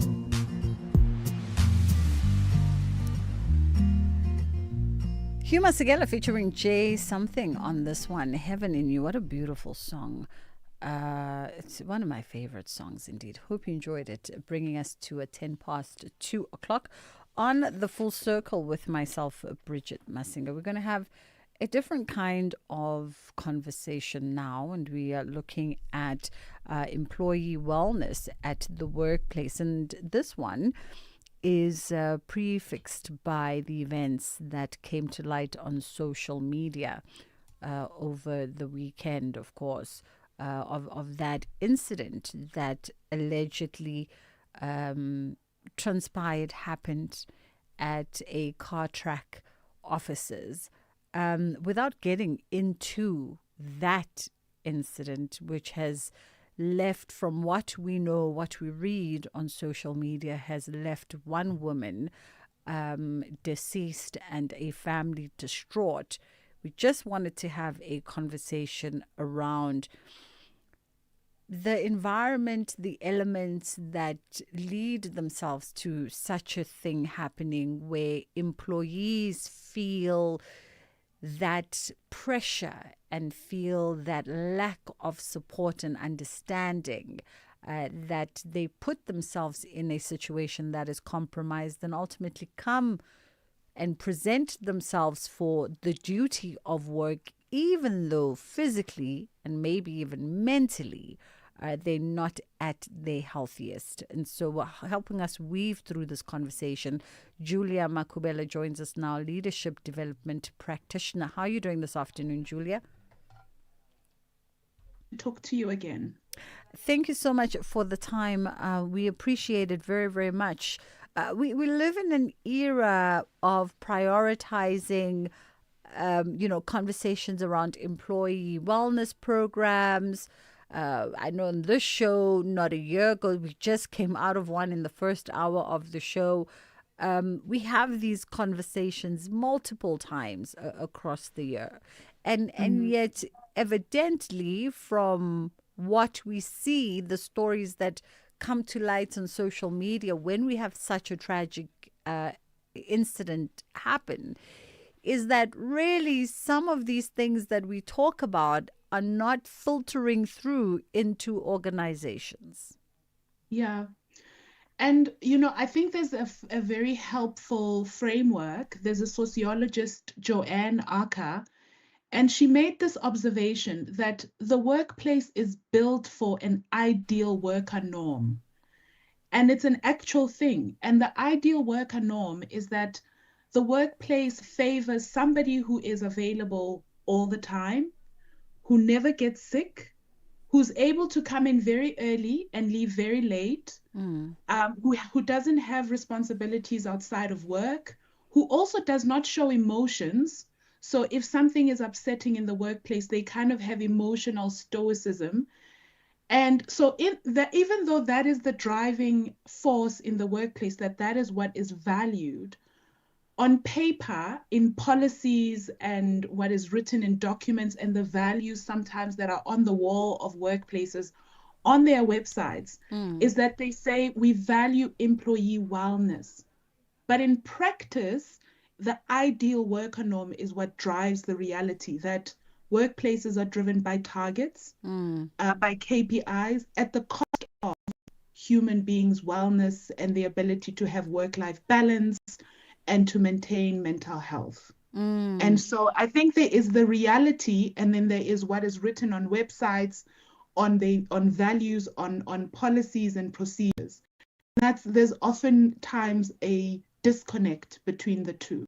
Yeah. We'd love to hear, by the way, as you listen to us from every corner of the country, we'd love to hear your perspective on 061 410 4107. Have you found yourself being punished for being sick at work and perhaps wanting some time off to tend to your health or to tend even to the health of your children or your loved ones, those you are responsible for in your lives? 061 410 4107 is our WhatsApp line, and 086 000 2032 is the number that you can call us on. You know, what we read, what was shared with all of us on social media was very disturbing, to say the least, around just the lack of compassion and what seemed to be a lack of consideration for an employee. Because is being sick at work being seen as a burden and something to be avoided? It almost feels like that's what's being communicated. 100%. I think if you look at specifically the call center world, which is driven by targets, so it's the number of sales you can make, how many customers you can upsell. I mean, I have a cousin who worked in that world, that you can retain. So because it's so target driven and it's within the period of a month, that sometimes it can dehumanize people. So your team leader might be like, well, if you're sick, they might not verbalize it sometimes. If you're sick, how am I going to meet these targets? And so the system is designed in a way that makes it really hard for people to be human. And so then what gets prioritized is the people that are able to meet their targets without showing their humanity of, we do get sick, it's inevitable. We do have kids that get sick, it's inevitable. And so then at its worst, it can escalate to really, sad outcomes. Is it... Actually, let's take a break here, Julia. I just peeped the time as I was about to get into the thought. But let's take a break. We'll come back and we'll continue our conversation on the other side. 061 410 4107 is our WhatsApp line. And 086 000 2032 is the number that you can call us on. Have you felt a sense of being punished for being sick at work or taking some time off, sick leave, compassionate leave, all the rest of it, where you felt as though whether it was communicated directly or indirectly to you that you needed to be at work as a matter of yesterday? You can stay anonymous, of course. You don't even have to give us a hint of where that incident transpired, who was your line managers. You can keep all that to yourself. We understand the sensitivities around this. It's fast approaching 2:20 on The Full Circle with myself, Bridget Masinga. Across South Africa, online and on radio. SAfm, let's talk. Babe, I'm getting extra cash from my insurance. I was thinking romantic getaway or a treat for the kids. You're getting money from your insurer? Yes, my cash back from my way. I'll get back 10% of my monthly premiums for staying claim-free for 2 years. I'm getting 5,680 Rand. Now that's real cash. Real people, real cars, real rewards. For a quote, visit myway.co.za. My cashback is a feature on qualifying products paid after 2 claim-free years and all premiums paid. Premiums are risk profile dependent. My Way is a licensed non-life insurer and FSP. T's and C's apply. My Way. Live your way. I'm Samela Kilpoy, an actress and a mum. Do you know what's in your cupboard? I've been trying to be intentional about the food I buy and keep in my cupboard. Unhealthy packaged foods can lead to hypertension, heart disease, and diabetes. Support front-of-package warning labels on unhealthy packaged foods, high in saturated fat, sugar, and salt. Join me. Sign the petition on healer.org. That's HEALA.org. A world with respect is a world with no GBVF. I know violated women and men who stay quiet when it happens.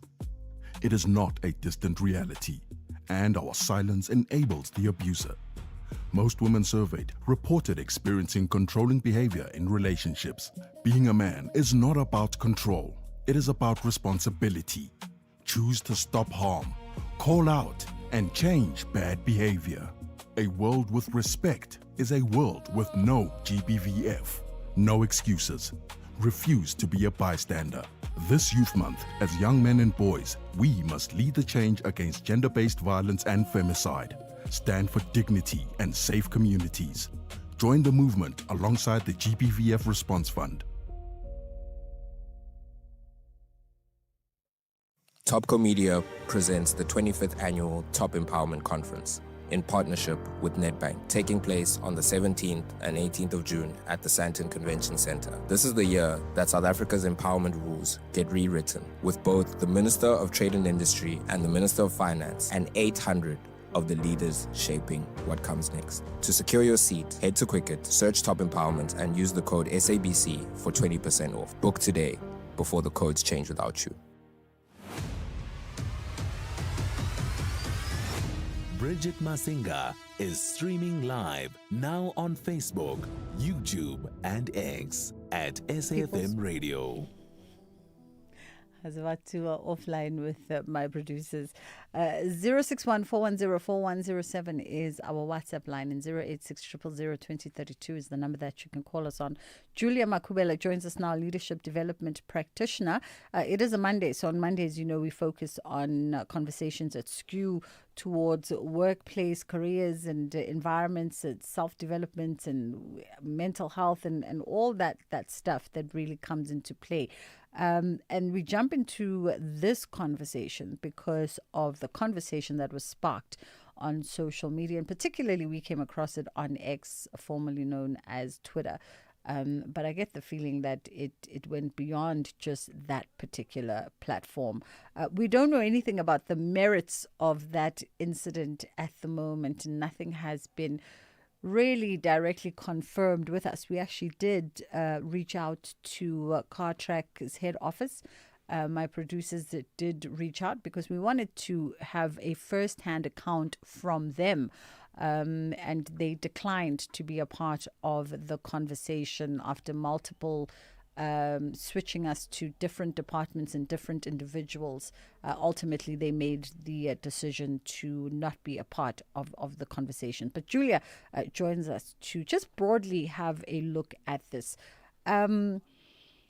Let's talk about, Julia, that sense of feeling, and it speaks to the question that I put out to our listeners, right? That have you been indirectly or directly felt like you were being punished or you were being burdensome for taking time off to address your own health, physical health, mental health, health of those you are responsible for in your household and in your families? Because employees at times do communicate that they do feel a sense of being threatened if they are prioritizing themselves and taking the leave that is due to them to take care of themselves, that they do get threatened directly or indirectly. The suggestions are made around being dismissed, around how this will affect your future trajectory, your prospects of climbing the ladder, because how dare you not be dedicated to the job?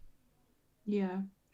And I think, what's sad is that this is not new, but I think what is happening now is we probably are feeling more intolerant of things like this. So I mean, even back in the days, women would get asked, are you planning to get pregnant anytime soon? If somebody stood up at work and was leaving at 5 because it's a 9 to 5, they would be like, oh, you're working half day. So that kind of subtle culture of you can't have a life or health beyond work has been there. And I think what's happening now is it needs to change. Hence, we're having this conversation. Whether or not what happened at CarTrack is true, but it's still an important conversation because we are not robots. Human beings need rest. They need, to recover if they're not well. So we need all of that. And I think oftentimes workplaces have not had it. And there's still that pervasive culture of toughen up. Yeah. And it's quite a toxic one. Let's go to WhatsApp, 061-410-4107.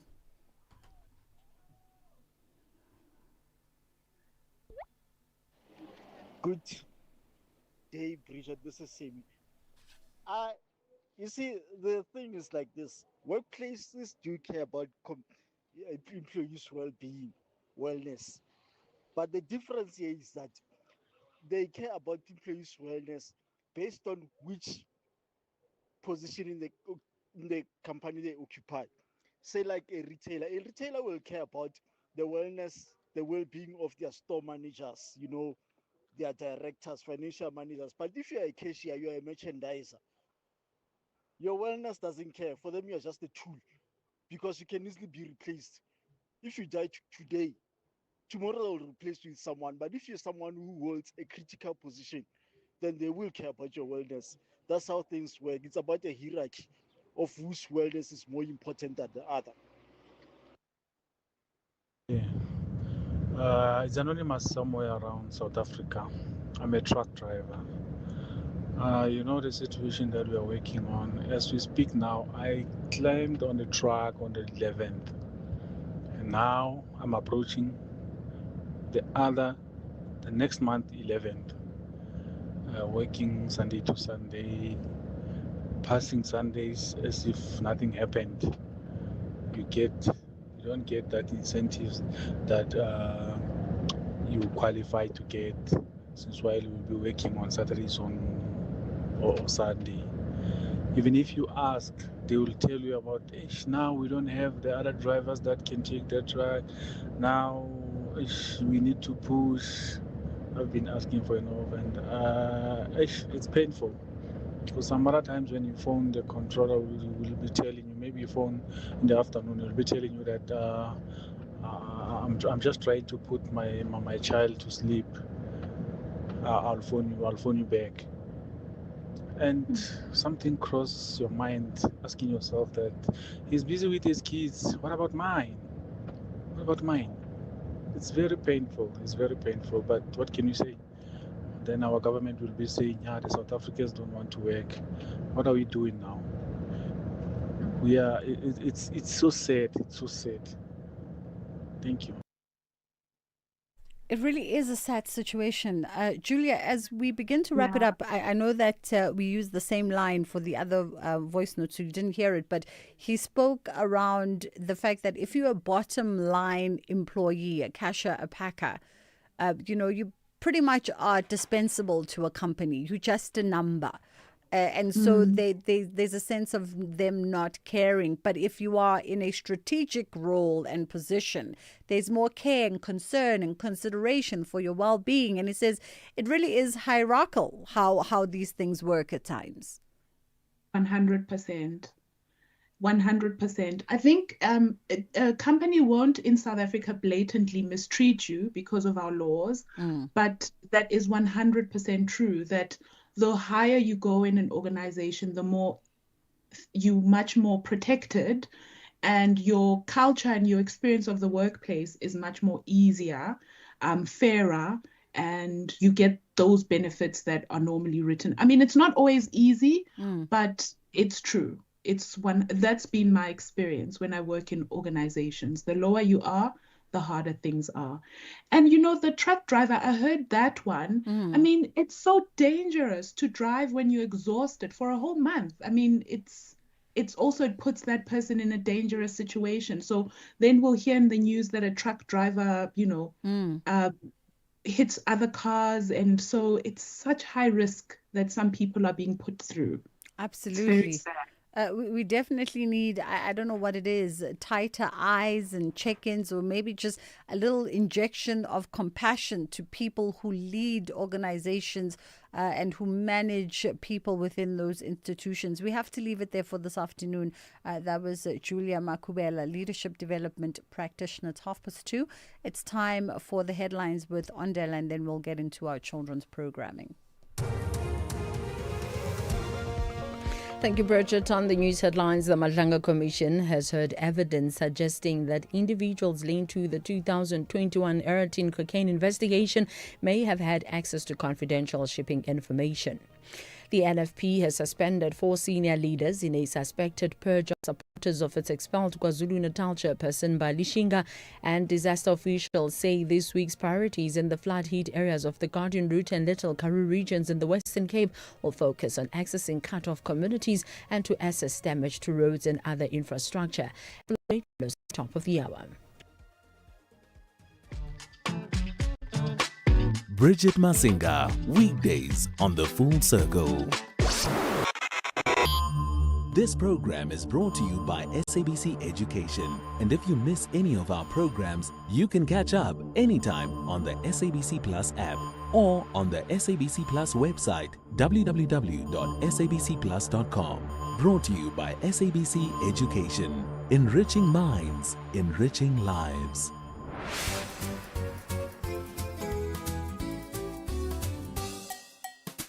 Hello, friends, and happy Monday. It's time for Kids Corner. I hope you're having a great day. Today, we're talking about doing the right thing and being honest, even when it's not always easy. What does it mean to do the right thing even when no one is watching? Have you ever been in a situation where your friends were doing something wrong, but you chose to do the right thing? Tell me more about it. Why is honesty important, even when telling the truth might be difficult? Do you think it's easy or hard to do the right thing when everyone else is doing something different? How does being honest and making good choices help others trust you? All right, friends, let's hear from some of our friends while you share answers with the people next to you.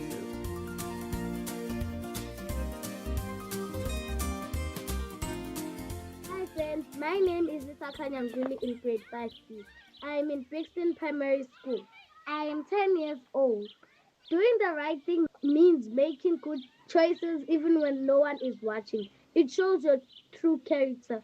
Yes, I have been in a situation where others were doing something wrong, but I chose to do the right thing because it was just better for me. Honestly, it is important because people can trust you even when the truth is hard. It is always better than lying. Sometimes it is hard to do the right thing when others are doing something different because you are pressured, but it's still important. Being honest and making good decisions help others trust you because they know you are reliable and truthful. Hi, my name is Danny Code. Doing the right thing when no one is watching means to be honest and have strong moral principles. One time, I saw my friends doing something they were not supposed to do, like making fun of someone. But I chose not to join them because I knew it was wrong. Honesty is important because it helps build trust with people and it shows people who you are as a person. Sometimes telling the truth can be difficult, but it is always the right thing to do. I think it can be hard to do the right thing when everyone else is doing something different because of peer pressure and wanting to fit in. Being honest and making good choices helps others trust you because it shows that you are trustworthy. People can rely on you and they feel confident that you will act responsibly even when no one is watching.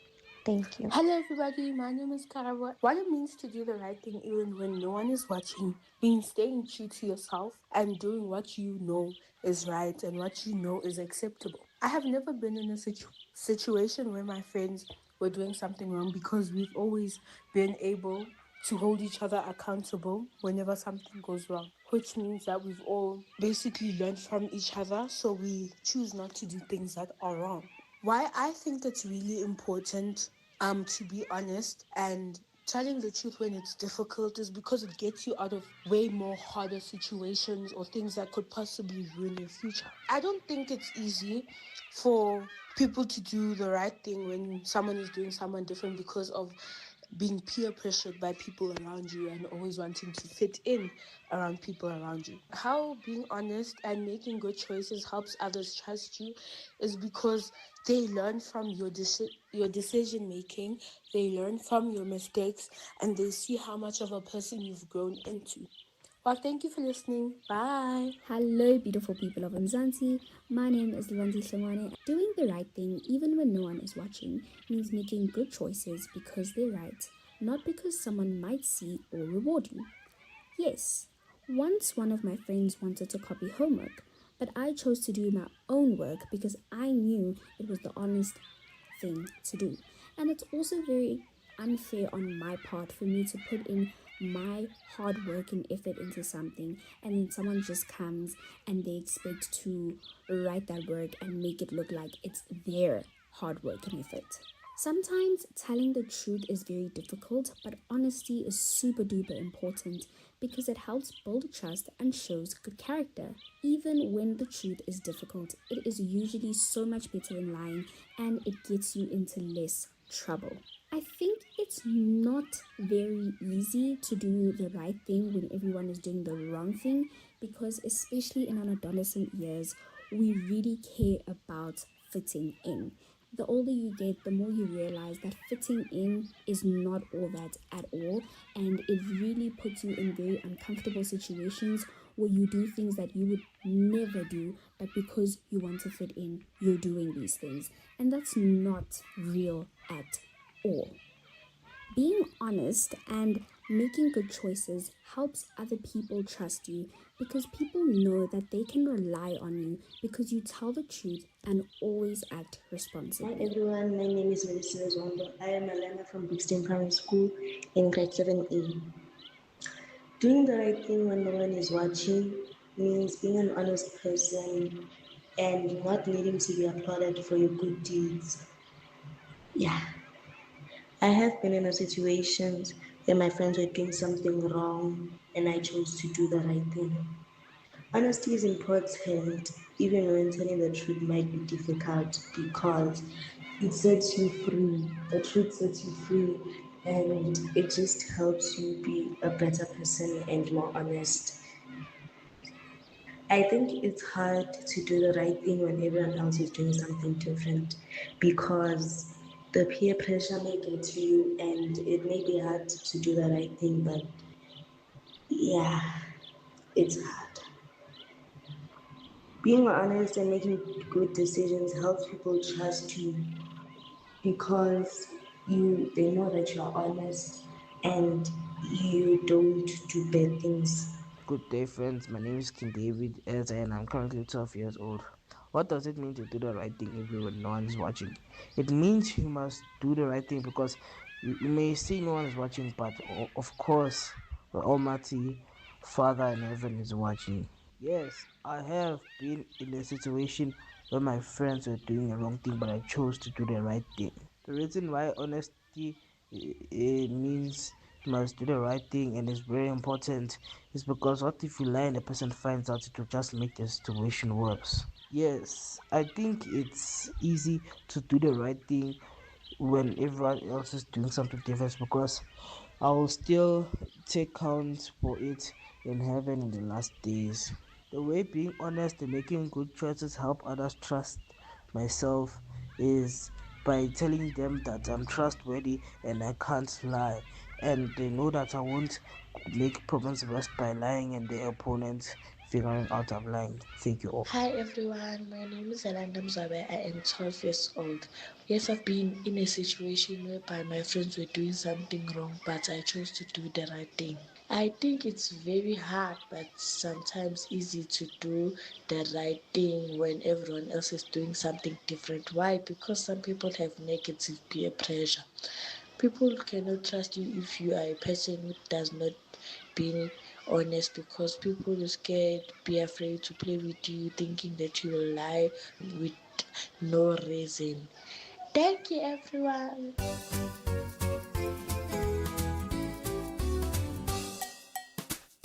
Thank you, friends. It's always great to hear from you.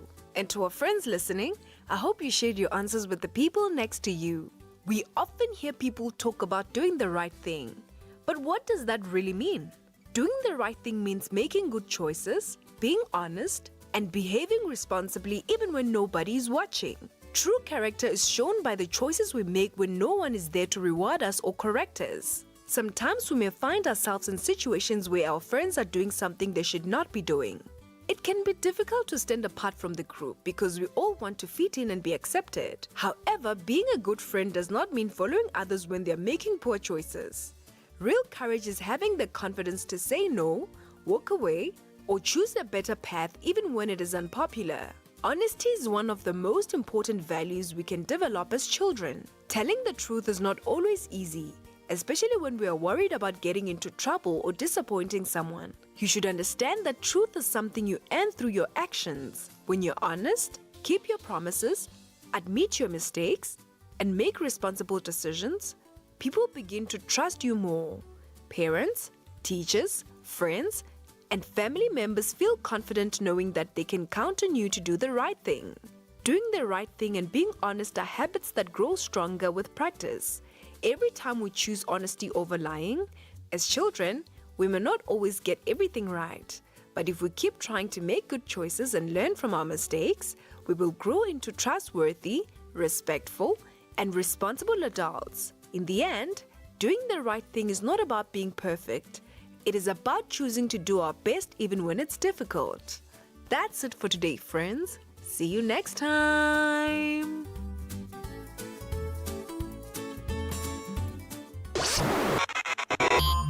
If you miss any of our programs, you can catch up anytime on the SABC Plus app. Bridget Masinga, weekdays on The Full Circle.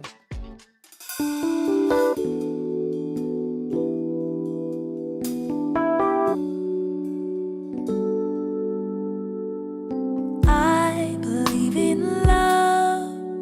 Love reveals just who we are. But in our fear, we may lose out on our star.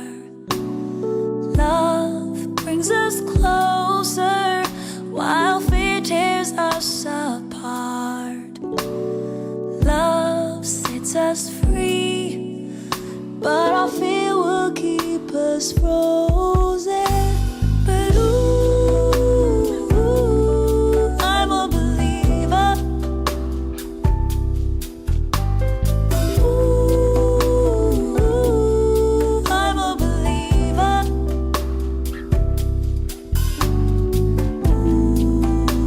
Ooh, I'm a believer.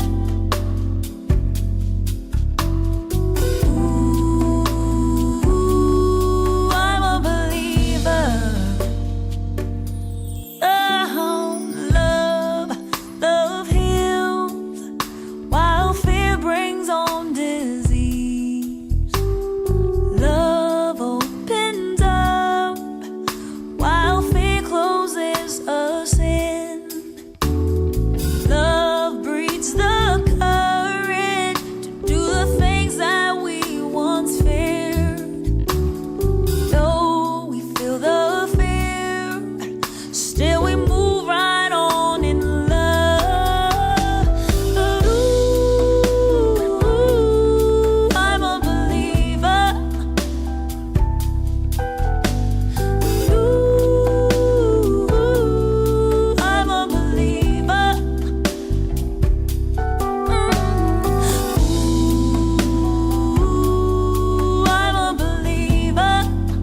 Lyra, Believer is the title of that one. Beautiful song, beautiful individual as we begin to wrap up the show today. And we're looking at 54 states now with our next guest, Maya Leko, who's an award-winning director, producer, composer, and sound recordist. And today we're traveling to Kenya with a focus on the documentary film How to Build a Library. How are you doing this afternoon, Maya? Good. Thanks, Bridget. Thanks for having me. Thank you so much for the time. We appreciate it. So, founded back in 2009 by yourself and your partner is Circle and Square Productions. And you guys are focused in film and, of course, in music. And you tell stories of, African descent and in particular of the Kenyan perspective. Yes, we do. And I think kind of importantly, also kind of what the history has given us in the past, but also how we're looking at things kind of, in the future and our generation, the youth, how they're now taking that and then, looking at things moving forward. Your second feature film is How to Build a Library. It premiered last year at the Sundance Film Festival, a wonderful platform. Talk to us about this story and why did this hold interest for you to produce it and to bring it out to audiences? Yeah, How to Build a Library is about these two incredible women who have tried to essentially decolonize and reinvigorate an old colonial library in downtown Nairobi. Black Kenyans were not allowed into this space until after independence, and it was built in 1931. So that's many years. I can't count now how many years in between we were not allowed into these spaces. And so the story just follows these two incredible women. Washuka is a publisher, Shiro is an incredible writer, and they were trying to find a space where they could hold a literature festival, and the creative community in Nairobi is small, so we've known them for many years. And when they told us they were wanting to do this and they thought that Macmillan was a really interesting library in downtown Nairobi, we thought, oh, this would be so interesting, kind of to use this library as a vehicle to tell not just the story of the library, but also the story of the country. And so, you have young people who are unearthing all of these kind of colonial archive and having discussions about it. They're holding really interesting kind of conversations within the library. At the same time is fundraising and trying to kind of raise a lot of money to do what it is that they want to do, and then of course the bureaucracies that come with our governments, and how that kind of also poses a challenge throughout the film. So it's a little bit of everything. Yeah. Interestingly, also the actual physical library, even just the context of all those challenges that you speak of, rather, the actual physical library in itself holds quite a significant history. It does, very much so. And I mean, there were no books in this library by other authors outside of kind of essentially white males. But it also has one of the largest Africana sections, which apparently around Africa was the best one. So I think what's also interesting is these women trying to decide, okay, what is it that we keep? What is it that we throw away? What's important to our history and our memory? And what can we erase? So all of these kind of challenges are posed in the film. Very interesting. I mean, just even in terms of the kind of literature that the library holds opens up a whole floodgates of conversation in itself. Let's talk also a little bit about the fault lines, right, that you've observed when you filmed, from those bureaucratic hurdles to also just the fundraising challenges. Talk to us about that, being a filmmaker largely independent in Kenya. You more from the filmmaking side, or more from following these two ladies? Following the ladies as well as the filmmaking side. I mean, a documentary filmmaking is not for the lighthearted. I feel like it's taken us 8 years to make this film. Mm. And obviously, funding for the film is always challenging. And I think luckily we're able to kind of find grants, and then, we were able to be at the right place at the right time to meet people who also understood our vision. I think it wasn't until we actually got into Sundance that then we had still a big gap of funding that we had to raise. But luckily, when we got into Sundance, then all of those initial funders all came through and helped us to get over that hurdle. So we had 2 weeks to edit the film before Sundance Film Festival.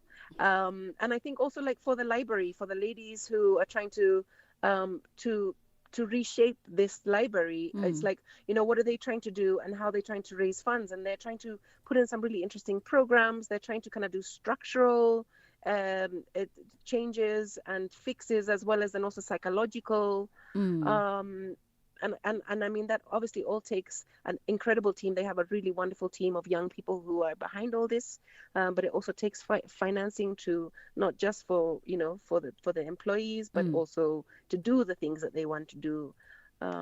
So it's all a challenge, but I feel like also with the film, it's really allowed for their story to be seen much wider than I think maybe it initially would have been, and for that we're grateful, where we can also show how what's happening in Kenya, and also then allowing to kind of raise more impact and potentially more funding for them. Absolutely. Yeah. I want to share a snippet of the docu-trailer with our listeners before we wind down the conversation. So let's do that.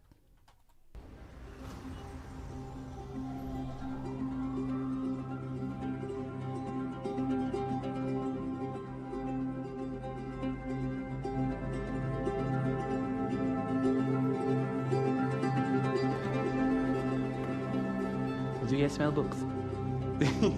Library books smell particularly nice. Okay, not all of them. I was actually trying to find books by African authors. I did not today. That's disturbing. When it was opened in 1931, this library was purposefully for white use, and then eventually, with independence coming, that's only when it was actually open to use by Africans. So for more than 50 years now, there was never an attempt to decolonize that quite purposefully. And so I suppose in our own crazy way, we're challenging that.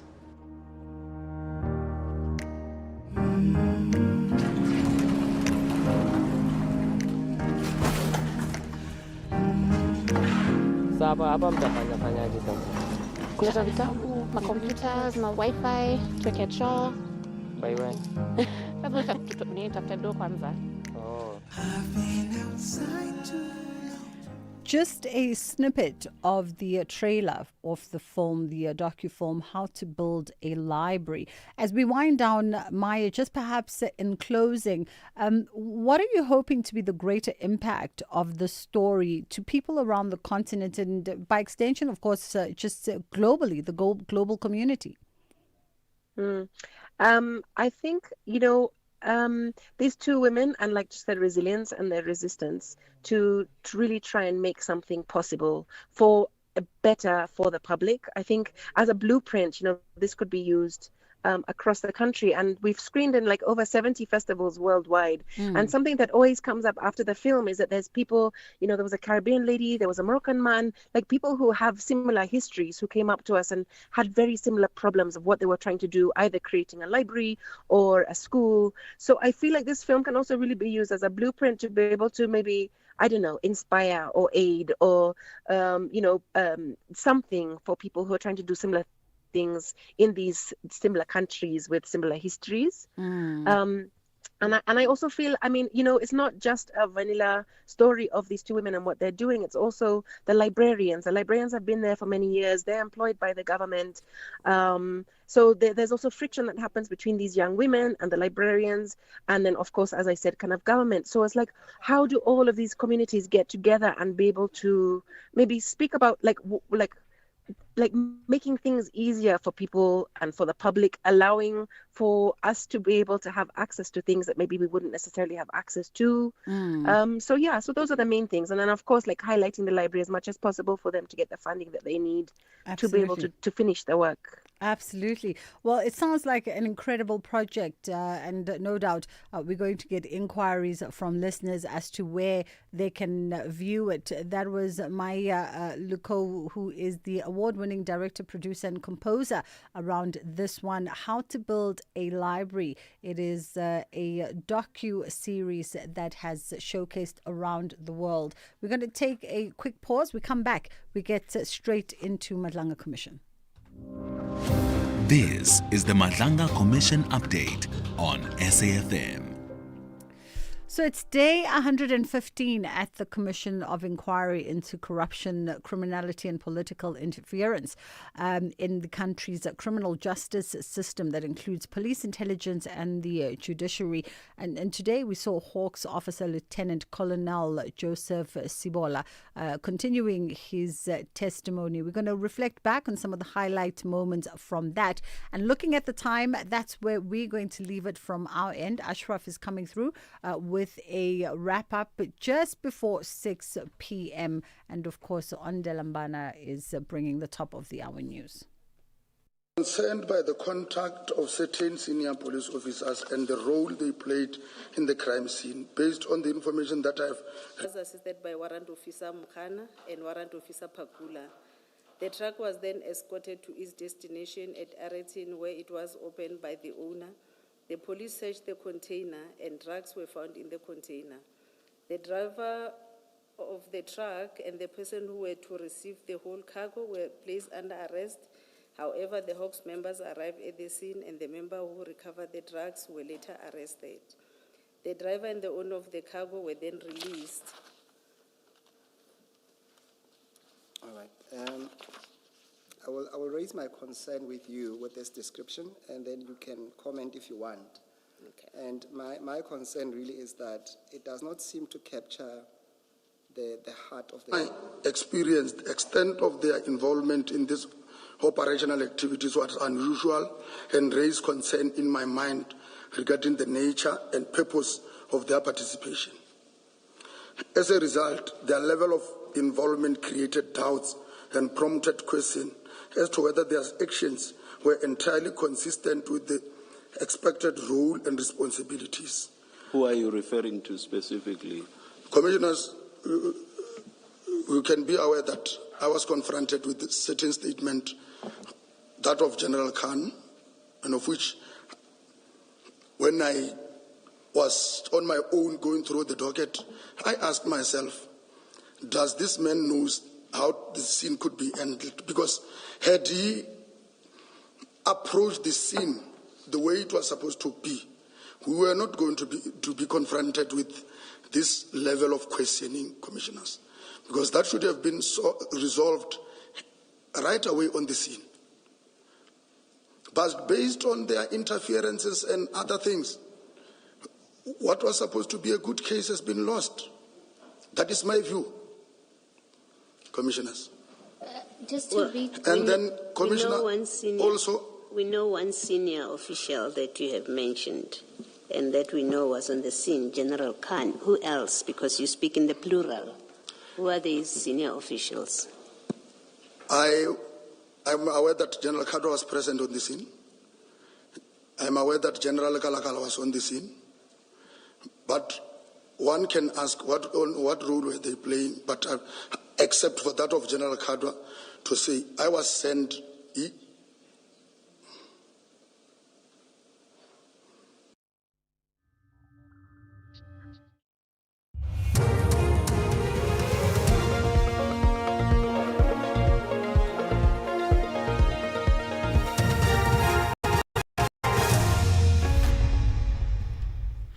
On the top stories, Madlanga Commission hears evidence on Eratin cocaine investigation, and NFP suspends 4 of its senior leaders. For SAfm News, I am Ondelambana, and a very good afternoon.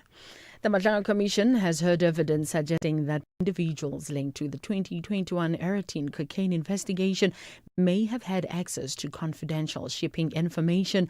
Hawks Lieutenant Colonel Ngwana Joseph Sabula testified that screenshots recovered during a cell phone forensic investigation appeared to originate from Transnet systems and contained container tracking information. Sabula told the Commission investigators followed up on the source of the information and established where it originated. The Commission is examining allegations of criminality and corruption linked to the movement of a cocaine shipment intercepted in Eritrea in July 2021. This computer screenshot, commissioners, indicate that comes from the harbour itself. It's a property of Transnet, which means somebody from within Transnet captured this screenshot, forwarded it to this person. To Alpha? Yes. The NFP has suspended 4 senior leaders in a suspected purge of supporters of its expelled KwaZulu-Natal chairperson Mbali Shinga. The decision was taken at a joint meeting of the party's National Executive Committee and the Provincial Executive Committee held over the weekend. Sandile Buthelezi reports. The NFP has taken firm action against 4 party leaders in a move that's been seen as a latest fallout from Mbali Shinga's expulsion. KZN Secretary Zodwa Mtshali's suspension follows her public statements backing Shinga. The party says Mtshali is suspended for 3 months pending an investigation into her conduct. In addition, Sibusiso Mkhabela has been removed as national chairperson, while Bawinile Mhlongo has been stripped of the national organizer position. These 3, along with Tuba Twala, have all been removed from the party's NEC and National Working Committee. The NFP says the decisions aim to strengthen discipline, accountability, and organizational stability. Zanele Buthelezi, SABC News, Durban. Disaster officials say this week's priorities in the flood-hit areas of the Guardian Route and Little Karoo regions in the Western Cape will focus on accessing cut-off communities and to assess damage to roads and other infrastructure. Last week's Category 8 storm resulted in flooding, power outages, landslides and rock falls. Some areas received over 300 millimeters of rain over 3 days. Disaster head Gerard Otto says teams are already making their way to vulnerable communities. We can fly with a helicopter. The weather is allowing us that now today, so we can access you, but just be patient. We will be able to open those areas within the next day or 2. The assessments of infrastructure, the damages, is going to be done in the week with a section of the National Disaster Management section and also the Provincial Disaster Management Centre. So we're doing on-site verifications. Deputy President Paul Mashatile has met with Singapore President Tharman Shanmugaratnam in Johannesburg. The meeting focused on strengthening trade investment, skills development and economic cooperation between South Africa and Singapore. President Shanmugaratnam is on a working visit attending the World Bank High-Level Advisory Council on Jobs and the Group of 30 Spring Plenary meeting taking place in Cape Town. He also pledged support for greater engagement between South Africa and the Asian economic bloc to boost trade and investment opportunities. A motorist has been arrested after driving at 207 kilometers per hour in a restricted zone on the N1 at Sondela outside Mudimule in Limpopo. Transport Department spokesperson Mashudu Mabata says the driver has been taken into custody at the Bilabila police station. The driver was caught traveling 207 kilometers per hour in a restricted zone by traffic officials. The case has been handed over to Bilabila SAPS for detention. 207 kilometers per hour is not driving, it's a weapon. At that speed, you can't react, you can't stop, you can't survive a crash. Recapping the top story, the Madlanga Commission has heard evidence suggesting that individuals linked to the 2021 Eritrean cocaine investigation may have had access to confidential shipping information. I'm Ondilambana for SAFM News Headlines at 3:30.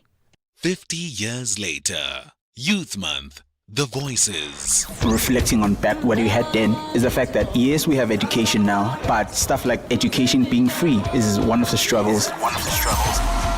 The union building is just the lawns here are a sea of young people from different racial backgrounds and colors. It's actually quite amazing to see, and all of them are talking about one thing, and that these must fall.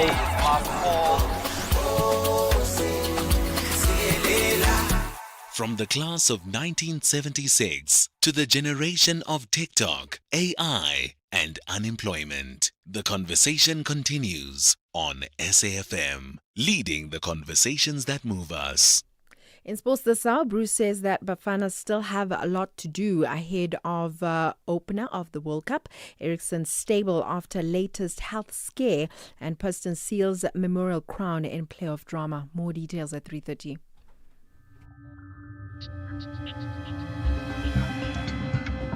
The National Pulse with Ashraf Garda on SAfm.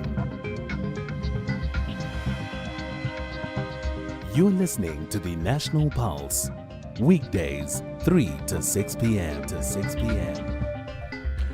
Chop out the agenda. I tell you what, I attended a conference or a workshop of sort today, and there's one conversation that people are having. Did you listen to Ramaphosa's speech yesterday around immigration, and what do you think? And then they talk about what they think. And that's the nature of it. When you have a conversation addressing the nation late yesterday, you just know it'll be top of the agenda Monday morning, Monday afternoon, Monday evening, and certainly on the National Pulse. So welcome to the show. Welcome to the National Pulse. My name is Ashraf Garda. As always, great to connect with you, and you can engage with me in multiple ways, and in this case, really, wherever you are in the world, but specifically today, I'm just wondering, are you from Polokwane? If you are, I want to hear you. If you're from Zanine, I need to hear you. And if you're from George, I need to hear you in the Southern Cape too. But anywhere else, hey, give us a shout. To call in 086 000 2032. WhatsApp 0614 104 107. You can text or voice note, 30-second voice notes. Please try not to go above that because it becomes a bit of an issue to play them. You can tag us on social media when you're on the X platform. Just tag SAfmRadio and myself and use that hashtag, the Global Watch feature just now. And as part of our global issue, we will touch on the issue of migration from a labor perspective that comes up just now. But first things first, we will reflect and try and make sense, if you can, on President Ramaphosa's talk or address to the nation on migration. That comes up next. We asked rugby legend Francois Steyn what he thinks of the all-new Toyota BZ4X. France, would you say the BZ4X is a rugged all-wheel drive SUV? Yeah. Cool. Was the acceleration and handling good? Yeah. All right. So you think the BZ4X can handle South Africa? Wat dink jy? Well, there you have it. The all-new Toyota BZ4X, an all-wheel drive battery electric SUV made to handle South Africa. The BZ4X. It just got real.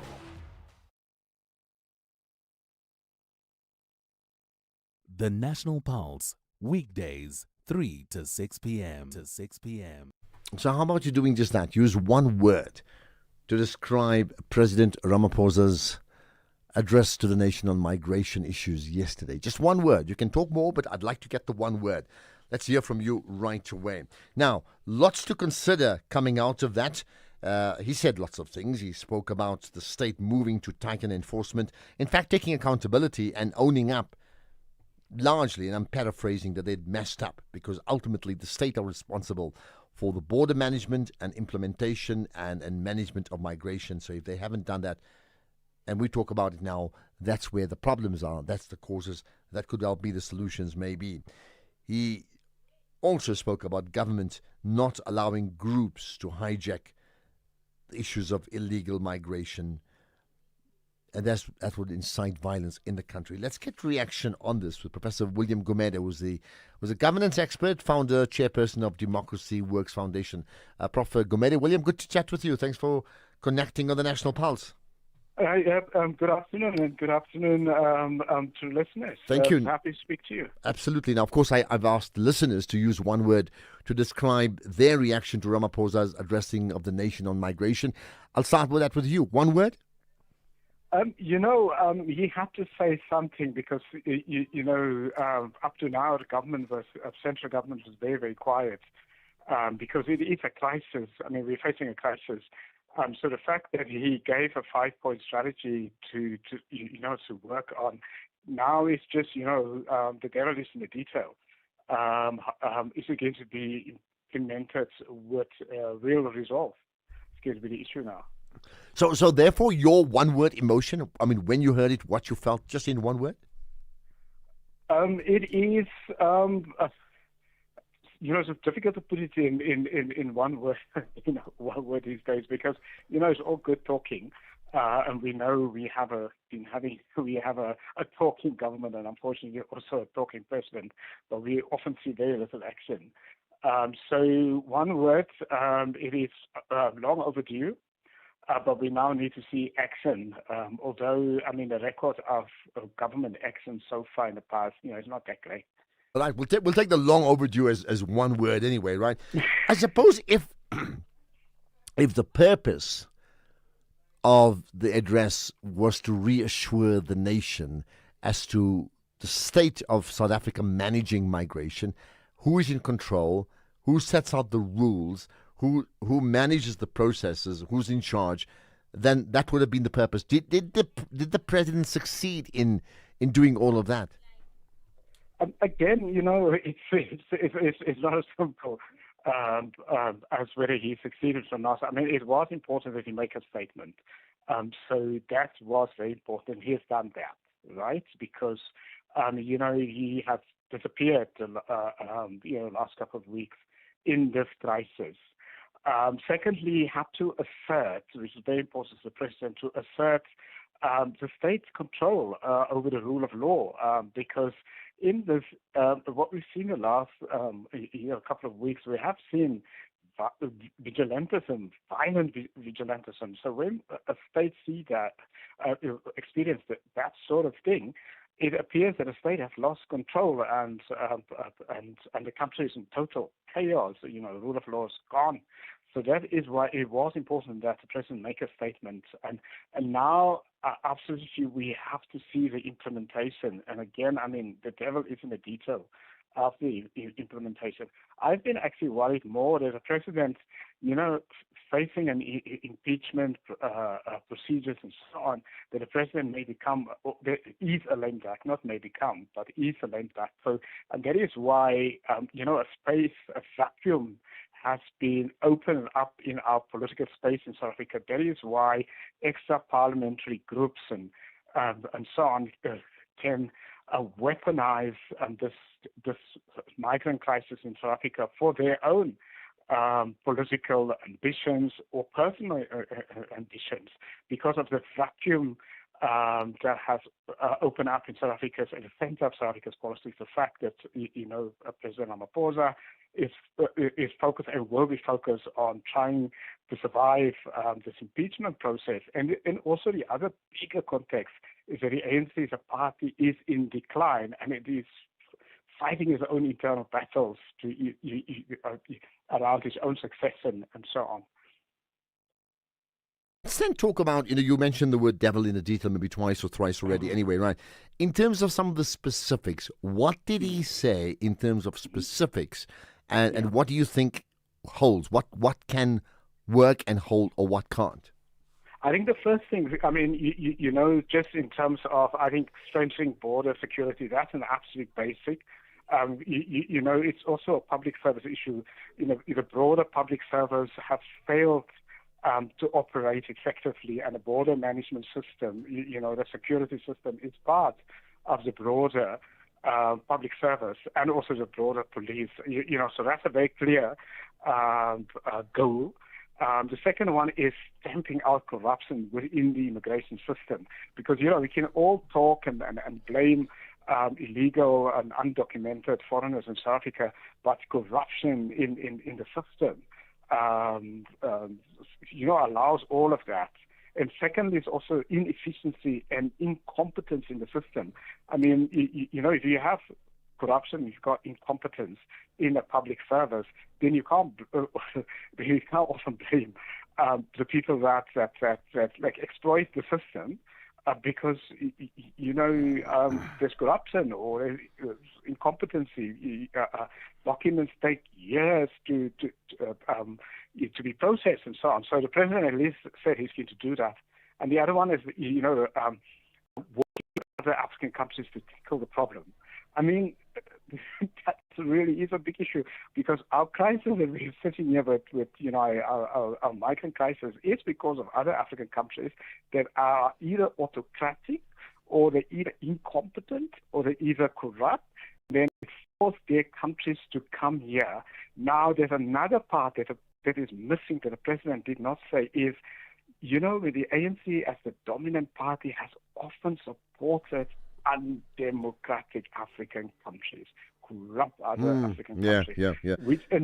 Because then there's those citizens of those countries have no other way to run to South Africa. But I mean, here's the point he said, and I thought it is particularly telling, right? Where and I'm quoting, there have been let me get this right, and I'm quoting now the president: the responsibility for enforcing immigration laws rests with the state and the state alone. There have been weaknesses in the way migration has been managed. There have been weaknesses in rigorous and focused enforcement. There have been instances of corruption. There have been gaps in our system that have undermined public confidence. If I just pause there, right, and then he made the point, South Africans are entitled to expect better. That alone, and I'm not talking about the president, I'm talking about him and his government, is a massive, massive confirmation of a massive, massive mess up, isn't it? Absolutely, it's a mess up, but also it's possibly the first true honesty. Because it's important before one fixes any kind of crisis is honesty, to accept accountability. And I think for me, most probably, perhaps when you asked me early on, that is possibly the most important thing, to accept the accountability for, look, the government has failed its citizens. Once one gets to that kind of accountability, then it becomes easier to begin to deal with the problem. Yeah. So in that, I mean, then he basically does make the point that South Africa, the government is to take responsibility in enforcement, then makes the point about others taking control. Was he convincing of that? Because we know there's been marches and there's protests, but there's also been protests from people, and I don't know whether they're within an organization marching or on their own, but they have taken matters into their own hands too, right? So how convincing has he been to say that we will not allow that to happen? On that part, he wasn't convincing from my perspective, although, importantly, he did say, that sort of thing cannot be allowed in our society. I mean, people cannot be allowed to take the law into their own hands and just go and do whatever they want. There's a people chaos. I mean, we already have an atmosphere of chaos in our country. You didn't say anything about the police, because, the police is also overwhelmed. The police, top brass of the police are all under investigation. There's inquiry into the police. So the police are essentially rudderless. I mean, even a minister of police is an acting minister. So we've got a police force that's stretched all over the place right now. And perhaps I think, and I know we talk a lot of the army, and a lot of the people who criticize any suggestion of bringing in the army, we may have to think of doing that also, because just the police are very thin on the ground. Well, I mean, this brings me to the last point before I let you go. I mean, most of the things that he said, that we're in charge, we can't allow others to do it. We will implement, we'll hold businesses accountable if they employ people who don't have the documentation. I mean, those are actually pretty obvious things you'd expect him to say anyway. But two things. Did he say anything completely dramatic that suggests a completely different turnaround? That's one. And the other one is, in terms of the growing numbers of people protesting, will that gap narrow between their views and his views in the light of what the president has just said? I think the most dramatic for me is he said cracking down on immigration law violators. So saying, well, actually, if you're an entity or an individual and you employ undocumented migrants, that the state is going to crack down. But again, it's going to be very, very difficult, because there's not the capacity right now in the police to do that. I think it really is in this kind of crisis, we should focus on what the state can actually do. The state can strengthen capacity at the border. That's basic. To try for the states now to go and try to find individuals outside the state and try to, follow up on those sort of individuals. That's not very easy because of the lack of capacity. And the other thing also that he said in terms of coming back on the loopholes in the immigration law, that will take quite a while. Policy change is not easy, and it will take possibly even a couple of years. So although that was new, it is not an immediate. It can never become an immediate solution because it will take a while, and that is the nature of changing policy. It takes months or years actually. Yeah, point made. All right, let's leave it at that, Professor William Gumede. Thanks for your time. And you're right, it did say very on-site still in terms of supporting the broad principle of providing a safe home to refugees, but it's the implementation and the detail around that must change, and a rethink about the loopholes that have occurred in a massive way. But that early point that I quoted is a massive indictment in terms of a self-critique of government, by the head of the state, in terms of how they've got things wrong around migration. And now you fear that the country pays the price for that. So your one-word reaction to President Ramaphosa's talk on the state of the nation regarding migration, feel free to add your thoughts on that. In fact, talking about that, we'll head for a refugee camp outside Durban in a moment. I'm Samela Kilpoy, an actress and a mum. Do you know what's in your cupboard? I've been trying to be intentional about the food I buy and keep in my cupboard. Unhealthy packaged foods can lead to hypertension, heart disease, and diabetes. Support front-of-package warning labels on unhealthy packaged foods, high in saturated fat, sugar, and salt. Join me. Sign the petition on healer.org. That's HEALA.org. Mama Million here, and yes, I am a millionaire. And there you'd be on the couch with your 6 numbers. But a 7 is for heaven, or yes. But a 4 is for the door, or yes. But a 38 is never too late, or yes. Well, the Lotto Live draws are back. Every Tuesday, Wednesday, Friday, and Saturday. Catch the live draw at 9 p.m. The National Lottery. More plays, more chances, more millions. Players must be 18 years or older. Play responsibly. The National Lottery is officially operated by Sizakai. Right, before we get on to the refugees camping out in the Durban region, which we'll get to just in a moment, just to note this, right? If your dog groomer was becoming too expensive, you switch, right? So why pay more for car insurance? Switching to Outsurance saved 40-year-old Rafik an unbelievable 899 rands on his 2017 Navara 4x4. Get a quote now, and if Outsurance can't save you money, ask for 500 rands or 1,500 rands if you've been claim free and with the same insurer for 3 years. Why wait? SMS out to 30754. Out 30754. Licensed insurer and FSP. T's and C's and information online. Ashraf Garda on the National Pulse. So you see, South Africa doesn't have a policy regarding putting refugees in a camp, but refugees themselves are camping outside Durban's Home Affairs. About 300 refugees sleeping outside the reception centre in Ambilo in Durban. Let's find out what's happened there with Nonhlakanipho Magwaza, the SABC News reporter covering the story. Appreciate you joining us on the National Pulse. Good afternoon, Ashraf, and to the SAFM listeners. Thank you. What do you see there that you can share with us? Well, Ashraf, since the last time my colleagues went there, apparently the number of refugees outside the Home Affairs has grown substantially.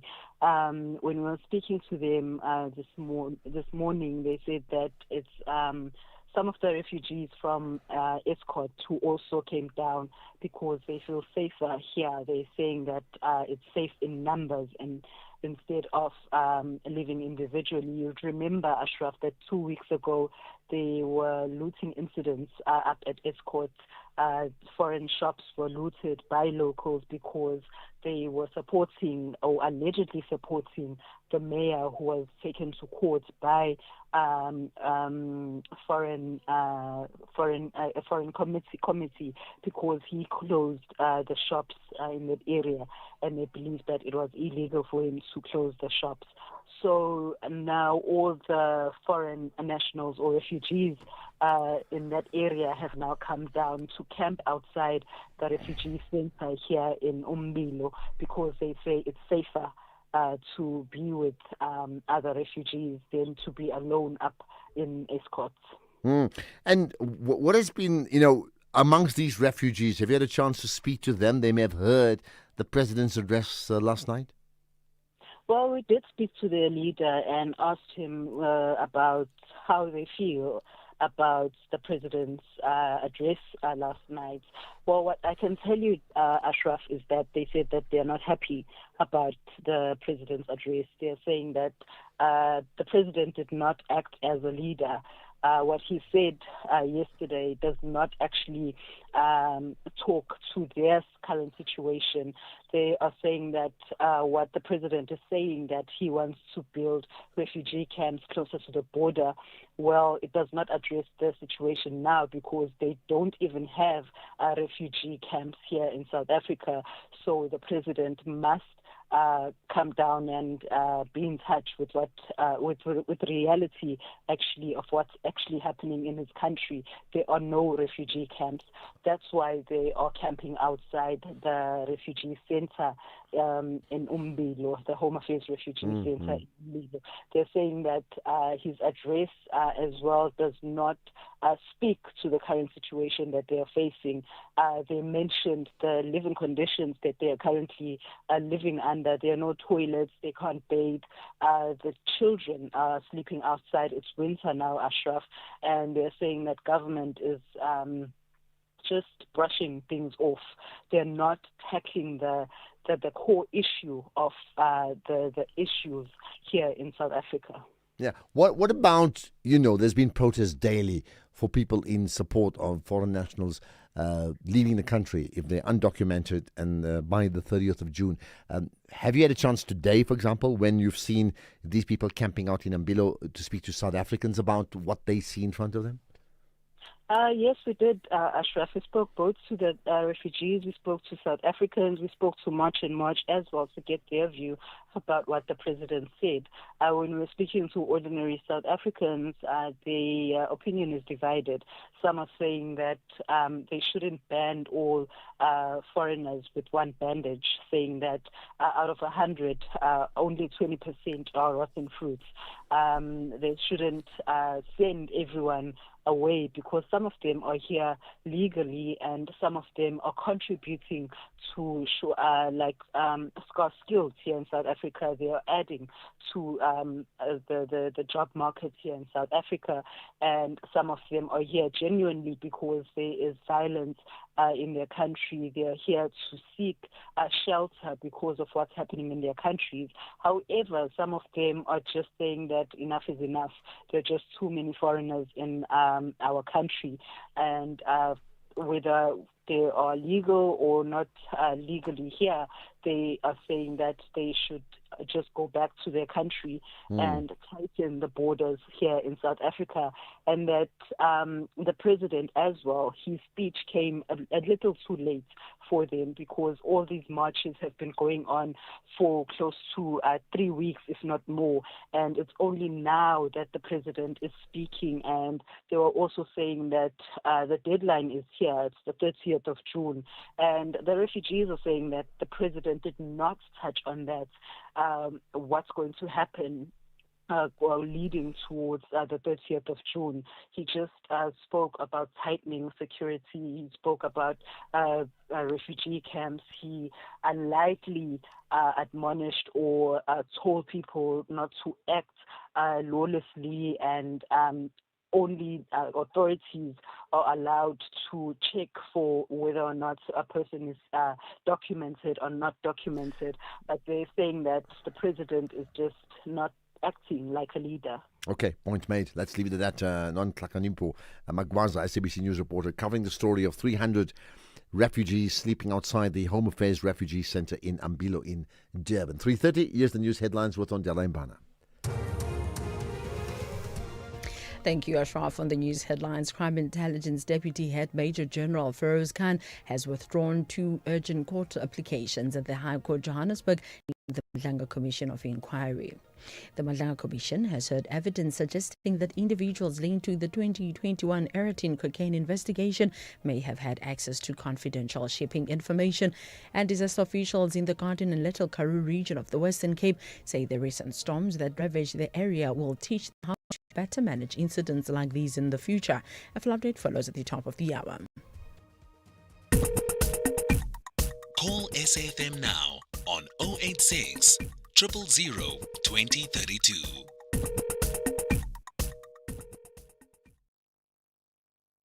Right, sport coming up in just a moment. Reaction on the Ramaphosa factor. Here's one. Good afternoon, Ashraf. Good afternoon to my fellow listeners. My one word to President Ramaphosa's address to the nation last night on immigration is too late. This is Tsepo in Bramfisher. Tsepo in Bramfisher, too late. One hyphenated word. Got that. Here's in fact, we'll play more later on. We're going to have sport coming up next. This is SAFM Sports with Tuming Khapele. Tumi, today's Monday. Yeah. Thursday is the World Cup kickoff. The build-up continues. 3 days to go till the FIFA World Cup, and the World Cup ticket prices are still a talking point today. Just looking at some of the most expensive teams to watch at the global showpiece, just looking at the average ticket price. At number one, it's Mexico, which an average tickets costs around $1,848. That's around 30,000 rands. Coming in at number two, Portugal, and that one comes in at around 22,000 rand. Brazil coming in at number four at 20,000 rands. And Ashraf, if you were to guess, Bafana is on that list. How much do you think? On average, a ticket I don't would cost? know how Just much, guess. but I know they're more expensive because they're playing Mexico. That's the difference. I'm actually surprised that Bafana are on that list. Top 10. Because they're playing Mexico. So there's a push because Mexico is one of the host nations. Big demand for their matches. I guess. Yeah, it can't be just because they're the But most it can't be popular. that one match because they're looking at the group stage matches overall. But what do so you think? Bafana are Yeah. coming in at number 7. An average ticket for Bafana games is coming in at 15,000 rands. We're in demand. That's all I can say. We are definitely in demand. But the crazy thing is that South Africa's group stage tickets are more expensive on average than Spain's games and host USA. So it's very interesting. But still staying with the World Cup news on the Bafana side of things, Bafana head coach Hugo Bruce says that the team still have their work cut out before the Group A opener on Thursday. This after playing 1-1 against Jamaica in their last preparation match ahead of the World Cup. And we'll hear from the coach just a bit later. Elsewhere, Denmark's Christian Eriksen is expected to be discharged from hospital soon. This is after collapsing during a friendly against Ukraine yesterday. The 34-year-old regained consciousness and was able to walk off the pitch before the match was abandoned. Eriksen, who suffered a cardiac arrest at Euro 2020, has played with an implantable pacemaker device since resuming his career back in 2022.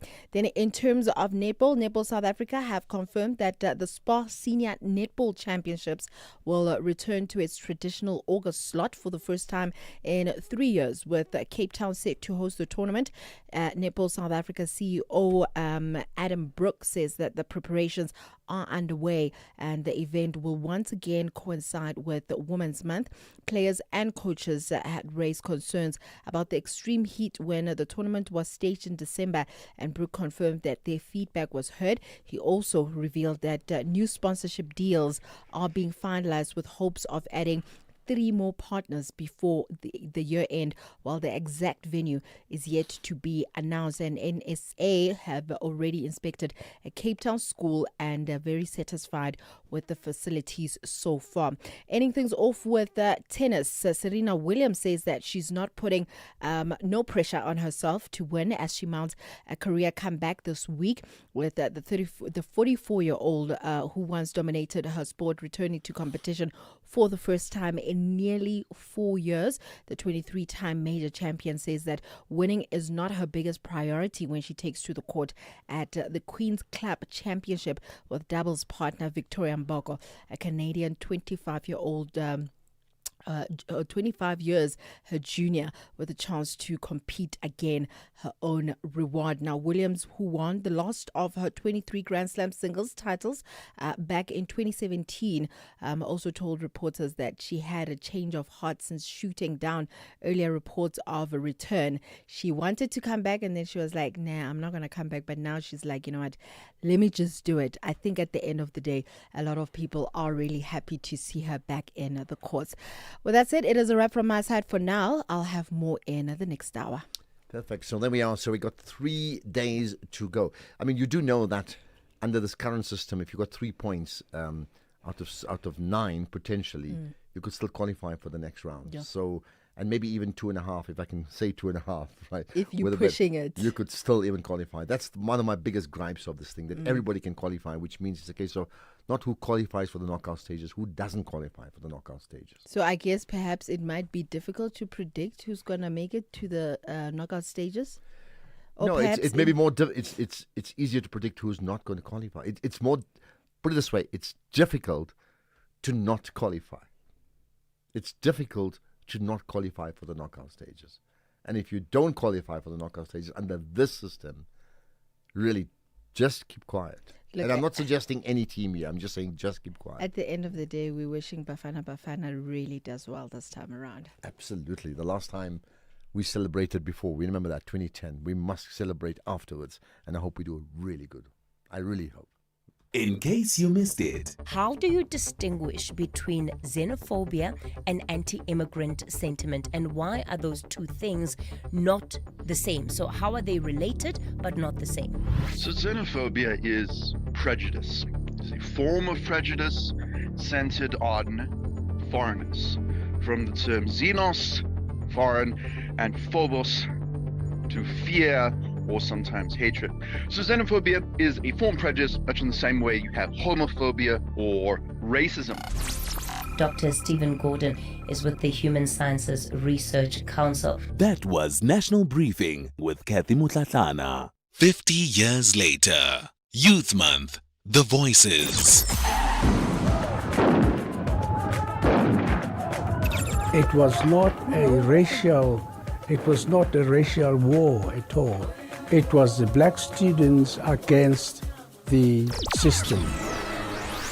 At the current rate that unemployment is increasing, and parallel to that, we have more and more graduates also graduating, but we have no way to fit the graduates. We have no way, you know why? Because the focus is on school and graduating, but there isn't, especially in the business sector, there isn't any growth and there isn't any injection from the government to say, hey, you know, let's rather expand sectors so that we can handle the capacity of graduates being produced yearly, you know.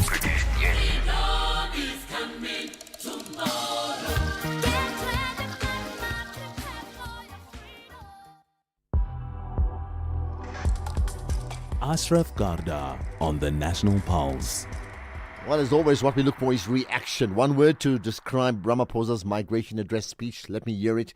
You can give more detail after your one word. But also reaction now. You know that there's 300 refugees sleeping outside the Home Affairs Refugee Center in Mbilo. I heard there's about 2,000 in the East Rand, the Springs area, in the East Rand of Gauteng, who are protesting today. Similar protests we've heard, all month or two. So if you are from that region, you may want to just give us your thoughts. But the drama continues in the Middle East, with the Israeli military now launching airstrikes on Iran after the Iranians fired missiles at the northern Israel in the first exchange of the fire between two countries since a ceasefire was reached on the 8th of April, raising fears of a return to full-scale regional war in the Middle East. The Israeli strikes came in, listen to this one, in apparent defiance of Donald Trump, who told Israel's Prime Minister, Benjamin Netanyahu, that he did not think Israel needed to respond further. There's been this ongoing escalation, and as part of our Global Watch, let's chat to Sandile Nguni, who's the University of KwaZulu-Natal's Political Sciences, from the University of KZN's Political Sciences and International Relations Department. Sandile, appreciate your time. Thanks for connecting with us on the National Pulse. A very good afternoon, Ashraf, and your listeners. Thank you for the invite as well. Thank you so much. Right, what has happened in the Middle East? Let's talk specifically with regard to Iran and Israel now? Okay, as you just indicated, the crisis seems to be erupting with Israel having launched strikes against Iran, despite the pressure from the from the U.S. president not to escalate the conflict. And from what we hear, the attacks are because of an Iranian missile strike on Israel, which Tehran said was a retaliation for Israel's action in Beirut, Lebanon. So now Israel argues that it was responding to the security threats and struck military-related targets in Iran. Then Iran launched a response against that, raising fears that the fragile ceasefire and the diplomatic efforts could come to an end or just collapse. And I think it's becoming the most serious confrontation between Israel and Iran since the major conflict in 2025. And it's an indication that both sides seem to be trigger happy.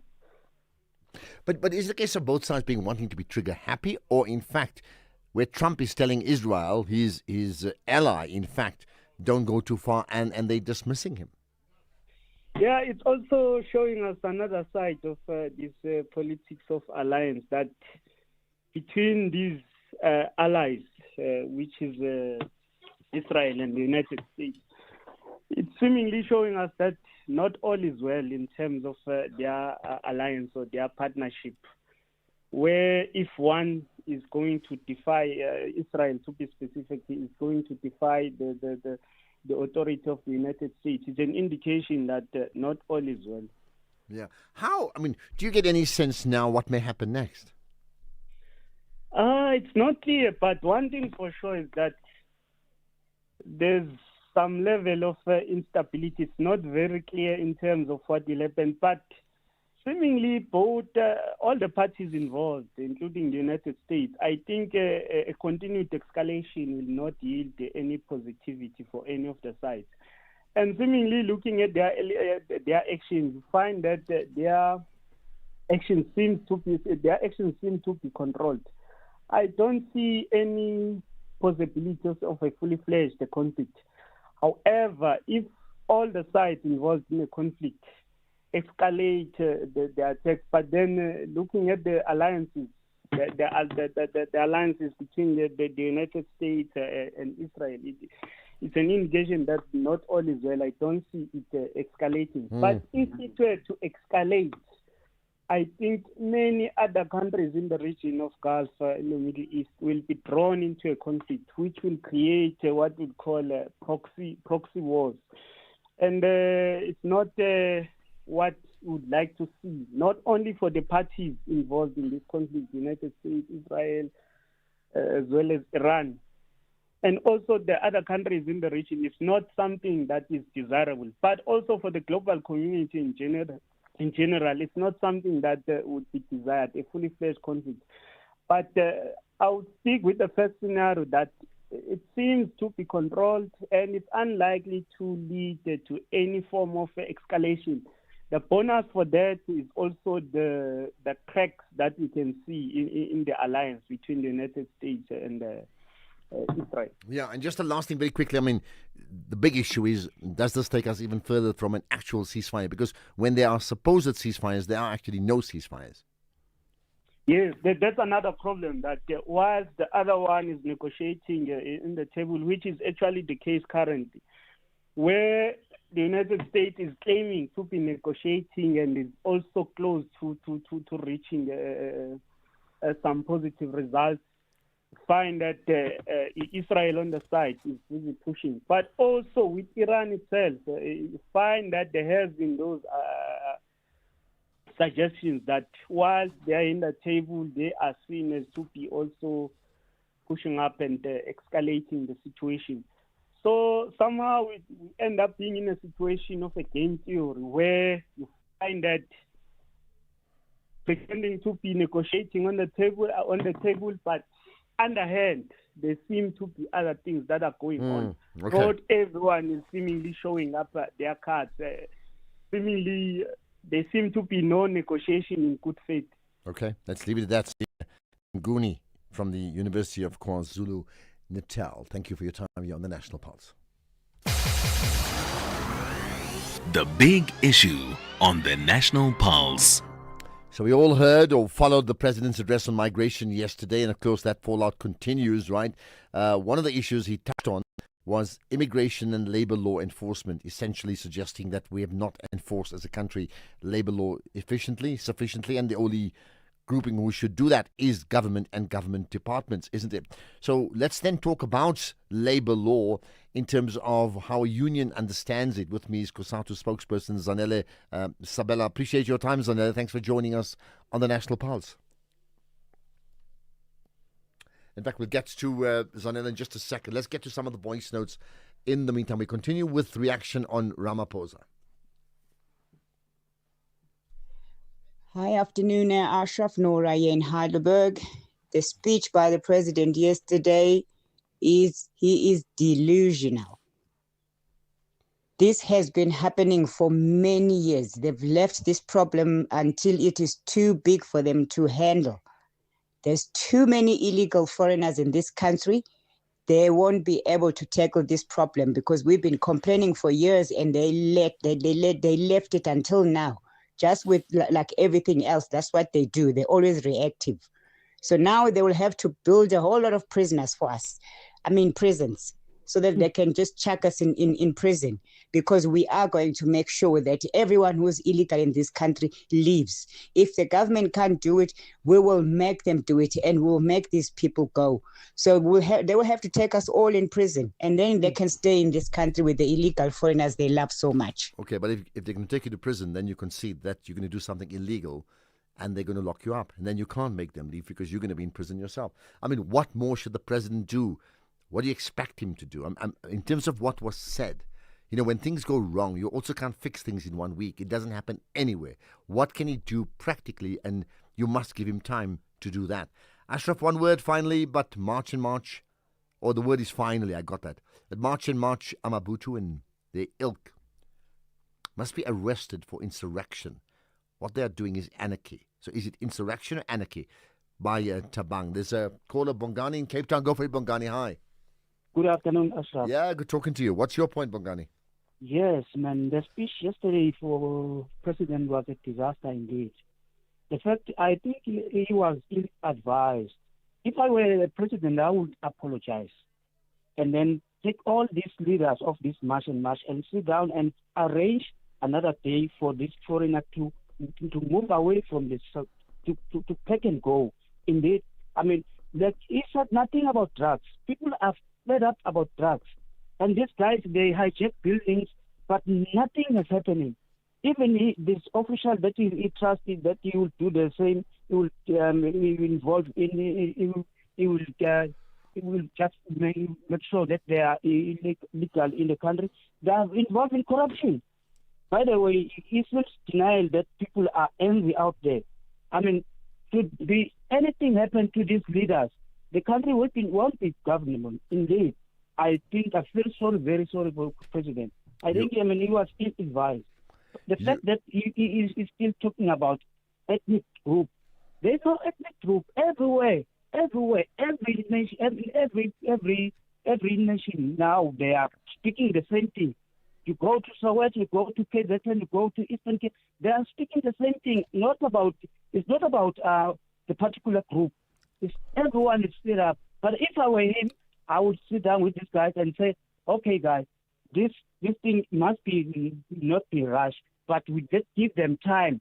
So he must speak properly and say, undocumented foreigner must go. Okay, got that. But look, he seems to have a plan, and you have to give him time to implement the plan. And that before people are increasing machine. All right, but the problem didn't start last week either, isn't it? Thanks for that caller, Bongani. In fact, let's tackle that issue of labor law as part of our big issue after this. The big issue on the National Pulse. Right, so picking up on the issue of the role of labour and what has happened or what not has happened in terms of South Africa's labour law. Let's get a COSATU perspective from their spokesperson, Zanele Sabela. Zanele, appreciate you joining us on the National Pulse. Thank you so much for having us, Ashraf. Thank Good you. afternoon to you. Good afternoon. Right, what do you make of the President's very specific address on the issue of it's up to government to implement labour law practices and it's up to government to take action where things go wrong and nobody else? No, I think he wasn't specifically addressing the labor question when he said it's up to government. He was talking about general labor law enforcement and in terms of our migration laws. Where it talks about labor, I couldn't see us being closed out of the process as such. Wait, when you say closed out, meaning what?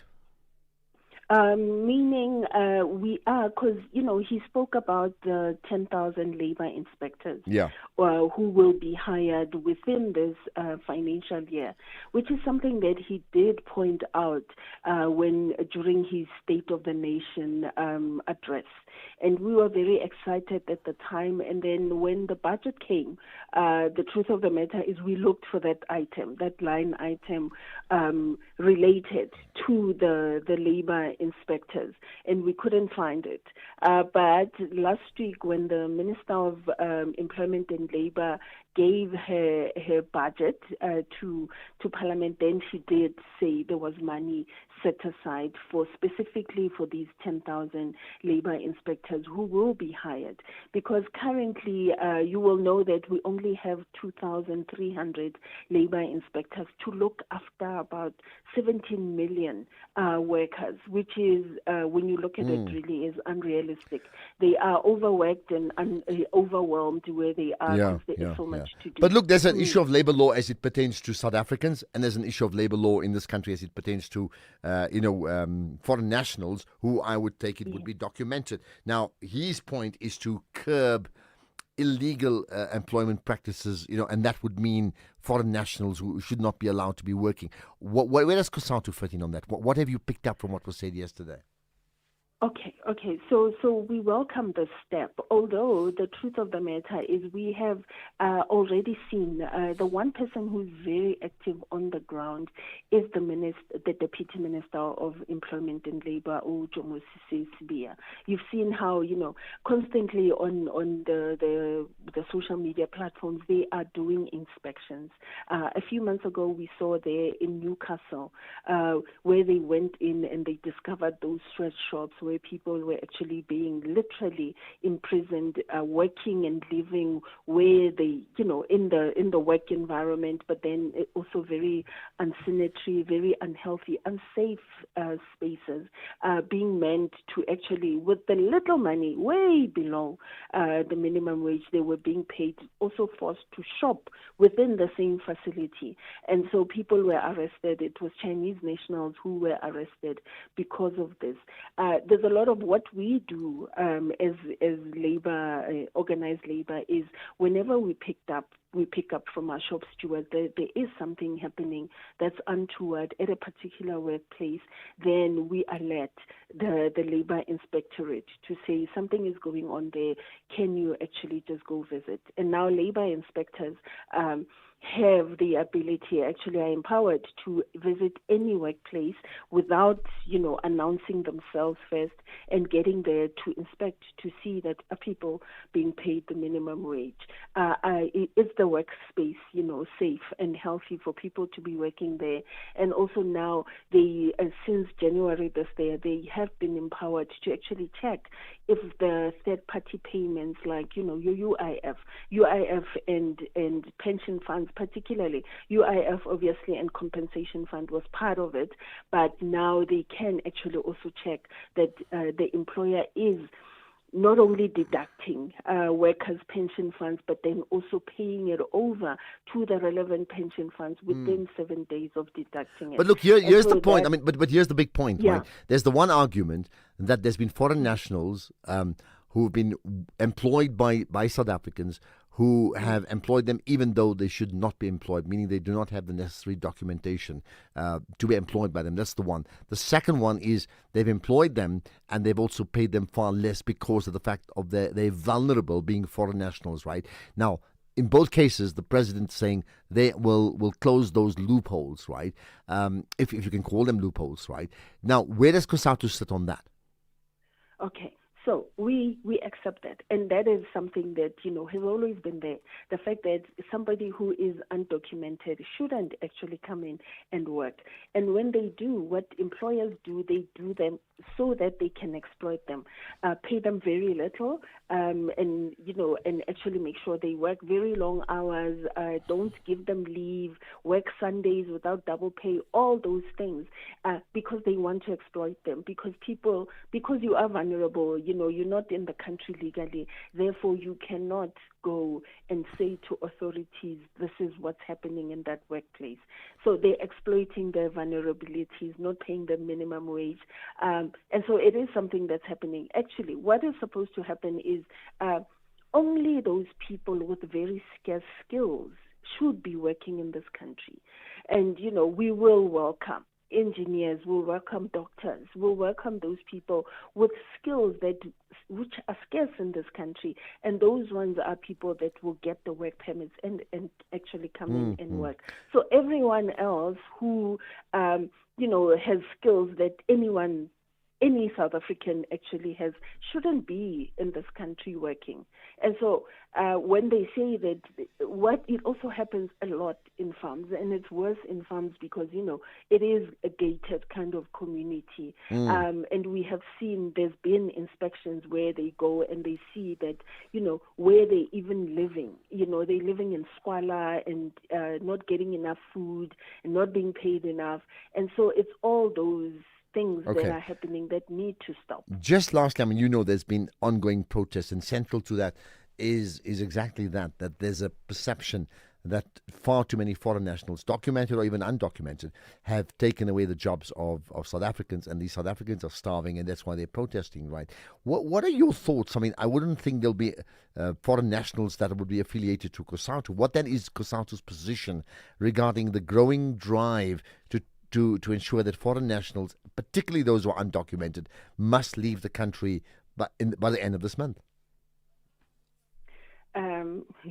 By the end of this month is something else. But the truth of the matter is we do know, Ashraf, we are aware of particular sectors that tend to prefer to hire foreign nationals, and they do in the thousands. There's the hospitality sector. You go into restaurants and almost exclusively you'll see that they are hiring foreign nationals. Now, these are not necessarily jobs that South Africans would turn their nose up at. And so there has been this narrative that, even if all the migrants left tomorrow, it doesn't mean there will be jobs for South Africans. I don't think that's necessarily true, because in those sectors, you have retail, you have hospitality, those jobs would be, young people. So I don't see a person who would turn up their nose at a job. So would you then say the protesters are correct? We have a right in this country to protest.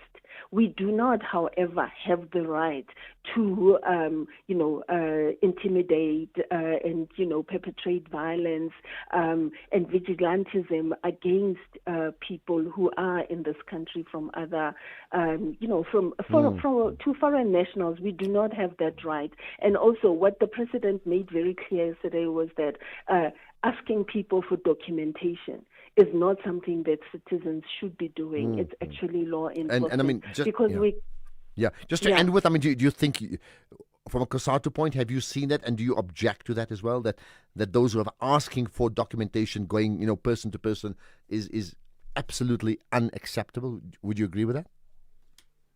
Well, that's unacceptable because, for one, he's also talked about the fact that, you now it seems to have a tribalist note to it, that, like Tsonga-speaking people, of which I'm one, and if I were to be walking down the road and I'm speaking to my sister, and now you decide to ask for our documents, for one, it wouldn't end very well because I'd be very cheeky, and two, it's not right. So we should, like he said, if we expect foreign nationals to actually comply with our laws, we should be able to do that. Okay, point taken. Zanele Sabella from COSATU, their spokesperson, and that's the line saying COSATU is supportive of general issues of you need to hire South Africans, certainly when it comes to people in restaurants, but also no to protesters taking issues into their own hands. That's completely unacceptable. Thanks for your time here on the National Pulse. Let's get the news now. It's 4 o'clock.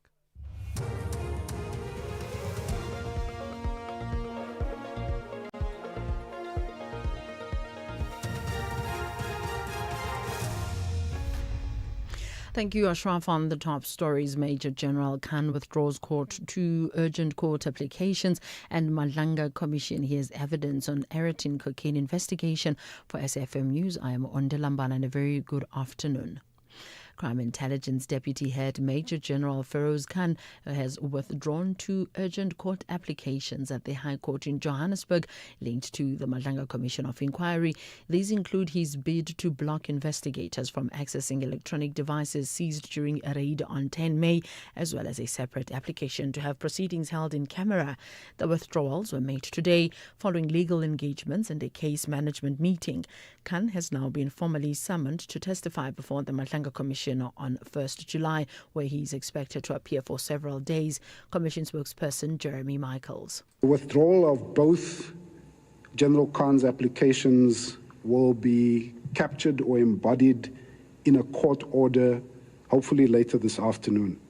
And as soon as that order has been issued, the Commission will make its affidavits available to the media and to the public. So as matters stand, and in short, Major General Khan is set to appear before the Commission on the 1st of July, and his testimony is key to the Commission's work, given the very serious allegations which have been made against him. The Malanga Commission has heard evidence suggesting that individuals linked to the 2021 Eritrean cocaine investigation may have had access to confidential shipping information. Hawks Lieutenant Colonel Ngwana Joseph Sabula testified that screenshots recovered during a cell phone forensic investigation appeared to originate from Transnet systems and contained container tracking information. Sabula told the Commission investigators followed up on the source of the information and established where it originated.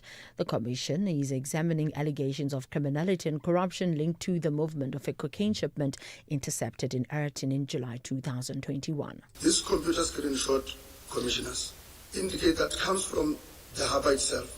It's a property of Transnet, which means somebody from within Transnet captured this screenshot, forwarded it to this person. To Alpha? Yes. March on March founder Jacinta Ngobese Zuma has distanced her movement from violence. March on March is one of the movements in the forefront of protests against undocumented foreign nationals. In his speech on the issue last night, President Cyril Ramaphosa said government will not allow anyone to exploit the problem to destabilize the country. Ngobese Zuma elaborates. And I don't understand, how are we marching with the police there in public, with videos and cameras and media there every day, and you are claiming that we have been violent? There have been separate incidents that happened that have nothing to do with us as much and much, and then they attribute those incidents to us. Yet with every single incident that we've had, we've maintained peace, we've maintained order. Disaster officials in the Guardian and Little Karoo region of the Western Cape say the recent storms that ravaged the area will teach them how to better manage incidents like these in the future. The storms brought with it widespread flooding and damage to homes, businesses and municipal infrastructure, as well as loss of life. Disaster head Gerard Otto. We're trying to build back better. So we look at the areas that failed so that we need to put in additional measures to be able to deal with it next storm better. For the first storm, some areas received 300 millimeters of rain. In the Karoo, that is just about 80% of annual rainfall in 2 days. This time around, 380 millimeters in some areas. It's 600, 700 millimeters of rain in a period of 6 days. The effect in our district is immense, and on our roads network specifically. Russia has more than 3,000 people from Africa in its army. This is according to officials in Ukraine. Some of these fighters who have been captured by the Ukrainian army have spoken to the media. All those captured say they were tricked into fighting. The BBC's Semi Awami has the details. Ukrainian officials say 1 in 8 foreign prisoners of war captured last year was African, with detainees from at least 15 countries currently being held in Ukrainian camps. Almost all of the prisoners who spoke to the BBC said they traveled to Russia seeking better economic opportunities before ending up on the front line. And despite their experiences, several prisoners told the BBC they would prefer to return to Russia rather than go home, citing the legal dilemma, unpaid wages, promised compensation, and hopes of building a better future there. Recapping the top story, Crime Intelligence Deputy Head Major General Feroz Khan has withdrawn 2 urgent court applications at the High Court in Johannesburg linked to the Madlanga Commission of Inquiry. I'm Wandilambana for SAFM News Headlines at 4:30. In sports, the Sawa Cup wants Proteas women on front foot as T20 World Cup nears and boosts for Bafana as Mudiba nears return. I'll have more on this and other sports stories at 4:30. SAFM, guiding you through the rush hour traffic. Very heavy getting out of Joburg today on the run through Midrand. It's another one of these truck crashes on the Allendale off-ramp. The ramp on the exit of Allendale to Kempton Park is closed, so you've got a really big backlog of traffic up that N1. The queue starts down around Melrose. On the Mike 1, it starts on the N3 at Limbro Park, and on the N1 just after Ravodia Road. Those approaches into Buccleuch for a turn onto the N1 up to Allendale, absolutely heavy. And if you come off at Allendale and you want to get to Kempton Park or Tembisi, you'll have to go down to Mall of Africa, turn around and come back the other way. And there's some traffic lights out on that sort of detour route as well. So very heavy. It was a bad one this morning, and it's pretty heavy as you turn around and get back this afternoon. Durban, a crash between Gateway and Kwamashu. That's on the N2 southbound. So there's a backlog of traffic heading into that particular scene. Fairly busy on the Bayhead Road as well. A lot of truck congestion going to and from the harbour area. And Cape Town, some wet roads. There is a bit of rain about Cape Town this afternoon, so take it easy. Big traffic on the N2 outbound passing the airport towards the R300, and a lot of traffic on Francie Fun Sale and Jan van Riebeek in the Parow area due to multiple roadworks underway. With your traffic updates, I'm Rob Byrne.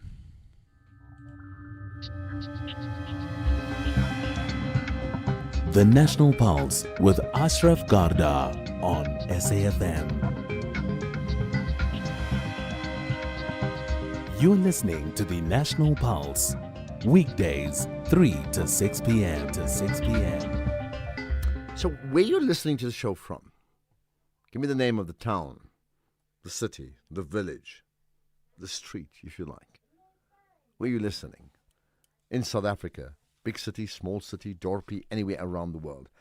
If you can, I'd love to know, because I'd just like to get a picture of exactly where you are as we broadcast through the length and breadth of our country, but also to the world as well on live streaming, right? And talking about the world, there's lots of attention on many things South Africa. Well, what about, there's been state capture. There's also been, police capture. But have you ever heard of a thing called municipal capture? We'll talk about that in a moment. In case you missed it. Let me go to Mtata. Tabo, good morning. Morning, Aunt Kathy, and good morning to Yo, SAFM Tabo, listeners. Aunt Kathy, so early on a Friday morning hour, Mara. Yo. I have a lot of respect for you. Okay, let me say I appreciate it, Ke. Tabo just made my day. Imagine. Hi, Aunt Kathy. I have never heard it ever on radio. He is just out of line. Morning, Nakadi, how are you? Wawona, little meal.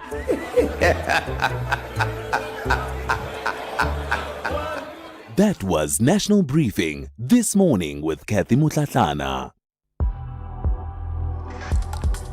Ashraf Garda on the National Pulse.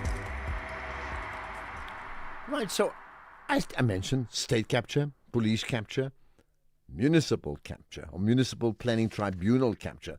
That, in essence, is what Kevin Bloom, who's a journalist with the Daily Maverick, is suggesting. There's been Cape Town's Municipal Planning Tribunal capture. Let's find out more about what is all about. Kevin Bloom is a writer, journalist, and written a piece here for the Daily Maverick. Kevin, appreciate your time. Thanks for joining us on the National Pulse. Thanks for having me on, Ashraf. Thank you. So let's start with that. I mean, that's what stands out for me. Municipal Planning Tribunal capture. What's happened? So one of my sources suggested to me, this is a three-part investigation that I've been looking at for a number of months. And one of my sources suggested to me quite a while back that the chairperson of the information that she had, I then began to look at this, and the more I dug, the more I found. Essentially, the story goes like this. So there's a piece of national legislation called the Spatial Planning and Land Use Management Act of 2013. It comes into operation on the 1st of July 2015, and what it effectively says is that all municipalities in the country need to establish what's called a municipal planning tribunal, which is an independent body that will decide on land use applications for that specific municipality. So land use applications include things like rezonings, subdivisions, removal of restrictive title deed conditions. And so effectively what these MPTs do is they decide on the spatial characteristics of the places in which South Africans live. And a core part of this legislation was redress for apartheid because of, the spatial apartheid in the history of this country. These MPTs were set up to make that right. But they had to be independent from political or commercial interference. In a city like Cape Town, where there's a booming property market, these land use applications can more than quadruple the value of a property. So they hold immense power. In Cape Town, the MPT decides on multiple billions of rands per year in land use applications. So I began to dig, and what I found was that the Municipal Council of Cape Town, without telling anyone, had removed all reference to SPLUMA, to this act, and specifically to Section 37.1 of this act, where it says that members of the MPT can only serve for 2 terms of 5 years, after which they have to leave. Effectively, what's proved in this piece is that more than half of the current members of the MPT have served for more than 10 years, and the DA-led Municipal Council in Cape Town has given itself the power to effectively reappoint these people for life. Okay, so and when did this happen? This reappointment for life, or the restrictions removed? As you said, sort of, clandestinely, I would think. So the Municipal Planning Amendment Bylaw, we're getting into the nitty-gritty of municipalities and their bylaws, but this is a big bylaw that was passed by the Municipal Council on the 26th of June last year, so almost a year ago. There were very many other things that it was over 200 pages, many sections, but the interesting thing about it was that Section 116 refers to this, what I'm talking about now. And although all of those bylaws would come into effect on the 1st of October, they had said that Section 116 comes into effect on the 8th of August. And the reason they had done that was so they could reappoint their own people earlier. Okay, now what happens next? I mean, one is your expose. I take it that already would suggest action has to be taken. They've done something wrong. Yeah, I mean, they've done something more than wrong. They have captured what is supposed to be an independent tribunal working on behalf of all Cape Townians. And so the DA record of clean governance in the city of Cape Town, I submit, is now questionable. There are another 2 parts coming to the series, which is going to dig a lot deeper into this. There's a lot more that's going to come to light. But it's going to be up to the residents and the ratepayers whether they believe there's a constitutional challenge here. The lawyers that I've spoken to said they believe that there is a constitutional challenge. The city of Cape Town will try and defend it. They believe that the Constitution of South Africa gives them the right to do this. But then the questions are, how come the residents and ratepayers were kept in the dark? Okay, so I take it then you have approached the DA and they've said just that. Yeah, well, I mean, when you do a piece of investigative journalism, you have to offer right of reply. And I sent very specific questions. I sent 28 questions to 6 individuals, from Jordan Hill-Lewis to the Director of Legal Services, Eddie Andrews, the Deputy Mayor. Everybody would have had the final say over this. And they never answered one question directly. All they said was that Section 37(1) of SPLUMA represents constitutional overreach as far as they're concerned. They didn't answer my questions about why, when, or who at all. Okay, and you said this is part 1 of 3. When does part 2 and 3 come out? Part 2 is going to drop on Wednesday night, and I'm going to look at the fact that there's no official employment records for the members of the MPT, and that a critical legal opinion that the MPT is using to make its decisions, which are they decisions of development above all else. This legal opinion is being withheld from the Cape Townian ratepayers who have paid for it. The third piece is looking at cover-ups, at allegations of corruption, and at certain buildings in certain areas of Cape Town that have forged engineering certificates and that are at threat of building collapse. Now, I mean, if we follow this through to its logical end, and keeping in mind our conversations around state capture and the Madlaga Commission, which is like effectively police capture, and the fact that the public now do not want to tolerate any compromises in leadership. I mean, this would be a classic case of that, right? And would then shift the attention to the DA's governance in Cape Town versus the others, again, in election years. So it has huge impact. Well, that's what we, that's a good day for a journalist, if that's true. But at Daily Maverick, we hold no fear or favor, whether it's the DA or the ANC. If we come, or anyone else, the EFF, MKP, we come across an issue of corruption or an issue of capture like this, we're going to cover it. So the DA doesn't get a free pass at all. And let's go back to your original, as you said, unnamed source. I mean, how did you uncover that there was something really strange going on here? So I started to get interested in this, Ashraf. I'm a Joburg boy, and I've been in Cape Town for like 3 years. And what I noticed was just this rampant pace of development. I was living in Sea Point at the time. I've since moved out.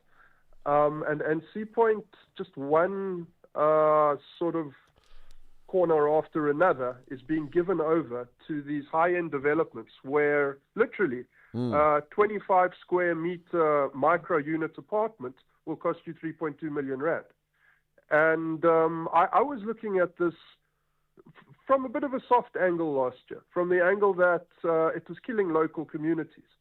And middle income residents were no longer able to afford living in these areas. And the more I looked at it and the more I covered it, the more it started to dawn on me that there was something structural going on. And I developed a network of sources, and these sources had documents. And most of my sources are members of ratepayers associations. So they are the guys who are on the front line of objecting the decisions of the Municipal Planning Tribunal and the decisions of the Cape Town planning offices. I mean, So this would confirm what many say. There's this gentrification of Cape Town, and that point about pushing properties, especially the areas you've mentioned now, right, to the point of extreme, where locals have no way of living in those communities. So they've been shifted inland and unable to live on that beautiful strip in Cape Town. Absolutely, and the issue of spatial apartheid in Cape Town isn't going away, no matter what the DA is saying, and that's another area of investigation that we're going to be looking at a lot deeper too. I mean, if we follow that line, then your point about this tribunal now for life, right, would have to be sustained for all these others investors and their plans to be signed off, isn't it? That's certainly the way it seems. I mean, the link between I've established the link. There's a link between the MPT and developers in this piece. It's not a link of corruption, but it's a definite link. It's the head of the MPT effectively saying to the Western Cape Property Developers Association back in 2016. I mean, the MPT had been going for less than a year. That we're going to do our best to give you consistent decision making, whatever that means.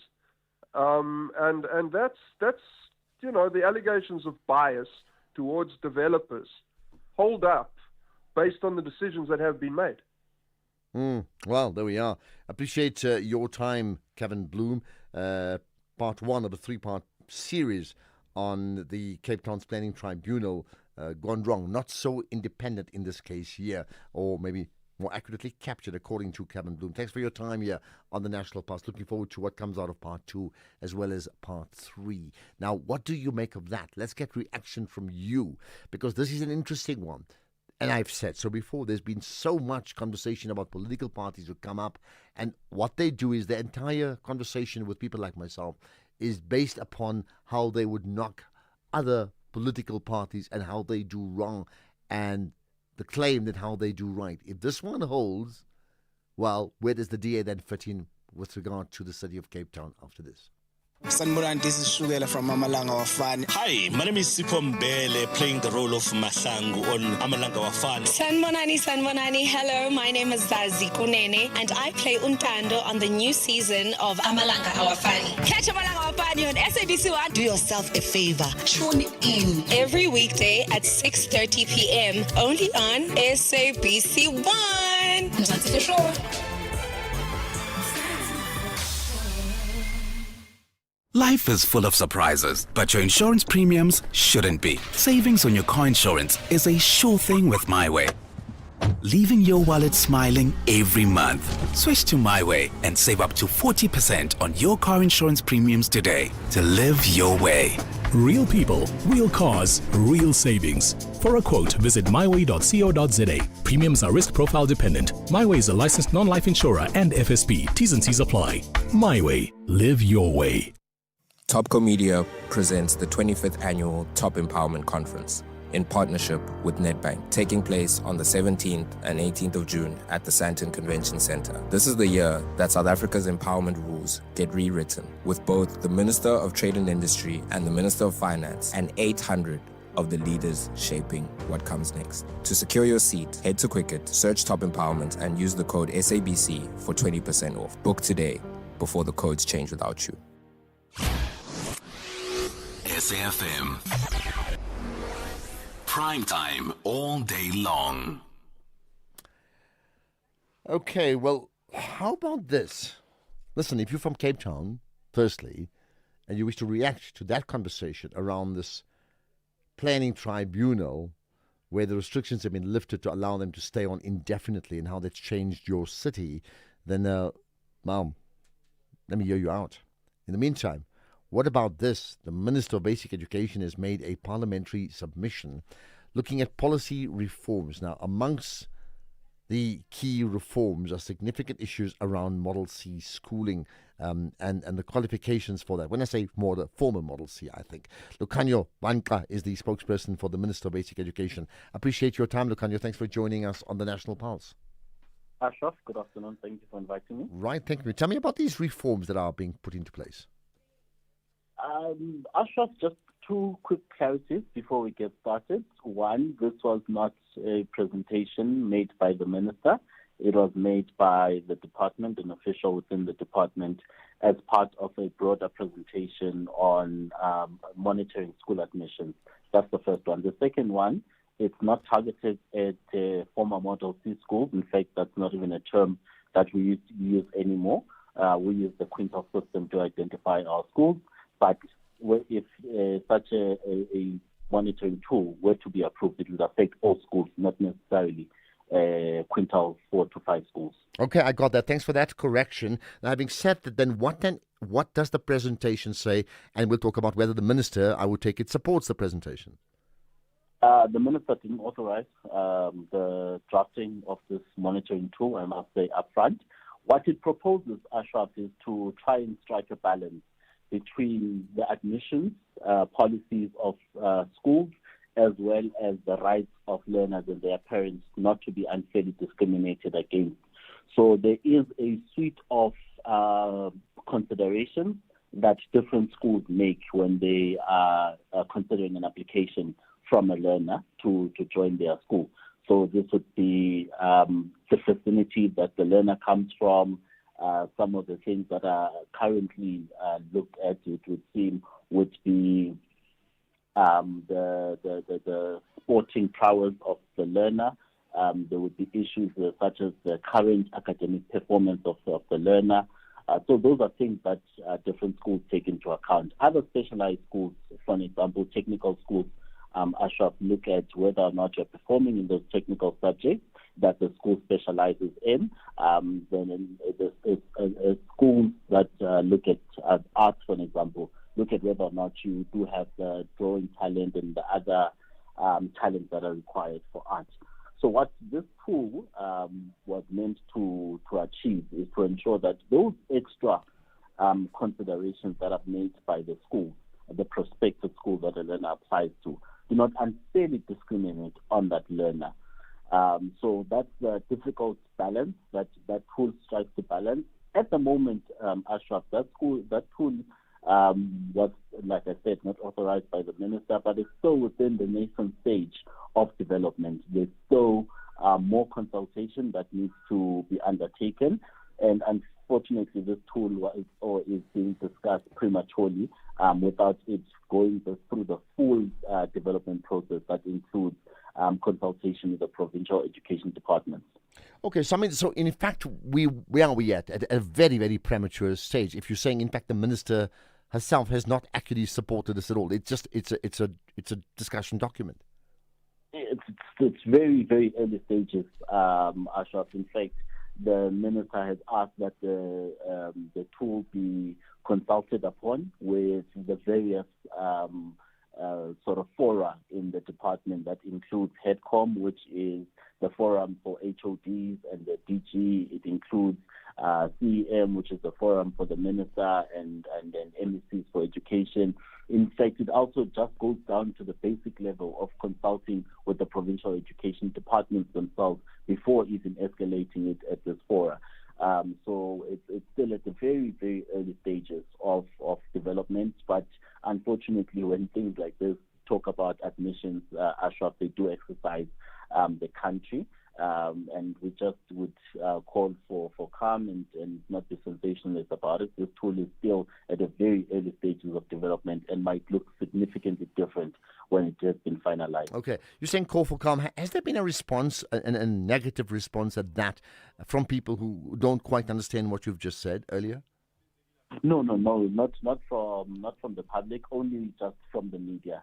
We've just noted media responses that we think have been sensationalist and sometimes misleading. For example, nowhere in that document does it refer to a former Model C school, but the reporting that we've seen refers to targeting of former Model C schools, which is unfortunate because that's not factually correct. Okay, well, thanks for setting that record straight. I think it's important. Having said that, how do you see the end goal then regarding admissions at schools?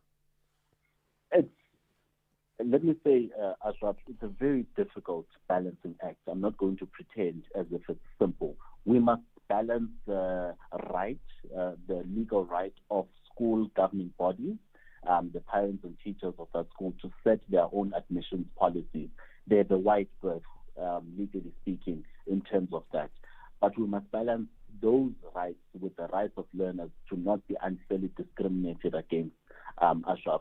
So, for an example, one of the things that are difficult and we still have to work through is whether or not a learner's previous leadership experience should be something that's taken into consideration when a decision is made with regards to their enrollment at a particular school. That's not a simple thing for you to consider, all right? So those are the things that we would want, because at the end of the day, public schooling should ensure access for all learners to public institutions, not only the best learners. So how do we strike that balance, but to allow schools as well to be able to attract into their institutions learners that do have good qualities to offer the school, but also to ensure that the learners that are around the vicinity of that school also have a good and equal opportunity to be enrolled at that school. Those are very difficult balancing acts, but it's acts and decisions that the minister must take at the end of the day, because she has been appointed to lead this department. Okay, let's leave it at that. Lucanio Vankla, the spokesperson for the Minister of Basic Education, appreciate your time here on the National Pulse. Reaction, as always, that's welcome. Let's get the news headlines, however. It's on Della Mbana. It's 4:30. Thank you, Ashraf. On the news headlines, the chairperson of Parliament's Impeachment Committee and Rise Mzansi National Organizer, says the terms of reference for the committee will only be adopted at its next meeting on the 26th of this month. Crime Intelligence Deputy Head Major General Feroz Khan has withdrawn 2 urgent court applications at the High Court in Johannesburg linked to the Madlanga Commission of Inquiry, and Iran's military has signaled that its missile strikes targeting Israel had been halted in a renewed exchange that threatened to upend a fragile truce that included the United States in the region. A full update follows at the top of the hour with Greg House. SAfm, guiding you through the rush hour traffic. Good afternoon. Our top story is the M1 North to Allendale. The off-ramp to Kempton Park in Tembisa is closed. It happens a couple of times every year where a truck crashes on that ramp and they have to close it to recover it. So there's a really big queue. Although it's on the off-ramp, there's a really big queue getting up to Allendale. Starts at Melrose on the Mike 1, starts at Ravonia on the M1, starts way back around Alexandra on the N3 South. Those highways into Buccleuch and then all the way to that Allendale off-ramp are heavy. If you want to get to Tembisa off that M1, you're going to have to go to sort of Mall of Africa westbound and then turn back and come eastbound along Allendale through some faulty traffic lights as well. Once you get past that, the run home to Pretoria looking okay. There is a big truck crash and a couple of vehicles involved at the Transport Pass on the N11 up by the dam north of Middelburg and Puma. Cliffdale through to Keyridge, slow going on your way to Durban. Earlier crash south of Mshlanga on the N2 is being cleared, but it's been replaced by a broken down vehicle. So net result is it's the same delay. The N2 north through Spaghetti Junction to Westwood Wall looks slow, and Cape Town a bit of rain about for the drive home. Drive carefully, please, on those wet roads. N1 out of town, slow from the city right through to about Brackenfell. The M5 is under pressure from the Koopberg Road, Brooklyn, through to about Kenilworth's Racecourse Road exit. With your traffic update, I'm Rob Byrne. This is SAfm Sports with Doming Khapele. Right, Chumi, we've got a double countdown. We've got the FIFA World Cup and we've got the Women's Cricket World Cup countdown. Yeah, the FIFA World Cup is on Thursday, and then the Women's T20 World Cup is on Friday, and the Proteas women are playing on Saturday. They're playing against Australia. And Proteas women all-rounder Marizanne Kapp has urged the team to play more positive cricket and dominate their opponents in every department as they prepare for the Women's T20 World Cup in England starting this week. South Africa beat Ireland by 15 runs in another warm-up match on Saturday, having batted first and posting 135 runs in 18 overs. Just to play positive and work on the things you want to work on, but still try and dominate, even though we probably didn't do that today. Yeah, it's just about, like I said, working on the things that you as an individual want to work on, and then, but in doing that, also play positive cricket. I feel like we probably did that with the first half of the game with the bat, and then we kind of just lost our game. And yeah, even with the bowling, it's just to give everyone a bowl, and you work on what you feel is needed. In football, Namibia have denied involvement in a Southern African bid to host the 2028 Africa Cup of Nations. This is despite claims from South Africa's Sports Minister Gayton McKenzie and COSAFA's president. Now, Executive Director of Sports, Youth and National Service, Gert Vries, says that the government of Namibia has not approved or authorized any bid. No financial or operational commitments have been made. McKenzie had previously announced a joint bid with Zimbabwe, Namibia, Botswana, Lesotho and Mozambique, while Babitse confirmed the region's submissions at last month's COSAFA Congress. Namibia, however, insists no budget allocation has been made, recalling its withdrawal from a joint bid with Botswana from the 2027 AFCON due to financial concerns. In the meantime, there is some good news in the Bafana camp ahead of their Crunch 2026 FIFA World Cup opening game against Mexico on Thursday, with head coach Hugo Bruce hinting that defender Aubrey Mudiba could be available for selection.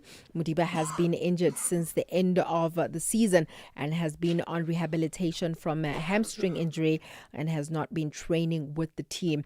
Bruce also says that the team still have their work cut out before their Group A opener. This is after playing a 1-1 draw against Jamaica in their last preparation match ahead of the World Cup. I have to be honest, I was not happy with the performance. Maybe, and that was certainly also a reason that yes, we still need a few more days to adapt at that high altitude. I saw yesterday players who couldn't do the efforts anymore that they wanted to do. So that is certainly because of the high altitude here.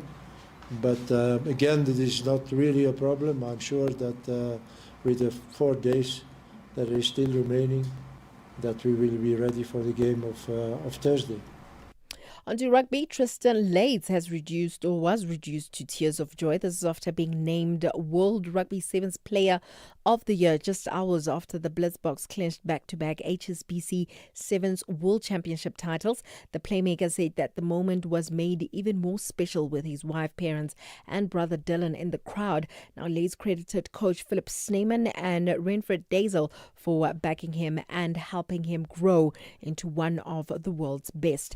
Finally, in basketball, Madison Square Garden hosts its first NBA Finals game against, since 1999 tonight as the New York Knicks face the San Antonio Spurs in Game 3 with a 2-0 series lead. The Knicks are halfway to their first championship since 1973, sparking extraordinary demand for tickets. President Donald Trump will be in attendance, adding to the spectacle. And Spurs guard Dylan Harper says that he thinks that it's going to be everything he's ever dreamed of times 10. Ashraf, before I go, the story with Christian Eriksen, for me, I'm like, don't you think FIFA must step in and perhaps say, we think you should call time on your career because it's becoming a hazard for your health? Yeah, well, I mean, look, yes. Even they would obviously get a medical clearance that allowed him to play. I mean, so this is the guy who collapsed, about 6 years ago, playing for Denmark in the European Championship, and again last night. They thought he was gone 6 years ago. This time he got up because the pacemaker kicked in, and then he was able to walk off the pitch. Yeah. So obviously medically he was cleared to play. So who does FIFA take their cue from? And a club or a country from the medical experts, isn't it?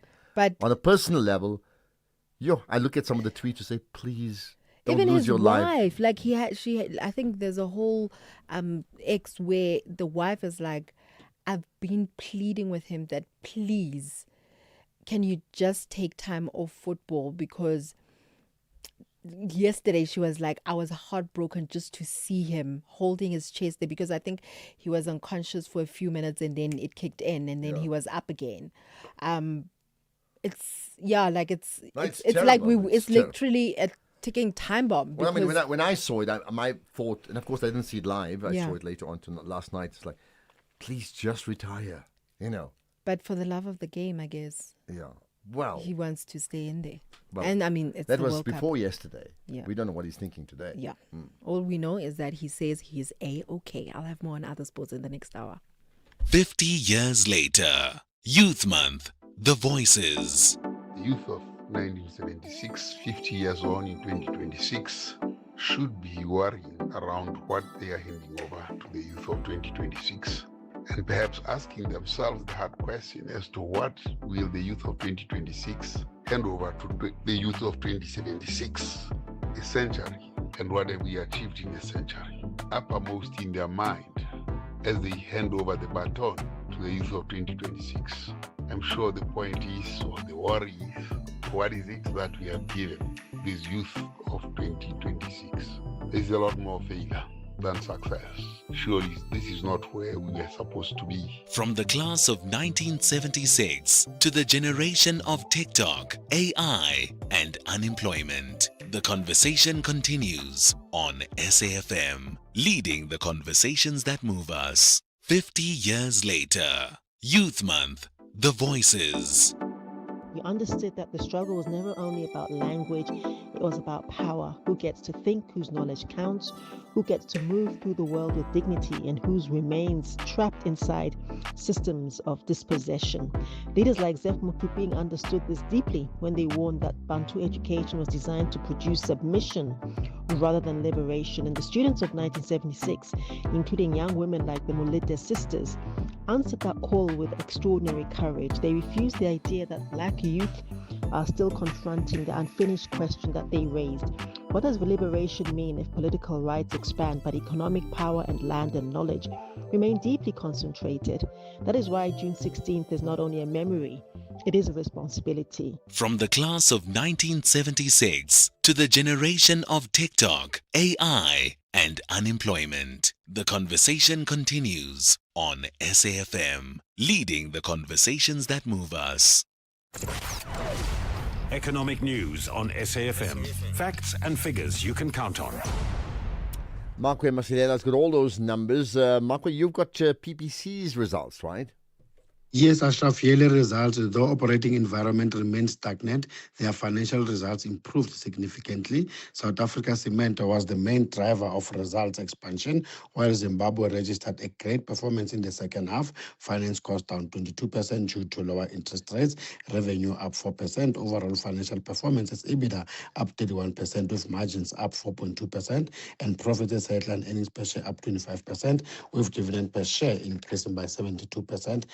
Stocks and bonds dropped as market participants faced a trio of headwinds. That's when we started the session, and those are a pullback in the AI trade, mounting bets on US interest rate hike and rising oil prices, and due to a worsening when it comes to the Middle East conflict, and the simultaneous retreat in stocks and bonds marks the biggest test in months for a bull market that has been fueled by easing geopolitical risk and AI boom.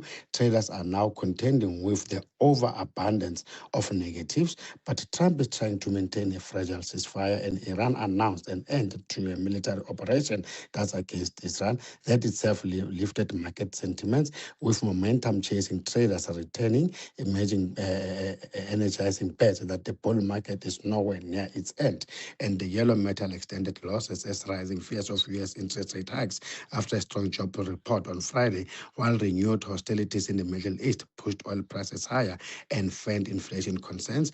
And we see the yellow metal is down 0.2% at 4,318, platinum down 2.4% at 1,735. Oil prices gave back most of the earlier gains following an announcement from Israel's military that the wave of attacks on Israel was over, and Brent crude is now only up a mere 1.4%. At some point it was up 6%, trading at $94 a barrel. Global stocks are mixed, with the JSE down only 0.2%, and the rand firmed also 0.2% against the dollar, 16.51, 22.03 against the pound, and 19.04 against the euro. Thanks for that, Makwe. And a reminder, we've got an hour of the markets with Jimmy Muyaha coming up 6 to 7 this evening. Call SAfm now on 086 000 2032.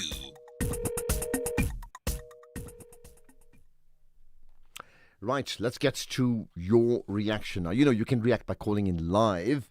You can send us a WhatsApp text message. You can send us a voice note, 30 seconds, please. You can tweet as well. Just tag us on the X platform, SAfmRadio, that is, and myself. And you can also post on Facebook too. But certainly those first 3-4 are the ones we look at quickly. This one's very topical.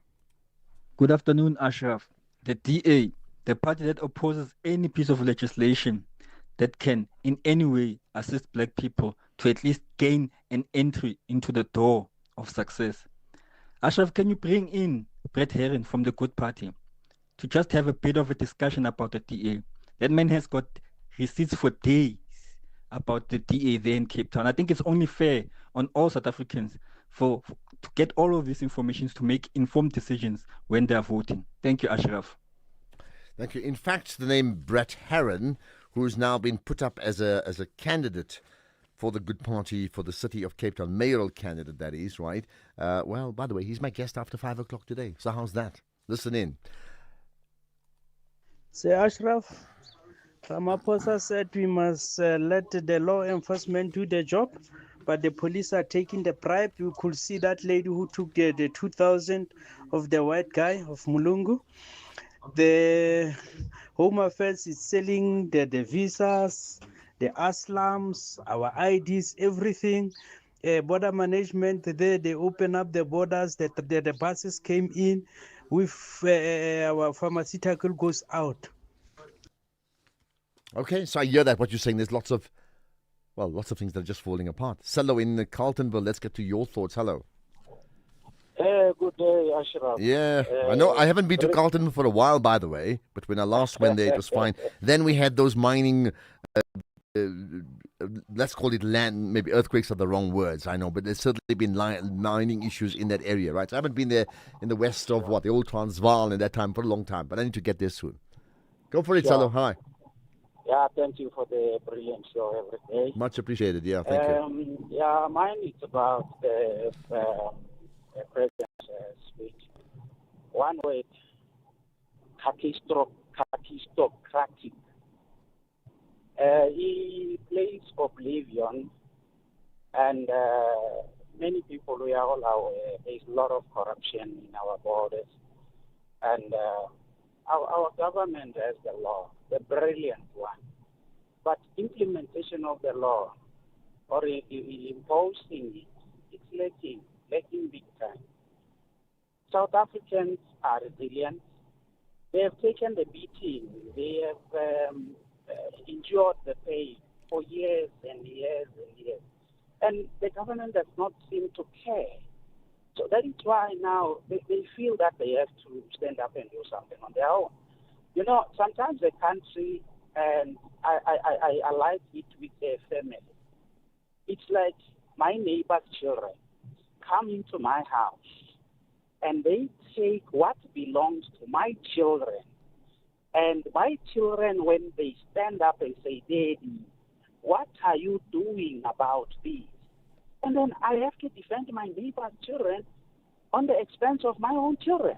What is there? I find it a little bit absurd, but I'm not promoting violence. But I think our government needs to hear the cry of its people and do what is right. Well, you say, Salo, that part I hear, and I think the president effectively agreed with that yesterday, right? Admitting that not him, they as a government have messed up. But he also said that there cannot be any vigilantism. So I think the protests have put the issue on the agenda. Action must be taken. I think the president has said they will take action. We have to see whether they're really true to that word, right? But it was also very clear there can only be one enforcement agency. And I mean, that you must agree, isn't it? Yeah, okay, I think you're gone, but I got the point of Salo. I mean, there can be only one enforcement agency or not. Can't be any other way. Right, Williams in Pretoria, hello. Yes, good afternoon, Mr. Ashraf. Yeah, good afternoon, Williams. Go for it. What's your point? Hey, my point, I'm worried about the Home Affairs, man. My worry is I'm originally from Malawi. I came here to study in 2009. Before VFS, started processing our visas, the process was all right. But the moment VFS took over, it is a hassle. I can give you a scenario that I'm having at my hand now. Last year, I lost my passport that had got a visa. And I got a new passport. In August last year, I applied for the transfer. They call it to transfer the visa from the old passport to the new passport. Until today, it's not yet out. And it's not only me. There are so many people that are complaining that the Home Affairs is not renewing the visas. So I don't know. Do they want to process our visas or they have stopped, processing our visas? Can somebody investigate that, please? All right, point taken. I don't have the answers. I hear you, so I can't speak on behalf of them. If anybody else knows more and their experiences, they can tell us too. Williams, thanks for that in Pretoria. Let's get further comments from you. Say, Ashraf, Ramaphosa said we must let the law enforcement do the job. But the police are taking the bribe. You could see that lady who took the 2,000 of the white guy of Mulungu. The Home Affairs is selling the visas, the aslams, our IDs, everything. Border management, there they open up the borders, the buses came in with our pharmaceutical goes out. Sorry, I did play that early on. It just did not delete. My apology for that. Okay, here's another comment. Afternoon, Ashraf. Anonymous here from Richards Bay. It's very rich of the COSATU to say you don't have a right to intimidate. They always intimidate when they are on strike. So they can't say you don't have a right to intimidate. They can't say that. Someone else can, but not them. They always intimidate those that do not want to participate in the strike. Thank you, Anonymous. All right. I wonder if anybody else will speak on behalf of COSATU after that comment. Ashraf and the SAfm listener, you know what, Ashraf? Sarah Ramaphosa is threatening us by saying, I'm going to unleash the military. Meaning this guy is just thinking of killing everything he needs just to kill. Marikana is sending, the troops to go and killing the people. Now is this one. So meaning maybe, in other words, we need maybe to obey whatever is doing to us and the foreigners also who are roaming our street. Jacinta Zuma, we behind the lady, or everything. You're behind us. She's been very clear, denying that her group, March and March, are behind any vigilante attacks, suggesting it could be others, not her group. Good afternoon, Ashraf. Lennon Khwedi here. You see, Ashraf, even if we were to have a good and amicable solution to our country's problems regarding the immigrants, the parties like MK Party, EFF, and the like, Bozungula, those are the people who hated Ramaphosa from the beginning, day one, when he take up office. So we know why even today, when they are coming into the platform and use it for their political gain, that they have been grandstanding for a long time fighting with Ramaphosa. So, but we cannot give them votes because really the country will be what? Like what? The company will be what? Like what? I hear you. All right, there's lots of, a cross-section of opinions that's come through. We're going to change tack now and talk about growing your business right after this. This is Grow My Business on the National Pulse. All right, one of the features we've put in is for you to grow your own business. So how do you grow that? Well, growing your business largely, means entrepreneurship. But if you get into the franchise space, is that entrepreneurship? Either way, how do you get into that space? Larry Hodes is with me, the CEO of Grow Franchising and a board member of FASA, right? Larry, appreciate you connecting with us on the National Pulse. Thanks for having me, Ashraf. Thank you. Let me get this definition right. Is a franchise owner an entrepreneur, or is that not the case? You know what? That's really always been the debate. Okay. Look. They're not an entrepreneur in the true sense. Who's willing to take all the risk, who has to go and do everything. Please, you're still doing everything when you're opening up a franchise business. But there are differences between the two. But going on that, you've got entrepreneurs who not as gung-ho, and I'm going to call that because you've really got to be bold and courageous when you're going to open up your own business, when you're leaving like a corporate job or whatever and you're going into your own business and it's a brand new business.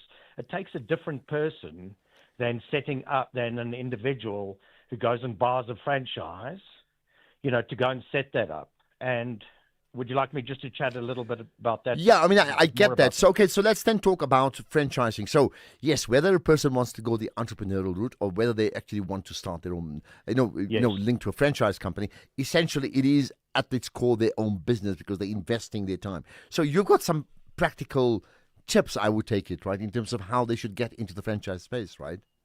Yeah, absolutely, Ashraf. Because, first of all, one of the great things and really one of the big things that I'm huge on is the power of franchising. Because you've got a lot of individuals, like I say, who want perhaps a safer option to go and open.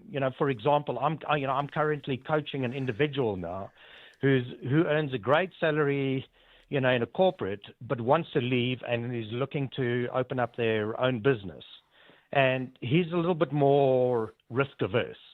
So, so the obvious, the route that we're taking is identifying a franchise business. But it's key with, and this is what I recommend to anybody. If you're going to go into that line, first of all, you've got to make sure that the business, that you will actually work the business. Does the business resonate with you? Is it something that you can actually see yourself doing? So we realized with this individual, as an example, he wouldn't be good running restaurants. So we took that out, and we've been working on it. But another thing being, which is huge, and because I've been a franchisor and a franchisee. A key thing is, what is the culture from the franchisor? Because you got some franchises out there that are a little bit, I want to call them cowboys. Mm-hmm. Where, well, give me the money, I'll give you the brand and everything, and you guys must just go and do what you can and make sure that you're going to be successful. But in today's time, that doesn't always work. So you've really got to make sure that you resonate with the brand, you can see yourself doing it.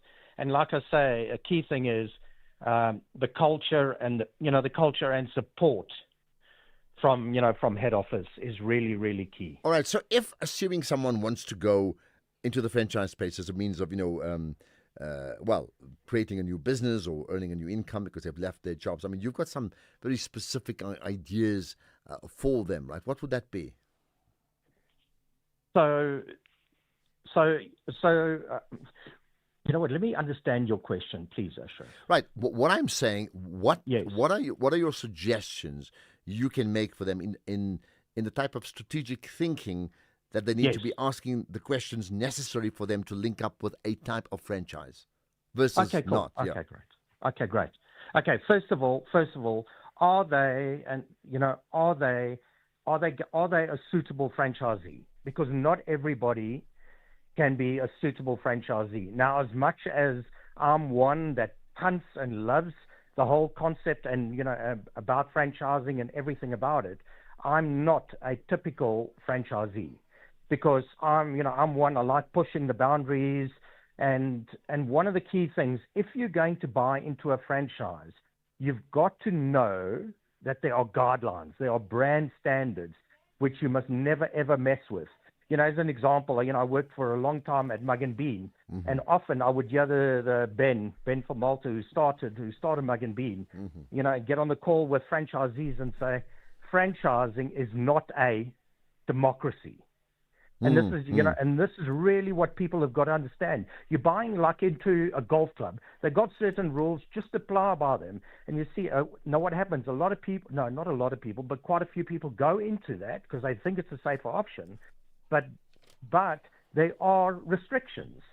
There are guidelines that you need to adhere to. You're buying the brand. You're buying systems and processes that go with that. Yeah, but I mean, that's the important part, that, in a franchising situation, you're actually plugging into a system, but not just a system, a tried and tested system. If it is not tried and tested, like your Mug and Bean example, why would you do Mug and Bean when they're failing all over the place? So I would have known, for example, that, hey, these guys, their systems are working.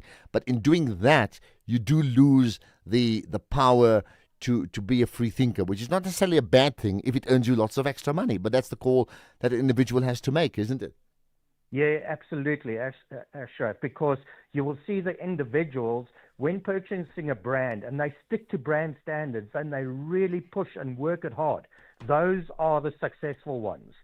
Too many times I've seen when people start pushing, they start brand standards, let me play around here and there. You know what? Then it's the beginning of the end for that individual. So that's really, really key. Another thing is, go onto the FASA, the Franchising Association website. They've got a lot of brands there, that they can go and look at, which will tell, from automotive to education to training to food.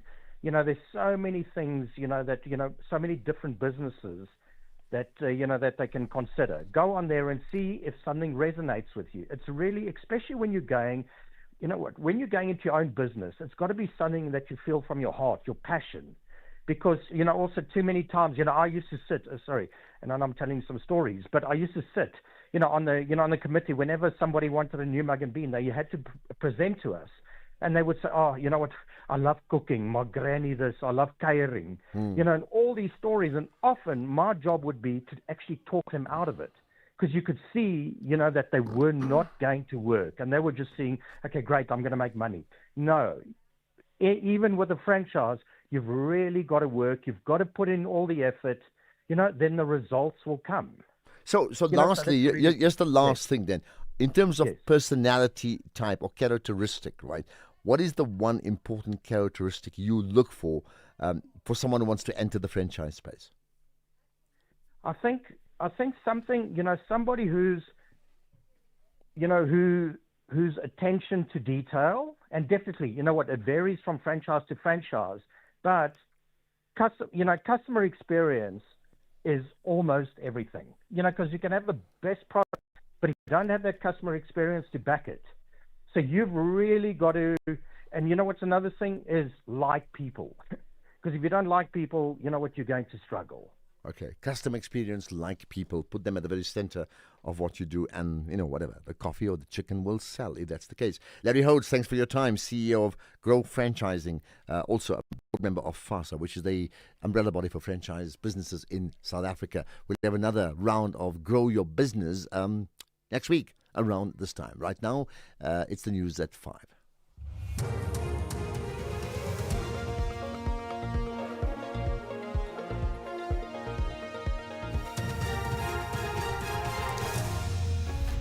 Thank you, Ashraf. Terms of reference for Parliament's impeachment committee and Iran to stop missile strikes against Israel.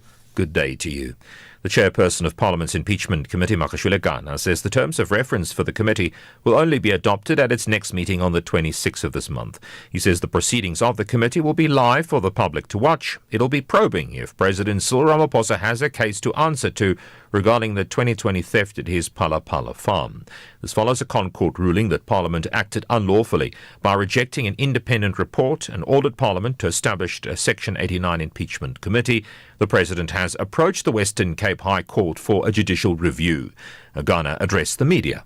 We'll only be able to give the timeframes once we have the evidence leaders, once we have the witnesses, once we have agreed in terms of the terms of reference and how we want to interact with witnesses, and once we have had a fair analysis of the documents that will be in front of us. So once we have the witnesses, we'll give a time frame. At the moment, it will be wishful on my side. So let's allow the committee to have its second meeting, where we'll deal with the terms of reference, where we'll deal with the process of appointing the evidence leaders.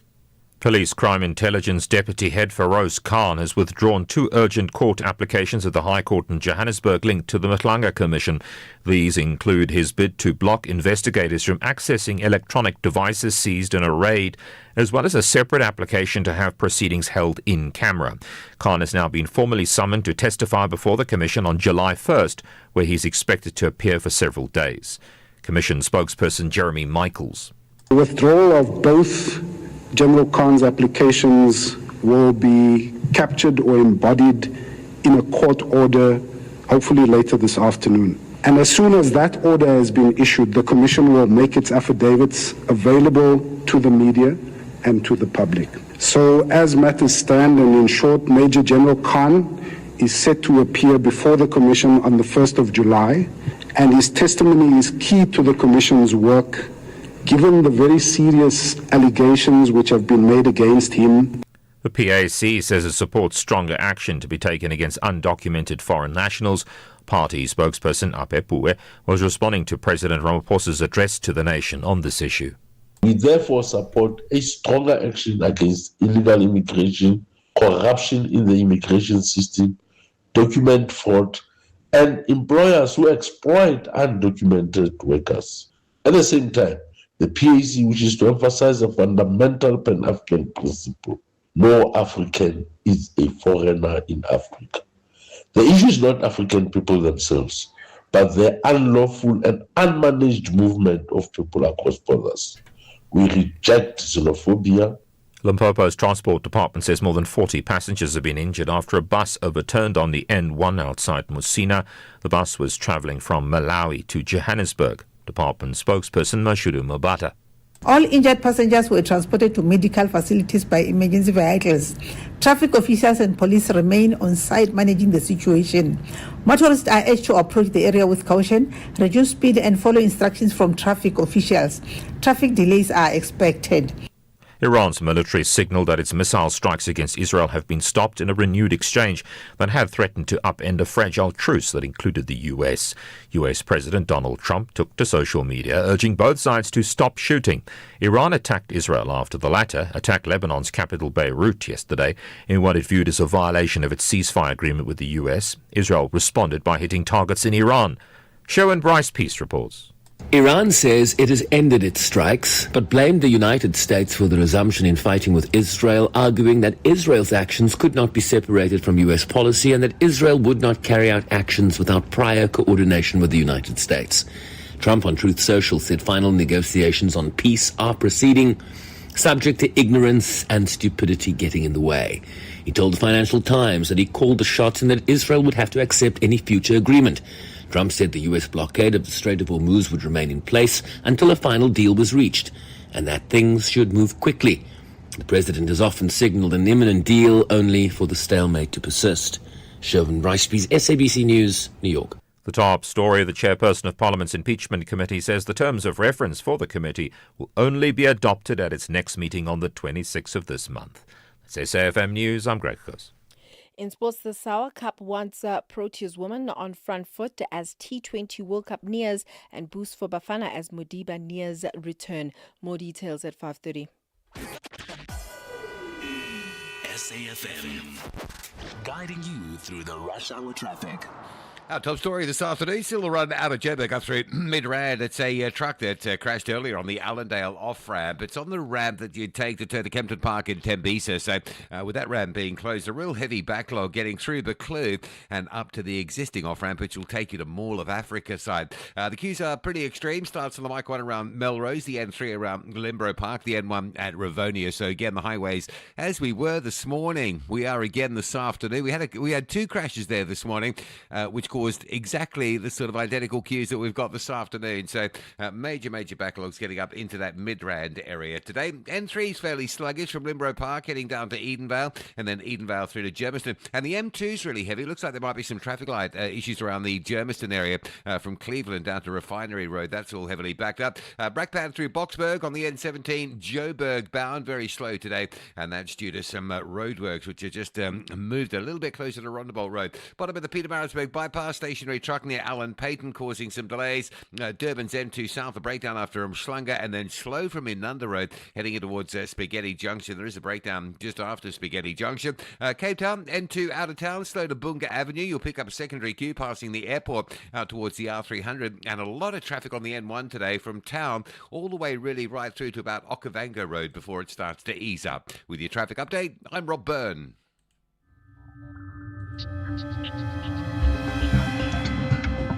The National Pulse with Ashraf Garda on SAFM.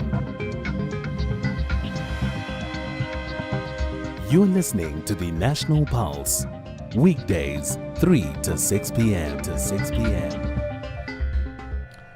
Right, lots more to come. Thanks for joining us here on the third hour of the National Pulse. A reminder, it starts at 3 o'clock, so maybe sometimes you tune in late, but tune in early too.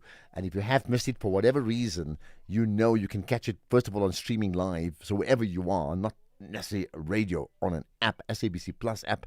You can catch it anytime. That's what I do, by the way. But also you can catch podcasts of all the big issues that we cover, the big interviews that we do every single day. Just go safm.co.za. Well, the next big interview that we do is to chat to the mayoral candidate for the city of Cape Town. That's Brett Herron, right after this. 50 years later, Youth Month, The Voices. What I love about the youth of this generation is the audaciousness. They've got this energy, this palpable energy that, we can give them some platforms and frameworks so that they can be uplifted and soar, because really they have what it takes. They just need that propelling. We need to create opportunities for youth. Yeah. I won't say employment. We need to create opportunities for youth to be empowered and skilled for them to build resilient communities.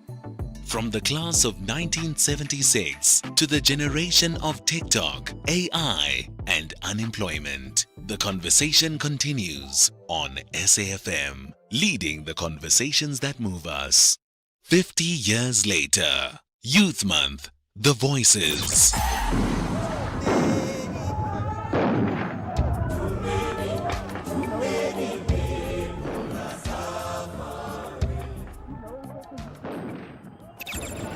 of a sudden, they just went out of their cars and came advancing towards us. The first white policeman threw a tear gas. It was the first time we saw a tear gas can. We didn't know even what it was. And I think it's an event that not only our generation connects to, but future generations will also connect to, because the reason that I today am able to walk into the rooms that I can and have opportunities is because of the education that I received. And that would not have been possible if it weren't for the bravery of those students and the sacrifices that were made that day. And if there's any lesson that can be learned from that, it's that if we want to effect change and make a difference, we won't do so by simply waiting for permission.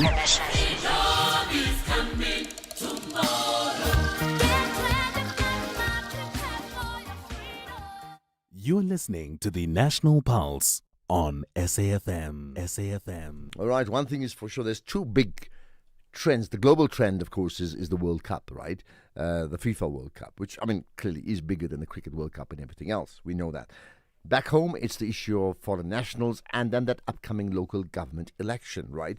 So with that in mind, party after party putting up their mayoral candidates for, local towns, municipalities, big metro areas as well. So what about Cape Town? How significant is that? Now, the news we have is that Brett Herron has been put up as a candidate, for election as the mayor for the city of Cape Town. But interestingly enough, he's on two party tickets, the Good Party and Rise Mzansi. Let's understand how that's going to work out. With me, Brett Herron from, Good Party, Rise Mzansi, mayoral candidate for Cape Town. Brett, appreciate you joining us on the National Pulse.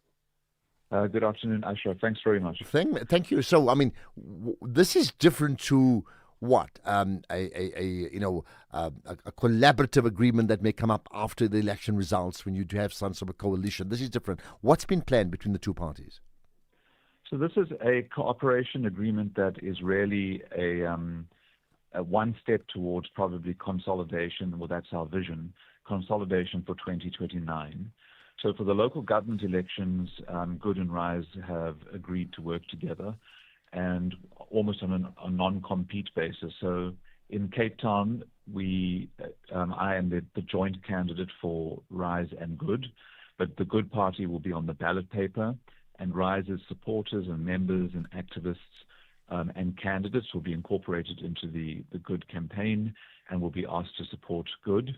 And in Gauteng and Johannesburg, the opposite is happening. Rise is leading with Lakonya Mnguni as the Rise and Good candidate, and the Good members and supporters and structures and candidates will be incorporated into the Rise campaign there.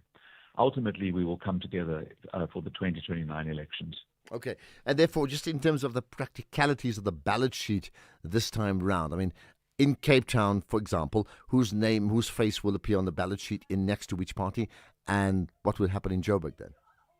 So in Cape Town and the Western Cape, the Good Party will be on the ballot paper, and Rise's candidates will be standing under the Good banner, and their supporters and activists will be working with us as we integrate our teams. And in Johannesburg and Tshwane and Ekurhuleni and Gauteng, Rise will be on the ballot paper, and Good will be incorporated into their structures and their campaigns. Okay, which means in Joburg, as an example, if I were voting and I was wanting to vote for the Good Party, I will not find the Good Party on the ballot paper. Is that what you're saying? Yes, you will not find Good on the ballot paper, and we will be encouraging our supporters and our voters to vote Rise. Okay. Now, I mean, it's already been well documented that the parties are working closely together, so that's really not the news. The big one is, how does this change your position from a Cape Town perspective to try and win that mayoral seat? Well, it strengthens the position in Cape Town as long as we can get Rise supporters and Rise members activated and support us in Cape Town. And we're not splitting the vote between two parties who probably attract the same kind of voter with the same values and the same vision for the city of Cape Town. So instead of asking voters to choose between Good and Rise, we consolidate that support and increase the prospects for Good in Cape Town and vice versa, the prospects for Rise in Johannesburg. All right, let's then talk about the prospects, specifically Cape Town, right? Let's talk numbers here. Where do you see this playing out?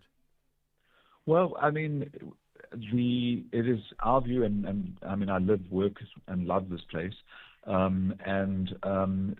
there's a big shift in Cape Town across all constituencies and all LSM groups, and we really believe that the Democratic Alliance is at risk of falling below 50%, and that there will have to be a coalition government after the 4th of November elections.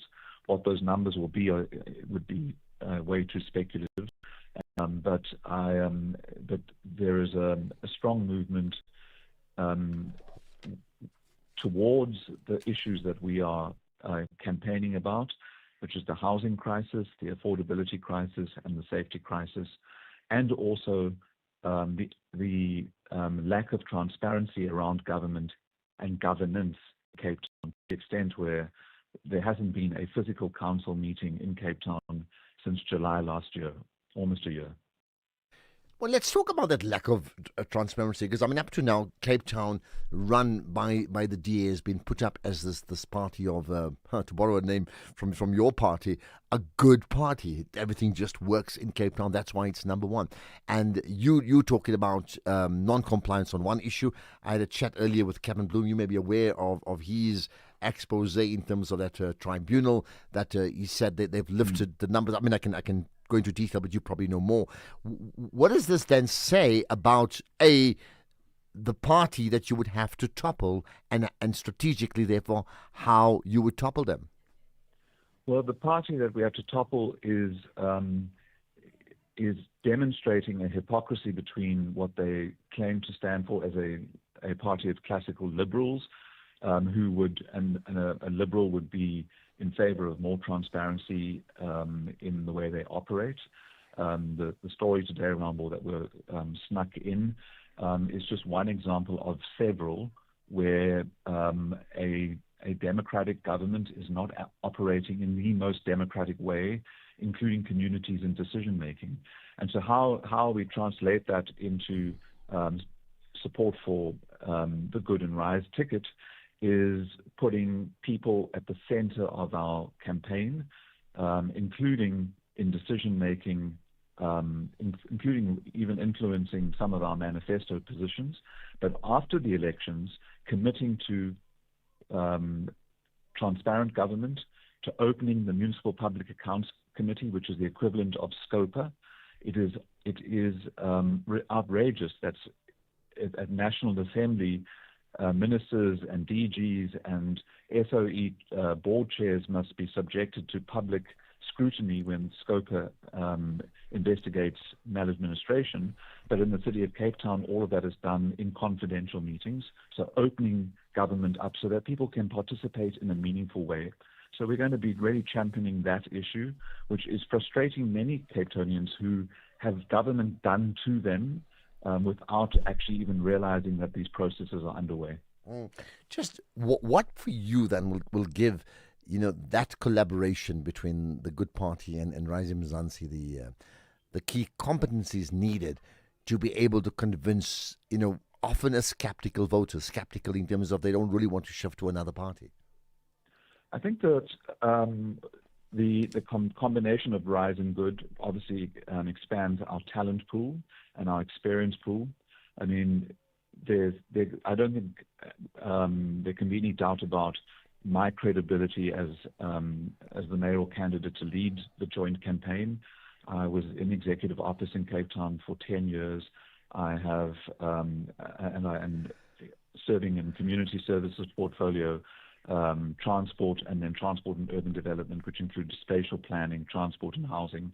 So all the key drivers of urban development I've been responsible for, and through combining, we have a strong pool of talent, and we will introduce that talent and those skills to the people of Cape Town to demonstrate that the Democratic Alliance, as the current government, does not have the monopoly on talent, skills, and experience to govern Cape Town in a way that maintains its fiscal stability, but extends its services to those who have not experienced this good governance that people talk about so often.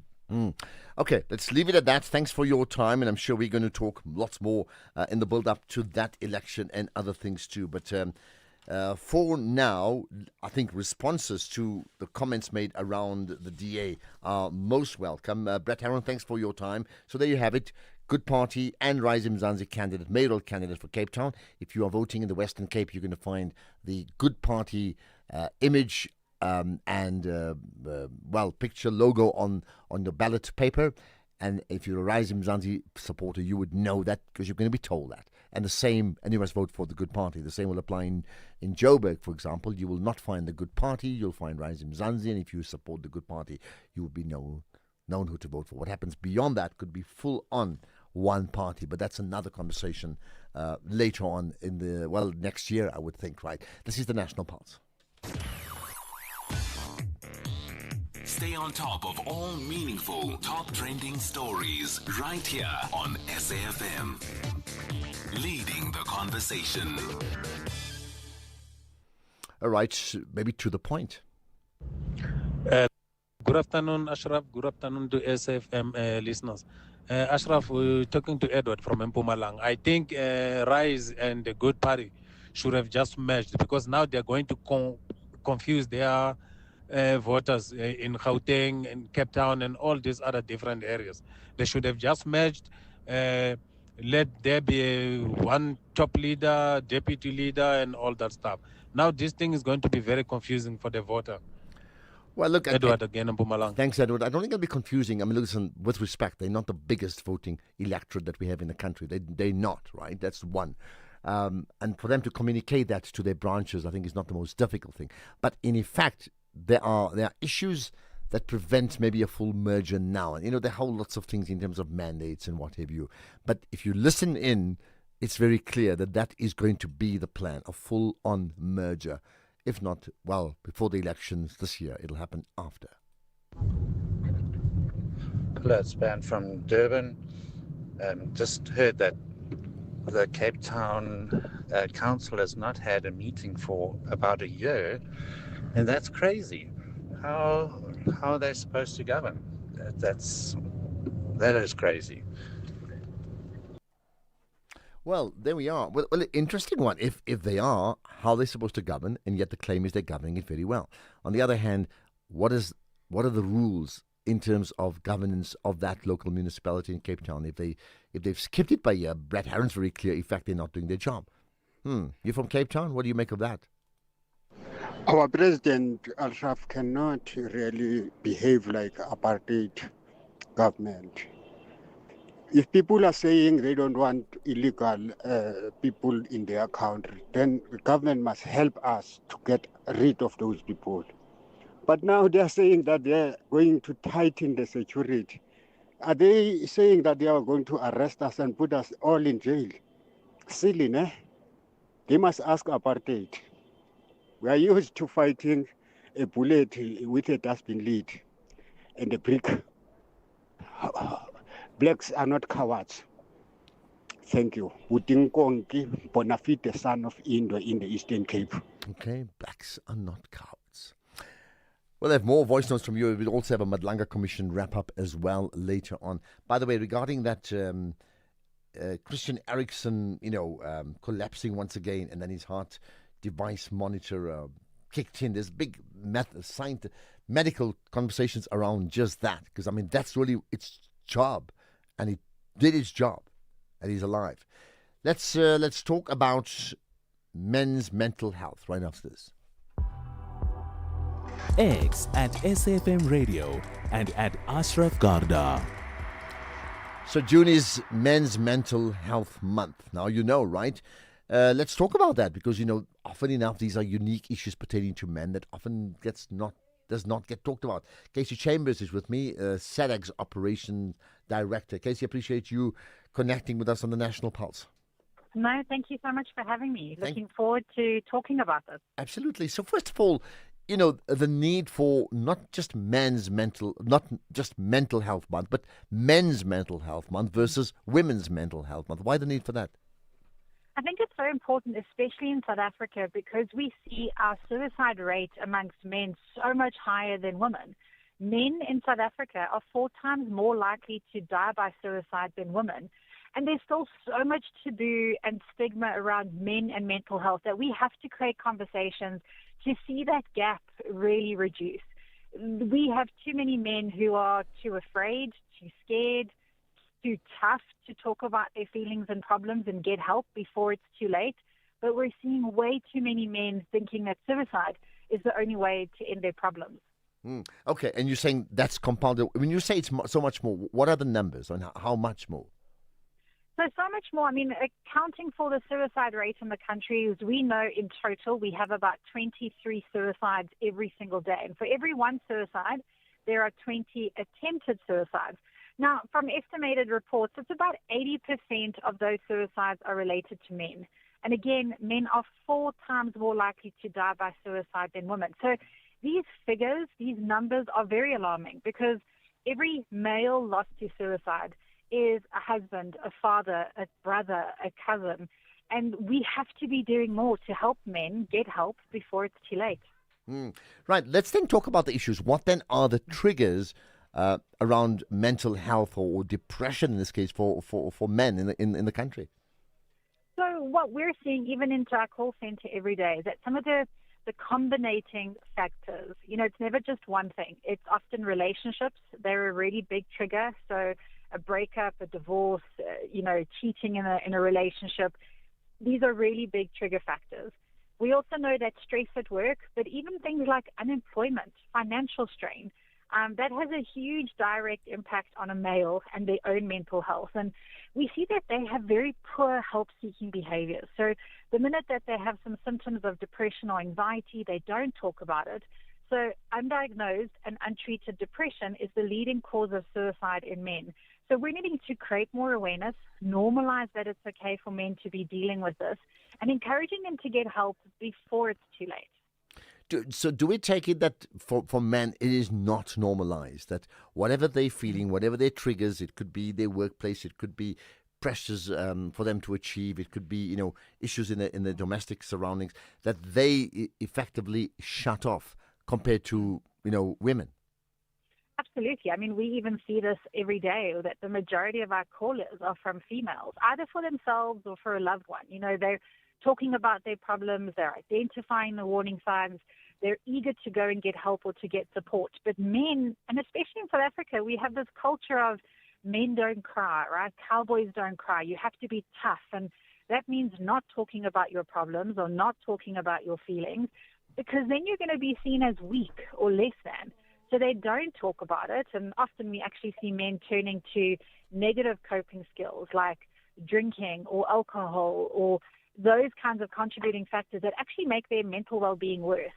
So it is important that we normalize talking about men's mental health and even encouraging more safe spaces. We need more men champions to talk about men's mental health, to encourage other men to open up, and that it's okay not to be okay, but it's not okay to be stuck in that and to get help sooner rather than later. So let's then talk about the type of conversations that men need to be having, ought to be having with themselves, with their own colleagues, but also at home about themselves. Exactly. And I mean, even a part of how we create awareness and educate is we're speaking to the wives, the mothers, the sisters, the girlfriends, in how to have that conversation and how to encourage that in their partners or loved ones. Because if a man does say, I'm not okay or I'm not coping, we need to be, as the support structure, we need to be able to know what to do with that, how to help them, how to support them, where to direct them to. And this is also looking at encouraging these conversations in the workplace, so training up managers and colleagues of what to look out for and how to have that connected conversation, but also encouraging men to have these conversations with each other. They're often the first point of call, the safe space, the role model in what those conversations can look like. And it doesn't have to be soft and fluffy, but it could just be like, I'm not okay and I'm not coping and I think I need help. If we could look at how treating depression should be the same way as we treat a flu, and if we're sick, we're happy to go to a doctor, we're happy to get help, we can take the medication or the treatment. We have to see that a mental illness or a mental health issue such as depression or anxiety also needs that professional care. And then directing men to have those conversations with their doctors or a counselor. It's just getting help sooner rather than later. Yeah, very important. So let's end by this. I'm sure people listening in would be, and I'm hoping if they have issues they want to talk about, they're going to be prompted by our conversation. How do they reach you, or can you direct us to any website or portal that they can check it out? Absolutely, and we've got lots of information and videos and resources at the SADAG website at www.sadag.org. You can also find us on social media. But if anyone is compelled to reach out or have that conversation or just talk to someone, pick up the phone today. SADAG runs a 24-hour helpline on 0800 456 789. I'll say it again, 0800 456 789. Okay, that's where we're going to leave it. Appreciate your time. Casey Chambers, SADAG's Operations Director. Well, it's a call out to men. If you're a male, this is your month. It's Men's Mental Health Month. And if you heard what Casey was saying, when you're ill with the flu or when your throat is croaky like mine right now, you go to the doctor, you attend to it, you get some treatment. What is it around mental health, around depression that you feel you don't need to do until your entire life is unraveled? And it applies in this case here specifically to men. Don't block yourself out. 5:31. In fact, here's Greg Hurst. Quick look at the headlines. The chairperson of Parliament's Impeachment Committee says the terms of reference for the committee will be adopted at its next meeting on the 26th of this month. The Department of Employment and Labour says facing widespread non-compliance from companies that break the law by employing undocumented foreign workers. And Nigeria has postponed its first evacuation flight for its citizens here in South Africa due to logistical problems. There's a full update at the top of the hour. SAfm, guiding you through the rush hour traffic.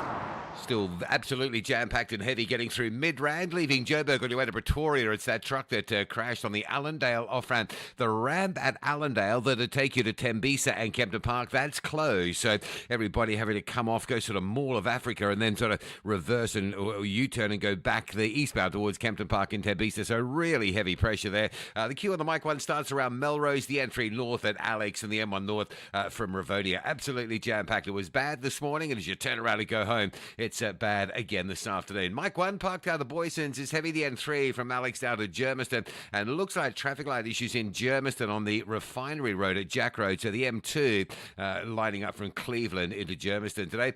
Durban's N2 southbound still with the breakdown after Umhlanga, and then more breakdowns between Inanda Road and Spaghetti Junction. A lot of traffic just going slowly on that N2 south around Durban today. Cape Town, the N2 out of town, fairly busy from the city centre to Bunga Avenue, and then you pick up more queues passing the airport down towards the R300. N1 out of town, again leaving the city, the slow as far as Okavango Road. Also some delays coming into Cape Town on the M1 through the Brackenfell area, and just fairly busy through Somerset West on the N2 and the main road coming off the N2, heavy down to some roadworks around Broadway Boulevard. With your traffic update, I'm Rob Byrne. This is SAfm Sports with Tuming Khapele. Right, to me, like with hours before that World Cup opened, the big issues like who's fit, who's not, who can get fit, right? Well, there are some good news for Bafana ahead of the Crunch 2026 FIFA World Cup opening game against Mexico on Thursday, with the head coach Hugo Bruce hinting that defender Aubrey Mudiba could be available for selection. Now, Mudiba has been injured since the end of the season and has been on rehabilitation from a hamstring injury and has not been training with the team. Bruce says that the team still have their work cut out before their Group A opener this Thursday. This is after playing to a 1-1 draw against Jamaica in their last preparation match ahead of the World Cup. I have to be honest, I was not happy with the performance. Maybe, and that was certainly also a reason that yes, we still need a few more days to adapt at that high altitude. I saw yesterday players who couldn't do the efforts anymore that they wanted to do. So that is certainly because of the high altitude here. But again, this is not really a problem. I'm sure that with the 4 days that is still remaining, that we will be ready for the game of Thursday. And one of our listeners was asking for clarity with regards to the score. It was actually a 1-1 draw. Yes, some publications were saying it was 1-0, but it was a 1-1 draw. And the goals were scored in the second half by Lyle Foster and Dwayne Atkinson. Meanwhile, former Bafana midfielder Steven Pienaar has hinted that an Ajax Amsterdam-linked youth development project could be headed for Africa. Unfortunately, every good thing comes to an end. So we had a good partnership with Sarja Football Club, and that part ended. So now we're looking into a new program where we can get involved. I can't say much. What Ajax are busy planning. They in talks with some clubs. Also one big club in Africa that might be possible. So after the World Cup, or maybe during the World Cup, we'll find out where we're going. Meanwhile, Namibia has denied involvement in a Southern African bid to host the 2028 Africa Cup of Nations. This is despite claims from South Africa's Sports Minister Gayton McKenzie and COSAFA President Tariq Babitseng. Now, Executive Director of Sports, Youth and National Service, Gerard Fries, says that the government of Namibia has not approved or authorized any bid. And McKenzie had previously announced a joint bid with Zimbabwe, Namibia, Botswana, Lesotho and Mozambique, while Babitseng confirmed the region's submission at last month's COSAFA Congress. Namibia, however, insists no budget allocation has been made, recalling its withdrawal from a joint bid with Botswana for the 2027 AFCON due to financial concerns. In terms of cricket, Proteas women all-rounder Marizanne Kapp has urged the team to play more positive cricket and dominate their opponents in every department as they prepare for the Women's T20 World Cup in England starting this week. South Africa beat Ireland by 15 runs in another warm-up match on Saturday, having batted first and posting 135 runs in 18 overs. Kapp says that while the win is a confidence booster for them as they get closer to the tournament, she's still concerned about the way that they take the foot off the gas with both bat and ball when they have their opponents under pressure. Just to play positive and work on the things you want to work on, but still try and dominate, even though we probably didn't do that today. It's just about, like I said, working on the things that you as individual want to work on, and then, but in doing that, also play positive cricket. I feel like we probably did that with the first half of the game with the bat, and then we kind of just lost our game. And even with the bowling, it's just to give everyone a bowl, and you work on what you feel is needed. Finally, in netball, South Africa has confirmed that the SPAR Senior Netball Championships will return to its traditional August slot for the first time in 3 years, with Cape Town set to host the tournament. Netball South Africa CEO Adam Brooks says that preparations are underway and the event will once again coincide with Women's Month. He also revealed that new sponsorship deals are being finalized with the hopes of adding 3 more partners before year end. That's it from my side. Ke Natumi Kgapele, Modimo. Right, thanks for Tumi. We'll connect again, tomorrow, right? Tomorrow. Yeah, okay. And there's more sport, an hour, in fact, coming up from 7 to 8, Top Sport tonight. 50 years later, Youth Month, The Voices. The court or judge hearing the appeal shall not set aside the decision against which the appeal is brought unless such court or judge is satisfied the decision was wrong. Listening to me was like an initiation. I appreciate the opportunity. The youth of 1976 has afforded us so many privileges, and we are in a time where we are required to fight for more, also for the next generation and ourselves. From the class of 1976 to the generation of TikTok, AI, and unemployment, the conversation continues on SAFM, leading the conversations that move us. Economic news on SAFM. Facts and figures you can count on. And with all those facts and figures, there's always Jimmy Muyaha. Jimmy, you got a show coming up 6 to 7 this evening, of course, but to set the scene, you want to talk about what? South Africa. Jimmy, do I have you there? Okay, I think we've just lost Jimmy for a second or two. Jimmy, yes, no, maybe not. Okay, just as we reconnect with him in a moment, let's just pick out some comments from you. This is an interesting one. Good afternoon, Ashraf. Great show. As for Brett Herron, I mean, he was with DA for a very long time. I think, like you mentioned, 10 years.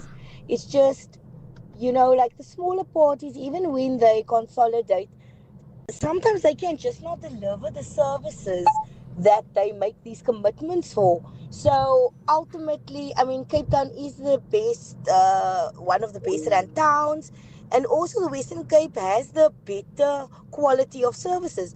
Now, does the DA fail us at times? Yes, but I mean, in comparison, they are still up there. Okay, have a nice evening. Bye. Okay, in comparison, they're still up there. I think that's not the point. The point is that in some things they're making decisions that may affect many people amongst the poorest that are not being spoken about, and that's the concern. And then, are they complying with procedures at local government level, at municipal level? Well, if somebody's going to talk about it from the DA, they're going to correct me. They're going to say it on air. I'll wait for them to do so. Right, let's get to Jimmy. Jimmy, you there, right? Jimmy, yes, no, not. Okay, we're just failing to connect to him, but let me remind you, his show comes up from 6 to 7 this evening. In the meantime, he has further comments on migration. Ashraf, good afternoon. It's Dumsa from Waterfall in KZN. 3 things. Number 1, my comment to Ramaphosa's speech yesterday, fail. Number 2, while Ramaphosa says we shouldn't take the law into our own hands, well, we shall take it from the context of Section 42 of the Criminal Procedure Act. I think as citizens, we must start being more effective now as citizens, especially when it comes to security. Of course, do it legally, hence the Section 42. Number 3, can Leon Schreiber take a page out of Dr. Aaron Motsoaledi while he was the Minister of Home Affairs? Can you please listen to SAFM? Please, please, please, please, please. Aaron Motsoaledi used to listen to SAFM and he still does. And when there's questions relating to his department, he would immediately pop up and give us answers.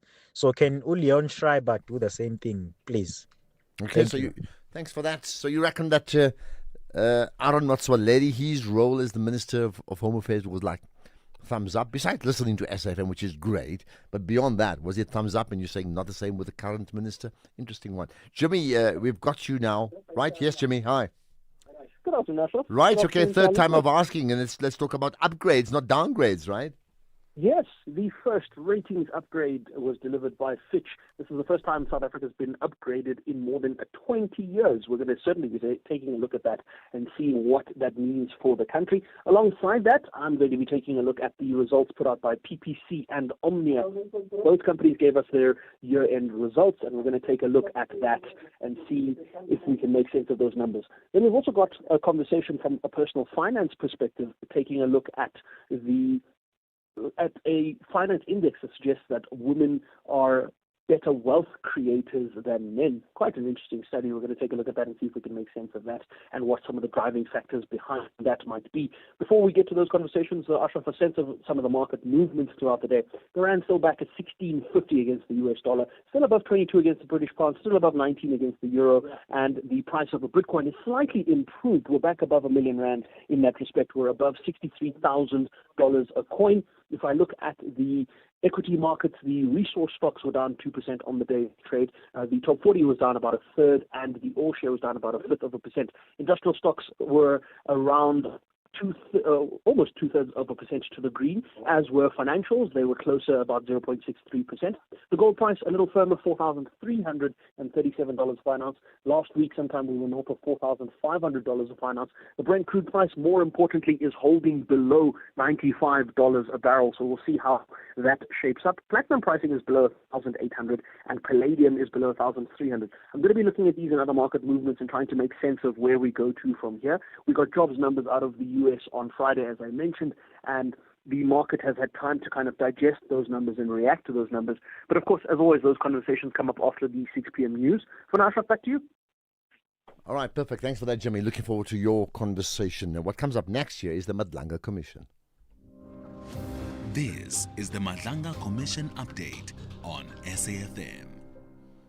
Right, let's get to that. It's been a busy day. Today, the Madlanga Commission focused on the Gauteng 300 million rand Araton cocaine bust as the Commission continues probing the handling, the storage and the theft of seized drugs by law enforcement agencies.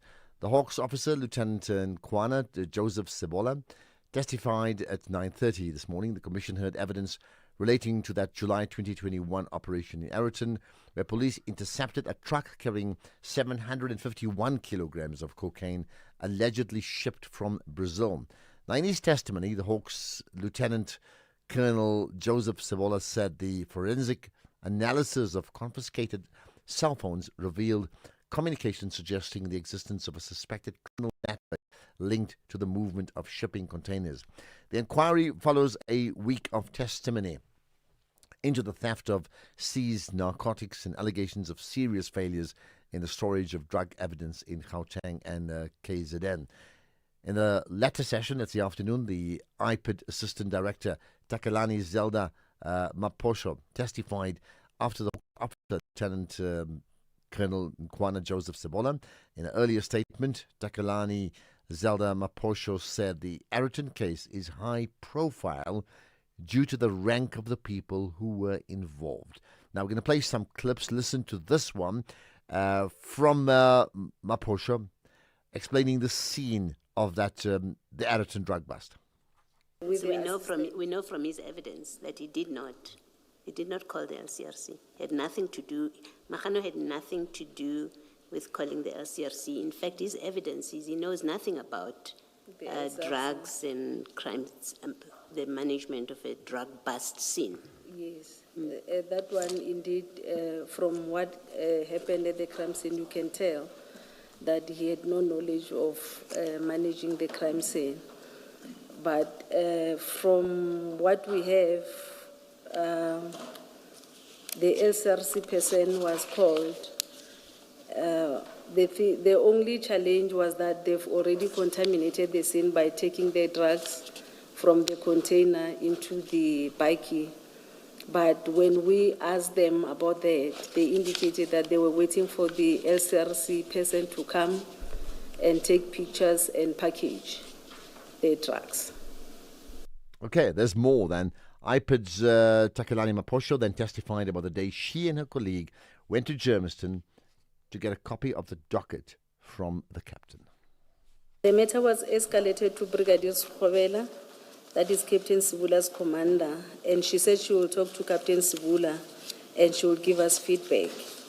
A follow-up was made with Brigadier Skhobela on her cell phone, but the phone was always on voicemail and she never returned the call. On 2021-10-28, an email was sent to General Kadwa seeking his intervention, and the meeting was arranged for IPID and DPCI at Germiston on 2021-11-05. On 2021-11-04, at about 1700 hours, the staff office of General Kadwa called me and said the meeting was cancelled due to unavailability of General Kadwa and the legal services. However, there was no other date provided to IPID.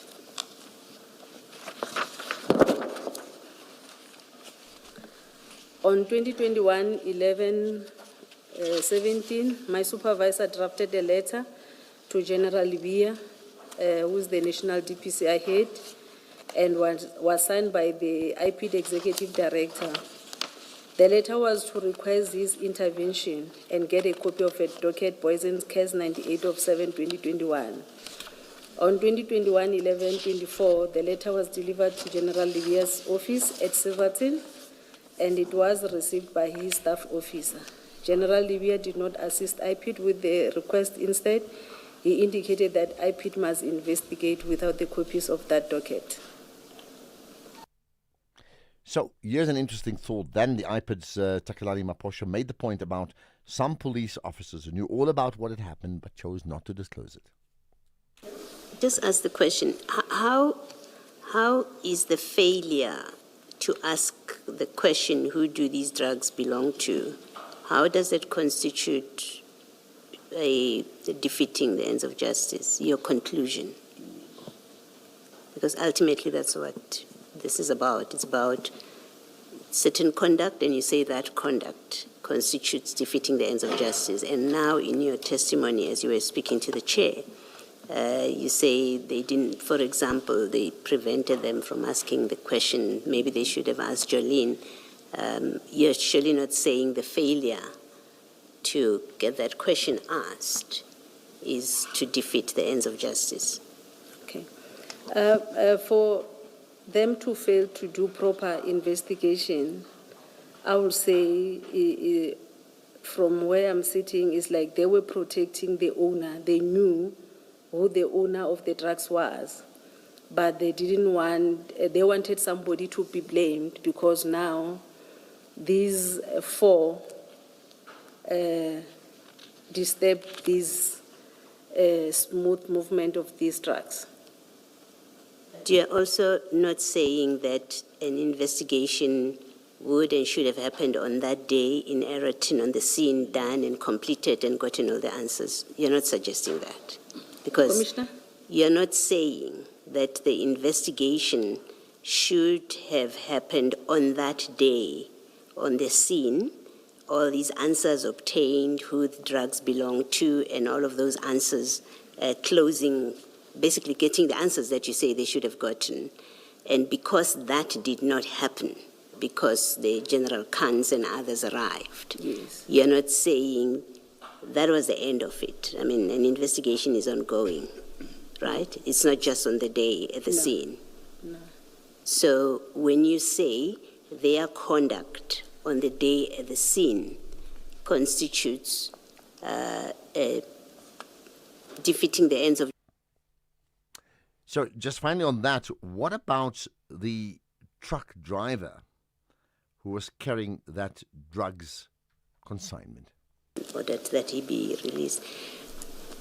Can I just understand, what is it about the conduct of the driver that you say that indicates to his arrest being proper, and therefore the instruction to release him being a case of defeating the ends of justice?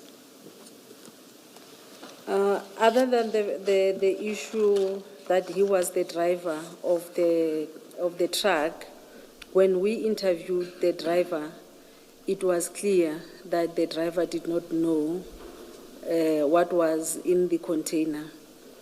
So even the first members who arrived first, they were supposed to have made like a proper investigation before they can arrest people. So was your conclusion then about the driver that his arrest by Mahano, Pakula team, Mashaba team should not have happened? It was premature. Yeah. Okay, and just to conclude, the Commission then issued a notice to Major General Firoz Khan to appear and testify on the 1st of July, right? The Commission has set aside several days for his testimony, and he's expected to testify for as long as is necessary until he's excused by the chairperson of the Commission. That is the Matlanga Rep for today. Call SAFM now on 086 000 2032. Okay, let's get to your call. So you can call in live, you can WhatsApp, and if you are WhatsApping, it's voice notes, 30 seconds, please. You can send us a text message as well, amongst the options, and you can also tweet. And by the way, wherever you are, tell me where you're from, just like where you're staying right now. I want a picture wherever you are in this country. Good Ashraf. Tabisa from Rustenburg. The thing of this postponement of repatriation of Nigerians is it's a false scheme. There's no Nigerians. I live next to Nigerians. They say they are going nowhere. Nowhere are they going. So it will mean there's no one who from Nigeria is prepared to go back home. Okay, there we are. Point made. Let's get another. Sianda in Escort. Hi. Good evening, Ashraf and listeners. Thank you. Sianda in Escort. I'm just cutting through the discourse, mostly on the illegal immigrants, and also looking at what the president was saying yesterday, is everybody has been saying and actually commenting, particularly on his understanding of the issue. You see, one person just asked that when South Africans are marching and complaining, it's literally called crime and being alleged to be violent and all that. But where else the authorities, ministers, president, they seem to ignore that part of acknowledging that immigration that is currently happening in the country, mostly it's illegal. It's been found. Countless fraudulent documents, countless crimes, and deaths coming from prisons, 25,000 prisoners being illegal immigrants. You just notice that the understanding of the nature seems not to be there, as you see that this protests popping all over the country. Most of it comes from people realizing that they're not being understood. It's just that hopefully, as it gets closer to the 30th, probably officials and ministers will get to the point of understanding that actually this is actually a crisis, not just a problem that is just generalized, but it's actually at a crisis level. Thank you, Ashraf. All right, thank you for that point made, Maisianda, about the different types of marches. I mean, do you find the same sentiments? You know, one march is perceived as A and another one perceived completely differently. Do you see that too? Another comment, Ashraf, Cape Town City Council is complying with the rules of the council in terms of the law. Viral meetings are allowed. They meet every month. I think the claim is not whether it's viral or in person. The claims are they're not having the meetings. That's why I said that's open to a correction from anybody who knows better, and I wait for that. Sir Ashraf, good afternoon once again. Sir Ashraf, South Africans have to stand up again. We must fight now. We must stand up and fight. We must ask, where is the second preliminary report? I believe Madlanga, it's been 2 weeks now into that report have been out. We must ask, not unless we want it to go and gather dust in the offices there in Pretoria, in union buildings. I thank you. Okay, got that. Well, we're waiting for that. Well, listen, I mean, there was also that talk that there may not be enough money for the Madlanga Commission, and someone said, like, whatever it takes, it just has to happen. There has to have an extension because it's that important in terms of where we are as a country. We can't leave it unfinished, right? It's like, I don't know, can I say it in football terms? You're at full time and it's inconclusive. You have to go into extra time. You just have to, because there has to be a winner, and the winner must be the country in this case, isn't it? So, yeah, I can't personally see, although they're talking about they don't have enough money, I think it will be put on it'll be a major own goal if the reason for the Madlanga Commission not continuing would be not enough money. I think there have to be other factors that would come into play for that to happen. Hi, very good evening to you and the listeners. I'd like to remain anonymous. Tell me, to save money, save the commission time and hassle, Leggy Kele says, arrest me and I'm going to sing like a bird. So why don't they just arrest him and all the information will come out? Thank you, bye. Did he say that? Arrest me and I'll sing like a bird? There must be a grounds to arrest him. Hi, Ashraf. I heard the president yesterday saying no one has the right to check the documents for the foreigners. So I'm just wondering why he's leaving the taxi industry, taking over the roads, telling us who to give the lift, also searching our cars, looking for our IDs and all those things. Just wondering, everything goes the way it starts. Even the one for the taxis, one day it will be the crisis, because we cannot stand and look while other people are terrorizing us. This is Jacob in Mokopane. Thanks, Jacob. I'm not sure I get what you're saying. Yo. If this is true what Kevin Bloom is saying, then let me tell you, this is going to be like manna out of heaven for a lot of opposition parties. to throw at the DA. Yeah, let's see what's going to happen. Flores from a beautiful islands.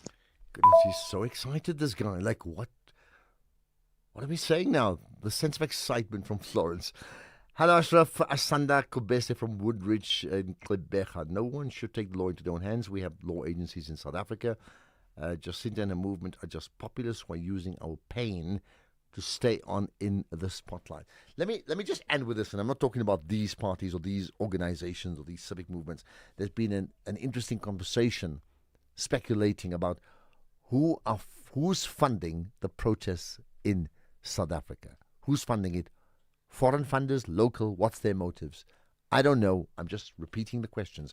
Think about that. We can have that conversation tomorrow. Right now, catch the podcasts of all the big we had today, and really appreciate you listening into the show wherever you are in the country. Big dorp, big city, small dorp, small city, wherever you are. Really appreciate it. Right now, it's the news at 6. Here's Greg.